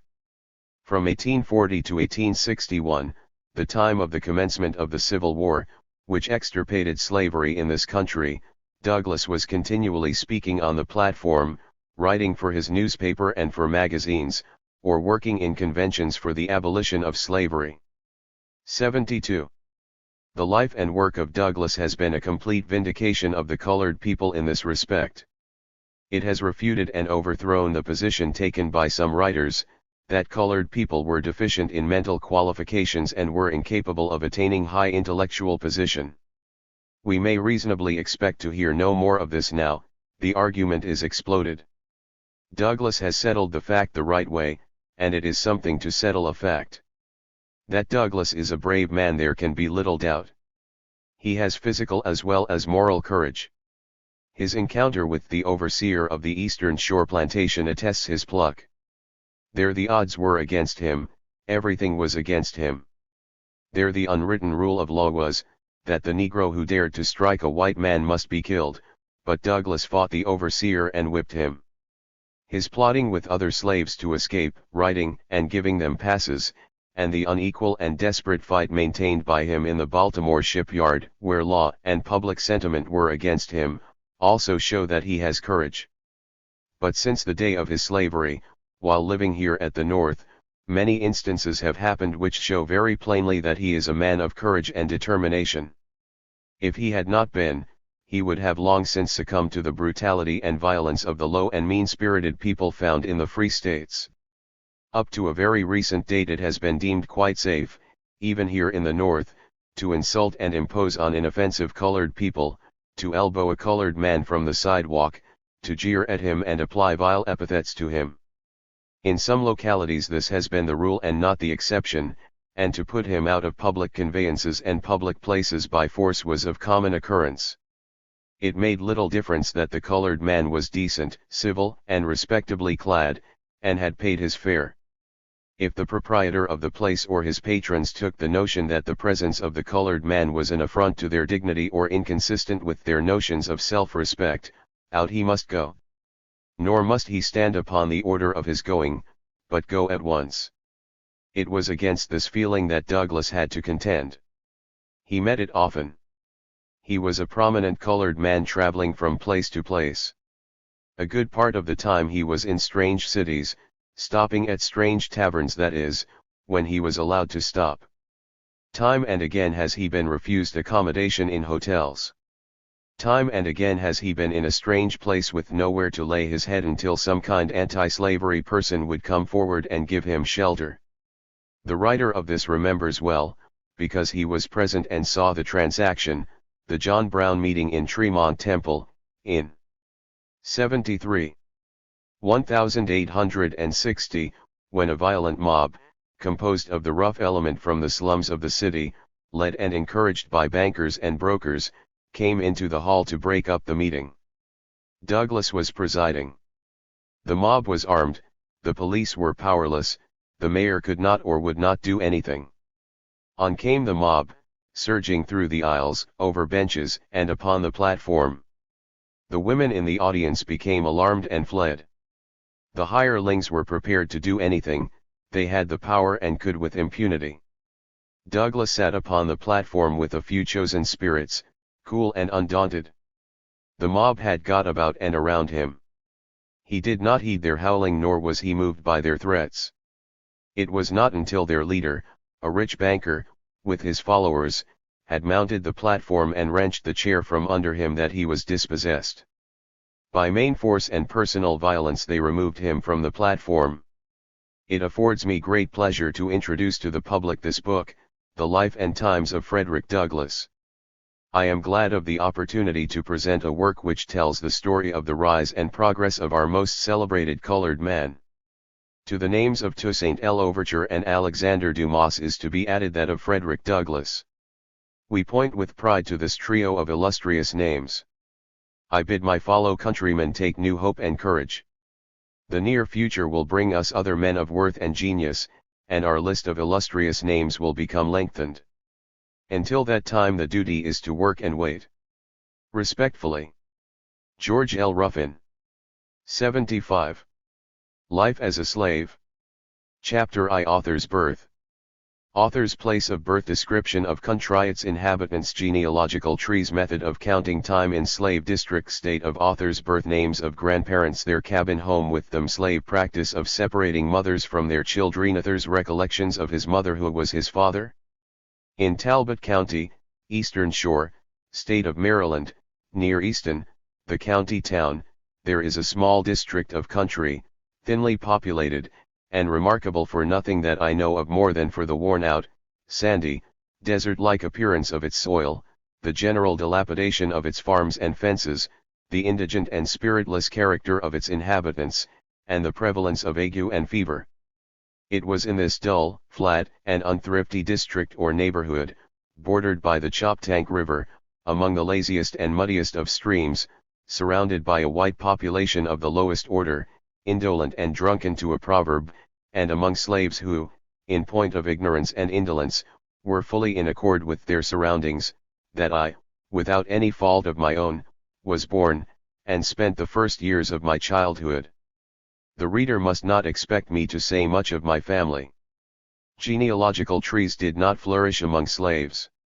A person of some consequence in civilized society, sometimes designated as father, was literally unknown to slave law and to slave practice.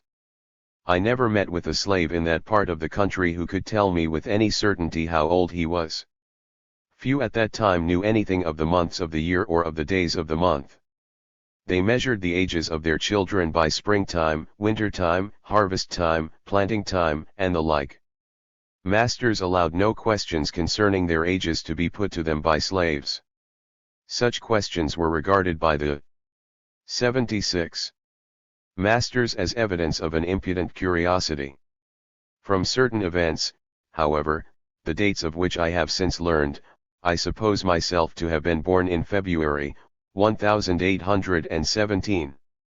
My first experience of life, as I now remember it, and I remember it but hazily, began in the family of my grandmother and grandfather, Betsy and Isaac Bailey.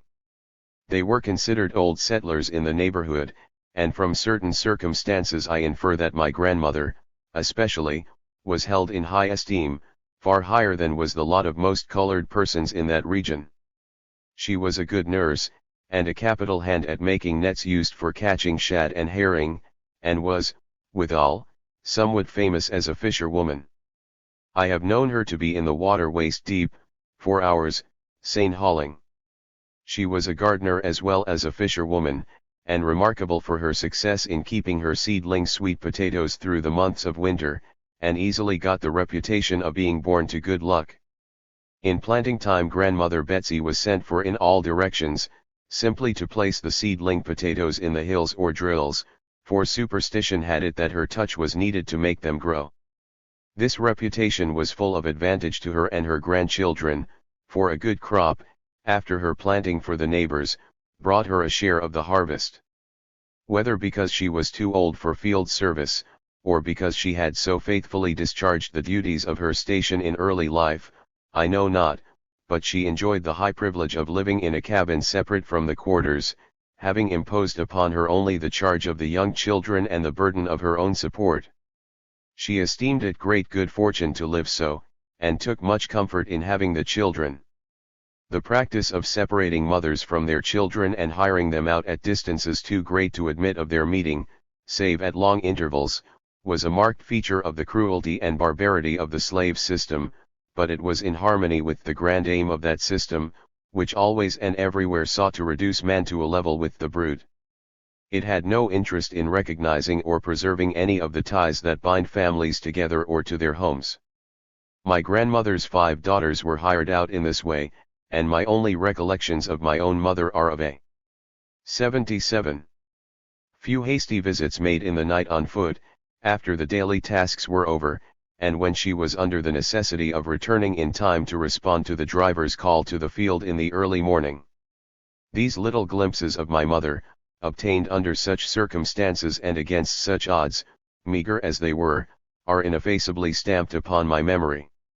She was tall and finely proportioned, of dark, glossy complexion, with regular features, and amongst the slaves was remarkably sedate and dignified. There is, in Pritchard's Natural History of Man, the head of a figure, on page 157, the features of which so resemble my mother that I often recur to it with something of the feelings which I suppose others experience when looking upon the likenesses of their own dear departed ones. Of my father I know nothing. Slavery had no recognition of fathers, as none of families. That the mother was a slave was enough for its deadly purpose. By its law the child followed the condition of its mother. The father might be a freeman and the child a slave. The father might be a white man, glorying in the purity of his Anglo-Saxon blood, and the child ranked with the blackest slaves. Father he might be, and not be husband, and could sell his own child without incurring reproach, if in its veins coursed one drop of African blood. 78. Chapter 2. Removal from grandmothers. Author's early homites charm Souther's ignorance of old master, his gradual perception of the truth concerning his relations to Col. Edward Lloyd. Author's removal to old master's home, his journey thence, his separation from his grandmother's grief. Living thus with my grandmother, whose kindness and love stood in place of my mother's, it was some time before I knew myself to be a slave. I knew many other things before I knew that. Her little cabin had to me the attractions of a palace. Its fence-railed floor, which was equally floor and bedstead upstairs, and its clay floor downstairs, its dirt and straw chimney, and windowless sides, and that most curious piece of workmanship, the ladder stairway, and the hole so strangely dug in front of the fireplace, beneath which grandmamma placed her sweet potatoes, to keep them from frost in winter, were full of interest to my childish observation. The squirrels, as they skipped the fences, climbed the trees, or gathered their nuts, were an unceasing delight to me. There, too, right at the side of the hut, stood the old well, with its stately and skyward pointing beam, so aptly placed between the limbs of what had once been a tree, and so nicely balanced, that I could move it up and down with only one hand, and could get a drink myself without calling for help. Nor were these all the attractions of the place. At a little distance stood Mr. Lee's mill, where the people came in large numbers to get their corn ground. I can never tell the many things thought and felt, as I sat on the bank and watched that mill, and the turning of its ponderous wheel. The mill pond, too, had its charms, and with my pinhook and thread line, I could get amusing nibbles if I could catch no fish. It was not long, however, before I began to learn the sad fact that this house of my childhood belonged not to my dear old grandmother, but to someone I had never seen, and who lived a great distance off. I learned, too, the sadder fact, that not only the home and lot, but that grandmother herself and 79. All the little children around her belonged to a mysterious personage, called by grandmother, with every mark of reverence, old master. Thus early did clouds and shadows begin to fall upon my path. I learned that this old master, whose name seemed ever to be mentioned with fear and shuddering, only allowed the little children to live with grandmother for a limited time, and that as soon as they were big enough they were promptly taken away to live with the said old master. These were distressing revelations, indeed. My grandmother was all the world to me, and the thought of being separated from her was a most unwelcome suggestion to my affections and hopes. This mysterious old master was really a man of some consequence. He owned several farms in Tuckahoe, was the chief clerk and butler on the home plantation of Colonel Lloyd, had overseers as well as slaves on his own farms, and gave directions to the overseers on the farms owned by Colonel Lloyd. Captain Aaron Anthony, for such is the name and title of my old master, lived on Colonel Lloyd's plantation, which was situated on the Wye River, and which was one of the largest, most fertile, and best appointed in the state. About this plantation and this old master I was most eager to know everything which could be known, and, unhappily for me, all the information I could get concerning him increased my dread of being separated from my grandmother and grandfather. I wished that it was possible for me to remain small all my life, knowing that the sooner I grew large the shorter would be my time to remain with them. Everything about the cabin became doubly dear, and I was sure that there could be no other spot on earth equal to it. But the time came when I must go, and my grandmother, knowing my fears, and in pity for them, kindly kept me ignorant of the dreaded moment up to the morning when we were to start, and, indeed, during the whole journey, which, child as I was, I remember as well as if it were yesterday, she kept the unwelcome truth hidden from me. The distance from Tuckahoe to Colonel Lloyd's, where my old master lived, was full 12 miles, and the walk was quite a severe test of the endurance of my young legs. The journey would have proved too severe for me, but that my 80-dear old grandmother afforded occasional relief by toting me on her shoulder. Advanced in years as she was, as was evident from the more than one gray hair which peeped from between the ample and graceful folds of her newly and smoothly ironed bandana turban, grandmother was yet a woman of power and spirit. She was remarkably straight in figure, and elastic and muscular in movement.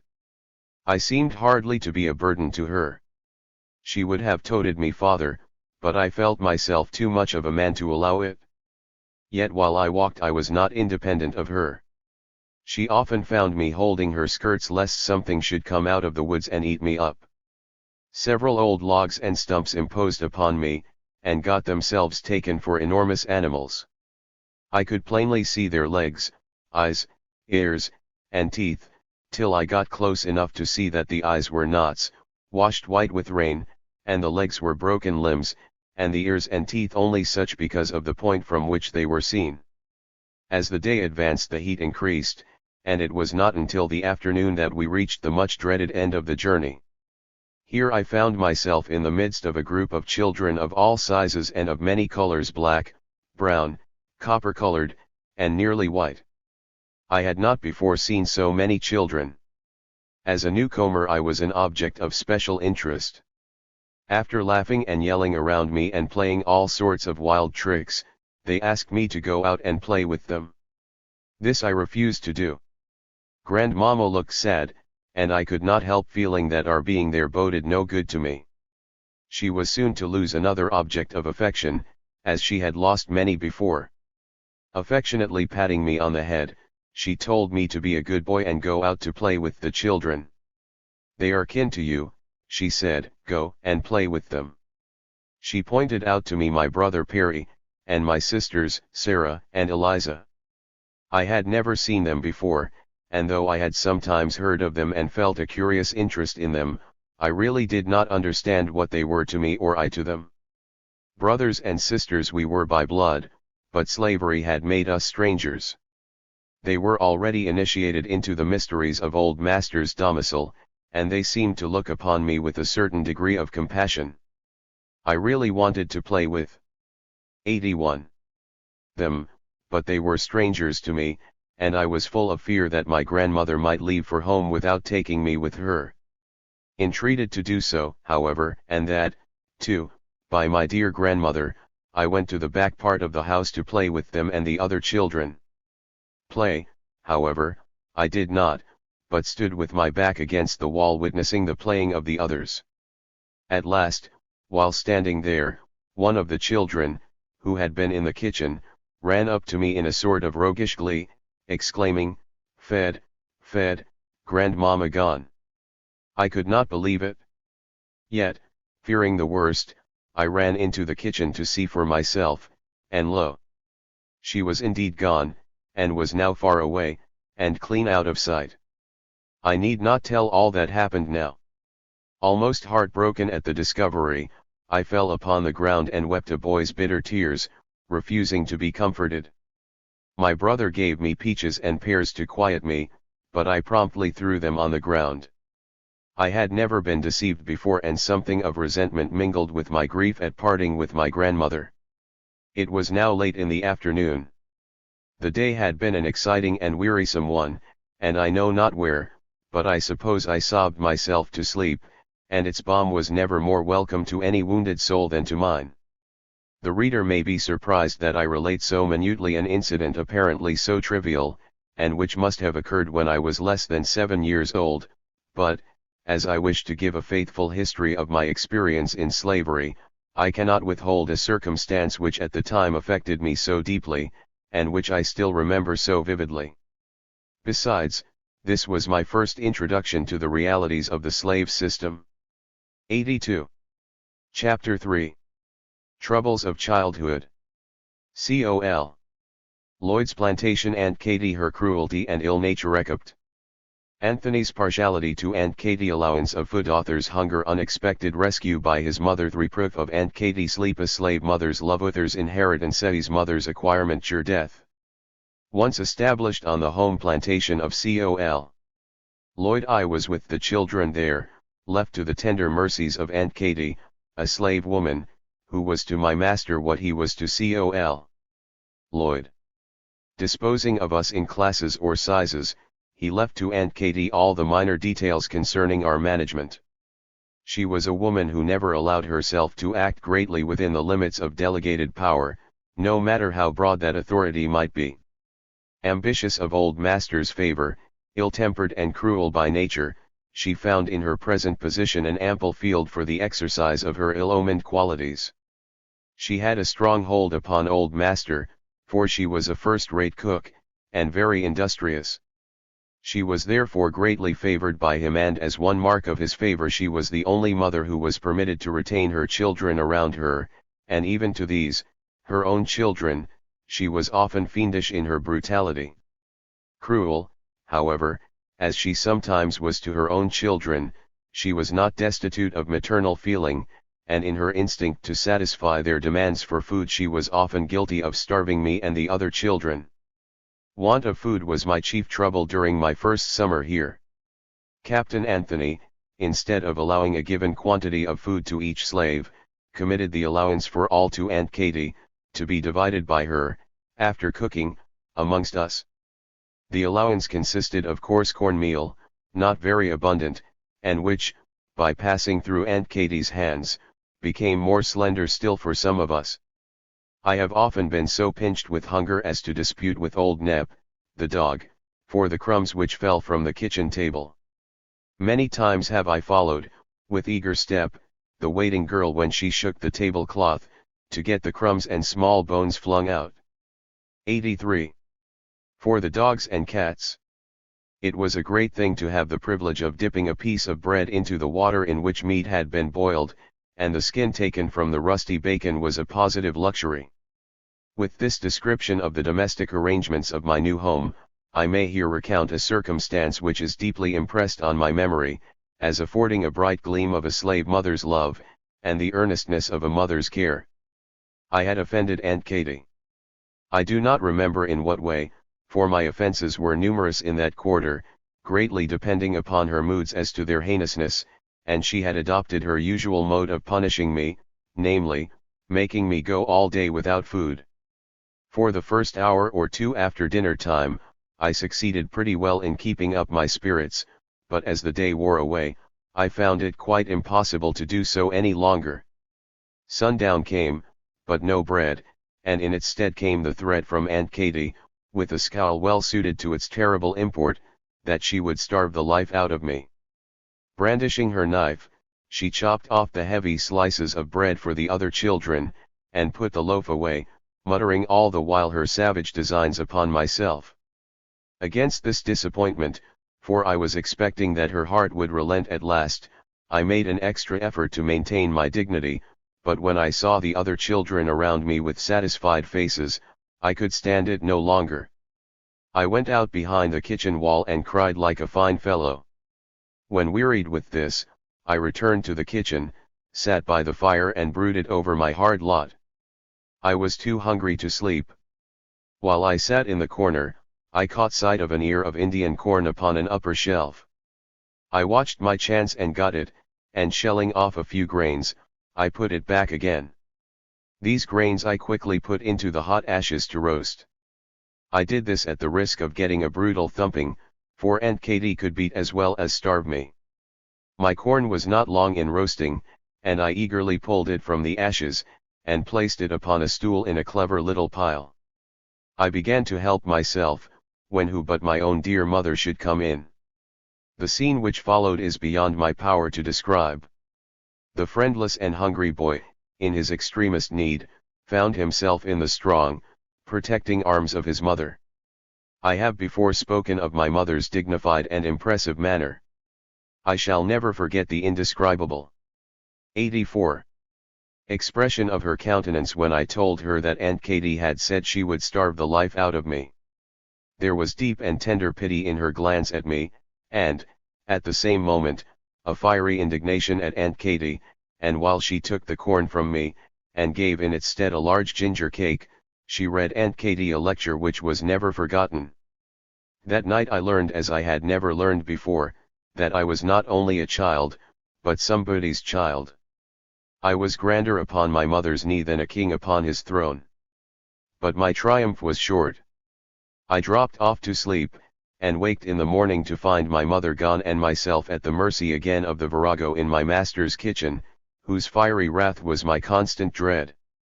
My mother had walked 12 miles to see me, and had the same distance to travel over again before the morning sunrise.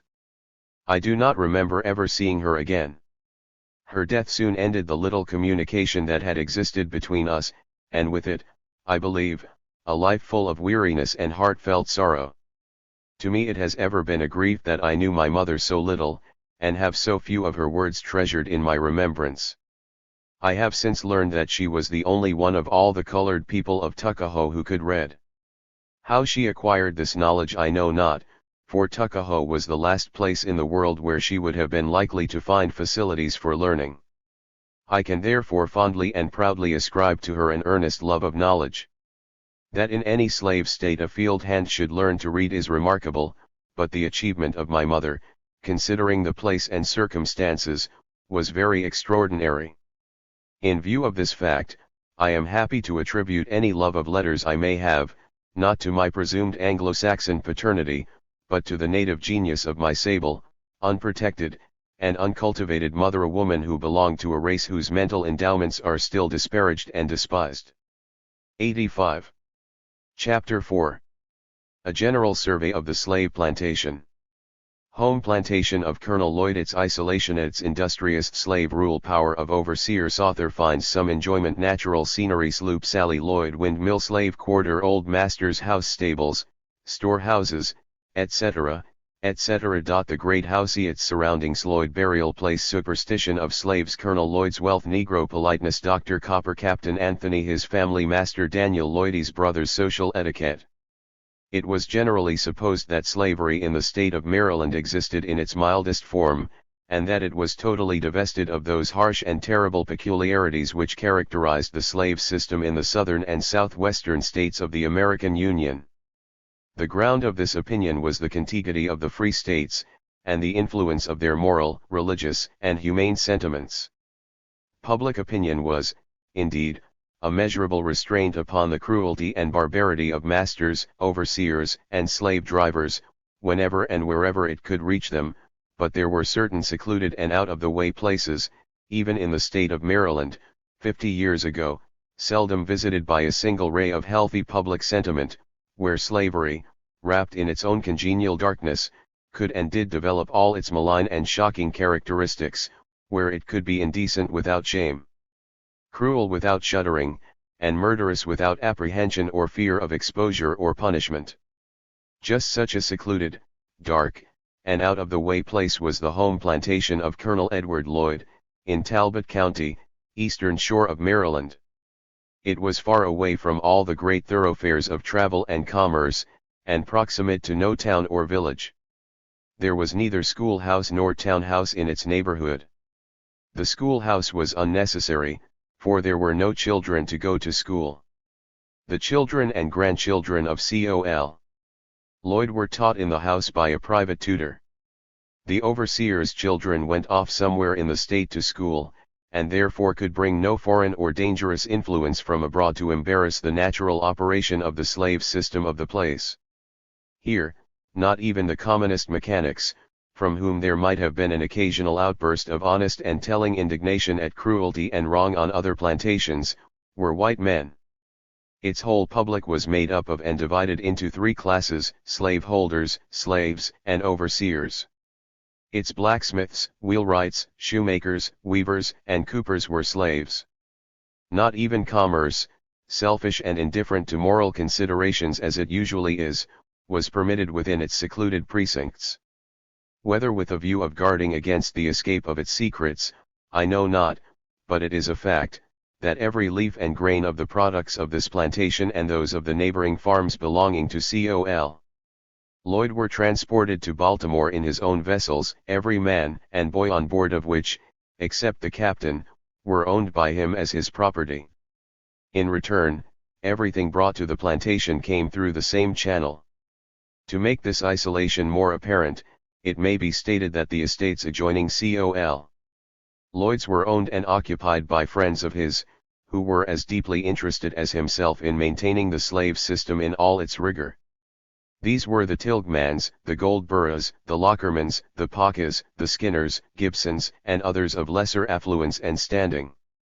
Public opinion in such a quarter, the reader must see, was not likely to be very efficient in protecting the slave from cruelty.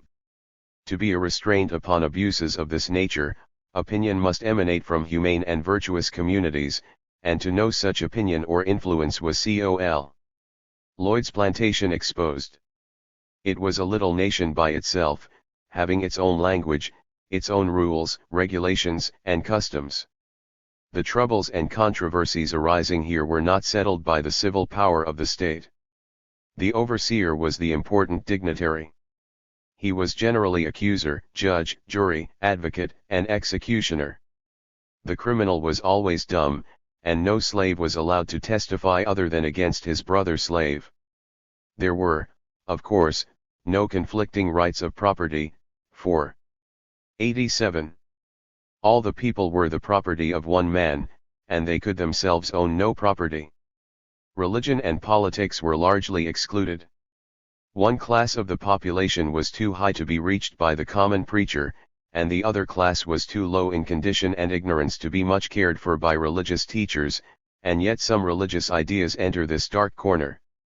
This, however, is not the only view which the place presented.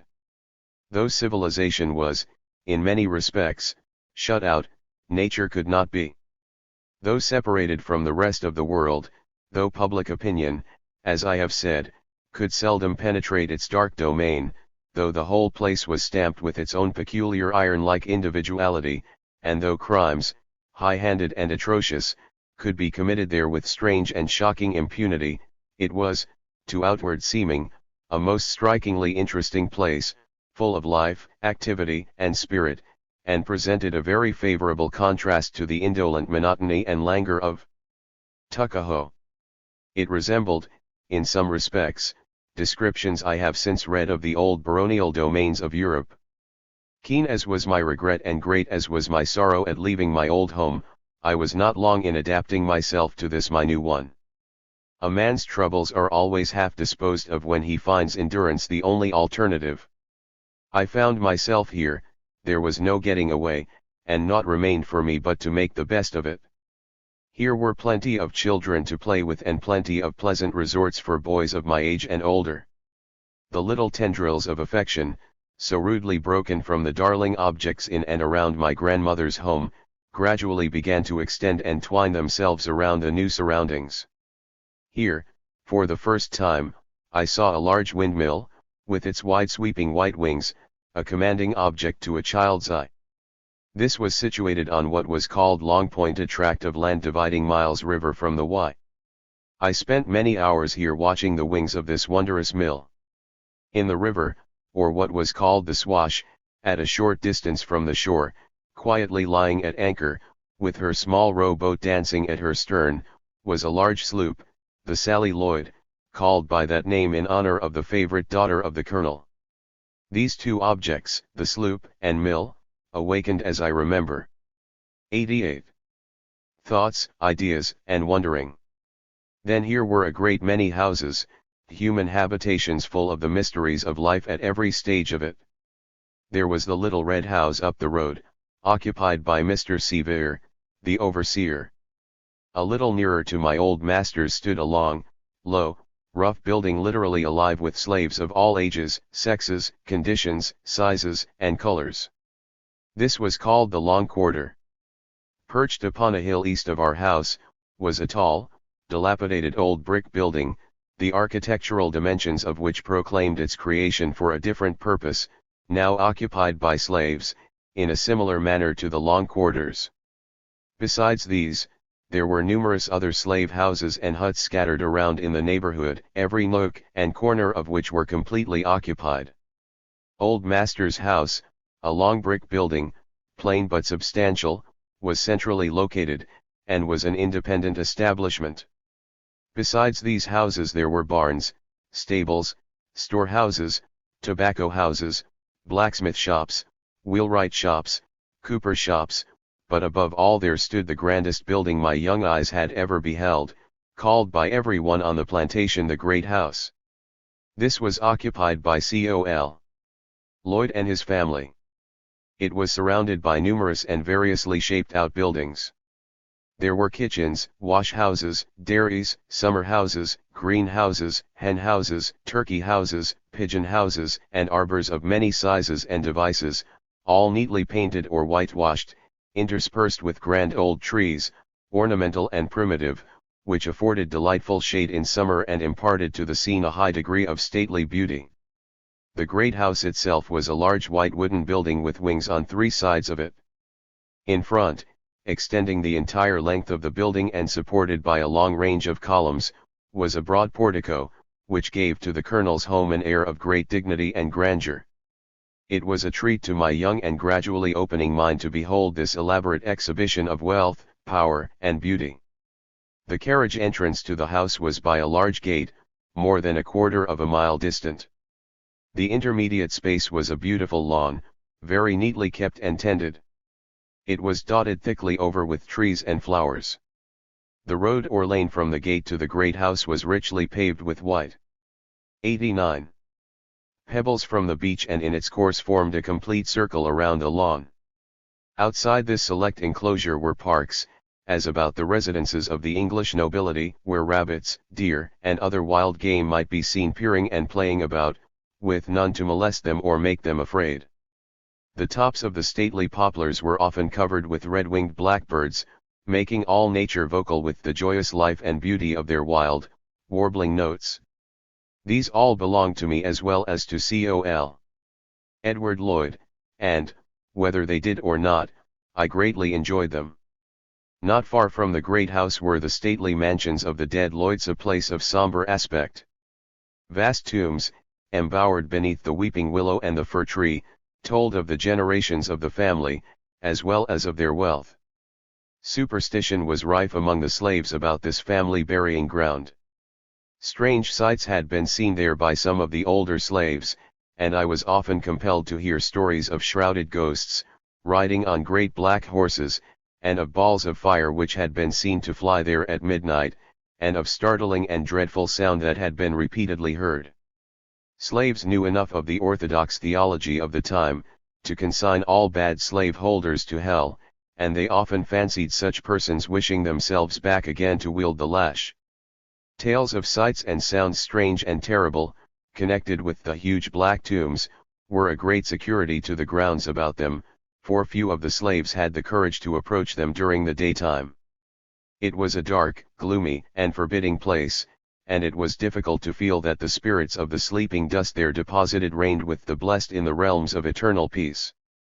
At Lloyd's, was transacted the business of 20 or 30 different farms, which, with the slaves upon them, numbering, in all, not less than 1,000, all belonged to Col. Lloyd. Each farm was under the management of an overseer, whose word was law. Mr. Lloyd was, at this time, very rich. His slaves alone, numbering as I have said not less than 1,000, were an immense fortune, and though scarcely a month passed without the sale to the Georgia traders, of one or more lots, there was no apparent diminution in the number of his human 90. Stock. The selling of any to the state of Georgia was a sore and mournful event to those left behind, as well as to the victims themselves. The reader has already been informed of the handicrafts carried on here by the slaves. Uncle Tony was the blacksmith, Uncle Harry the cartwright, and Uncle Abel was the shoemaker, and these had assistants in their several departments. These mechanics were called uncles by all the younger slaves, not because they really sustained that relationship to any, but according to plantation etiquette, as a mark of respect, due from the younger to the older slaves. Strange and even ridiculous as it may seem, among a people so uncultivated and with so many stern trials to look in the face, there is not to be found among any people a more rigid enforcement of the law of respect to elders than is maintained among them. I set this down as partly constitutional with the colored race and partly conventional. There is no better material in the world for making a gentleman than is furnished in the African. Among other slave notabilities, I found here one called by everybody, white and colored, Uncle Isaac Copper. It was seldom that a slave, however venerable, was honored with a surname in Maryland, and so completely has the South shaped the manners of the North in this respect that their right to such honor is tardily admitted even now. It goes sadly against the grain to address and treat a Negro as one would address and treat a white man. But once in a while, even in a slave state, a Negro had a surname fastened to him by common consent. This was the case with Uncle Isaac Copper. When the uncle was dropped, he was called Dr. Copper. He was both our doctor of medicine and our doctor of divinity. Where he took his degree I am unable to say, but he was too well established in his profession to permit question as to his native skill or attainments. One qualification he certainly had. He was a confirmed cripple, wholly unable to work, and was worth nothing for sale in the market. Though lame, he was no sluggard. He made his crutches do him good service, and was always on the alert looking up the sick, and such as were supposed to need his aid and counsel. His remedial prescriptions embraced 491 articles. For diseases of the body, Epsom salts and castor oil; for those of the soul, the Lord's Prayer, and a few stout hickory switches. I was, with 20 or 30 other children, early sent to Dr. Isaac Copper, to learn the Lord's Prayer. The old man was seated on a huge 3-legged oaken stool, armed with several large hickory switches, and from the point where he sat, lame as he was, he could reach every boy in the room. After our standing a while to learn what was expected of us, he commanded us to kneel down. This done, he told us to say everything he said. Our Father, this we repeated after him with promptness and uniformity. Who art in heaven, was less promptly and uniformly repeated, and the old gentleman paused in the prayer to give us a short lecture, and to use his switches on our backs. Everybody in the South seemed to want the privilege of whipping somebody else. Uncle Isaac, though a good old man, shared the common passion of his time and country. I cannot say I was much edified by attendance upon his ministry. There was in my mind, even at that time, something a little inconsistent and laughable in the blending of prayer with punishment. I was not long in my new home before I found that the dread I had conceived of Captain Anthony was in a measure groundless. Instead of leaping out from some hiding place and destroying me, he hardly seemed to notice my presence.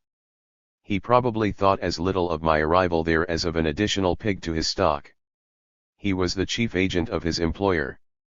The overseers of all the farms composing the Lloyd estate were in some sort under him. The colonel himself seldom addressed an overseer, or allowed himself to be addressed by one.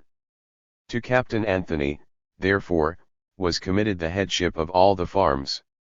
He carried the keys of all the storehouses, weighed and measured the allowances of each slave, at the end of each month, superintended the storing of all goods brought to the storehouse, dealt out the raw material to the different handicraftsmen, shipped the grain, tobacco, and all other saleable produce of the numerous farms to Baltimore, and had a general oversight of all the workshops of the place. In addition to all. 92. This he was frequently called abroad to Easton and elsewhere in the discharge of his numerous duties as chief agent of the estate. The family of Captain Anthony consisted of 2 sons, Andrew and Richard, and his daughter Lucretia and her newly married husband, Captain Thomas Auld. In the kitchen were Aunt Katy, Aunt Esther, and 10 or a dozen children, most of them older than myself. Captain Anthony was not considered a rich slaveholder, though he was pretty well off in the world. He owned about 30 slaves and 3 farms in the Tuckahoe district. The more valuable part of his property was in slaves, of whom he sold one every year, which brought him in $700 or $800, besides his yearly salary and other revenue from his lands. I have been often asked, during the earlier part of my free life at the North, how I happened to have so little of the slave accent in my speech. The mystery is in some measure explained by my association with Daniel Lloyd, the youngest son of Col. Edward Lloyd. The law of compensation holds here as well as elsewhere. While this lad could not associate with ignorance without sharing its shade, he could not give his black playmates his company without giving them his superior intelligence as well. Without knowing this, or caring about it at the time, I, for some cause or other, was attracted to him, and was much his companion. I had little to do with the older brothers of Daniel, Edward and Murray. They were grown up and were fine-looking men. Edward was especially esteemed by the slave children, and by me among the rest, not that he ever said anything to us or for us which could be called particularly kind. It was enough for us that he never looked or acted scornfully toward us. The idea of rank and station was rigidly maintained on this estate. The family of Captain Anthony never visited the great house, and the Lloyds never came to our house. Equal non-intercourse was observed between Captain Anthony's family and the family of Mr. Sevier, the overseer. Such, kind readers, was the community and such the place in which my earliest and most lasting impressions of the workings of slavery were received, of which impressions you will learn more in the after-coming chapters of this book. 93. Chapter V. A Slaveholder's Character. Increasing acquaintance with old master, evils of unresisted passion, apparent tenderness, a man of trouble, custom of muttering to himself, brutal outrage, a drunken overseer, slaveholder's impatience, wisdom of appeal, a base and selfish attempt to break up a courtship. Although my old master, Captain Anthony, gave me, at the first of my coming to him from my grandmother's, very little attention, and although that little was of a remarkably mild and gentle description, a few months only were sufficient to convince me that mildness and gentleness were not the prevailing or governing traits of his character.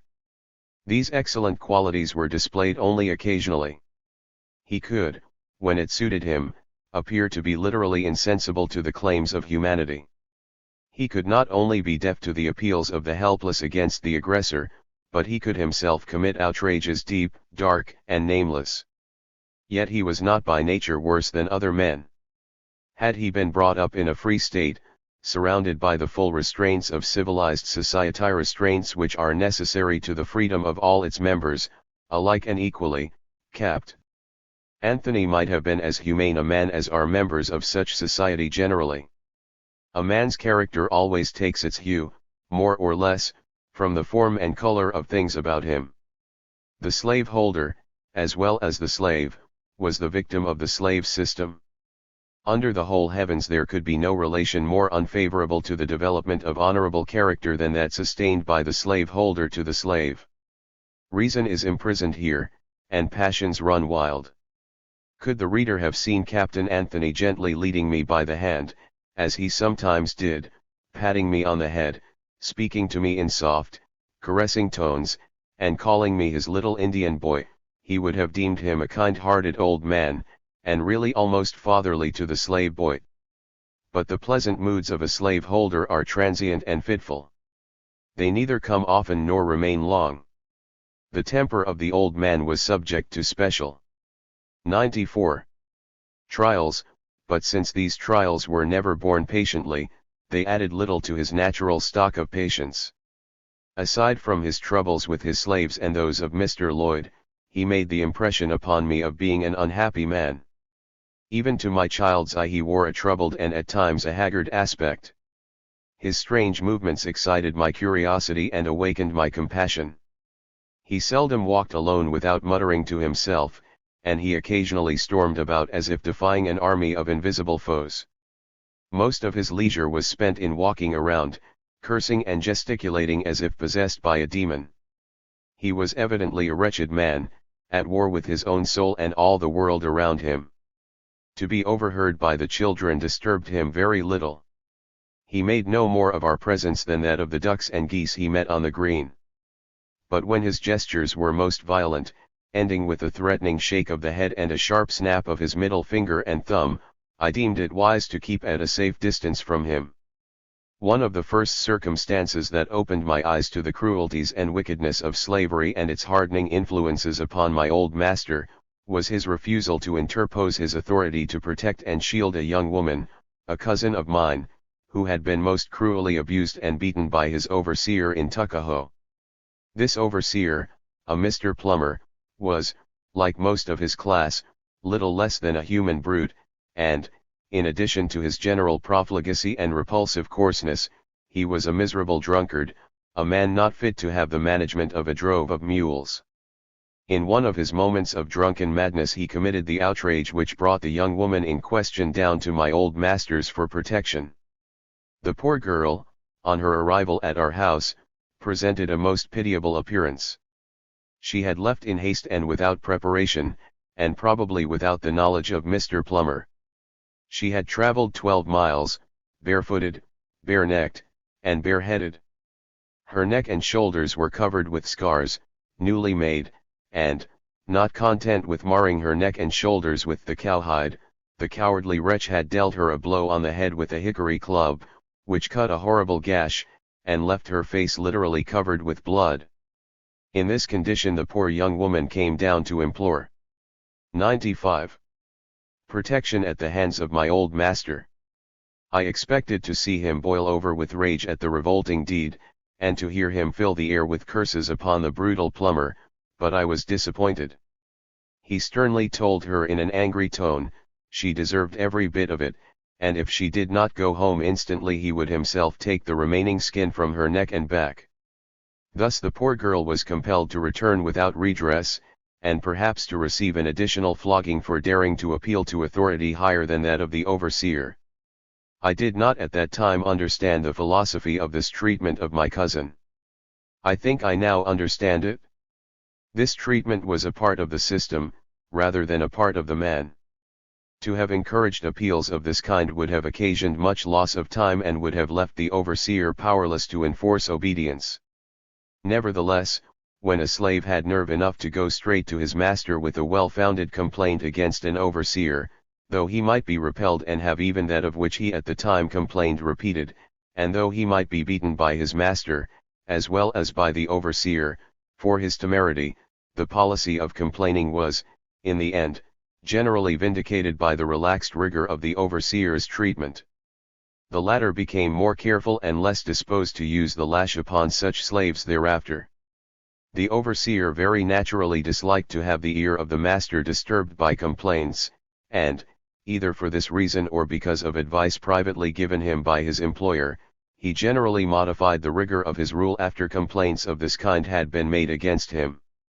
For some cause or other, the slaves, no matter how often they were repulsed by their masters, were ever disposed to regard them with less abhorrence than the overseer. And yet these masters would often go beyond their overseers in wanton cruelty. They wielded the lash without any sense of responsibility. They could cripple or kill without fear of consequences. I have seen my old master when in a tempest of wrath, and full of pride, hatred, jealousy, and revenge, seem a very fiend. The circumstances which I am about to narrate and which gave rise to this fearful tempest of passion, were not singular, but very common in our slave-holding community. 96. The reader will have noticed that, among the names of slaves, that of Esther is mentioned. This was the name of a young woman who possessed that which was ever a curse to the slave girl, namely, personal beauty. She was tall, light-colored, well-formed, and made a fine appearance. Esther was courted by Ned Roberts, the son of a favorite slave of Col. Lloyd, and who was as fine-looking a young man as Esther was a woman. Some slaveholders would have been glad to have promoted the marriage of two such persons, but for some reason Captain Anthony disapproved of their courtship. He strictly ordered her to quit the society of young Roberts, telling her that he would punish her severely if he ever found her again in his company. But it was impossible to keep this couple apart. Meet they would, and meet they did. Had Mr. Anthony himself been a man of honor, his motives in this matter might have appeared more favorably. As it was, they appeared as abhorrent as they were contemptible. It was one of the damning characteristics of slavery that it robbed its victims of every earthly incentive to a holy life. The fear of God and the hope of heaven were sufficient to sustain many slave women amidst the snares and dangers of their strange lot, but they were ever at the mercy of the power, passion, and caprice of their owners. Slavery provided no means for the honorable perpetuation of the race. Yet, despite of this destitution, there were many men and women among the slaves who were true and faithful to each other through life. But to the case in hand.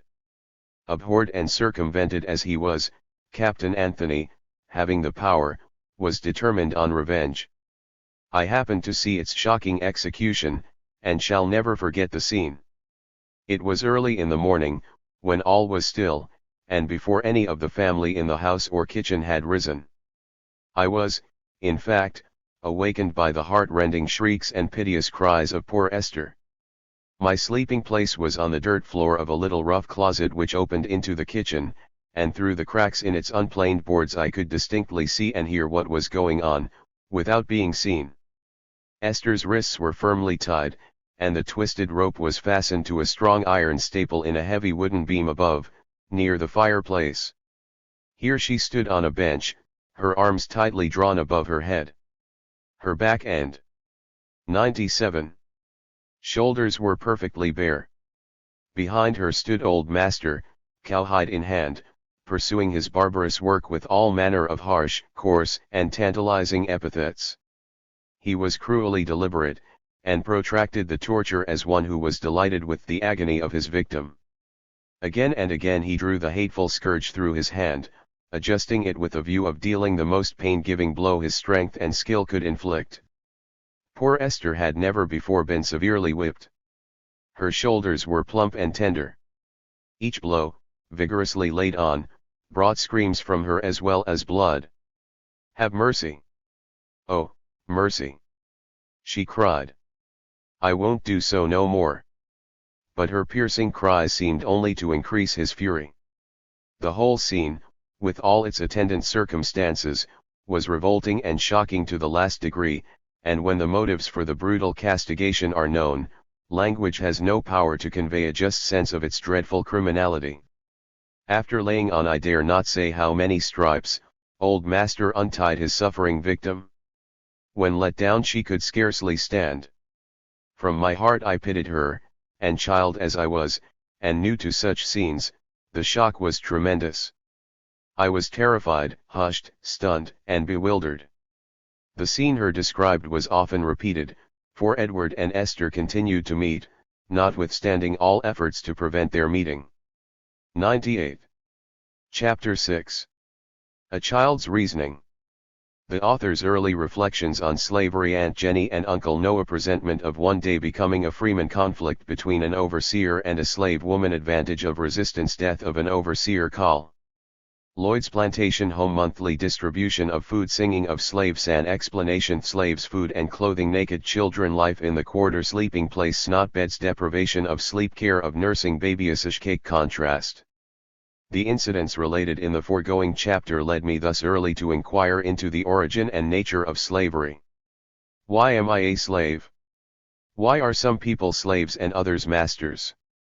These were perplexing questions and very troublesome to my childhood. I was very early told by someone that God up in the sky had made all things, and had made black people to be slaves and white people to be masters. I was told too that God was good, and that he knew what was best for everybody.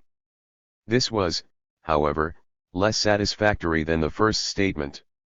It came point blank against all my notions of goodness. The case of Aunt Esther was in my mind.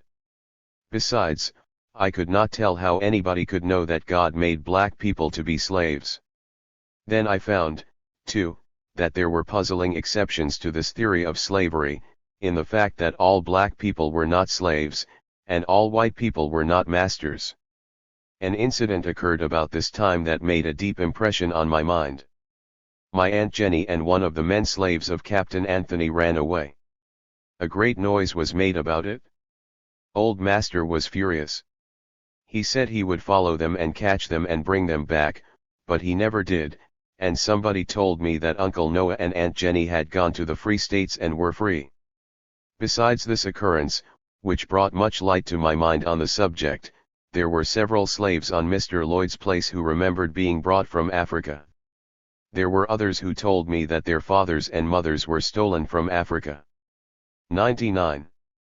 This to me was important knowledge, but not such as to make me feel very easy in my slave condition. The success of Aunt Jenny and Uncle Noah in getting away from slavery was, I think, the first fact that made me seriously think of escape for myself. I could not have been more than 7 or 8 years old at the time of this occurrence, but young as I was already, in spirit and purpose, a fugitive from slavery. Up to the time of the brutal treatment of my Aunt Esther, already narrated, and the shocking plight in which I had seen my cousin from Tuckahoe, my attention had not been especially directed to the grosser and more revolting features of slavery. I had, of course, heard of whippings and savage mutilations of slaves by brutal overseers, but happily for me I had always been out of the way of such occurrences. My playtime was spent outside of the corn and tobacco fields, where the overseers and slaves were brought together and in conflict. But after the case of my Aunt Esther I saw others of the same disgusting and shocking nature.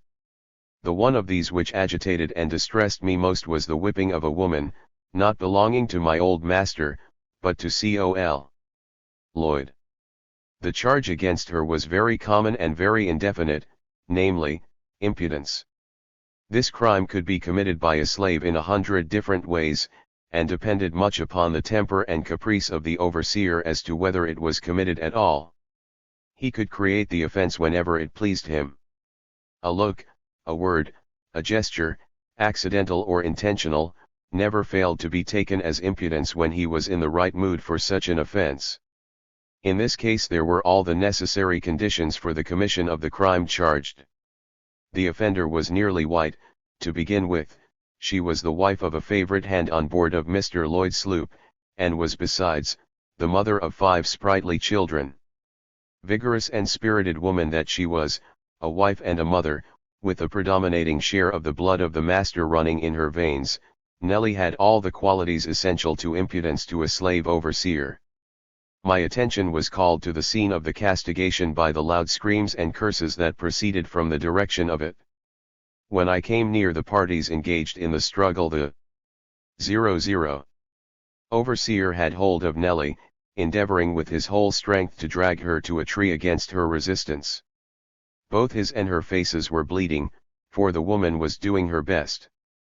3 of her children were present, and though quite small, they gallantly took the side of their mother against the overseer, and pelted him well with stones and epithets. Amid the screams of the children, "Let my mammy go! Let my mammy go!" the hoarse voice of the maddened overseer was heard in terrible oaths that he would teach her how to give a white man impudence. The blood on his face and on hers attested her skill in the use of her nails, and his dogged determination to conquer. His purpose was to tie her up to a tree and give her, in slave-holding parlance, a genteel flogging, and he evidently had not expected the stern and protracted resistance he was meeting, or the strength and skill needed to its execution. There were times when she seemed likely to get the better of the brute, but he finally overpowered her and succeeded in getting her arms firmly tied to the tree towards which he had been dragging her. The victim was now at the mercy of his merciless lash. What followed I need not here describe. The cries of the now helpless woman, while undergoing the terrible infliction, were mingled with the hoarse curses of the overseer and the wild cries of her distracted children. When the poor woman was untied, her back was covered with blood. She was whipped, terribly whipped, but she was not subdued, and continued to denounce the overseer and to pour upon him every vile epithet of which she could think. Such floggings are seldom repeated on the same persons by overseers. They prefer to whip those who are the most easily whipped. The doctrine that submission to violence is the best cure for violence did not hold good as between slaves and overseers. He was whipped oftener who was whipped easiest. That slave who had the courage to stand up for himself against the overseer, although he might have many hard stripes at first, became while legally a slave virtually a freeman. "You can shoot me," said a slave to Rigby Hopkins, "but you can't whip me," and the result was he was neither whipped nor shot. I do not know that Mr. Sevier ever attempted to whip Nellie again.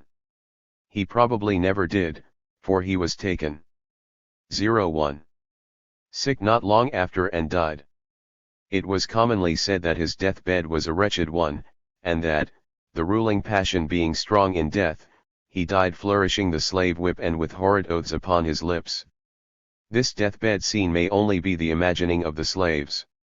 One thing is certain, that when he was in health his profanity was enough to chill the blood of an ordinary man. Nature, or habit, had given to his face an expression of uncommon savageness. Tobacco and rage had ground his teeth short, and nearly every sentence that he uttered was commenced or completed with an oath.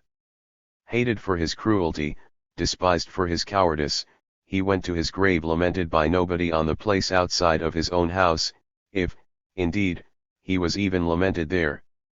In Mr. James Hopkins, the succeeding overseer, we had a different and a better man, as good perhaps as any man could be in the position of a slave overseer.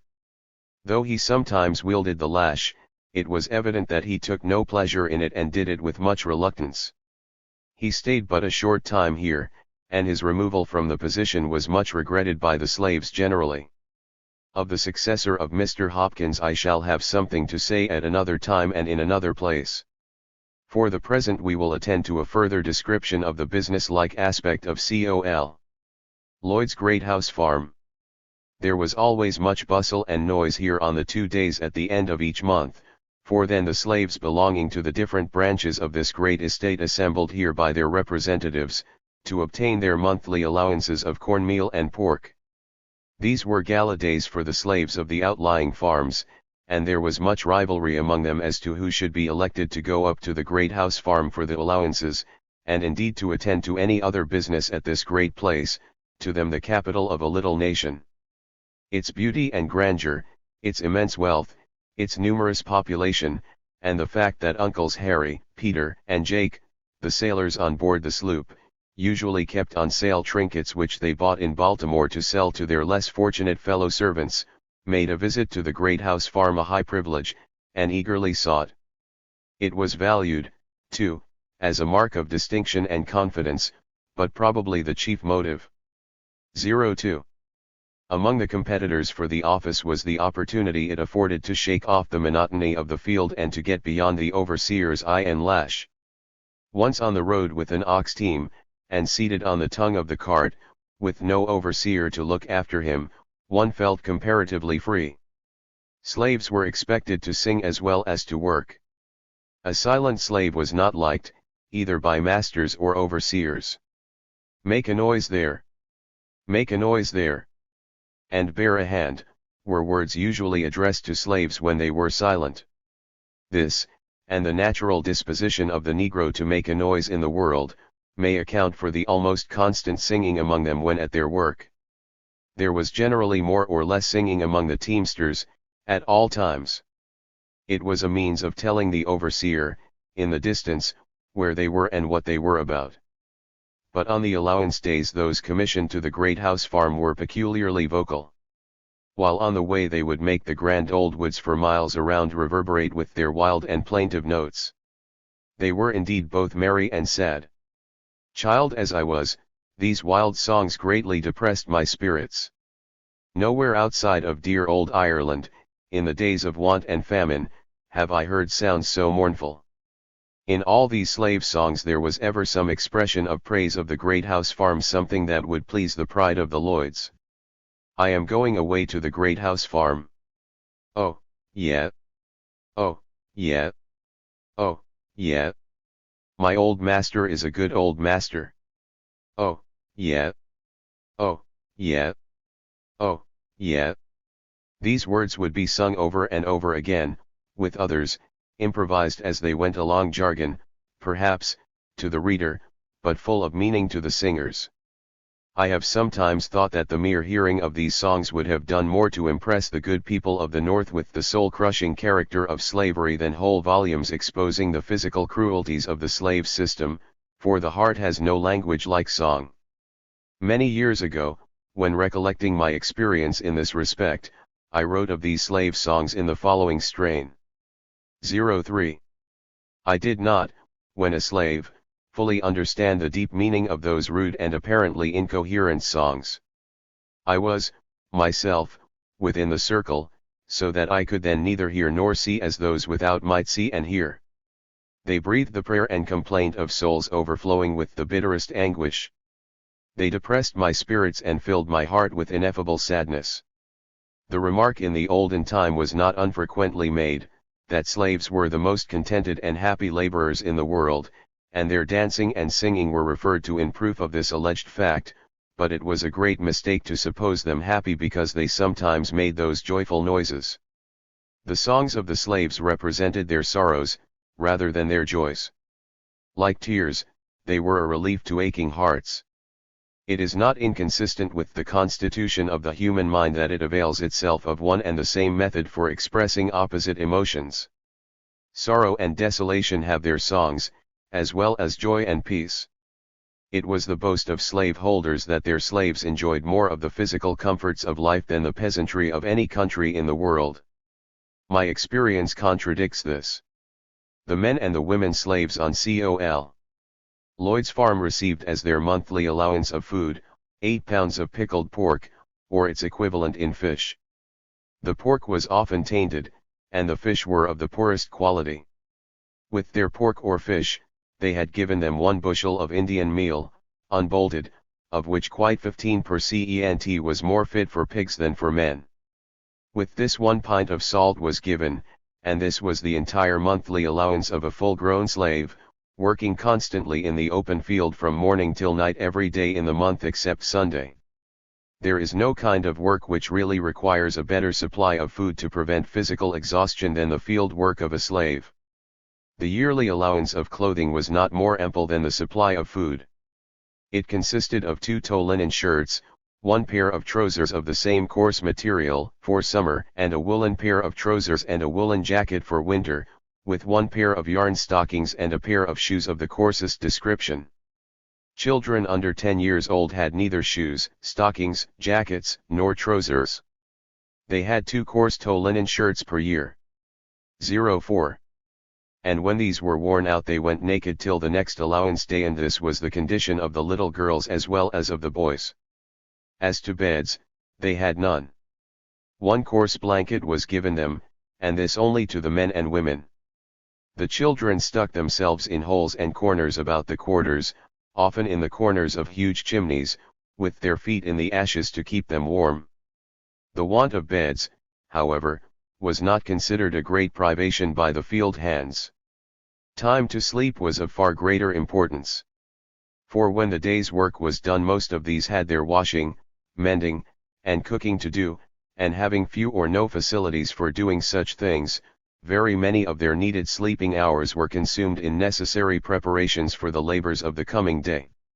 The sleeping apartments, if they could have been properly called such, had little regard to comfort or decency. Old and young, male and female, married and single, dropped down upon the common clay floor, each covering up with his or her blanket, their only protection from cold or exposure. The night, however, was shortened at both ends. The slaves worked often as long as they could see, and were late in cooking and mending for the coming day, and at the first grey streak of the morning they were summoned to the field by the overseer's horn. They were whipped for oversleeping more than for any other fault. Neither age nor sex found any favor. The overseer stood at the quarter door, armed with stick and whip, ready to deal heavy blows upon any who might be a little behind time. When the horn was blown there was a rush for the door, for the hindermost one was sure to get a blow from the overseer. Young mothers who worked in the field were allowed an hour about 10 o'clock in the morning to go home to nurse their children. This was when they were not required to take them to the field with them, and leave them upon turning row, or in the corner of the fences. As a general rule the slaves did not come to their quarters to take their meals, but took their ash cake and piece of pork, or their salt herrings, where they were at work. But let us now leave the rough usage of the field, where vulgar coarseness and brutal cruelty flourished as rank as 05.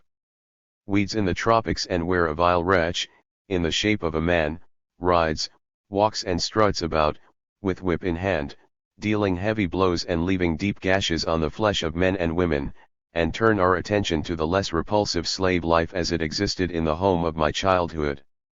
Some idea of the splendor of that place 60 years ago has already been given. The contrast between the condition of the slaves and that of their masters was marvelously sharp and striking. There were pride, pomp, and luxury on the one hand, servility, dejection, and misery on the other. 06. Chapter 7. Luxuries at the Great House. Contrasts great house luxurious its hospitality entertainments fault finding shameful humiliation of an old and faithful coachman William Wilkes curious incident expressed satisfaction not always genuine reasons for suppressing the truth. The close-fisted stinginess that fed the poor slave on coarse cornmeal and tainted meat, that clothed him in crashy tow linen and hurried him on to toil through the field in all weathers with wind and rain beating through his tattered garments, and that scarcely gave even the young slave mother time to nurse her infant in the fence corner, wholly vanished on approaching the sacred precincts of the great house itself. There the scriptural phrase descriptive of the wealthy found exact illustration. The highly favored inmates of this mansion were literally arrayed in purple and fine linen, and fared sumptuously every day. The table of this house groaned under the blood-bought luxuries gathered with painstaking care at home and abroad. Fields, forests, rivers, and seas were made tributary. Immense wealth and its lavish expenditures filled the great house with all that could please the eye or tempt the taste. Fish, flesh, and fowl were here in profusion. Chickens of all breeds, ducks of all kinds, wild and tame, the common and the huge muscovite, guinea fowls, turkeys, geese, and peafowls, all were fat and fattening for the destined vortex. Here the graceful swan, the mongrel, the black-necked wild goose, partridges, quails, pheasants, pigeons, and choice waterfowl, with all their strange varieties, were caught in this huge net.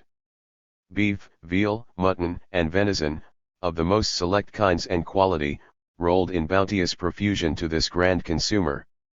The teeming riches of the Chesapeake Bay, its rock perch, drums, crocus, trout, oysters, crabs, and terrapin were drawn hither to adorn the glittering table.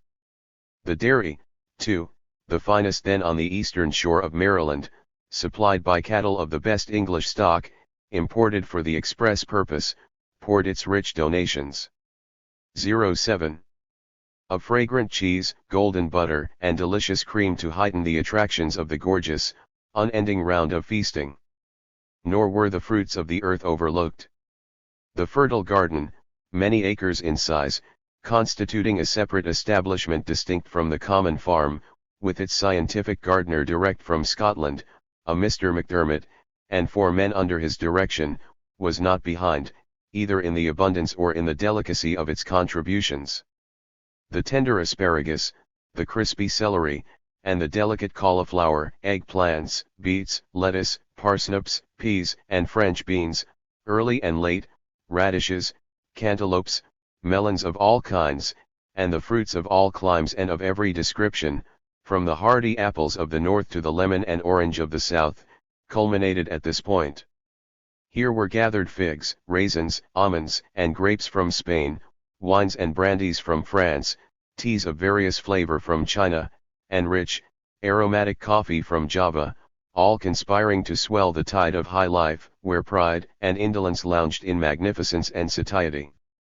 Behind the tall-backed and elaborately wrought chairs stood the servants, 15 in number, carefully selected, not only with a view to their capacity and adeptness, but with a special regard to their personal appearance, their graceful agility, and pleasing address. Some of these servants, armed with fans, wafted reviving breezes to the overheated brows of the alabaster ladies, whilst others watched with eager eye and fawn-like step, anticipating and supplying wants before they were sufficiently formed to be announced by word or sign. These servants constituted a sort of black aristocracy. They resembled the field hands in nothing except their color, and in this they held the advantage of a velvet-like glossiness, rich and beautiful. The hair, too, showed the same advantage. The delicately formed colored maid rustled in the scarcely worn silk of her young mistress, while the servant men were equally well attired from the overflowing wardrobe of their young masters, so that in dress, as well as in form and feature, in manner and speech, in tastes and habits, the distance between these favored few and the sorrow and hunger-smitten multitudes of the quarter and the field was immense. In the stables and carriage houses were to be found the 08. Same evidences of pride and luxurious extravagance. Here were 3 splendid coaches, soft within and lustrous without. Here, too, were gigs, phaetons, barouches, sulkies, and sleighs.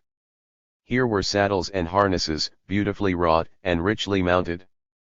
Not less than 35 horses of the best approved blood, both for speed and beauty, were kept only for pleasure. The care of these horses constituted the entire occupation of 2 men, one or the other of them being always in the stable to answer any call which might be made from the great house. Over the way from the stable was a house built expressly for the hounds, a pack of 25 or 30, the fare for which would have made glad the hearts of a dozen slaves. Horses and hounds, however, were not the only consumers of the slave's toil. The hospitality practiced at the Lloyds would have astonished and charmed many a health-seeking divine or merchant from the north. Viewed from his table, and not from the field, Colonel Lloyd was, indeed, a model of generous hospitality. His house was literally a hotel for weeks, during the summer months. At these times, especially, the air was freighted with the rich fumes of baking, boiling, roasting, and broiling. It was something to me that I could share these odors with the winds, even if the meats themselves were under a more stringent monopoly. In Master Daniel I had a friend at court, who would sometimes give me a cake, and who kept me well informed as to their guests and their entertainments. Viewed from Col. Lloyd's table, who could have said that his slaves were not well clad and well cared for? Who would have said they did not glory in being the slaves of such a master? Who but a fanatic could have seen any cause for sympathy for either master or slave? Alas, this immense wealth, this gilded splendor, this profusion of luxury, this exemption from toil, this life of ease, this sea of plenty were not the pearly gates they seemed to a world of happiness and sweet content to be. The poor slave, on his hard pine plank, scantily covered with his thin blanket, slept more soundly than the feverish voluptuary who reclined upon his downy pillow. Food to the indolent is poison, not sustenance. Lurking beneath the rich and tempting viands were invisible spirits of evil, which filled the self-deluded gore. 09. Mandizer with aches and pains, passions uncontrollable, fierce tempers, dyspepsia, rheumatism, lumbago, and gout, and of these the Lloyds had a full share. I had many opportunities of witnessing the restless discontent and capricious irritation of the Lloyds. My fondness for horses attracted me to the stables much of the time. The 2 men in charge of this establishment were old and young Barney, father and son. Old Barney was a fine-looking, portly old man of a brownish complexion, and a respectful and dignified bearing. He was much devoted to his profession, and held his office as an honorable one. He was a farrier as well as an ostler, and could bleed horses, remove lampers from their mouths and administer medicine to them. No one on the farm knew so well as old Barney what to do with a sick horse, but his office was not an enviable one, and his gifts and acquirements were of little advantage to him. In nothing was Col. Lloyd more unreasonable and exacting than in respect to the management of his horses. Any supposed inattention to these animals was sure to be visited with degrading punishment. His horses and dogs fared better than his men. Their beds were far softer and cleaner than those of his human cattle. No excuse could shield old Barney if the colonel only suspected something wrong about his horses, and consequently he was often punished when faultless. It was painful to hear the unreasonable and fretful scoldings administered by Col. Lloyd, his son Murray, and his sons-in-law, to this poor man. 3 of the daughters of Col. Lloyd were married, and they with their husbands remained at the great house a portion of the year, and enjoyed the luxury of whipping the servants when they pleased. A horse was seldom brought out of the stable to which no objection could be raised. There was dust in his hair, there was a twist in his reins, his foretop was not combed, his mane did not lie straight, his head did not look well, his fetlocks had not been properly trimmed. Something was always wrong. However groundless the complaint, Barney must stand, hat in hand, lips sealed, never answering a word in explanation or excuse. In a free state, a master thus complaining without cause, might be told by his ostler, "Sir, I am sorry I cannot please you, but 10. Since I have done the best I can and fail to do so, your remedy is to dismiss me." But here the ostler must listen and tremblingly abide his master's behest. One of the most heart-saddening and humiliating scenes I ever witnessed was the whipping of old Barney by Col. Lloyd. These 2 men were both advanced in years, there were the silver locks of the master, and the bald and toil-worn brow of the slave, superior and inferior here, powerful and weak here, but equals before God. "Uncover your head," said the imperious master. He was obeyed. "Take off your jacket, you old rascal." And off came Barney's jacket. "Down on your knees." Down knelt the old man, his shoulders bare, his bald head glistening in the sunshine, and his aged knees on the cold, damp ground. In this humble and debasing attitude, that master, to whom he had devoted the best years and the best strength of his life, came forward and laid on 30 lashes with his horsewhip. The old man made no resistance, but bore it patiently, answering each blow with only a shrug of the shoulders and a groan. I do not think that the physical suffering from this infliction was severe, for the whip was a light riding whip, but the spectacle of an aged man, a husband and a father, humbly kneeling before his fellow man, shocked me at the time, and since I have grown older, few of the features of slavery have impressed me with a deeper sense of its injustice and barbarity than did this exciting scene. I owe it to the truth, however, to say that this was the first and last time I ever saw a slave compelled to kneel to receive a whipping. Another incident, illustrating a phase of slavery to which I have referred in another connection, I may here mention. Besides 2 other coachmen, Col. Lloyd owned one named William Wilkes, and his was one of the exceptionable cases where a slave possessed a surname, and was recognized by it, by both colored and white people. Wilkes was a very fine-looking man. He was about as white as anyone on the plantation, and in form and feature bore a very striking resemblance to Murray Lloyd. It was whispered and generally believed that William Wilkes was a son of Col. Lloyd, by a highly favored slave woman, who was still on the plantation. There were many reasons for believing this whisper, not only from his personal appearance, but from the undeniable free 11. dom which he enjoyed over all others, and his apparent consciousness of being something more than a slave to his master. It was notorious too that William had a deadly enemy in Murray Lloyd, whom he so much resembled, and that the latter greatly worried his father with importunities to sell William. Indeed, he gave his father no rest, until he did sell him to Austin Woldfolk, the great slave trader at that time. Before selling him, however, he tried to make things smooth by giving William a whipping, but it proved a failure. It was a compromise, and like most such, defeated itself, for Col. Lloyd soon after atoned to William for the abuse by giving him a gold watch and chain. Another fact somewhat curious was, that though sold to the remorseless Woldfolk, taken in irons to Baltimore, and cast into prison, with a view to being sent to the South, William outbid all his purchasers, paid for himself, and afterwards resided in Baltimore. How this was accomplished was a great mystery at the time, explained only on the supposition that the hand which had bestowed the gold watch and chain had also supplied the purchase money, but I have since learned that this was not the true explanation. Wilkes had many friends in Baltimore and Annapolis, and they united to save him from a fate which was one of all others most dreaded by the slaves.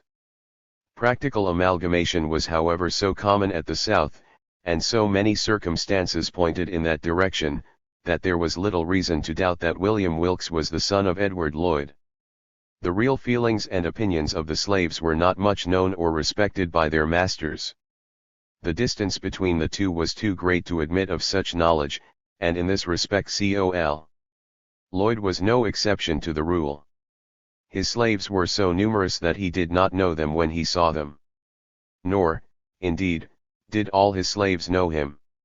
It is reported of him, that, riding along the road one day, he met a colored man, and addressed him in what was the usual way of speaking to colored people on the public highways of the South. "Well, boy, who do you belong to?" "To Col. Lloyd," replied the slave. "Well, does the colonel treat you well?" "No, sir," was the ready reply. "What, does he work you hard?" "Yes, sir." "Well, don't he give you enough to eat?" "Yes, sir, he gives me enough to eat, such as it is." The colonel rode on. 12. The slave also went on about his business, not dreaming that he had been conversing with his master. He thought and said nothing of the matter, until, 2 or 3 weeks afterwards, he was informed by his overseer that, for having found fault with his master, he was now to be sold to a Georgia trader. He was immediately chained and handcuffed, and thus, without a moment's warning, he was snatched away, and forever sundered from his family and friends by a hand as unrelenting as that of death. This was the penalty of telling the simple truth, in answer to a series of plain questions. It was partly in consequence of such facts, that slaves, when inquired of as to their condition and the character of their masters, would almost invariably say that they were contented and their masters kind. Slaveholders are known to have sent spies among their slaves to ascertain, if possible, their views and feelings in regard to their condition, hence the maxim established among them, that a still tongue makes a wise head.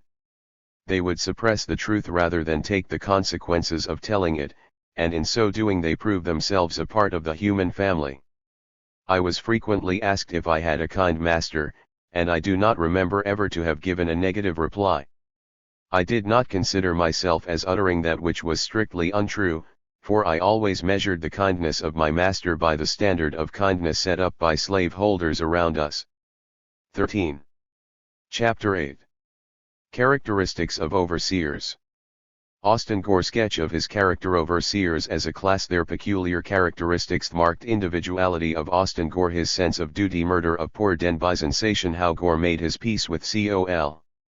Lloyd. Other horrible murders. No laws for the protection of slaves possible of being enforced. The comparatively moderate rule of Mr. Hopkins as overseer on Col.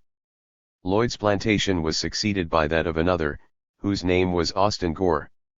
I hardly know how to bring this man fitly before the reader, for under him there was more suffering from violence and bloodshed than had, according to the older slaves, ever been experienced before at this place. He was an overseer, and possessed the peculiar characteristics of his class, yet to call him merely an overseer would not give one a fair conception of the man.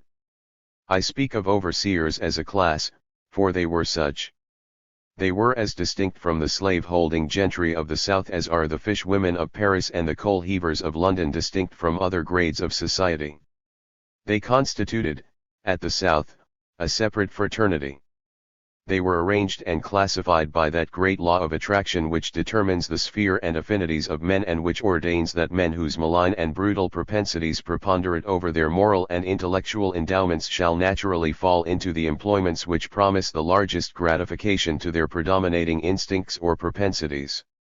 The office of overseer took this raw material of vulgarity and brutality and stamped it as a distinct class in Southern life. But in this class, as in all other classes, there were sometimes persons of marked individuality, yet with a general resemblance to the mass. Mr. Gore was one of those to whom a general characterization would do no manner of justice. He was an overseer, but he was something more. With the malign and tyrannical qualities of an overseer he combined something of the lawful master. He had the artfulness and 14. Mean ambition of his class, without its disgusting swagger and noisy bravado.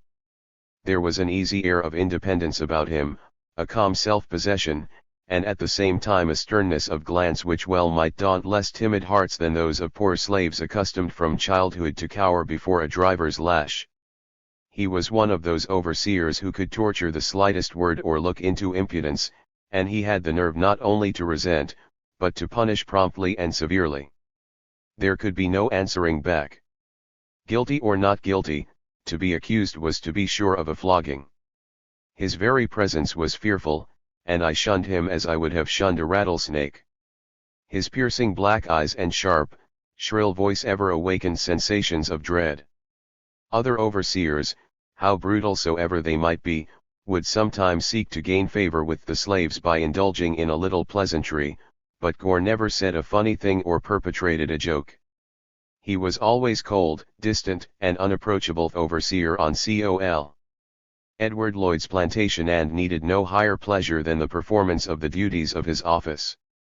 When he used the lash, it was from a sense of duty, without fear of consequences. There was a stern will, an iron-like reality about him, which would easily have made him chief of a band of pirates, had his environments been favorable to such a sphere. Among many other deeds of shocking cruelty committed by him was the murder of a young colored man named Bill Denby. He was a powerful fellow, full of animal spirits, and one of the most valuable of Col. Lloyd's slaves. In some way, I know not what, he offended this Mr. Austin Gore, and, in accordance with the usual custom, the latter undertook to flog him. He had given him but a few stripes when Denby broke away from him, plunged into the creek, and, standing there with the water up to his neck, refused to come out, whereupon, for this refusal, Gore shot him dead. It was said that Gore gave Denby 3 calls to come out, telling him that if he did not obey the last call he should shoot him. When the last call was given Denby still stood his ground, and Gore, without further parley or making any further effort to induce obedience, raised his gun deliberately to his face, took deadly aim at his standing victim, and with one click of the gun the 15. Mangled body sank out of sight, and only his warm red blood marked the place where he had stood. This fiendish murder produced, as it could not help doing, a tremendous sensation. The slaves were panic-stricken, and howled with alarm. The atrocity roused my old master, and he spoke out in reprobation of it. Both he and Col. Lloyd arraigned Gore for his cruelty, but the latter, calm and collected as though nothing unusual had happened, declared that Denby had become unmanageable, that he set a dangerous example to the other slaves, and that unless some such prompt measure was resorted to there would be an end of all rule and order on the plantation. That convenient covert for all manner of villainy and outrage, that cowardly alarm cry that the slaves would take the place, was pleaded, just as it had before been in thousands of similar cases.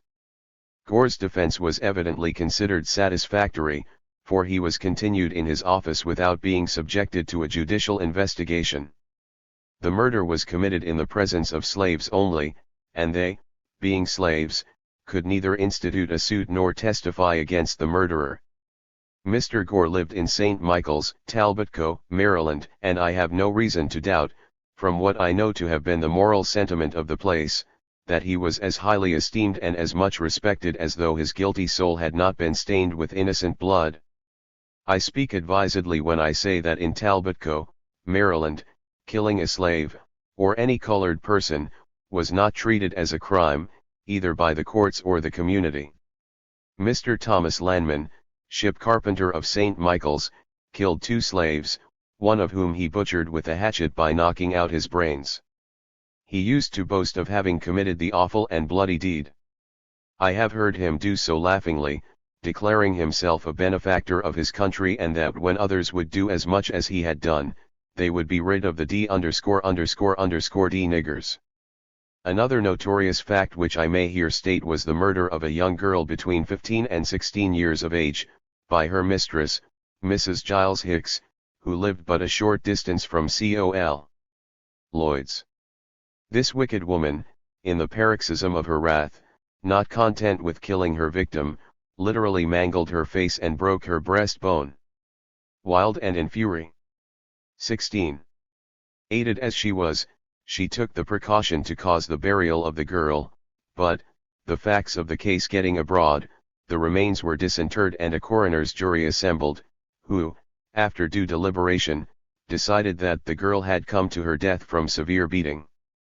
The offense for which this girl was thus hurried out of the world was this: she had been set that night, and several preceding nights, to mind Mrs. Hicks' baby, and, having fallen into a sound sleep, the crying of the baby did not wake her, as it did its mother. The tardiness of the girl excited Mrs. Hicks, who, after calling her several times, seized a piece of firewood from the fireplace and pounded in her skull and breastbone till death ensued. I will not say that this murder most foul produced no sensation. It did produce a sensation.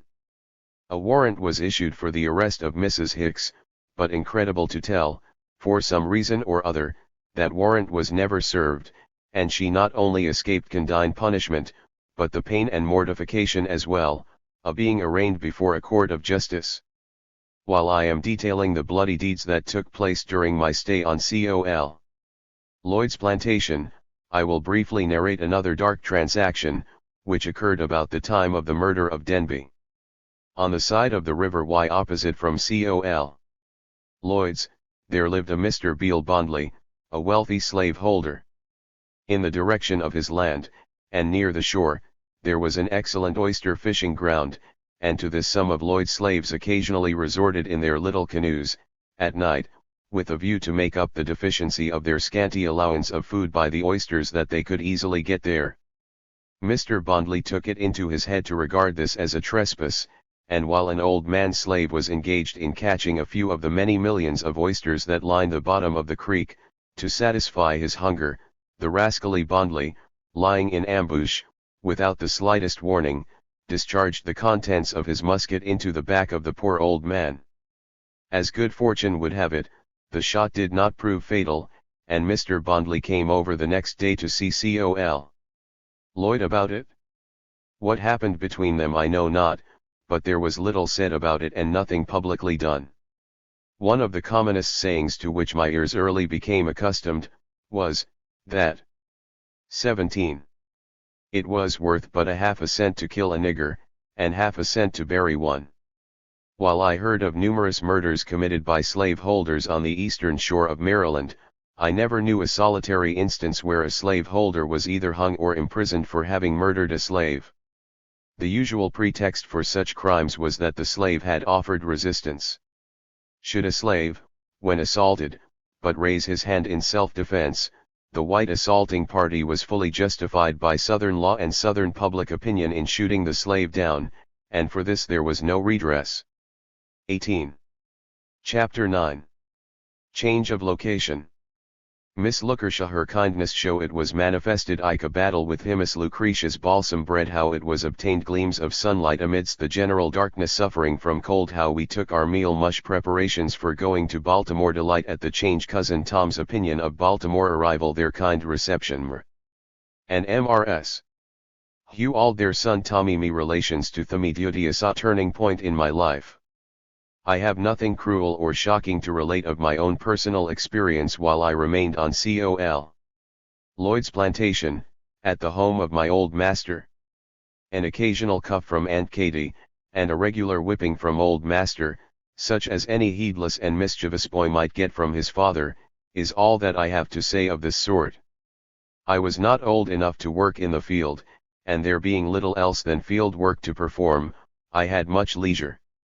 The most I had to do was to drive up the cows in the evening, to keep the front yard clean, and to perform small errands for my young mistress, Lucretia Auld. I had reasons for thinking this lady was very kindly disposed towards me, and although I was not often the object of her attention, I constantly regarded her as my friend, and was always glad when it was my privilege to do her a service. In a family where there was so much that was harsh and indifferent, the slightest word or look of kindness was of great value. Miss Lookershaw, as we all continued to call her long after her marriage, had bestowed on me such looks and words as taught me that she pitied me, if she did not love me. She sometimes gave me a piece of bread and butter, an article not set down in our bill of fare, but an extra ration aside from both Aunt Katy and old master, and given as I believed solely out of the tender regard she had for me. Then, too, I one day got into the wars with Uncle Abel's son Ike, and got sadly worsted. The little rascal struck me directly in the forehead with a sharp piece of cinder, fused with iron, from the old blacksmith's forge, which made a cross in my forehead very 19. Plainly to be seen even now. The gash bled very freely, and I roared and betook myself home. The cold-hearted Aunt Katy paid no attention either to my wound or my roaring except to tell me it served me right, I had no business with Ike, it would do me good, I would now keep away from dem Lloyd niggers. Miss Lucretia in the state of the case came forward, and called me into the parlor, and without using toward me any of the hard and reproachful epithets of Aunt Katy, quietly acted the good Samaritan.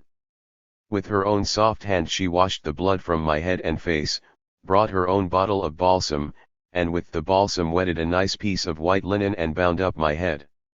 The balsam was not more healing to the wound in my head, than her kindness was healing to the wounds in my spirit, induced by the unfeeling words of Aunt Katy. Miss Lucretia was after this yet more my friend. I felt her to be such, and I have no doubt that the simple act of binding up my head did much to awaken in her heart an interest in my welfare.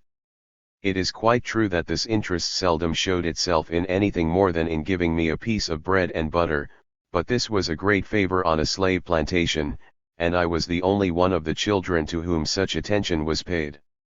When very severely pinched with hunger, I had the habit of singing, which the good lady very soon came to understand, and when she heard me singing under her window I was very apt to be paid for my music. Thus I had two friends, both at important points, Mons Daniel at the great house, and Miss Lucretia at home. From Mons Daniel I got protection from the bigger boys, and from Miss Lucretia I got bread by singing when I was hungry, and sympathy when I was abused by the termagant in the kitchen. For such friendship I was deeply grateful, and bitter as are my recollections of slavery, it is a true pleasure to recall any instances of kindness, any sunbeams of humane treatment, which found way to my soul, through the iron grating of my house of bondage. Such beams seem all the brighter from the general darkness into which they penetrate, and the impression they make there is vividly distinct. As before intimated, I received no severe treatment from the hands of my master, but the insufficiency of both food, 20. and clothing was a serious trial to me, especially the lack of clothing.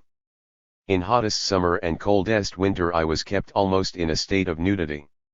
My only clothing, a little coarse sackcloth or tow linen sort of shirt, scarcely reaching to my knees, was worn night and day and changed once a week. In the daytime I could protect myself by keeping on the sunny side of the house, or, in stormy weather, in the corner of the kitchen chimney. But the great difficulty was to keep warm during the night. The pigs in the pen had leaves, and the horses in the stable had straw, but the children had no beds. They lodged anywhere in the ample kitchen. I slept generally in a little closet, without even a blanket to cover me. In very cold weather I sometimes got down the bag in which corn was carried to the mill, and crawled into that. Sleeping there with my head in and my feet out, I was partly protected, though never comfortable.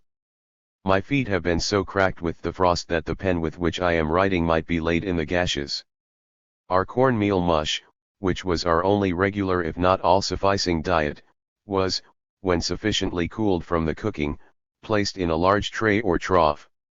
This was set down either on the floor of the kitchen, or out of doors on the ground, and the children were called like so many pigs, and like so many pigs would come, some with oyster shells, some with pieces of shingles, but none with spoons, and literally devour the mush.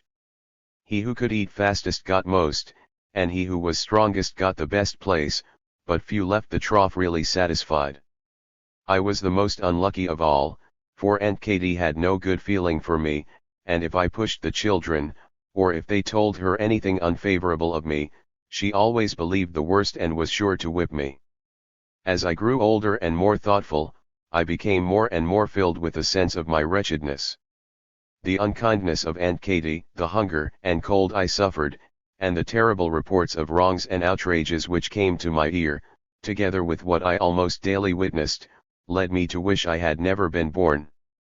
I used to contrast my condition with that of the blackbirds, in whose wild and sweet songs I fancied them so happy. Their apparent joy only deepened the shades of my sorrow. There are thoughtful days in the lives of children, at least there were in mine, when they grapple. 21. With the great primary subjects of knowledge, and reach in a moment conclusions which no subsequent experience can shake. I was just as well aware of the unjust, unnatural, and murderous character of slavery, when 9 years old, as I am now. Without any appeals to books, to laws, or to authorities of any kind, to regard God as our Father, condemned slavery as a crime. I was in this unhappy state when I received from Miss Lucretia the joyful intelligence that my old master had determined to let me go to Baltimore to live with Mr. Hugh Auld, a brother to Mr. Thomas Auld, Miss Lucretia's husband. I shall never forget the ecstasy with which I received this information, 3 days before the time set for my departure. They were the 3 happiest days I had ever known. I spent the largest part of them in the creek, washing off the plantation scurf, and thus preparing for my new home. Miss Lucretia took a lively interest in getting me ready. She told me I must get all the dead skin off my feet and knees, for the people in Baltimore were very cleanly, and would laugh at me if I looked dirty, and besides she was intending to give me a pair of trousers, but which I could not put on unless I got off all the dirt. This was a warning which I was bound to heed, for the thought of owning and wearing a pair of trousers was great indeed. So I went at it in good earnest, working for the first time in my life in the hope of reward. I was greatly excited, and could hardly consent to sleep lest I should be left. The ties that ordinarily bind children to their homes had no existence in my case, and in thinking of a home elsewhere, I was confident of finding none that I should relish less than the one I was leaving. If I should meet with hardship, hunger, and nakedness, I had known them all before, and I could endure them elsewhere, especially in Baltimore, for I had something of the feeling about that city that is expressed in the saying that being hanged in England is better than dying a natural death in Ireland. I had the strongest desire to see Baltimore. My cousin Tom, a boy 2 or 3 years older than I, had been there, and, though not fluent in speech, he had inspired me with that desire by his eloquent descriptions of the place. Tom was sometimes cabin boy on board the sloop Sally Lloyd, and when he came home from Baltimore he was always a sort of hero amongst us, at least till his trip to Baltimore was forgotten. I could never tell him anything, or point out anything that struck me as beautiful or powerful, but that he had seen something in Baltimore far surpassing it. Even the great house, with all its pictures within and pillars without, he had the hardihood to say, was nothing to Baltimore. He bought a trumpet and brought it home, told what he had seen in the windows of the stores, that he had heard shooting crackers, and seen soldiers, that he had seen a steamboat, and that there were ships in Baltimore that could carry 4 such sloops as the Sally Lloyd. He said a great deal about the market house, of the ringing of the bells, and of many other things which roused my curiosity very much, and indeed brightened my hopes of happiness in my new home. We sailed out of Miles River for Baltimore early on a Saturday morning. I remember only the day of the week, for at that time I had no knowledge of the days of the month, nor indeed of the months of the year.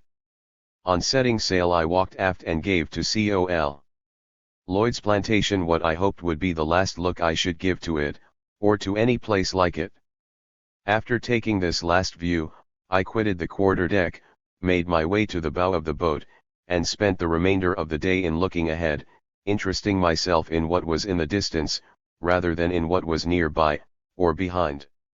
The vessels sweeping along the bay were objects full of interest to me. The broad bay opened like a shoreless ocean on my boyish vision, filling me with wonder and admiration. Late in the afternoon we reached Annapolis, but not stopping there long enough to admit of going ashore.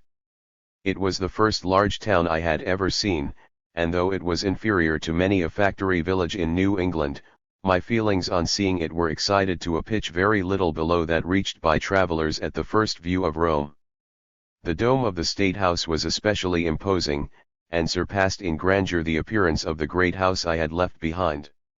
So the great world was opening upon me, and I was eagerly acquainting myself with its multifarious lessons. We arrived in Baltimore on Sunday morning, and landed at 23. Smith's Wharf, not far from Bowley's Wharf. We had on board a large flock of sheep for the Baltimore market, and after assisting in driving them to the slaughterhouse of Mr. Curtis, on Loudon Slater's Hill, I was conducted by Riccone of the hands belonging to the Slook to my new home on Aliciana Street, near Gardenous Shipyard, on Fells Point. Mr. and Mrs. Hewald, my new master and mistress, were both at home, and met me at the door, together with their rosy-cheeked little son Thomas, to take care of whom was to constitute my future occupation. In fact, it was to little Tommy, rather than to his parents, that old master made a present of me, and, though there was no legal form or arrangement entered into, I have no doubt that Mr. and Mrs. Auld felt that in due time I should be the legal property of their bright-eyed and beloved boy Tommy. I was especially struck with the appearance of my new mistress. Her face was lighted with the kindliest emotions, and the reflex influence of her countenance, as well as the tenderness with which she seemed to regard me, while asking me sundry little questions, greatly delighted me, and lit up, to my fancy, the pathway of my future. Little Thomas was affectionately told by his mother, that there was his Freddie, and that Freddie would take care of him, and I was told to be kind to little Tommy, an injunction I scarcely needed, for I had already fallen in love with the dear boy. With these little ceremonies I was initiated into my new home, and entered upon my peculiar duties, then unconscious of a cloud to dim its broad horizon. I may say here that I regard my removal from Col. Lloyd's plantation as one of the most interesting and fortunate events of my life. Viewing it in the light of human likelihoods, it is quite probable that but for the mere circumstance of being thus removed, before the rigors of slavery had fully fastened upon me, before my young spirit had been crushed under the iron control of the slave driver, I might have continued in slavery until emancipated by the war. 24. Chapter X Learning to Read.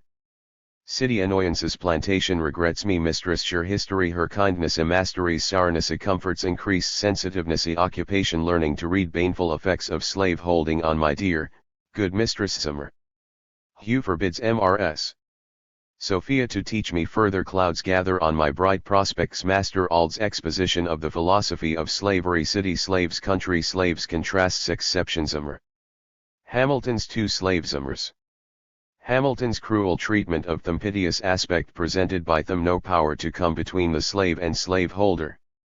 Established in my new home in Baltimore, I was no very long in perceiving that in picturing to myself what was to be my life there, my imagination had painted only the bright side, and that the reality had its dark shades as well as its light ones. The open country which had been so much to me was all shut out. Walled in on every side by towering brick buildings, the heat of the summer was intolerable to me, and the hard brick pavements almost blistered my feet. If I ventured out onto the streets, new and strange objects glared upon me at every step, and startling sounds greeted my ears from all directions. My country eyes and ears were confused and bewildered. Troops of hostile boys pounced upon me at every corner. They chased me, and called me Eastern Shore man, till really I almost wished myself back on the Eastern Shore. My new mistress happily proved to be all she had seemed, and in her presence I easily forgot all outside annoyances. Mrs. Sophia was naturally of an excellent disposition kind, gentle, and cheerful. The supercilious contempt for the rights and feelings of others, and the petulance and bad humor which generally characterized slave-holding ladies, were all quite absent from her manner and bearing toward me. She had never been a slaveholder, a thing then quite unusual at the South, but had depended almost entirely upon her own industry for a living. To this fact the dear lady no doubt owed the excellent preservation of her natural goodness. 25. Of heart, for slavery could change a saint into a sinner, and an angel into a demon. I hardly knew how to behave towards Miss Sappha, as I used to call Mrs. Hewald. I could not approach her even as I had formerly approached Mrs. Thomas Auld. Why should I hang down my head, and speak with bated breath, when there was no pride to scorn me, no coldness to repel me, and no hatred to inspire me with fear? I therefore soon came to regard her as something more akin to a mother than a slave-holding mistress. So far from deeming it impudent in a slave to look her straight in the face, she seemed ever to say, "Look up, child, don't be afraid." The sailors belonging to the sloop esteemed it a great privilege to be the bearers of parcels or messages for her, for whenever they came, they were sure of a most kind and pleasant reception. If little Thomas was her son, and her most dearly loved child, she made me something like his half-brother in her affections. If dear Tommy was exalted to a place on his mother's knee, Freddie was honored by a place at the mother's side. Nor did the slave boy lack the caressing strokes of her gentle hand, soothing him into the consciousness that, though motherless, he was not friendless. Mrs. Auld was not only kind-hearted, but remarkably pious, frequent in her attendance at public worship and much given to reading the Bible and to chanting hymns of praise when alone. Mr. Hugh was altogether a different character. He cared very little about religion, knew more of the world and was more a part of the world, than his wife. He doubtless set out to be, as the world goes, a respectable man and to get on by becoming a successful shipbuilder, in that city of shipbuilding. This was his ambition, and it fully occupied him. I was of course of very little consequence to him, and when he smiled upon me, as he sometimes did, the smile was borrowed from his lovely wife, and like borrowed light, was transient, and vanished with the source whence it was derived. Though I must in truth characterize Master Hugh as a sour man of forbidding appearance, it is due to him to acknowledge that he was never cruel to me, according to the notion of cruelty in Maryland. During the first year or two, he left me almost exclusively to the management of his wife. She was my lawgiver. In hands so tender as hers, and in the absence of the cruelties of the plantation, I 26. Became both physically and mentally much more sensitive, and a frown from my mistress caused me far more suffering than had Aunt Katie's hardest cuffs. Instead of the cold, damp floor of my old master's kitchen, I was on carpets. For the corn bag in winter, I had a good straw bed, well furnished with covers. For the coarse cornmeal in the morning, I had good bread and mush occasionally. For my old tow linen shirt, I had good clean clothes. I was really well off. My employment was to run of errands, and to take care of Tommy, to prevent his getting in the way of carriages, and to keep him out of harm's way generally. So for a time everything went well. I say for a time, because the fatal poison of irresponsible power, and the natural influence of slave customs, were not very long in making their impression on the gentle and loving disposition of my excellent mistress. She at first regarded me as a child, like any other. This was the natural and spontaneous thought. Afterwards, when she came to consider me as property, our relations to each other were changed, but a nature so noble as hers could not instantly become perverted, and it took several years before the sweetness of her temper was wholly lost. The frequent hearing of my mistress reading the Bible aloud, for she often read aloud when her husband was absent, awakened my curiosity in respect to this mystery of reading, and roused in me the desire to learn. Up to this time I had known nothing whatever of this wonderful art, and my ignorance and inexperience of what it could do for me, as well as my confidence in my mistress, emboldened me to ask her to teach me to read. With an unconsciousness and inexperience equal to my own, she readily consented, and in an incredibly short time, by her kind assistance, I had mastered the alphabet and could spell words of 3 or 4 letters. My mistress seemed almost as proud of my progress as if I had been her own child, and supposing that her husband would be as well pleased, she made no secret of what she was doing for me. Indeed, she exultingly told him of the aptness of her pupil and of her intention to persevere, as she felt it her duty to do, in teaching me, at least, to read the Bible. And here arose the first dark cloud over my Baltimore prospects, the precursor of chilling blasts and drenching storms.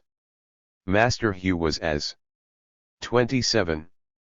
Tounded beyond measure and, probably for the first time, proceeded to unfold to his wife the true philosophy of the slave system, and the peculiar rules necessary in the nature of the case to be observed in the management of human chattels. Of course he forbade her to give me any further instruction, telling her in the first place that to do so was unlawful, as it was also unsafe, for, said he, if you give a nigger an inch he will take an ell. Learning will spoil the best nigger in the world. If he learns to read the Bible it will forever unfit him to be a slave. He should know nothing but the will of his master, and learn to obey it. As to himself, learning will do him no good, but a great deal of harm, making him disconsolate and unhappy. If you teach him how to read, he'll want to know how to write, and this accomplished, he'll be running away with himself.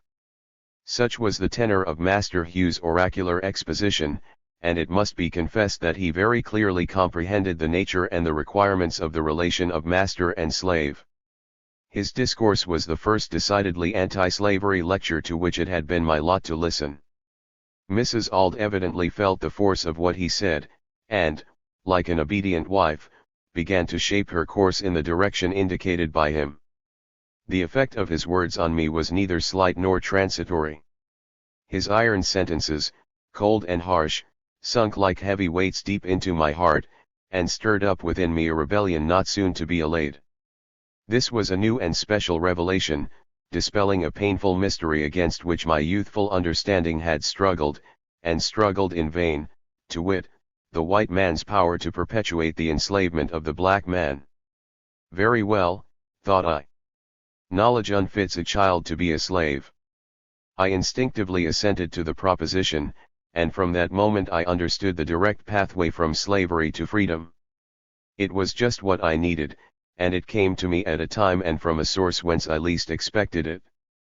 Of course I was greatly saddened at the thought of losing the assistance of my kind mistress, but the information so instantly derived, to some extent compensated me for the loss I had sustained in this direction. Wise as Mr. Auld was, he underrated my comprehension, and had little idea of the use to which I was capable of putting the impressive lesson he was giving to his wife. He, 28, wanted me to be a slave. I had already voted against that on the home plantation of Col. Lloyd. That which he most loved I most hated, and the very determination which he expressed to keep me in ignorance only rendered me the more resolute to seek intelligence. In learning to read, therefore, I am not sure that I do not owe quite as much to the opposition of my master as to the kindly assistance of my amiable mistress. I acknowledge the benefit rendered me by the one, and by the other, believing that but for my mistress I might have grown up in ignorance. 29. Chapter 11. Growing in Knowledge. My mistress' sure slave-holding duties their effects on her originally noble nature a conflict in her mind she opposes my learning to read till late she had given me the inch, I was resolved to take the L how I pursued my study to read me tutors what progress I made slavery what I heard said about it 13 years old Columbian orator dialogue speech Harridan Pitt Lords Chatham and Fox knowledge increasing liberty singing sadness unhappiness of Mrs. Sophia me hatred of slavery yon upas tree overshadows us all. I lived in the family of Mr. Auld, at Baltimore, 7 years, during which time, as the almanac makers say of the weather, my condition was variable. The most interesting feature of my history here was my learning, under somewhat marked disadvantages, to read and write. In attaining this knowledge I was compelled to resort to indirect ions by no means congenial to my nature, and which were really humiliating to my sense of candor and uprightness. My mistress, checked in her benevolent designs toward me, not only ceased instructing me herself, but set her face as a flint against my learning to read by any means. It is due to her to say, however, that she did not adopt this course in all its stringency at first. She either thought it unnecessary, or she lacked the depravity needed to make herself forget at once my human nature. She was, as I have said, naturally a kind and tender-hearted woman, and in the humanity of her heart and the simplicity of her mind, she set out, when I first went to live with her, to treat me as she supposed one human being ought to treat another. Nature never intended that men and women should be either slaves or slave holders, and nothing but rigid training long persisted in, can perfect the character of the one or the other. Mrs. Auld was singularly deficient in the qualities of a slave holder. It was no easy matter for her to think or to feel. 30. That the curly-headed boy, who stood by her side, and even leaned on her lap, who was loved by little Tommy, and who loved little Tommy in turn, sustained to her only the relation of a chattel. I was more than that, she felt me to be more than that. I could talk and sing, I could laugh and weep, I could reason and remember, I could love and hate. I was human, and she, dear lady, knew and felt me to be so. How could she then treat me as a brute, without a mighty struggle with all the noblest powers of her soul? That struggle came, and the will and power of the husband were victorious. Her noble soul was overcome, and he who wrought the wrong was injured in the fall no less than the rest of the household. When I went into that household, it was the abode of happiness and contentment. The wife and mistress there was a model of affection and tenderness. Her fervent piety and watchful uprightness made it impossible to see her without thinking and feeling that that woman is a Christian. There was no sorrow nor suffering for which she had not a tear, and there was no innocent joy for which she had not a smile. She had bread for the hungry, clothes for the naked, and comfort for every mourner who came within her reach. But slavery soon proved its ability to divest her of these excellent qualities, and her home of its early happiness. Conscience cannot stand much violence. Once thoroughly injured, who is he who can repair the damage? If it be broken toward the slave on Sunday, it will be toward the master on Monday. It cannot long endure such shocks. It must stand unharmed, or it does not stand at all. As my condition in the family waxed bad, that of the family waxed no better. The first step in the wrong direction was the violence done to nature and to conscience in arresting the benevolence that would have enlightened my young mind. In ceasing to instruct me, my mistress had to seek to justify herself to herself, and once consenting to take sides in such a debate, she was compelled to hold her position. One needs little knowledge of moral philosophy to see where she inevitably landed. She finally became even more violent in her opposition to my learning to read than was Mr. Auld himself. Nothing now appeared to make her more angry than seeing me, seated in some nook or corner, quietly reading a book or newspaper. 31. She would rush at me with the utmost fury, and snatch the book or paper from my hand, with something of the wrath and consternation which a traitor might be supposed to feel on being discovered in a plot by some dangerous spy. The conviction once thoroughly established in her mind that education and slavery were incompatible with each other, I was most narrowly watched in all my movements. If I remained in a separate room from the family for any considerable length of time, I was sure to be suspected of having a book, and was at once called to give an account of myself. But this was too late, the first and never to be retraced step had been taken. Teaching me the alphabet had been the inch given, I was now waiting only for the opportunity to take the L. Filled with the determination to learn to read at any cost, I hit upon many expedients to accomplish that much desired end. The plan which I mainly adopted, and the one which was the most successful, was that of using as teachers my young white playmates, with whom I met on the streets. I used almost constantly to carry a copy of Webster's spelling book in my pocket, and when sent of errands, or when playtime was allowed me, I would step aside with my young friends and take a lesson in spelling. I am greatly indebted to these boys Gustavus Dorgan, Joseph Bailey, Charles Frederick, and William Costry. Although slavery was a delicate subject and, in Maryland, very cautiously talked about among grown-up people, I frequently talked with the white boys about it, and that very freely.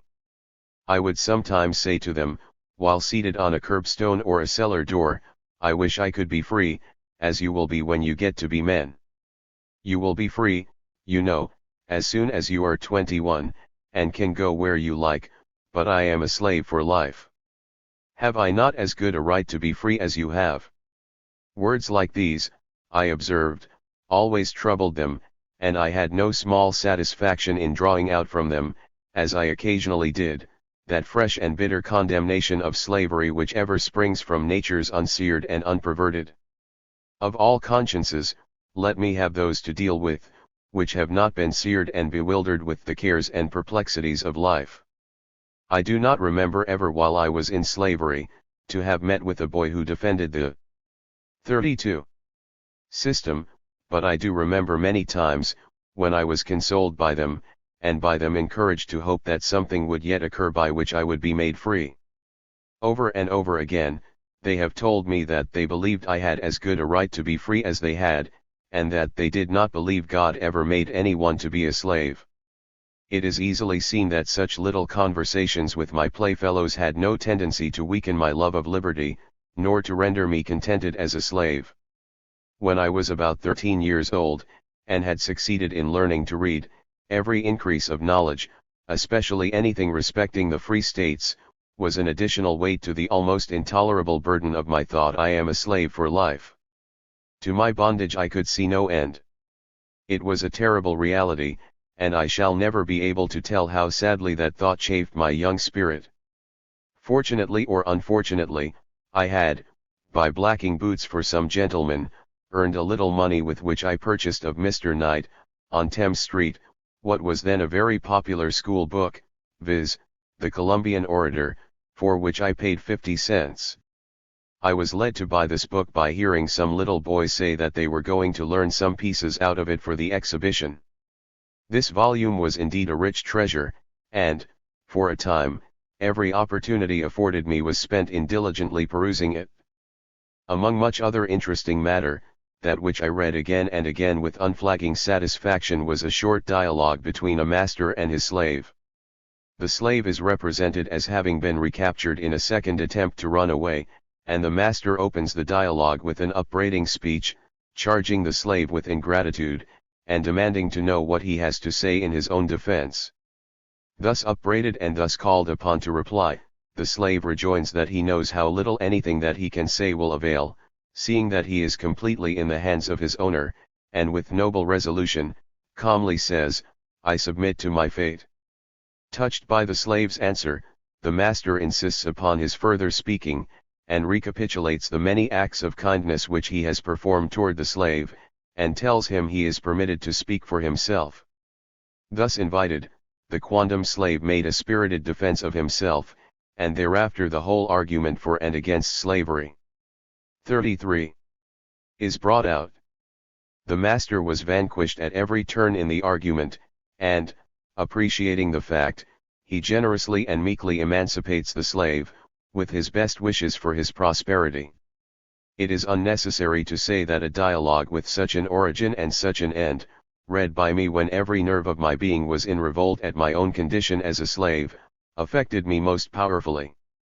I could not help feeling that the day might yet come when the well-directed answers made by the slave to the master, in this instance, would find a counterpart in my own experience. This, however, was not all the fanaticism which I found in the Columbian Orator. I met there one of Sheridan's mighty speeches on the subject of Catholic emancipation, Lord Chatham's speech on the American War, and speeches by the great William Pitt, and by Fox. These were all choice documents to me, and I read them over and over again, with an interest ever increasing, because it was ever gaining in intelligence, for the more I read them the better I understood them.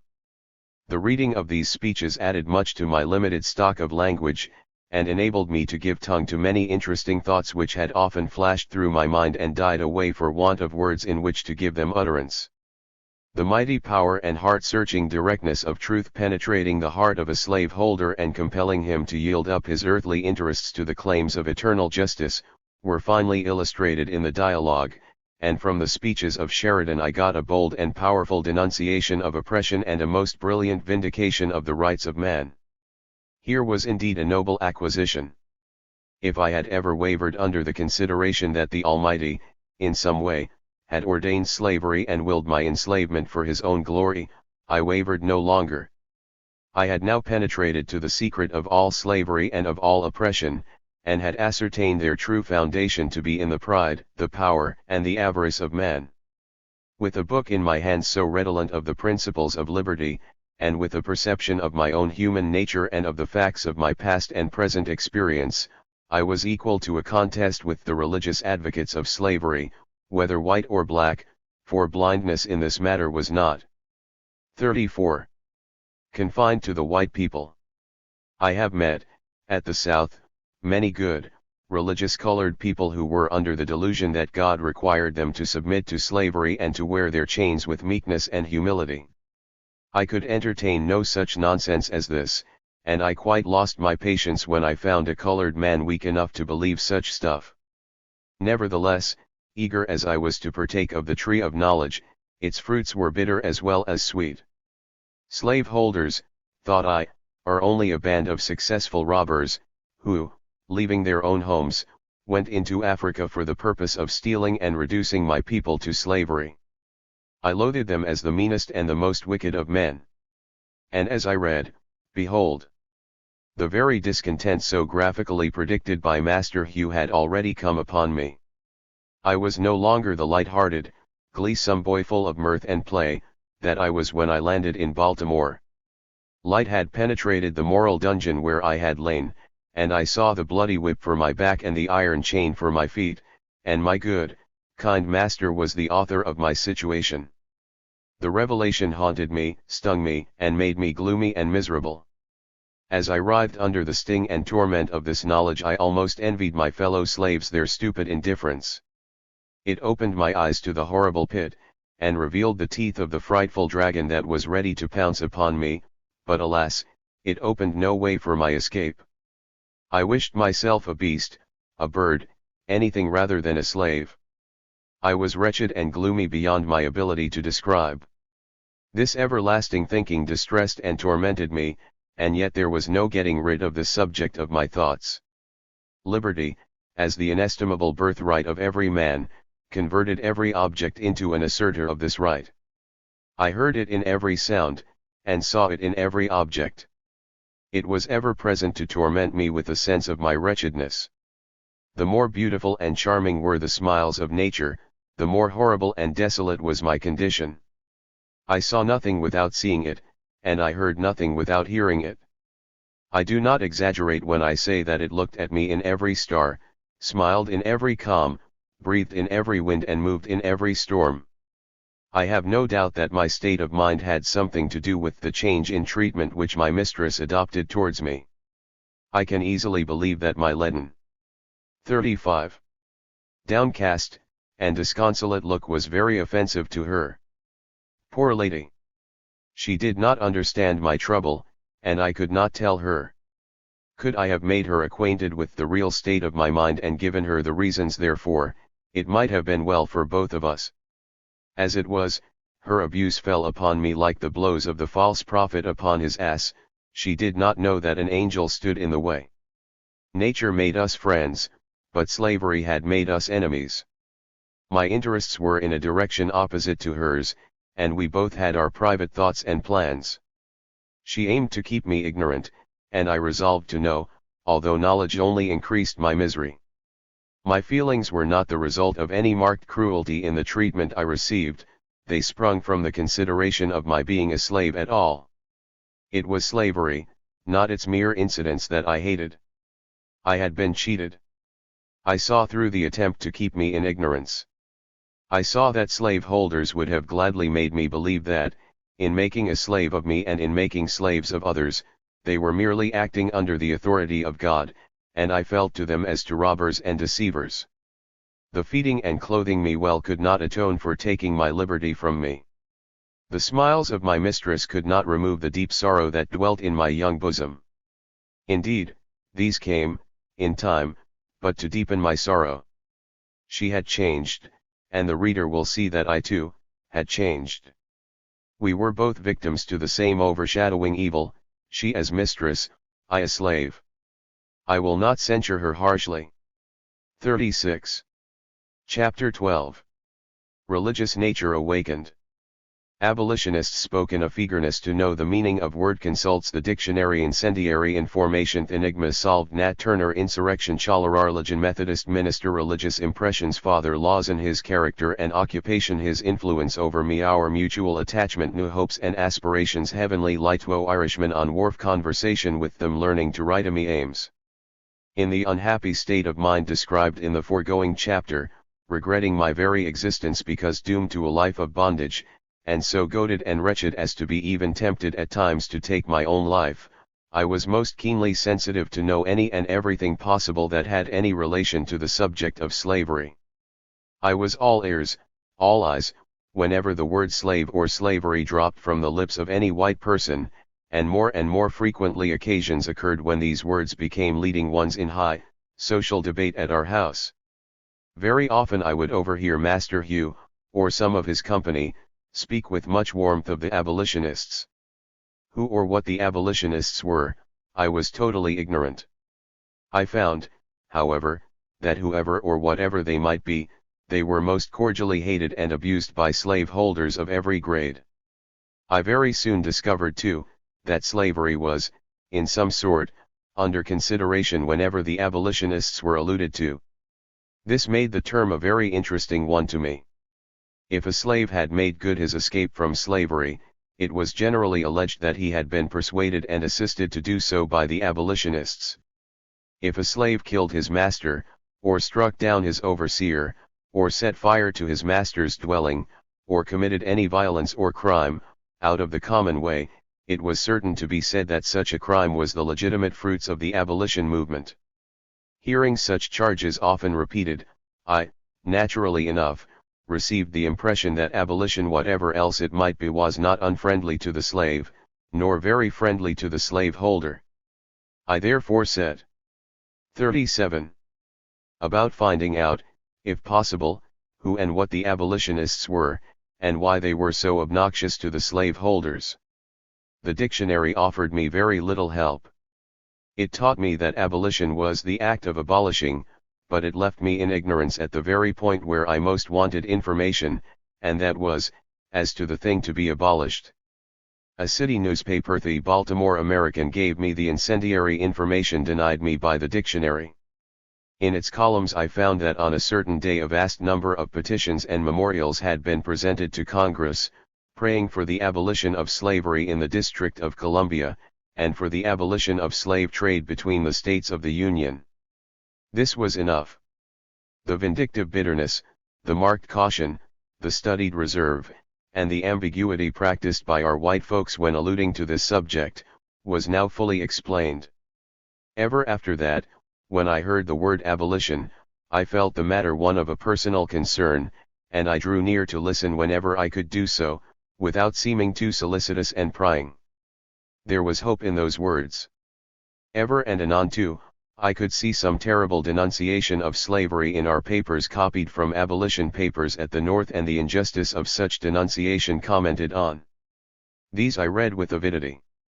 I had a deep satisfaction in the thought that the rascality of slaveholders was not concealed from the eyes of the world, and that I was not alone in abhorring the cruelty and brutality of slavery.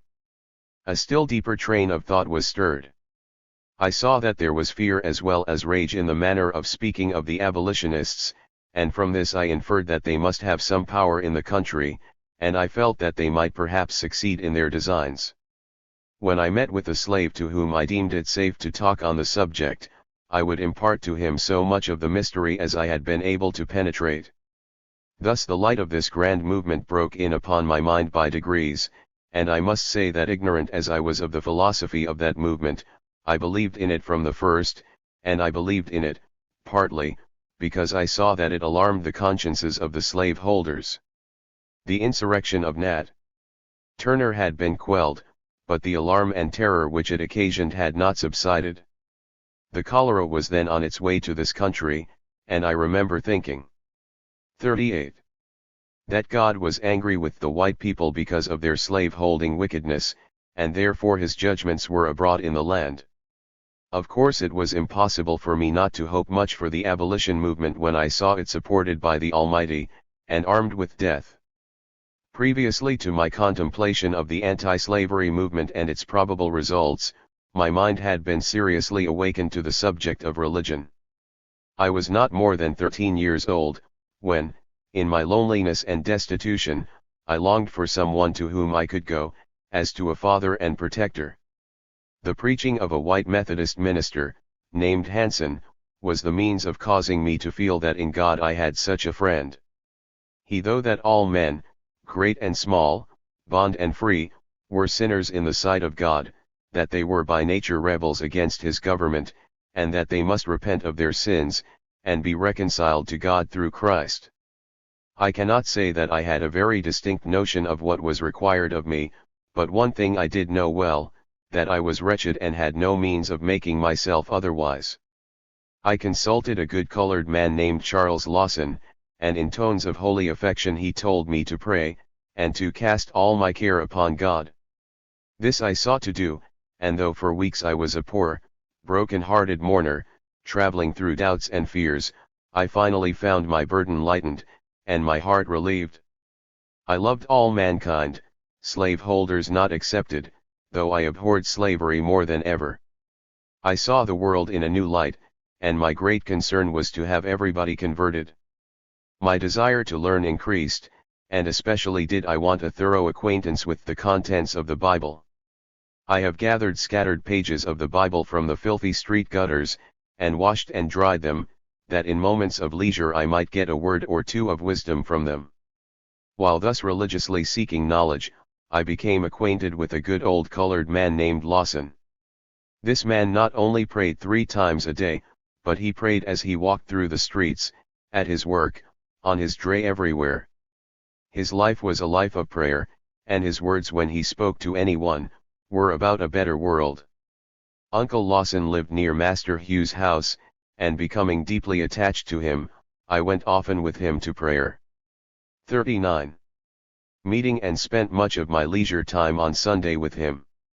The old man could read a little, and I was a great help to him in making out the hard words, for I was a better reader than he.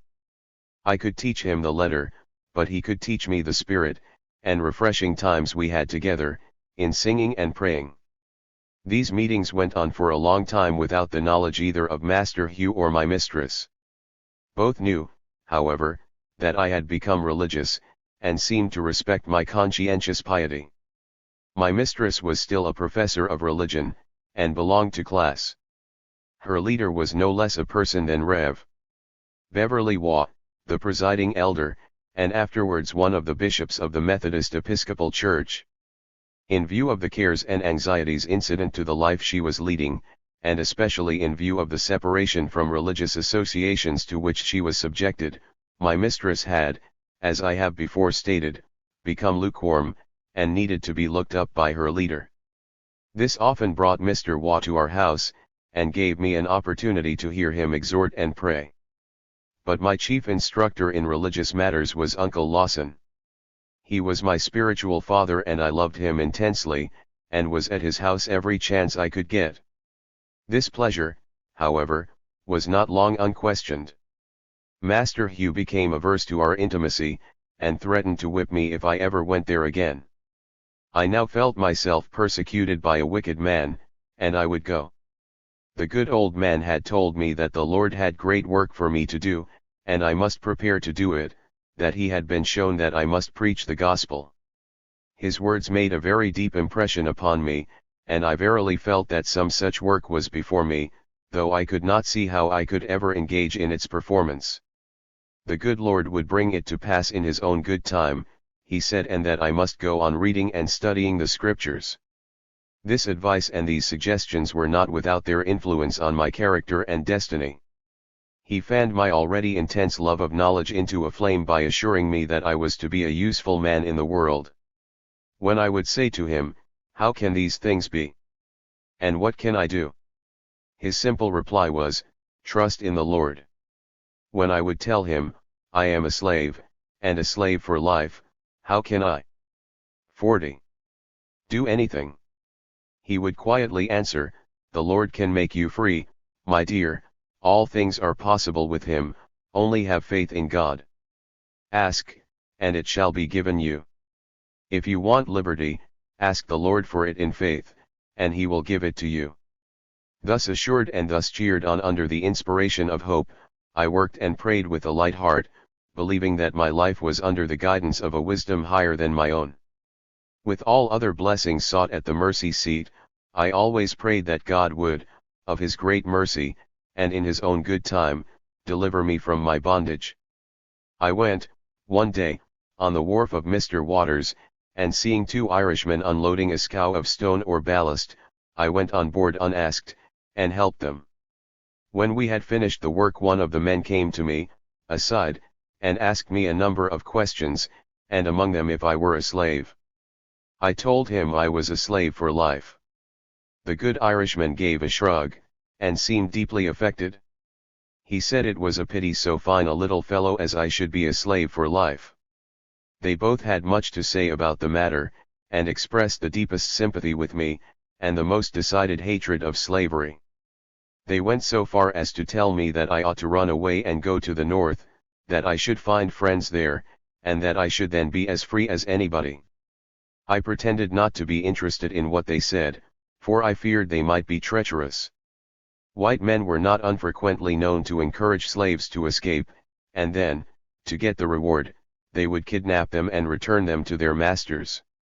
While I mainly inclined to the notion that these men were honest and meant me no ill, I feared it might be otherwise. I nevertheless remembered their words and their advice, and looked forward to an escape to the north as a possible means of gaining the liberty for which my heart panted. It was not my enslavement at the then present time which most affected me, the being a slave for life was the saddest thought. I was too young to think of running away immediately, besides, I wished to learn to write before going, as I might have occasion to write my own pass. I now not only had the hope of freedom, but a foreshadowing of the means by which I might some day gain that inestimable boon. Meanwhile I resolved to add to my educational attainments the art of writing. 41. After this manner I began to learn to write. I was much in the shipyard Master Hughes, and that of Durgan and Bailey, and I observed that the carpenters, after hewing and getting ready a piece of timber to use, wrote on it the initials of the name of that part of the ship for which it was intended. When, for instance, a piece of timber was ready for the starboard side, it was marked with a capital S. A piece for the larboard side was marked L. Larboard forward was marked LF, larboard aft was marked LA. Starboard aft, SA, and starboard forward, SF. I soon learned these letters, and for what they were placed on the timbers. My work now was to keep fire under the steam box, and to watch the shipyard while the carpenters had gone to dinner. This interval gave me a fine opportunity for copying the letters named.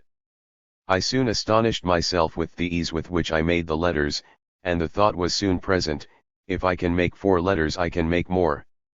Having made these readily and easily, when I met boys about the Bethel Church or on any of our playgrounds, I entered the lists with them in the art of writing, and would make the letters which I had been so fortunate as to learn, and ask them to beat that if they could. With playmates for my teachers, fences and pavements for my copy books, and chalk for my pen and ink, I learned to write. I however adopted, afterward, various methods for improving my hand. The most successful was copying the italics in Webster's spelling book until I could make them all without looking on the book. By this time my little master Tommy had grown to be a big boy, and had written over a number of copybooks and brought them home. They had been shown to the neighbors, had elicited due praise, and had been laid carefully away. Spending parts of my time both at the shipyard and the house, I was often the lone keeper of the latter as of the former. When my mistress left me in charge of the house I had a grand time. I got Master Tommy's copybooks and a pen and ink, and in the ample spaces between the lines I wrote other lines as nearly like his as possible. The process was a tedious one, and I ran the risk of getting a flogging for marking the highly prized copybooks of the oldest son. In addition to these opportunities, sleeping as I did in the kitchen loft, a room seldom 42. Visited by any of the family, I contrived to get a flour barrel up there and a chair, and upon the head of that barrel I have written, or endeavored to write, copying from the Bible and the Methodist hymn book, and other books which I had accumulated, till late at night, and when all the family were in bed and asleep. I was supported in my endeavors by renewed advice and by holy promises from the good Father Lawson, with whom I continued to meet and pray and read the Scriptures. Although Master Hugh was aware of these meetings, I must say for his credit that he never executed his threats to whip me for having thus innocently employed my leisure time. 43. Chapter 13. The Vicissitudes of Slave Life. Death of Old Master's son Richard speedily followed by that of Old Master. Valuation and division of all the property, including the slaves sent for to come to Hillsborough to be valued and divided. Sad prospects and grief. Parting slaves have no voice in deciding their own destinies. General dread of falling into Master Andrew's hand. She's drunkenness. Good fortune in falling to Miss Lucretia as she allows my return to Baltimore. At Master Hugh's death of Miss Lucretia. Master Thomas Ald's second marriage. New wife unlike the old, again removed from Master Hugh's. Reasons for regret. Plan of escape. I must now ask the reader to go back with me a little in point of time, in my humble story, and notice another circumstance that entered into my slavery experience, and which, doubtless, has had a share in deepening my horror of slavery and of my hostility toward those men and measures that practically uphold the slave system.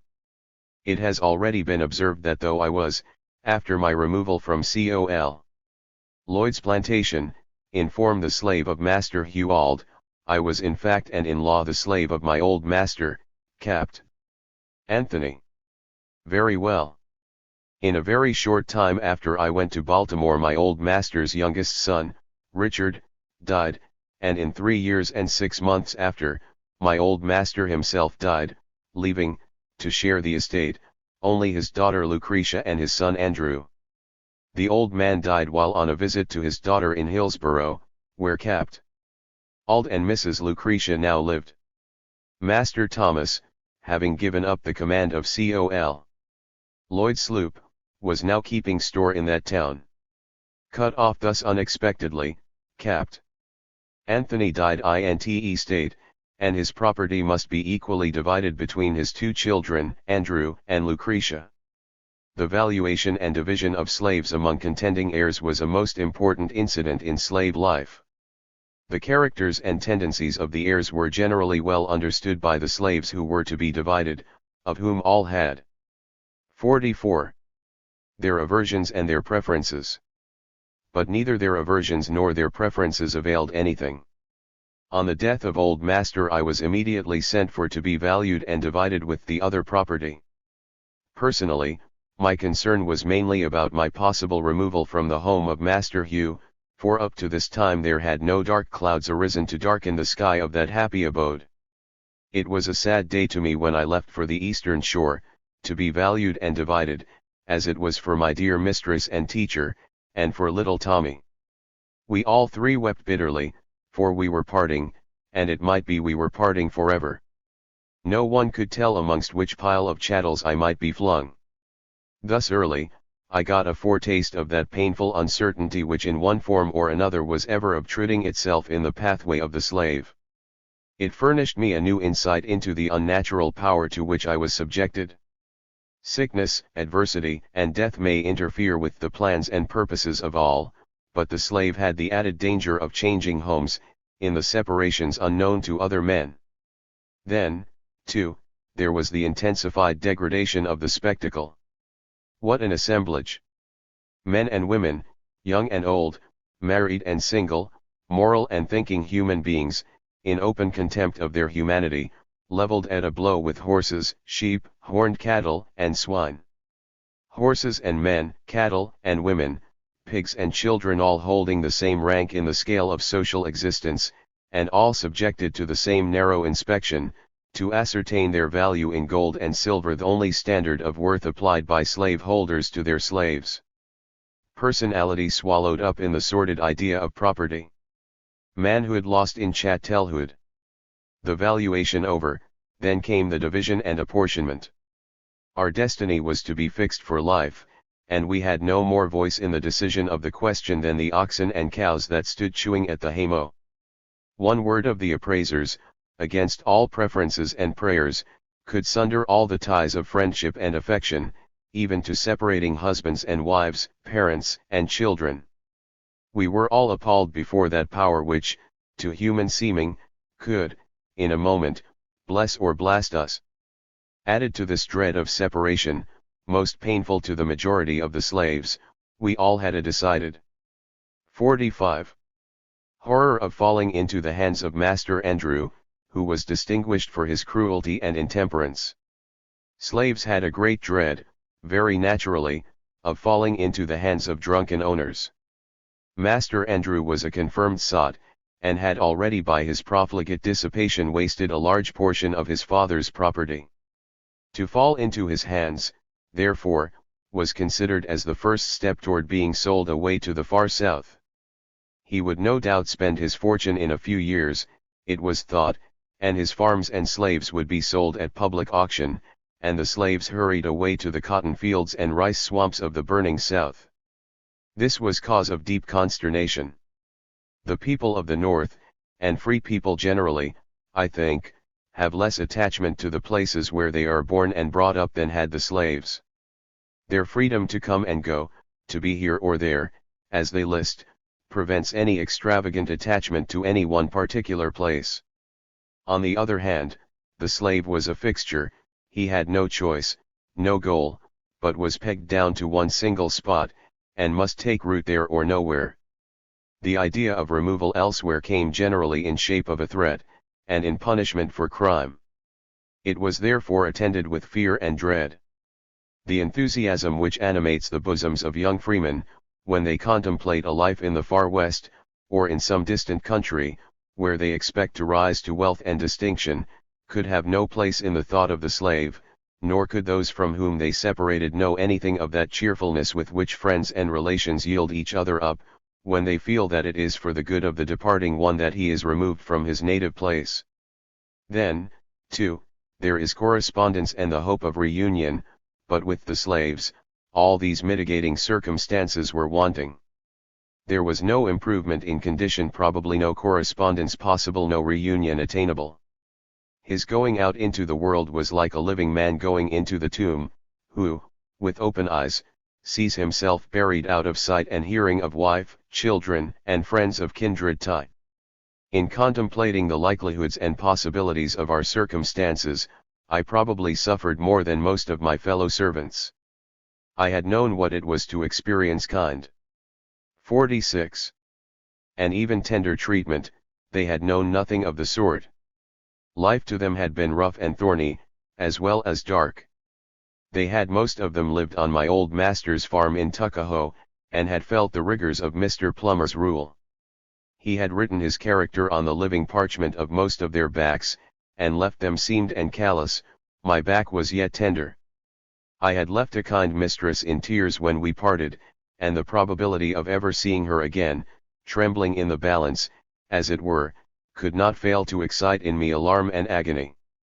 The thought of becoming the slave of Andrew Anthonio, who but a few days before the division, had, in my presence, seized my brother Perry by the throat, dashed him on the ground, and with the heel of his boot stamped him on the head, until the blood gushed from his nose and ears, was terrible. This fiendish proceeding had no better apology than the fact that Perry had gone to play when Master Andrew wanted him for some trifling service. After inflicting this cruel treatment on my brother, observing me, as I looked at him in astonishment, he said, "That's the way I'll serve you, one of these days," meaning, probably, when I should come into his possession. This threat, the reader may well suppose, was not very tranquilizing to my feelings. At last the anxiety and suspense were ended, and ended, thanks to a kind providence, in accordance with my wishes. I fell to the portion of Mrs. Lucretia, the dear lady who bound up my head in her father's kitchen, and shielded me from the maledictions of Aunt Katy. Capt. Thomas Auld and Mrs. Lucretia at once decided on my return to Baltimore. They knew how warmly Mrs. Hugh Auld was attached to me, and how delighted Tommy would be to see me, and withal, having no immediate use for me, they willingly concluded this arrangement. I need not stop to narrate my joy on finding myself back in Baltimore. I was just 1 month absent, but the time seemed fully 6 months. I had returned to Baltimore but a short time when the tidings reached me that my kind friend, Mrs. Lucretia, was dead. She left one child, a daughter, named Amanda, of whom I shall speak again. Shortly after the death of Mrs. Lucretia. 47. Master Andrew died, leaving a wife and one child. Thus the whole family of Anthony's, as it existed when I went to Col. Lloyd's place, was swept away during the first 5 years' time of my residence at Master Hugh Auld's in Baltimore. No especial alteration took place in the condition of the slaves, in consequence of these deaths, yet I could not help the feeling that I was less secure now that Mrs. Lucretia was gone. While she lived, I felt that I had a strong friend to plead for me in any emergency. In a little book which I published 6 years after my escape from slavery, entitled, Narrative of Frederick Douglass, when the distance between the past then described and the present was not so great as it is now, speaking of these changes in my master's family, and their results, I used this language: now all the property of my old master, slaves included, was in the hands of strangers who had had nothing to do in its accumulation. Not a slave was left free. All remained slaves, from the youngest to the oldest. If anything more than another in my experience has served to deepen my conviction of the infernal character of slavery and fill me with unutterable loathing of slaveholders, it is their base ingratitude to my poor old grandmother. She had served my old master faithfully from youth to old age. She had been the source of all his wealth, she had peopled his plantation with slaves, she had become a great-grandmother in his service. She had rocked him in his infancy, attended him in his childhood, served him through life, and at his death wiped from his icy brow the cold death sweat, and closed his eyes forever. She was nevertheless a slave for life, a slave in the hands of strangers, and in their hands she saw her children, her grandchildren, and her great-grandchildren, divided like so many sheep, and this without being gratified with the small privilege of a single word as to their or her own destiny. And to cap the climax of their base ingratitude, my grandmother, who was now very old, having outlived my old master and all his children, having seen the beginning and end of them, her present owner's grandson, finding that she was of but little value, that her frame was already racked with the pains of old age, and that complete helplessness was fast stealing over her once active 48 limbs, took her to the woods, built her a little hut with a mud chimney, and then gave her the bounteous privilege of there supporting herself in utter loneliness, thus virtually turning her out to die. If my poor, dear old grandmother now lives, she lives to remember and mourn over the loss of children, the loss of grandchildren, and the loss of great-grandchildren. They are, in the language of Whittier, the slave's poet. Gone, gone, sold, and gone, to the rice swamp dank and lone, where the slave whip ceaseless swings, where the noisome insect stings, where the fever demon strews poison with the falling dews, where the sickly sunbeams glare through the hot and misty air. Gone, gone, sold, and gone. To the rice swamp, dank and lone. From Virginia's hills and waters. Woe is me, stolen daughters! The hearth is desolate. The unconscious children who once sang and danced in her presence are gone. She gropes her way, in the darkness of age, for a drink of water. Instead of the voices of her children, she hears by day the moans of the dove, and by night the screams of the hideous owl. All is gloom. The grave is at the door, and now, weighed down by the pains and aches of old age, when the head inclines to the feet, when the beginning and ending of human existence meet, and helpless infancy, and painful old age combine together, at this time, this most needed time for the exercise of that tenderness and affection which children only can bestow on a declining parent, my poor old grandmother, the devoted mother of 12 children, is left all alone, in yonder little hut, before a few dim cinders. 2 years after the death of Mrs. Lucretia, Master Thomas married his second wife. Her name was Rowena Hamilton, the eldest daughter of Mr. William Hamilton, a rich slave. 49. Holder on the eastern shore of Maryland, who lived about 5 miles from St. Michael's, the then place of Master Thomas Auld's residence. Not long after his marriage, Master Thomas had a misunderstanding with Master Hugh, and, as a means of punishing him, ordered him to send me home. As the ground of the misunderstanding will serve to illustrate the character of Southern chivalry and Southern humanity, 50 years ago, I will relate it. Among the children of my Aunt Millie was a daughter named Henny. When quite a child, Henny had fallen into the fire and had burnt her hands so badly that they were of very little use to her. Her fingers were drawn almost into the palms of her hands. She could make out to do something, but she was considered hardly worth the having of little more value than a horse with a broken leg. This unprofitable piece of property, ill-shapen, and disfigured, Capt. Auld sent off to Baltimore. After giving poor Henny a fair trial, Master Hugh and his wife came to the conclusion that they had no use for the poor cripple, and they sent her back to Master Thomas. This the latter took as an act of ingratitude on the part of his brother and, as a mark of his displeasure, required him to send me immediately to St. Michael's, saying, if he cannot keep Hen, he shan't have Fred. Here was another shock to my nerves, another breaking up of my plans, and another severance of my religious and social alliances. I was now a big boy. I had become quite useful to several young colored men, who had made me their teacher. I had taught some of them to read, and was accustomed to spend many of my leisure hours with them. Our attachment was strong, and I greatly dreaded the separation. But, with slaves, regrets are unavailing, my wishes were nothing, my happiness was the sport of my master. My regrets at leaving Baltimore now were not for the same reasons as when I before left the city to be valued and handed over to a new owner. A change had taken place, both in Master Hugh and in his once pious and affectionate wife. The influence of brandy and bad company on him, and of slavery and social isolation on 50. her, had wrought disastrously upon the characters of both. Thomas was no longer little Tommy, but was a big boy and had learned to assume towards me the airs of his class.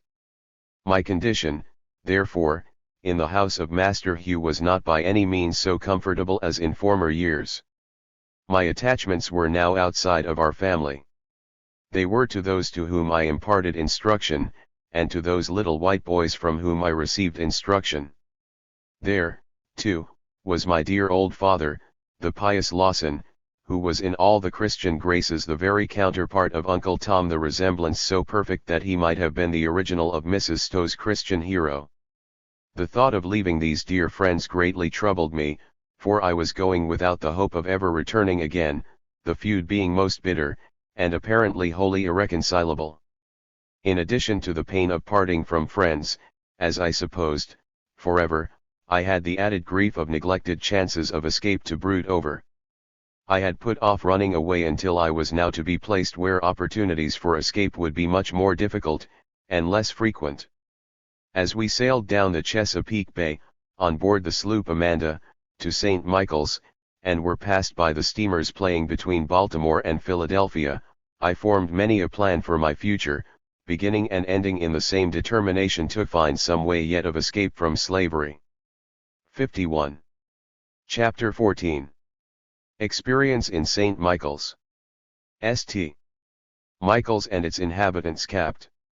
Aldi's new wife sufferings from hunger forced to steal argument in vindication thereof Southern camp meeting what Capt. Ald did their hope suspicions the result faith and works at variance position in the church poor cousin Henny Methodist preachers their disregard of the slave sown exception Sabbath school how and by whom broken up sad change in my prospects Covey, the Negro breaker. St. Michael's, the village in which was now my new home, compared favorably with villages in slave states generally, at this time 1833. There were a few comfortable dwellings in it, but the place as a whole wore a dull, slovenly, enterprise-forsaken aspect. The mass of the buildings were of wood, they had never enjoyed the artificial adornment of paint, and time and storms had worn off the bright color of the wood, leaving them almost as black as buildings charred by a conflagration. St. Michael's had, in former years, enjoyed some reputation as a shipbuilding community, but that business had almost entirely given place to oyster fishing for the Baltimore and Philadelphia markets, a course of life highly unfavorable to morals, industry, and manners. Miles River was broad, and its oyster fishing grounds were extensive, and the fishermen were, during autumn, winter and spring, often out all day and a part of the night. This exposure was an excuse for carrying with them, in considerable quantities, spirit-use liquors, the then supposed best antidote for cold. Each canoe was supplied with its jug of rum, and tippling among this class of the citizens became general. This drinking habit, in an ignorant population, fostered coarseness, vulgarity, and an indolent disregard for the social improvement of the place, so that it was admitted by the few sober-thinking people who remained there, that St. Michael's was an unsaintly, as well as unsightly place. I went to St. Michael's to live in March, 1833. I know the year, because it was the one succeeding the first cholera in 52. Baltimore, and was also the year of that strange phenomenon when the heavens seemed about to part with their starry train. I witnessed this gorgeous spectacle, and was awestruck. The air seemed filled with bright descending messengers from the sky. It was about daybreak when I saw this sublime scene. It was not without the suggestion, at the moment, that it might be the harbinger of the coming of the Son of Man, and in my then state of mind I was prepared to hail him as my friend and deliverer. I had read that the stars shall fall from heaven, and they were now falling. I was suffering very much in my mind. It did seem that every time the young tendrils of my affection became attached they were rudely broken by some unnatural outside power, and I was looking away to heaven for the rest denied me on earth. But to my story. It was now more than 7 years since I had lived with Master Thomas Auld, in the family of my old master, Capt. Anthony, on the home plantation of Col. Lloyd. I knew him then as the husband of old master's daughter. I had now to know him as my master. All my lessons concerning his temper and disposition, and the best methods of pleasing him, were yet to be learned. Slaveholders, however, were not very ceremonious in approaching a slave, and my ignorance of the new material in the shape of a master was but transient. Nor was my new mistress long in making known her animus. Unlike Miss Lucretia, whom I remembered with the tenderness which departed blessings leave, Mrs. Rowena Auld was as cold and cruel as her husband was stingy, and possessed the power to make him as cruel as herself, while she could easily descend to the level of his meanness. As long as I lived in Mr. Hugh Auld's family, in whatever changes came over them there had always been a bountiful supply of food. Now, for the first time in 7 years, I realized the pitiless pinchings of hunger. So wretchedly starved were we that we were compelled to live at the expense of our neighbors, or to steal from the home larder. This was a hard thing to do, but after much reflection I reasoned myself into the conviction that there was no other way to do, and that after all there was no wrong in it. Considering that my labor and person were the property of Master Thomas, and that I, 53, was deprived of the necessaries of life, necessaries obtained by my own labor, it was easy to deduce the right to supply myself with what was my own. It was simply appropriating what was my own to the use of my master, since the health and strength derived from such food were exerted in his service. To be sure, this was stealing, according to the law and gospel I heard from the pulpit, but I had begun to attach less importance to what dropped from that quarter on such points. It was not always convenient to steal from master, and the same reason why I might innocently steal from him did not seem to justify me in stealing from others. In the case of my master it was a question of removal, taking his meat out of one tub and putting it in another. The ownership of the meat was not affected by the transaction. At first he owned it in the tub, and last he owned it in me. His meat house was not always open. There was a strict watch kept in that point, and the key was carried in Mrs. Auld's pocket. We were oftentimes severely pinched with hunger when meat and bread were mouldering under lock and key. This was so, when she knew we were nearly half starved, and yet with saintly air she would each morning kneel with her husband and pray that a merciful God would bless them in basket and store, and save them at last in his kingdom. But I proceed with my argument. It was necessary that the right to steal from others should be established, and this could only rest upon a wider range of generalization than that which supposed the right to steal from my master. It was some time before I arrived at this clear right. To give some idea of my train of reasoning, I will state the case as I laid it out in my mind.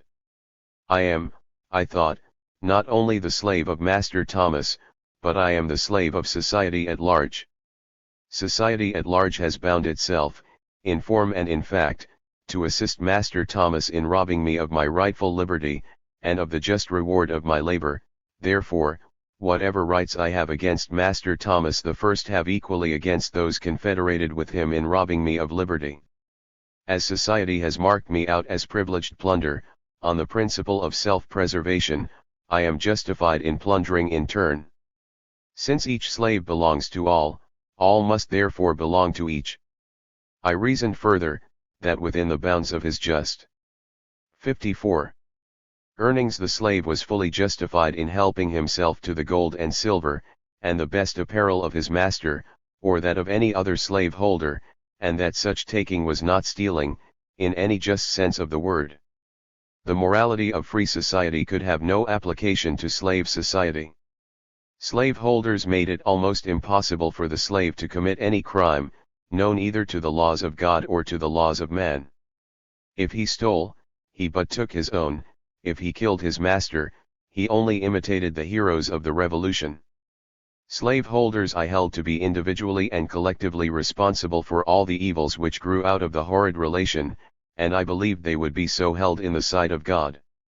To make a man a slave was to rob him of moral responsibility. Freedom of choice is the essence of all accountability. But my kind readers are probably less concerned about what were my opinions than about that which more nearly touched my personal experience, albeit my opinions have, in some sort, been the outgrowth of my experience. When I lived with Capt. Ald, I thought him incapable of a noble action. His leading characteristic was intense selfishness. I think he was himself fully aware of this fact, and often tried to conceal it. Capt. Ald was not born a slaveholder. He was not a birthright member of the slave-holding oligarchy. He was only a slaveholder by marriage right, and of all slaveholders these were by far the most exacting. There was in him all the love of domination, the pride of mastery, and the swagger of authority, but his rule lacked the vital element of consistency.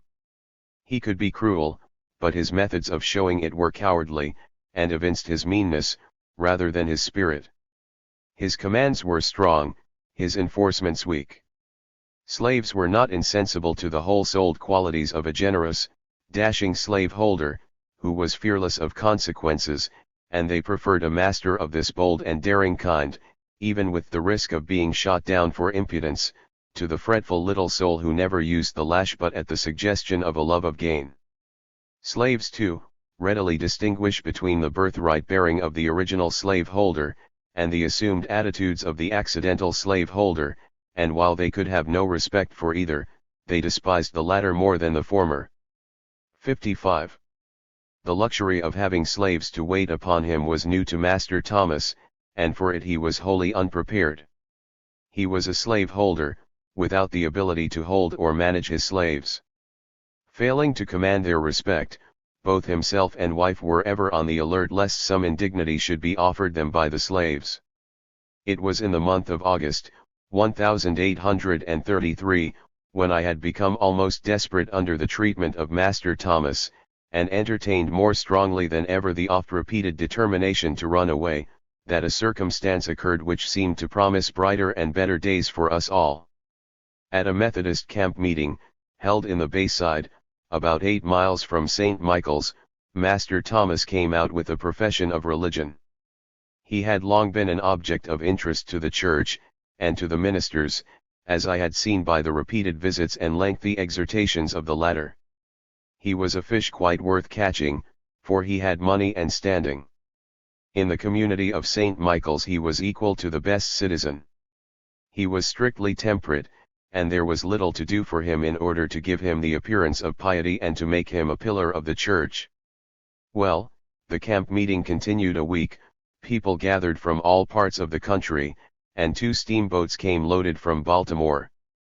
The ground was happily chosen, seats were arranged, a stand erected and a rude altar fronting the preacher's stand, fenced in, with straw in it, making a soft kneeling place for the accommodation of mourners. This place would have held at least 100 persons. In front and on the sides of the preacher's stand, and outside the long rows of seats, rose the first class of stately tents, each vying with the other in strength, neatness, and capacity for accommodation. Behind this first circle of tents was another, less imposing, which reached around the campground to the speaker's stand. Outside this second class of tents were covered wagons, ox carts, and vehicles of every shape and size. These served as tents for their owners. Outside of these, huge fires were burning in all directions, where roasting and boiling and frying were going on, for the benefit of those who were attending to their spiritual welfare within the circle. Behind the preacher's stand, a narrow space was marked out for 56. The use of the colored people. There were no seats provided for this class of persons, and if the preachers addressed them at all, it was in an aside. After the preaching was over, at every service, an invitation was given to mourners to come forward into the pen, and in some cases, ministers went out to persuade men and women to come in. By one of these ministers, Master Thomas was persuaded to go inside the pen. I was deeply interested in that matter, and followed, and though colored people were not allowed either in the pen, or in front of the preacher's stand, I ventured to take my stand at a sort of halfway place between the blacks and whites, where I could distinctly see the movements of the mourners, and especially the progress of Master Thomas. If he has got religion, thought I, he will emancipate his slaves, or, if he should not do so much as this, he will at any rate behave towards us more kindly, and feed us more generously than he has heretofore done. Appealing to my own religious experience, and judging my master by what was true in my own case, I could not regard him as soundly converted, unless some such good results followed his profession of religion. But in my expectations I was doubly disappointed. Master Thomas was Master Thomas still.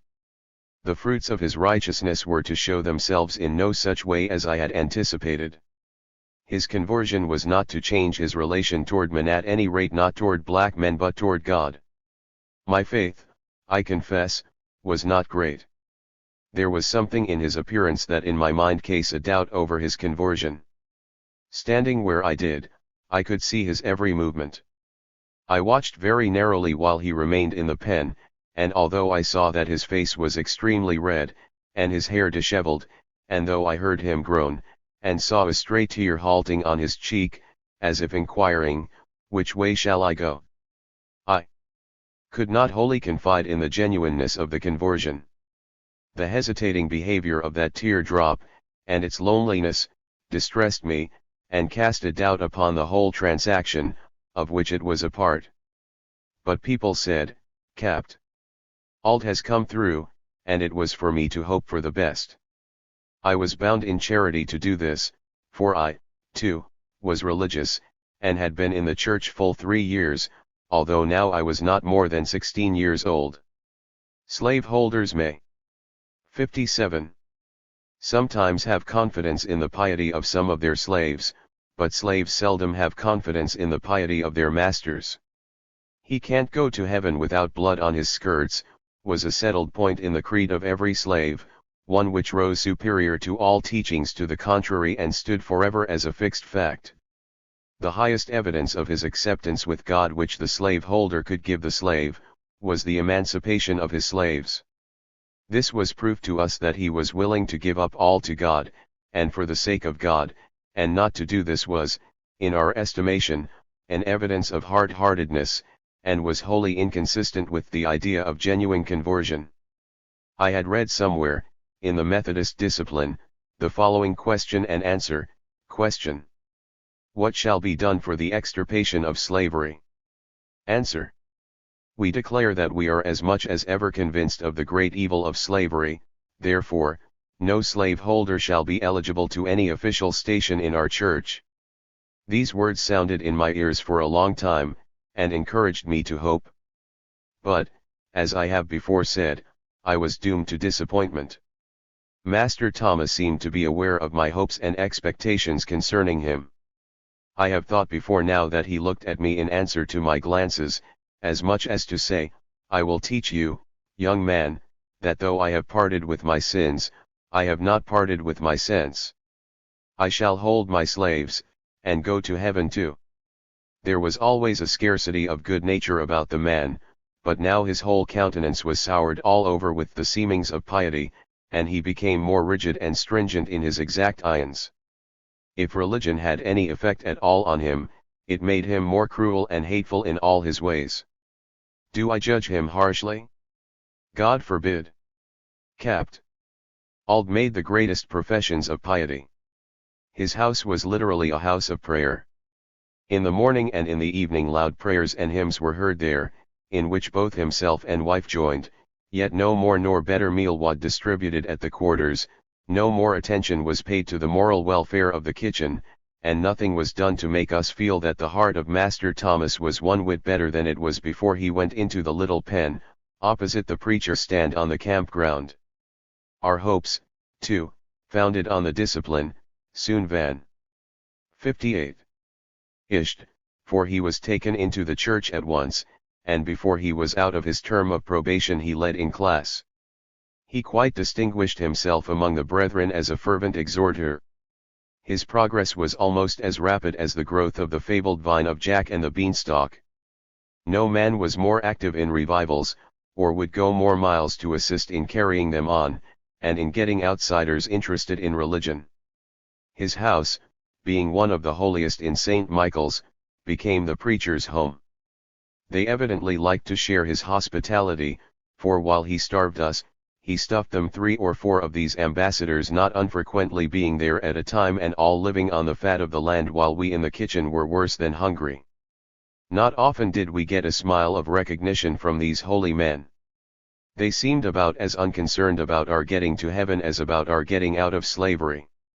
To this general charge I must make one exception: the Reverend George Cookman. Unlike Rev. Messrs. Storks, Eri, Nicky, Humphrey, and Cooper, he kindly took an interest in our temporal and spiritual welfare. Our souls and our bodies were alike sacred in his sight, and he really had a good deal of genuine anti-slavery feeling mingled with his colonization ideas. There was not a slave in our neighborhood who did not love and venerate Mr. Cookman. It was pretty generally believed that he had been instrumental in bringing one of the largest slaveholders in that neighborhood, Mr. Samuel Harris, on to emancipate all his slaves, and the general impression about Mr. Cookman was, that whenever he met slaveholders he labored faithfully with them, as a religious duty, to induce them to liberate their bondmen. When this good man was at our house, we were all sure to be called in to prayers in the morning, and he was not slow in making inquiries as to the state of our minds, nor in giving us a word of exhortation and of encouragement. Great was the sorrow of all the slaves when this faithful preacher of the gospel was removed from the circuit. He was an eloquent preacher, and possessed what few ministers, south of Mason and Dixon's line, possessed or dared to show, viz., a warm and philanthropic heart. This Mr. Cookman was an Englishman by 59. birth, and perished on board the ill-fated steamship President, while on his way to England. But to my experience with Master Thomas after his conversion in Baltimore, I could occasionally get into a Sabbath school amongst the free children and receive lessons with the rest, but having already learned to read and write, I was more a teacher than a scholar, even there. When, however, I went back to the Eastern Shore and was at the house of Master Thomas, I was not allowed either to teach or to be taught. The whole community among the whites, with but one single exception, frowned upon everything like imparting instruction, either to slaves or to free-colored persons. That single exception, a pious young man named Wilson, asked me one day if I would like to assist him in teaching a little Sabbath school at the house of a free-colored man named James Mitchell. The idea to me was a delightful one, and I told him that I would gladly devote to that most laudable work as many of my Sabbaths as I could command. Mr. Wilson soon mustered up a dozen old spelling books and a few testaments, and we commenced operations with some 20 pupils in our school. Here, thought I, is something worth living for. Here is a chance for usefulness. The first Sunday passed delightfully, and I spent the week after very joyously. I could not go to Baltimore, where was the little company of young friends who had been so much to me there, and from whom I felt parted forever, but I could make a little Baltimore here. At our second meeting I learned there were some objections to the existence of our school, and, surely enough, we had scarcely got to work good work, simply teaching a few colored children how to read the Gospel of the Son of God, when in rushed a mob, headed by two class leaders, Mr. Wright Fairbanks and Mr. Garrison West, and with them Master Thomas. They were armed with sticks and other missiles and drove us off, commanding us never again to meet for such a purpose. One of this pious crew told me that as for me, I wanted to be another Nat Turner, and that, if I did not look out, I should get as many balls in me as Nat did into him. Thus ended the Sabbath school, and the reader will not be surprised that this conduct, on the part of class leaders and 60 professedly holy men, did not serve to strengthen my religious convictions. The cloud over my St. Michael's home grew heavier and blacker than ever. It was not merely the agency of Master Thomas in breaking up our Sabbath school, that shook my confidence in the power of that kind of Southern religion to make men wiser or better, but I saw in him all the cruelty and meanness after his conversion which he had exhibited before that time. His cruelty and meanness were especially displayed in his treatment of my unfortunate cousin Henny, whose lameness made her a burden to him. I have seen him tie up this lame and maimed woman and whip her in a manner most brutal and shocking, and then with blood-chilling blasphemy he would quote the passage of Scripture, "That servant which knew his Lord's will and prepared not himself, neither did according to his will, shall be beaten with many stripes." He would keep this lacerated woman tied up by her wrists to a bolt in the joist, 3, 4, and 5 hours at a time. He would tie her up early in the morning, whip her with a cowskin before breakfast, leave her tied up, go to his store, and, returning to dinner, repeat the castigation, laying the rugged lash on flesh already raw by repeated blows. He seemed desirous to get the poor girl out of existence, or at any rate off his hands. In proof of this, he afterwards gave her away to his sister Sarah, but as in the case of Mr. Hugh, Henny was soon returned on his hands.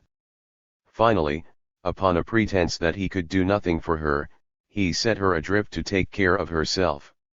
Here was a recently converted man, holding with tight grasp the well-framed and able-bodied slaves left him by old Master persons who in freedom could have taken care of themselves, yet turning loose the only cripple among them, virtually to starve and die. No doubt, had Master Thomas been asked by some pious northern brother, why he held slaves, his reply would have been precisely that which many another slave-holder has returned to the same inquiry, viz., I hold my slaves for their own good. The many differences springing up between Master Thomas and myself, owing to the clear perception I had of his character, and the boldness with which I defended myself. 61. Against his capricious complaints, led him to declare that I was unsuited to his wants, that my city life had affected me perniciously, that in fact it had almost ruined me for every good purpose, and had fitted me for everything bad. One of my greatest faults, or offenses, was that of letting his horse get away and go down to the farm which belonged to his father-in-law. The animal had a liking for that farm with which I fully sympathized. Whenever I let it out it would go dashing down the road to Mr. Hamilton's, as if going on a grand frolic. My horse gone, of course I must go after it. The explanation of our mutual attachment to the place is the same. The horse found good pasturage, and I found there plenty of bread. Mr. Hamilton had his faults, but starving his slaves was not one of them. He gave food in abundance, and of excellent quality. In Mr. Hamilton's cook Aunt Mary I found a generous and considerate friend. She never allowed me to go there without giving me bread enough to make good the deficiencies of a day or two. Master Thomas at last resolved to endure my behavior no longer. He could keep neither me nor his horse, we liked so well to be at his father-in-law's farm. I had lived with him nearly 9 months and he had given me a number of severe whippings, without any visible improvement in my character or conduct, and now he was resolved to put me out, as he said, to be broken. There was, in the Bayside, very near the campground where my master received his religious impressions, a man named Edward Covey, who enjoyed the reputation of being a first-rate hand at breaking young Negroes. This Covey was a poor man, a farm renter, and his reputation of being a good hand to break in slaves was of immense pecuniary advantage to him, since it enabled him to get his farm tilled with very little expense, compared with what it would have cost him otherwise. Some slaveholders thought it an advantage to let Mr. Covey have the government of their slaves a year or two, almost free of charge, for the sake of the excellent training they had under his management. Like some horsebreakers noted for their skill, who ride the best horses in the country without expense, Mr. Covey could have under him the most fiery bloods of the neighborhood, for the simple reward of returning them to their owners well broken. Added to the 62. Natural fitness of Mr. Covey for the duties of his profession, he was said to enjoy religion, and he was as strict in the cultivation of piety as he was in the cultivation of his farm. I was made aware of these traits in his character by someone who had been under his hand, and while I could not look forward to going to him with any degree of pleasure, I was glad to get away from St. Michael's. I believed I should get enough to eat at Covey's, even if I suffered in other respects, and this to a hungry man is not a prospect to be regarded with indifference. 63. Chapter 15. Covey, the Negro Breaker. Journey to Covey's meditations by the way Covey's house family awkwardness as a field hand a cruel beating why given description of Covey first attempt at driving oxen hairbreadth escape ox and man alike property hard labor more effective than the whip for breaking down the spirit cunning and trickery of Covey family worship shocking and indecent contempt for chastity great mental agitation anguish beyond description. The morning of January 1, 1834, with its chilling wind and pinching frost, quite in harmony with the winter in my own mind, found me, with my little bundle of clothing on the end of a stick swung across my shoulder, on the main road bending my way towards Covey's, whither I had been imperiously ordered by Master Thomas. He had been as good as his word, and had committed me without reserve to the mastery of that hard man. 8 or 10 years had now passed since I had been taken from my grandmother's cabin in Tuckahoe, and these years, for the most part, I had spent in Baltimore, where, as the reader has already seen, I was treated with comparative tenderness. I was now about to sound profounder depths in slave life. My new master was notorious for his fierce and savage disposition, and my only consolation in going to live with him, was the certainty of finding him precisely as represented by common fame. There was neither joy in my heart nor elasticity in my frame as I started for the tyrant's home. Starvation made me glad to leave Thomas Auld's, and the cruel lash made me dread to go to Covey's. Escape, however, was impossible, so, heavy and sad, I paced the 7 miles which lay between his house and St. Michael's, thinking much by the solitary way, of my adverse condition. But thinking was all I could do. Like a fish in a net, allowed to play for a time, I was now drawn rapidly to the shore and secured at all points. I am, thought I, but the sport of a power which makes no account, either of my welfare or of my happiness. By a law which I can comprehend, but cannot. 64. Evade or resist, I am ruthlessly snatched from the hearth of a fond grandmother and hurried away to the home of a mysterious old master, again I am removed from there to a master in Baltimore, thence am I snatched away to the eastern shore to be valued with the beasts of the field, and with them divided and set apart for a possessor, then I am sent back to Baltimore, and by the time I have formed new attachments and have begun to hope that no more rude shocks shall touch me, a difference arises between brothers, and I am again broken up and sent to St. Michael's, and now from the latter place I am footing my way to the home of another master, where, I am given to understand, like a wild young working animal I am to be broken to the yoke of a bitter and lifelong bondage. With thoughts and reflections like these I came in sight of a small wood-colored building, about a mile from the main road, and which, from the description I had received at starting, I easily recognized as my new home. The Chesapeake Bay, upon the jutting banks of which the little wood-colored house was standing, white with foam raised by the heavy northwest wind, Poplar Island, covered with a thick black pine forest, standing out amid this half-ocean, and Keat Point, stretching its sandy, desert-like shores out into the foam-crested bay, were all in sight, and served to deepen the wild and desolate scene. The good clothes I had brought with me from Baltimore were now worn thin, and had not been replaced, for Master Thomas was as little careful to provide against cold as against hunger. Met here by a north wind sweeping through an open space of 40 miles, I was glad to make any port, and, therefore, I speedily pressed on to the wood-colored house. The family consisted of Mr. and Mrs. Covey, Mrs. Kemp, sister to Mrs. Covey, William Hughes, cousin to Mr. Covey, Caroline, the cook, Bill Smith, a hired man, and myself. Bill Smith, Bill Hughes, and myself were the working force of the farm, which comprised 300 or 400 acres. I was now for the first time in my life to be a field hand, and in my new employment I found myself even more awkward than a green country boy may be supposed to be upon his first entrance into the bewildering scenes of city life. My awkwardness gave me much trouble. Strange and 65. Natural as it may seem, I had been in my new home but 3 days before Mr. Covey gave me a bitter foretaste of what was in reserve for me. I presume he thought that, since he had but a single year in which to complete his work, the sooner he began the better. Perhaps he thought that by coming to blows at once we should mutually better understand our relations to each other. But to whatever motive, direct or indirect, the cause may be referred, I had not been in his possession 3 whole days before he subjected me to a most brutal chastisement. Under his heavy blows blood flowed freely, and wales were left on my back as large as my little finger. The sores from this flogging continued for weeks, for they were kept open by the rough and coarse cloth which I wore for shirting. The occasion and details of this first chapter of my experience as a field hand must be told, that the reader may see how unreasonable, as well as how cruel, my new Master Covey was. The whole thing I found to be characteristic of the man, and I was probably treated no worse by him than had been scores of lads previously committed to him for reasons similar to those which induced my master to place me with him.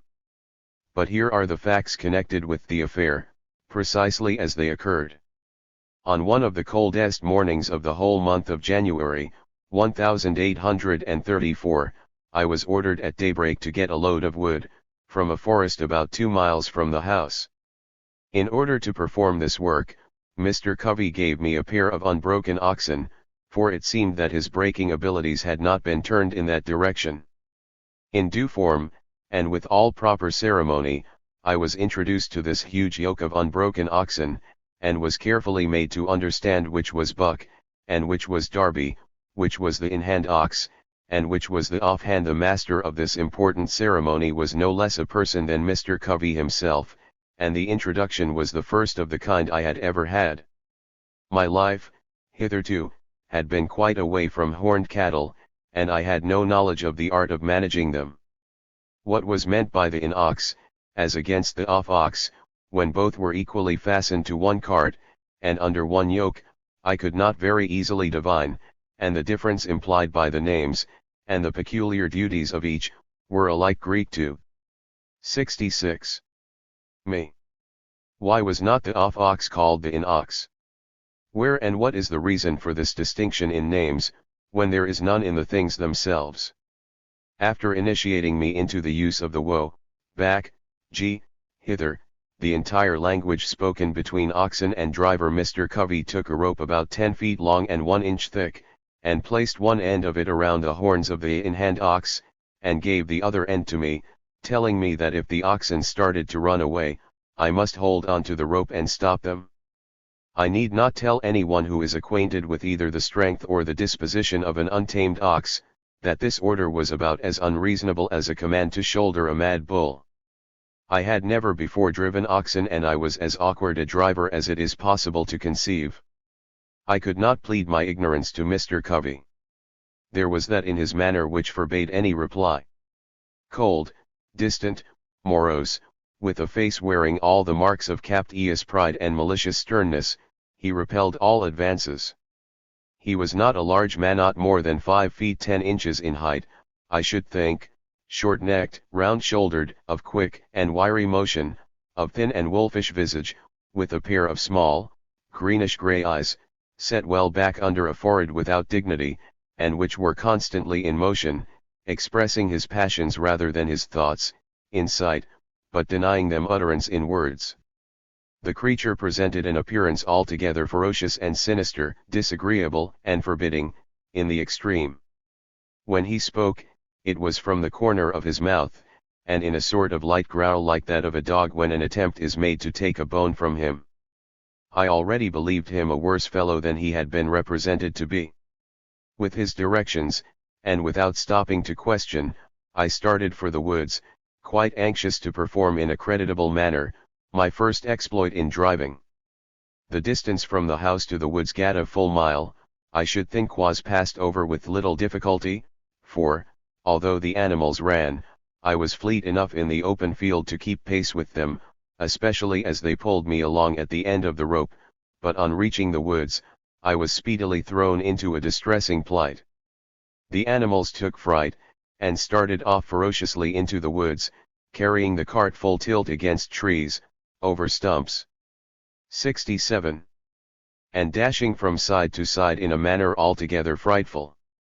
As I held the rope, I expected every moment to be crushed between the cart and the huge trees, among which they were so furiously dashing.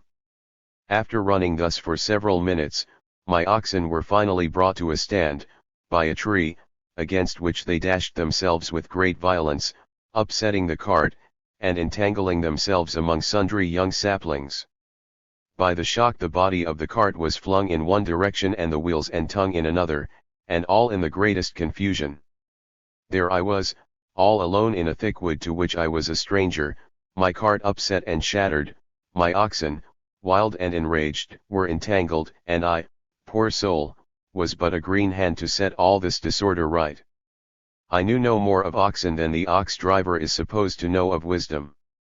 After standing a few minutes, surveying the damage, and not without a presentiment that this trouble would draw after it others, even more distressing, I took one end of the cart body and, by an extra outlay of strength, I lifted it toward the axle tree, from which it had been violently flung. After much pulling and straining, I succeeded in getting the body of the cart in its place. This was an important step out of the difficulty, and its performance increased my courage for the work which remained to be done. The cart was provided with an axe, a tool with which I had become pretty well acquainted in the shipyard at Baltimore. With this I cut down the saplings by which my oxen were entangled, and again pursued my journey, with my heart in my mouth, lest the oxen should again take it into their senseless heads to cut up a caper. But their spree was over for the present, and the rascals now moved off as soberly as though their behavior had been natural and exemplary. On reaching the part of the forest where I had, the day before, been chopping wood, I filled the cart with a heavy load, as a security against another runaway. But the neck of an ox is equal in strength to iron. It defies ordinary burdens. Tame and docile to a proverb, when well trained, when but half broken to the yoke, the ox is the most sullen and intractable of animals. I saw in my own situation several points of similarity with that of the oxen. They were property, so was I. Covey was to break, May was to break them. Break and be broken was the order. 68. Half of the day was already gone and I had not yet turned my face homeward. It required only 2 days' experience and observation to teach me that no such apparent waste of time would be lightly overlooked by Covey. I therefore hurried toward home, but in reaching the lane gate I met the crowning disaster of the day. This gate was a fair specimen of southern handicraft. There were 2 huge posts 18 inches in diameter, rough-hewed and square, and the heavy gate was so hung on one of these that it opened only about half the proper distance. On arriving here it was necessary for me to let go the end of the rope on the horns of the in-hand ox, and as soon as the gate was open and I let go of it to get the rope again, off went my oxen, full tilt, making nothing of their load, as, catching the huge gate between the wheel and the cart body, they literally crushed it to splinters and came within only a few inches of subjecting me to a similar catastrophe, for I was just in advance of the wheel when it struck the left gate post. With these two hair-breadth escapes I thought I could successfully explain to Mr. Covey the delay and avert punishment. I was not without a faint hope of being commended for the stern resolution which I had displayed in accomplishing the difficult task, a task which I afterwards learned even Covey himself would not have undertaken without first driving the oxen for some time in the open field, preparatory to their going to the woods. But in this hope I was disappointed. On coming to him his countenance assumed an aspect of rigid displeasure, and as I gave him a history of the casualties of my trip, his wolfish face, with his greenish eyes, became intensely ferocious. "Go back to the woods again," he said, muttering something else about wasting time. I hastily obeyed, but I had not gone far on my way when I saw him coming after me. My oxen now behaved themselves with singular propriety, contrasting their present conduct to my representation of their former antics. I almost wished, now that Covey was coming, they would do something in keeping with the character I had given them, but no, they had already had their spree, and they could afford now to be extra good, readily obeying orders, and seeming to understand them quite as well as I did myself. On reaching the woods, my tormentor, who seemed all the time to be 69. Marking to himself upon the good behavior of the oxen, came up to me and ordered me to stop the cart, accompanying the same with the threat that he would now teach me how to break gates and idle away my time when he sent me to the woods. Suiting the action to the words, Covey paced off, in his own wiry fashion, to a large black gum tree, the young shoots of which are generally used for ox goads, they being exceedingly tough. 3 of these goads, from 4 to 6 feet long, he cut off and trimmed up with his large jackknife. This done, he ordered me to take off my clothes. To this unreasonable order I made no reply, but in my apparent unconsciousness and inattention to this command I indicated very plainly a stern determination to do no such thing. "If you will beat me," thought I, "you shall do so over my clothes." After many threats, which made no impression upon me, he rushed at me with something of the savage fierceness of a wolf, tore off the few and thinly worn clothes I had on, and proceeded to wear out on my back the heavy goads which he had cut from the gum tree. This flogging was the first of a series of floggings, and though very severe, it was less so than many which came after it, and these for offences far lighter than the gate breaking. I remained with Mr. Covey 1 year, and during the first 6 months that I was there I was whipped, either with sticks or cow skins, every week. Aching bones and a sore back were my constant companions. Frequent as the lash was used, Mr. Covey thought less of it as a means of breaking down my spirit than that of hard and continued labor. He worked me steadily up to the point of my powers of endurance. From the dawn of day in the morning till the darkness was complete in the evening, I was kept hard at work in the field or the woods. At certain seasons of the year we were all kept in the field till 11 and 12 o'clock at night. At these times Covey would attend us in the field and urge us on with words or blows, as it seemed best to him. He had in his life been an overseer, and he well understood the business of slave driving. There was no deceiving him. He knew just what a man or boy could do, and he held both to strict account. When he pleased he would work himself like a very Turk, making everything fly before him. It was 70. However, scarcely necessary for Mr. Covey to be really present in the field to have his work go on industriously. He had the faculty of making us feel that he was always present. By a series of adroitly managed surprises which he practiced, I was prepared to expect him at any moment. His plan was never to approach in an open, manly, and direct manner the spot where his hands were at work. No thief was ever more artful in his devices than this man Covey. He would creep and crawl in ditches and gullies, hide behind stumps and bushes, and practice so much of the cunning of the serpent, that Bill Smith and I, between ourselves, never called him by any other name than the snake. We fancied that in his eyes and his gait we could see a snakish resemblance. One half of his proficiency in the art of negro breaking consisted, I should think, in this species of cunning. We were never secure. He could see or hear us nearly all the time. He was, to us, behind every stump, tree, bush, and fence on the plantation.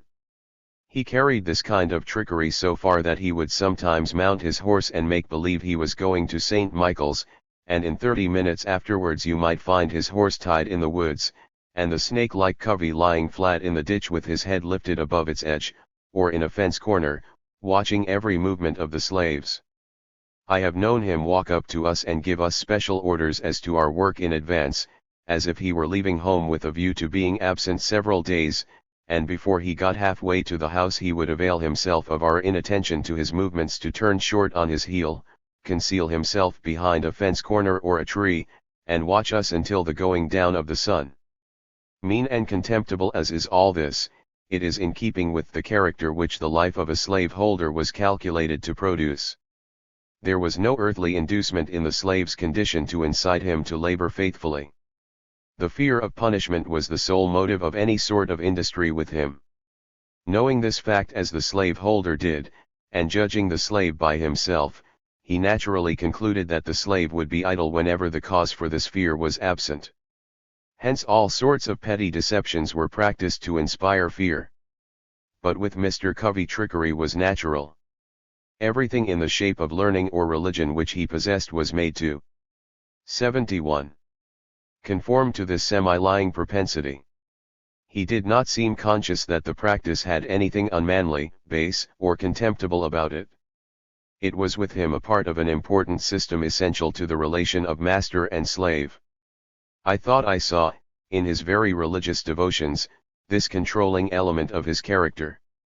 A long prayer at night made up for a short prayer in the morning, and few men could seem more devotional than he when he had nothing else to do. Mr. Covey was not content with the cold style of family worship adopted in the cold latitudes, which begin and end with a simple prayer. No. The voice of praise as well as of prayer must be heard in his house night and morning. At first I was called upon to bear some part in these exercises, but the repeated floggings given me turned the whole thing into mockery. He was a poor singer and relied mainly upon me for raising the hymn for the family, and when I failed to do so he was thrown into much confusion.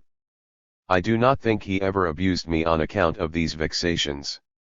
His religion was a thing altogether apart from his worldly concerns. He knew nothing of it as a holy principle directing and controlling his daily life and making the latter conform to the requirements of the gospel. One or two facts will illustrate his character better than a volume of generalities. I have already implied that Mr. Edward Covey was a poor man. He was, in fact, just commencing to lay the foundation of his fortune, as fortune was regarded in a slave state. The first condition of wealth and respectability there being the ownership of human property, every nerve was strained by the poor man to obtain it, with little regard sometimes as to the means. In pursuit of this object, pious as Mr. Covey was, he proved himself as unscrupulous and base as the worst of his neighbors. In the beginning he was only able, as he said, to buy one slave, and scandalous and shocking as is the fact, he boasted that he bought her simply as a breeder. But the worst of this is not told in this naked statement. This young woman was virtually compelled by Covey to abandon herself to the object for which he had purchased her, and the result was the birth of twins at the end of the year. At this addition to his human stock Covey and his wife were ecstatic with joy. No one dreamed of 72. Crouching the woman or of finding fault with the hired man, Bill Smith, the father of the children, for Mr. Covey himself had locked the two up together every night, thus inviting the result. But I will pursue this revolting subject no farther. No better illustration of the unchanged demoralizing, and debasing character of slavery can be found, than is furnished in the fact that this professedly Christian slaveholder, amidst all his prayers and hymns, was shamelessly and boastfully encouraging and actually compelling, in his own house, undisguised and unmitigated fornication, as a means of increasing his stock. It was the system of slavery which made this allowable, and which no more condemned the slaveholder for buying a slave woman and devoting her to this life, than for buying a cow and raising stock from her, and the same rules were observed, with a view to increasing the number and quality of the one, as of the other. If at any one time of my life, more than another, I was made to drink the bitterest dregs of slavery, that time was during the first 6 months of my stay with this man Covey. We worked all weathers. It was never too hot, or too cold, it could never rain, blow, snow, or hail too hard for us to work in the field. Work, work, work, was scarcely more the order of the day than of the night. The longest days were too short for him, and the shortest nights were too long for him. I was somewhat unmanageable at the first, but a few months of this discipline tamed me. Mr. Covey succeeded in breaking main body, soul, and spirit. My natural elasticity was crushed, my intellect languished, the disposition to read departed, the cheerful spark that lingered about my eye died out, the dark night of slavery closed in upon me, and behold a man transformed to a brute. Sunday was my only leisure time. I spent this under some large tree, in a sort of beast-like stupor between sleeping and waking. At times I would rise up and a flash of energetic freedom would dart through my soul, accompanied with a faint beam of hope that flickered for a moment, and then vanished. I sank down again, mourning over my wretched condition. I was sometimes tempted to take my life and that of Covey, but was prevented by a combination of hope and fear. 73. My sufferings, as I remember them now, seem like a dream rather than like a stern reality.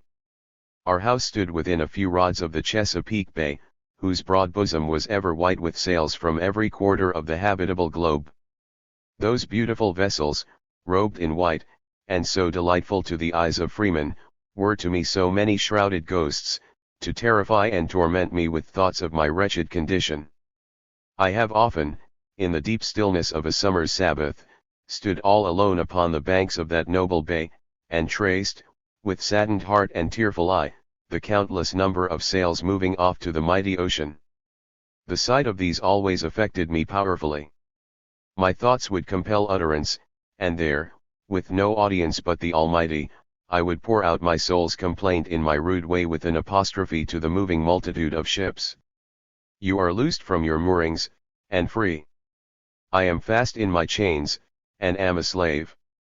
You move merrily before the gentle gale, and I sadly before the bloody whip. You are freedom's swift-winged angels, that fly around the world, I am confined in bonds of iron. Oh, that I were free! Oh, that I were on one of your gallant decks, and under your protecting wing! Alas! Betwixt me and you the turbid waters roll. Go on, oh, that I could also go! Could I but swim! If I could fly!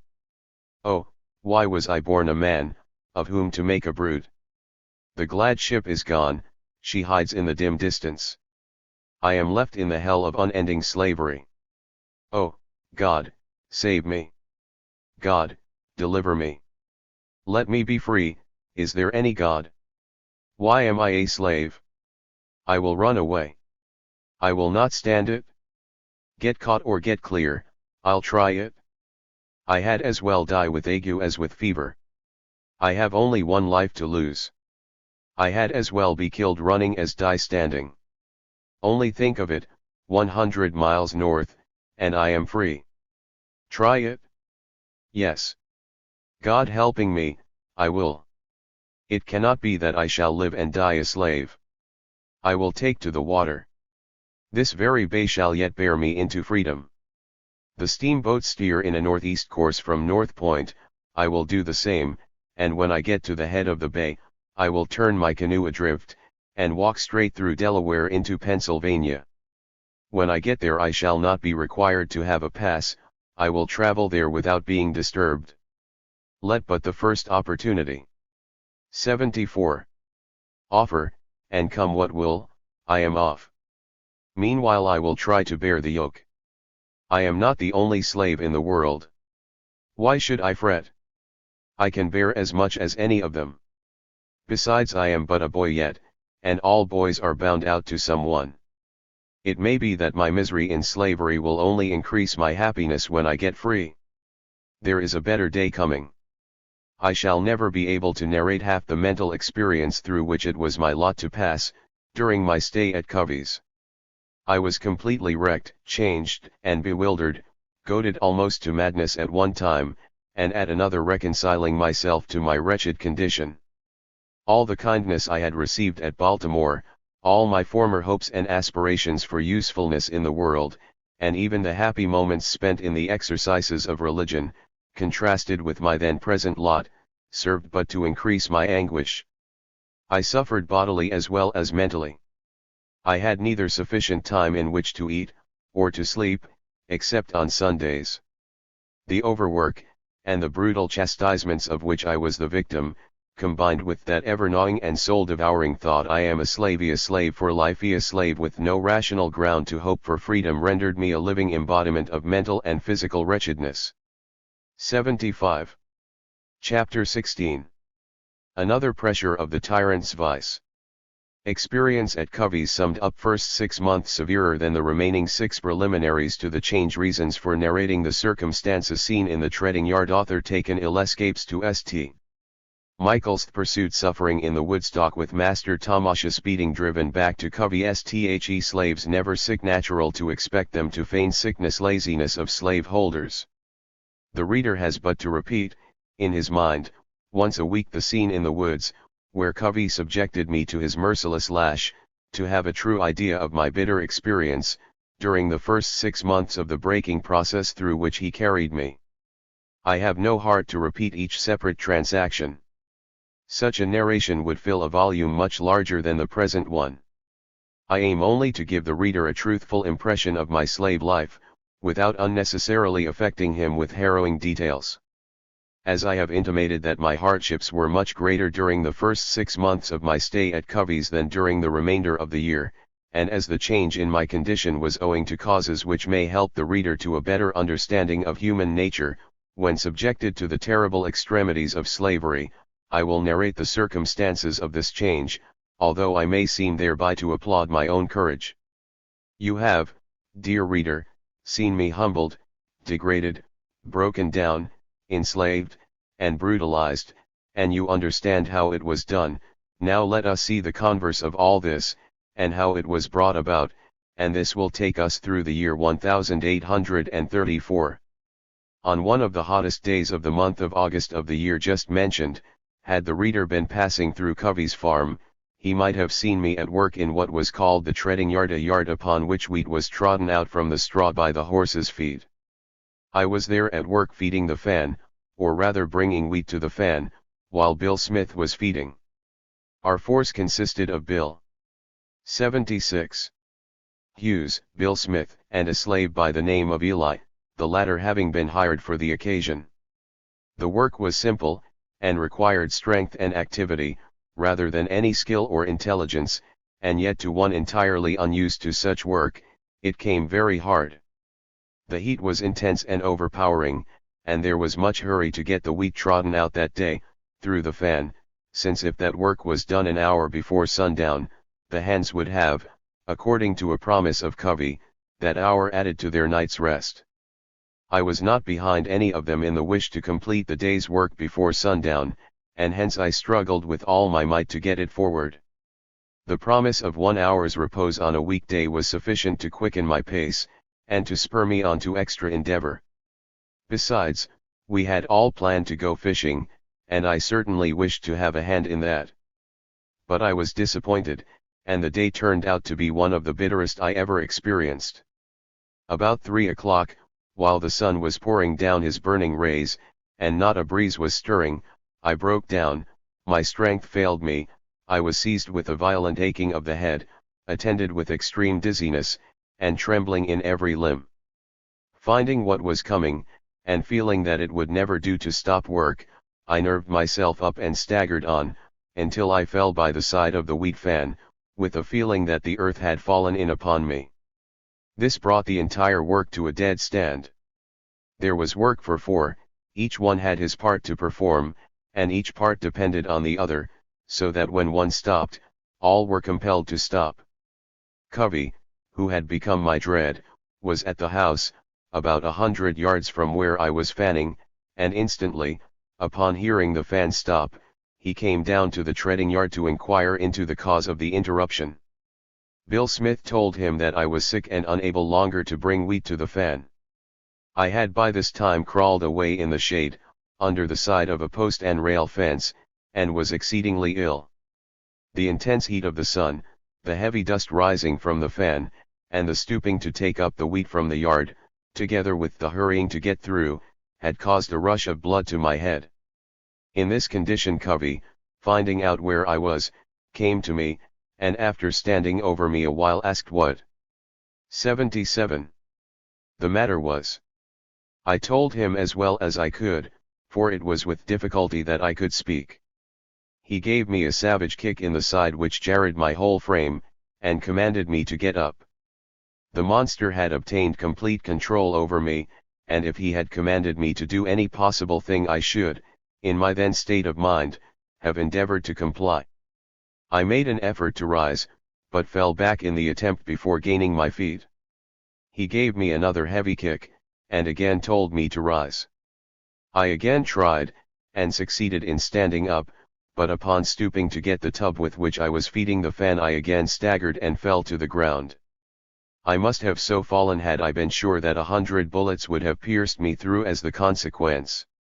While down in this sad condition, and perfectly helpless, the merciless Negro breaker took up the hickory slab with which Hughes had been striking off the wheat to a level with the sides of the half-bushel measure, and, with the edge of it, he dealt me a heavy blow on my head which made a large gash, and caused the blood to run freely, saying at the same time, "If you have got the headache I'll cure you."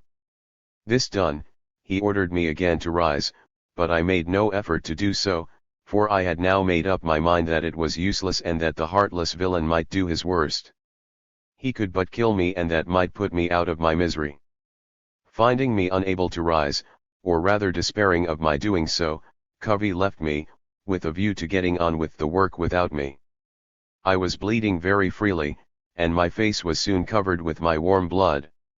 Cruel and merciless as was the motive that dealt that blow, the wound was a fortunate one for me. Bleeding was never more efficacious. The pain in my head speedily abated, and I was soon able to rise. Covey had, as I have said, left me to my fate, and the question was, shall I return to my work, or shall I find my way to St. Michael's and make capt? All acquainted with the atrocious cruelty of his brother Covey, and beseech him to get me another master? Remembering the object he had in view in placing me under the management of Covey, and further, his cruel treatment of my poor crippled cousin Henny, and his meanness in the matter of feeding and clothing his slaves, there was little ground to hope for a favorable reception at the hands of Capt. Thomas Auld. Neverth. 78. Less, I resolved to go straight to him, thinking that, if not animated by motives of humanity, he might be induced to interfere on my behalf from selfish considerations. He cannot, I thought, allow his property to be thus bruised and battered, marred and defaced, and I will go to him about the matter. In order to get to St. Michael's by the most favorable and direct road I must walk 7 miles, and this, in my sad condition, was no easy performance. I had already lost much blood, I was exhausted by overexertion, my sides were sore from the heavy blows planted there by the stout boots of Mr. Covey, and I was in every way in an unfavorable plight for the journey. I however watched my chance while the cruel and cunning Covey was looking in an opposite direction, and started off across the field for St. Michael's. This was a daring step. If it failed it would only exasperate Covey and increase during the remainder of my term of service under him, the rigors of my bondage. But the step was taken and I must go forward. I succeeded in getting nearly halfway across the broad field toward the woods, when Covey observed me. I was still bleeding and the exertion of running had started the blood afresh. "Come back! Come back!" he vociferated, with threats of what he would do if I did not instantly return. But, disregarding his calls and threats, I pressed on toward the woods as fast as my feeble state would allow. Seeing no signs of my stopping, he caused his horse to be brought out and saddled, as if he intended to pursue me. The race was now to be an unequal one, and thinking I might be overhauled by him if I kept the main road, I walked nearly the whole distance in the woods, keeping far enough from the road to avoid detection and pursuit. But I had not gone far before my little strength again failed me, and I was obliged to lie down. The blood was still oozing from the wound in my head, and for a time I suffered more than I can describe. There I was in the deep woods, sick and emaciated, bleeding and almost bloodless, and pursued by a wretch whose character for revolting cruelty beggars all opprobrious speech. I was not without the fear of bleeding to death. The thought of dying all alone in the woods, and of being torn in pieces by the buzzards, had not yet been rendered tolerable by my many troubles and hardships, and I was glad when the shade of the 79 trees and the cool evening breeze combined with my matted hair to stop the flow of blood. After lying there about 3/4 of an hour, brooding over the singular and mournful lot to which I was doomed, my mind passing over the whole scale or circle of belief and unbelief, from faith in the overruling providence of God, to the blackest atheism, I again took up my journey toward St. Michael's, more weary and sad than on the morning when I left Thomas Auld's for the home of Covey. I was barefooted, bareheaded, and in my shirt sleeves. The way was through briars and bogs, and I tore my feet often during the journey. I was full 5 hours in going the 7 or 8 miles, partly because of the difficulties of the way, and partly because of the difficulties of the way, and partly because of the feebleness induced by my illness, bruises, and loss of blood. On gaining my master's store, I presented an appearance of wretchedness and woe calculated to move any but a heart of stone. From the crown of my head to the sole of my feet, there were marks of blood. My hair was all clotted with dust and blood, and the back of my shirt was literally stiff with the same. Briars and thorns had scarred and torn my feet and legs. Had I escaped from a den of tigers, I could not have looked worse. In this plight I appeared before my professedly Christian master, humbly to invoke the interposition of his power and authority, to protect me from further abuse and violence. During the latter part of my tedious journey I had begun to hope that my master would now show himself in a nobler light than I had before seen him. But I was disappointed. I had jumped from a sinking ship into the sea. I had fled from a tiger to something worse. I told him as well as I could, all the circumstances, how I was endeavoring to please Covey, how hard I was at work in the present instance, how unwillingly I sank down under the heat, toil, and pain, the brutal manner in which Covey had kicked me in the side, the gash cut in my head, my hesitation about troubling him with complaints, but that now I felt it would not be best longer to conceal from him the outrages committed from time to time upon me. At first Master Thomas seemed somewhat affected by the story of my wrongs, but he soon repressed whatever feeling he may have had, and became as cold and hard as iron. It was impossible, at first, as I stood 80 before him, to seem indifferent. I distinctly saw his human nature asserting its conviction against the slave system, which made cases like mine possible, but, as I have said, humanity fell before the systematic tyranny of slavery. He first walked the floor, apparently much agitated by my story, and the spectacle I presented, but soon it was his turn to talk. He began moderately by finding excuses for Covey, and ended with a full justification of him, and a passionate condemnation of me. He had no doubt I deserved the flogging. He did not believe I was sick, I was only endeavoring to get rid of work. My dizziness was laziness, and Covey did right to flog me as he had done. After thus fairly annihilating me, and arousing himself by his eloquence, he fiercely demanded what I wished him to do in the case. With such a knockdown to all my hopes, and feeling as I did my entire subjection to his power, I had very little heart to reply. I must not assert my innocence of the allegations he had piled up against me, for that would be impudence. The guilt of a slave was always and everywhere presumed, and the innocence of the slaveholder, or employer, was always asserted. The word of the slave against this presumption was generally treated as impudence, worthy of punishment. "Do you dare to contradict me, you rascal?" was a final silencer of counter-statements from the lips of a slave. Calming down a little, in view of my silence and hesitation, and perhaps a little touched at my forlorn and miserable appearance, he inquired again, what I wanted him to do. Thus invited a second time, I told him I wished him to allow me to get a new home, and to find a new master, that as sure as I went back to live again with Mr. Covey, I should be killed by him, that he would never forgive my coming home with complaints, that since I had lived with him he had almost crushed my spirit, and I believed he would ruin me for future service, and that my life was not safe in his hands. This Master Thomas regarded as nonsense. There was no danger that Mr. Covey would kill me. He was a good man, industrious and religious, and he would not think of removing me from that home. Besides, said he, and this I found was the most distressing thought of all to him, if you should leave Covey now that your year is but half expired, I should lose your wages for the entire year. UB 81. Long to Mr. Covey for 1 year, and you must go back to him, come what will, and you must not trouble me with any more stories, and if you don't go immediately home, I'll get hold of you myself. This was just what I expected when I found he had prejudged the case against me.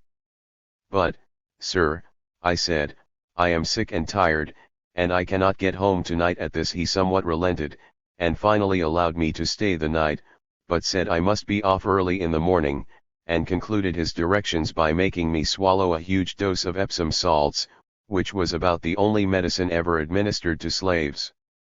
It was quite natural for Master Thomas to presume I was feigning sickness to escape work, for he probably thought that were he in the place of a slave, with no wages for his work, no praise for well-doing, no motive for toil but the lash, he would try every possible scheme by which to escape labor. I say I have no doubt of this. The reason is, that there were not, under the whole heavens, a set of men who cultivated such a dread of labor as did the slaveholders. The charge of laziness against the slaves was ever on their lips, and was the standing apology for every species of cruelty and brutality. These men did indeed literally bind heavy burdens, grievous to be borne, and laid them upon men's shoulders, but they themselves would not move them with one of their fingers. 82. Chapter 17. The Last Flogging. A sleepless night returned to Covey, punished by him, chase defeated, vengeance postponed, musings in the woods, alternative deplorable spectacle, night in the woods, expected attack, accosted by Sandy, friend, not a master, Sandy's hospitality, ash cake supper, interview with Sandy, his advice, Sandy a conjurer as well as a Christianthe, magic root, strange meeting with Covey, his manner, Covey's Sunday face, Arthur's defensive resolve at fight, victory, and its results. Sleep does not always come to the relief of the weary in body, and broken in spirit, especially is it so when past troubles only foreshadow coming disasters. My last hope had been extinguished.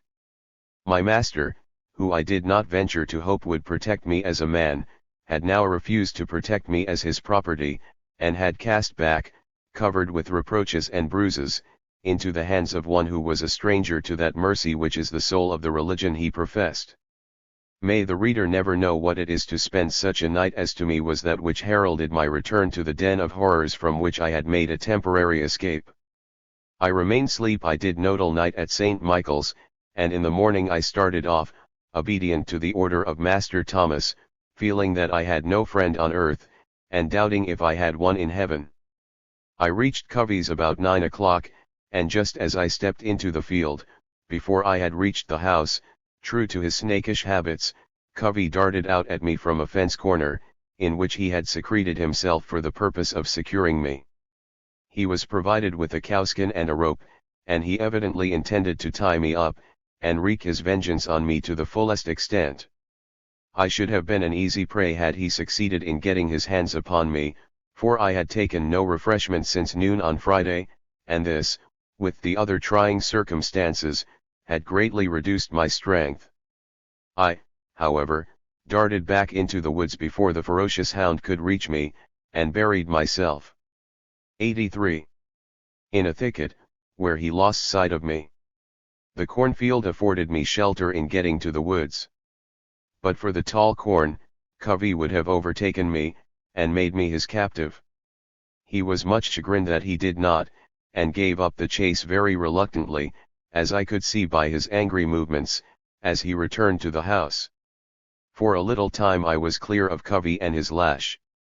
I was in the wood, buried in its somber gloom and hushed in its solemn silence, hidden from all human eyes, shut in with nature and with nature's God, and absent from all human contrivances. Here was a good place to pray for help, for deliverance, a prayer I had often before made. But how could I pray? Covey could pray, Capt. Alt could pray. I would fain pray, but doubts arising, partly from my neglect of the means of grace and partly from the sham religion which everywhere prevailed, there was awakened in my mind a distrust of all religion and the conviction that prayers were unavailing and delusive. Life in itself had almost become burdensome to me. All my outward relations were against me.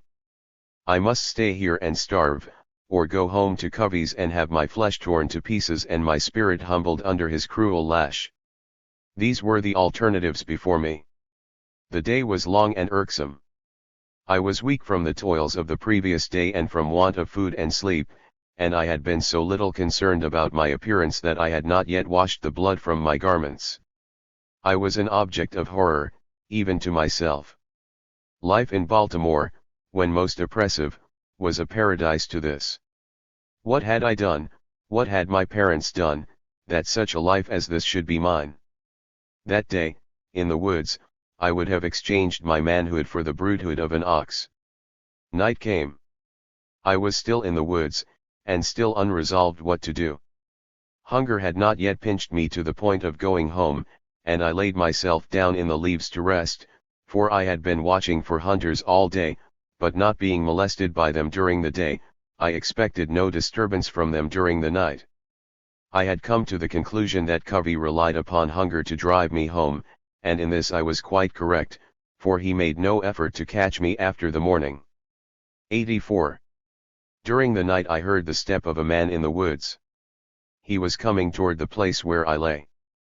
A person lying still in the woods in the daytime has the advantage over one walking, and this advantage is much greater at night. I was not able to engage in a physical struggle, and I had recourse to the common resort of the weak. I hid myself in the leaves to prevent discovery.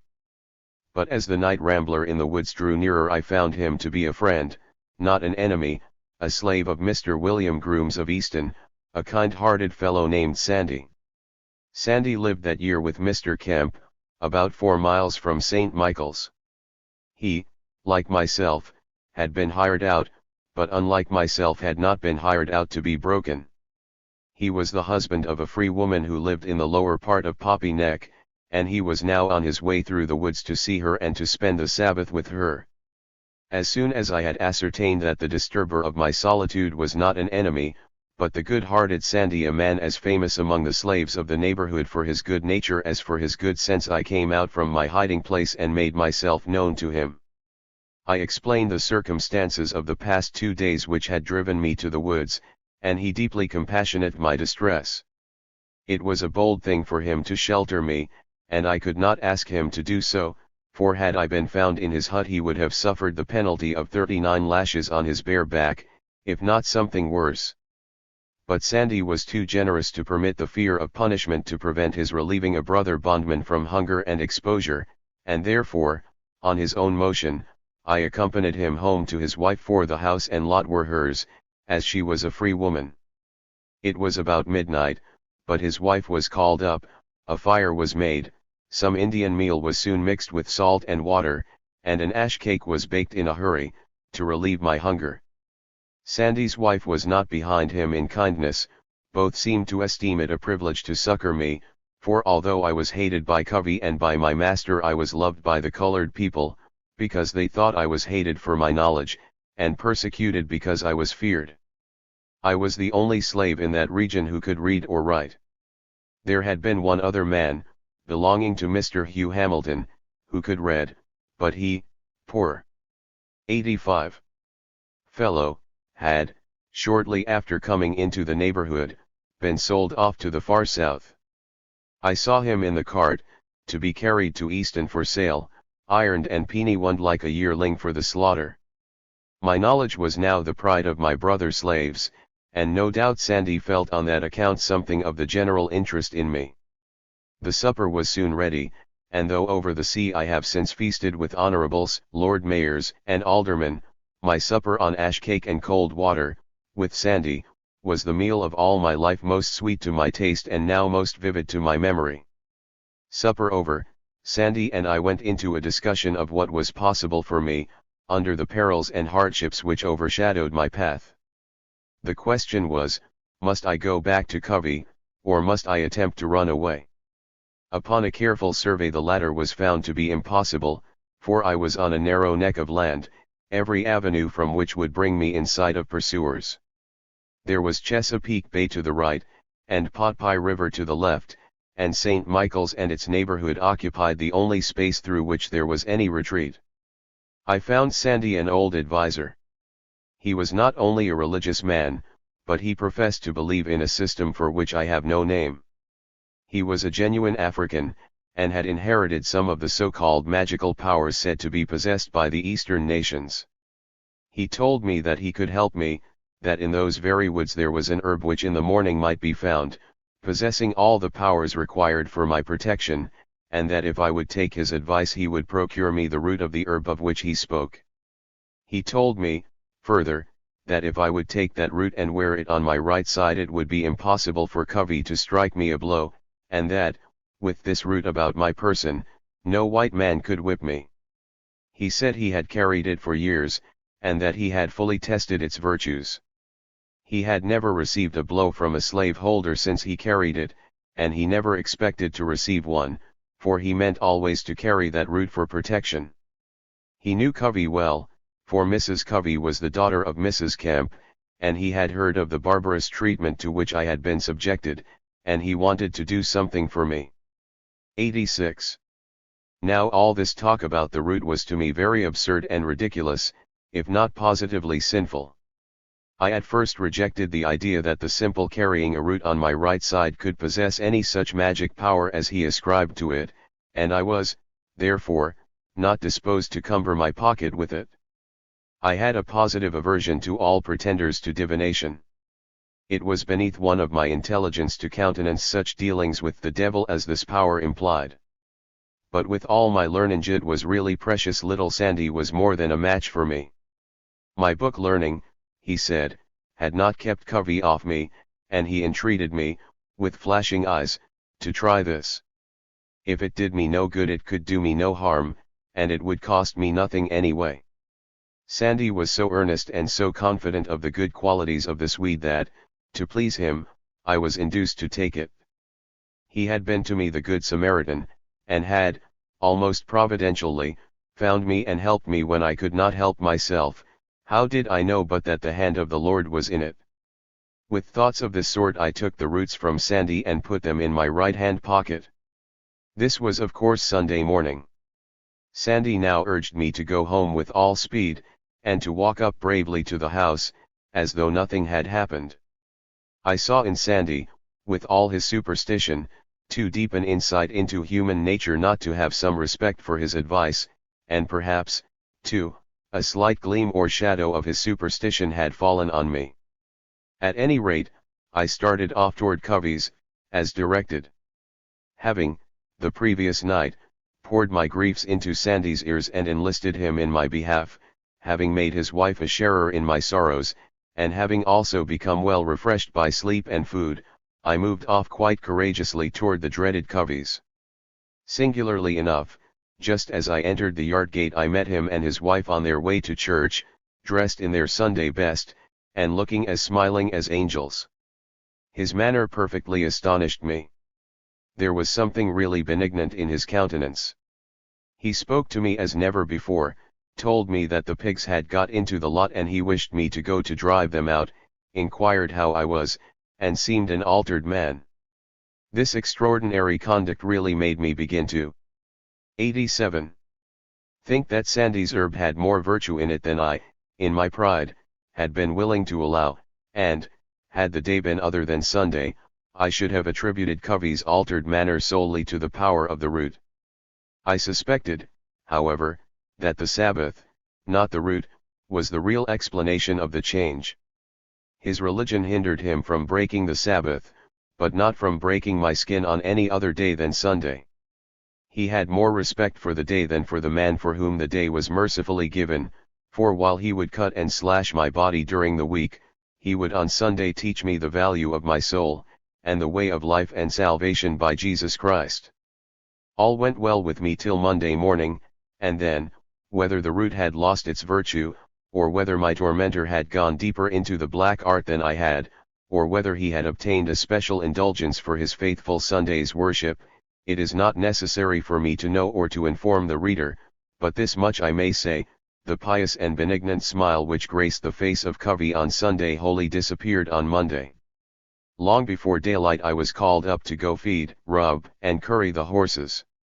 I obeyed the call, as I should have done had it been made at an earlier hour, for I had brought my mind to a firm resolve during that Sunday's reflection to obey every order, however unreasonable, if it were possible, and if Mr. Covey should then undertake to beat me to defend and protect myself to the best of my ability.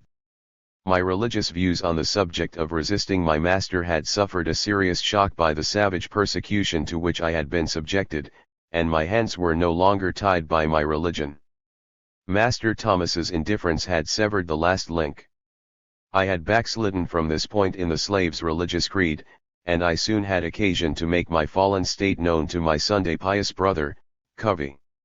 While I was obeying his order to feed and get the horses ready for the field, and when I was in the act of going up the stable loft, for the purpose of throwing down some blades, Covey sneaked into the stable, in his peculiar way, and seizing me suddenly by the leg, he brought me to the stable floor, giving my newly mended body a terrible jar.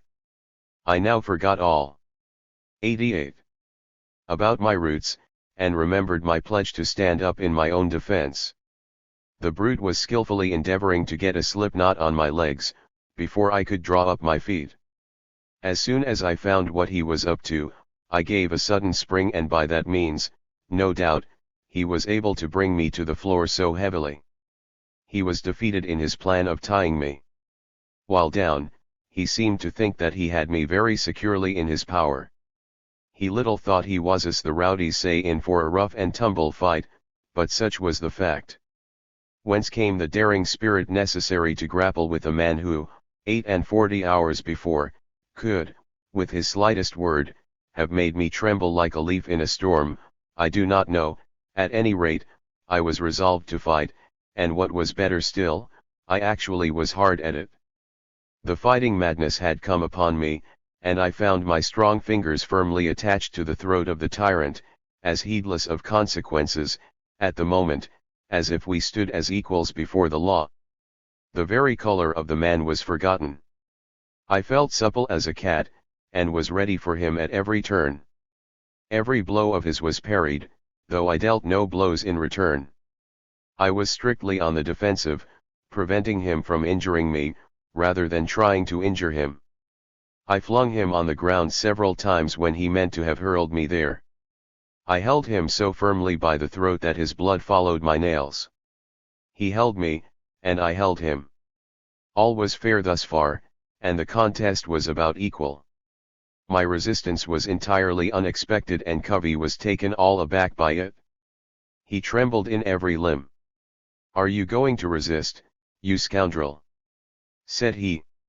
To which I returned a polite "Yes, sir," steadily gazing my interrogator in the eye, to meet the first approach or dawning of the blow which I expected my answer would call forth. But the conflict did not long remain equal. Covey soon cried lustily for help, not that I was obtaining any marked advantage over him, or was injuring him, but because he was gaining none over me, and was not able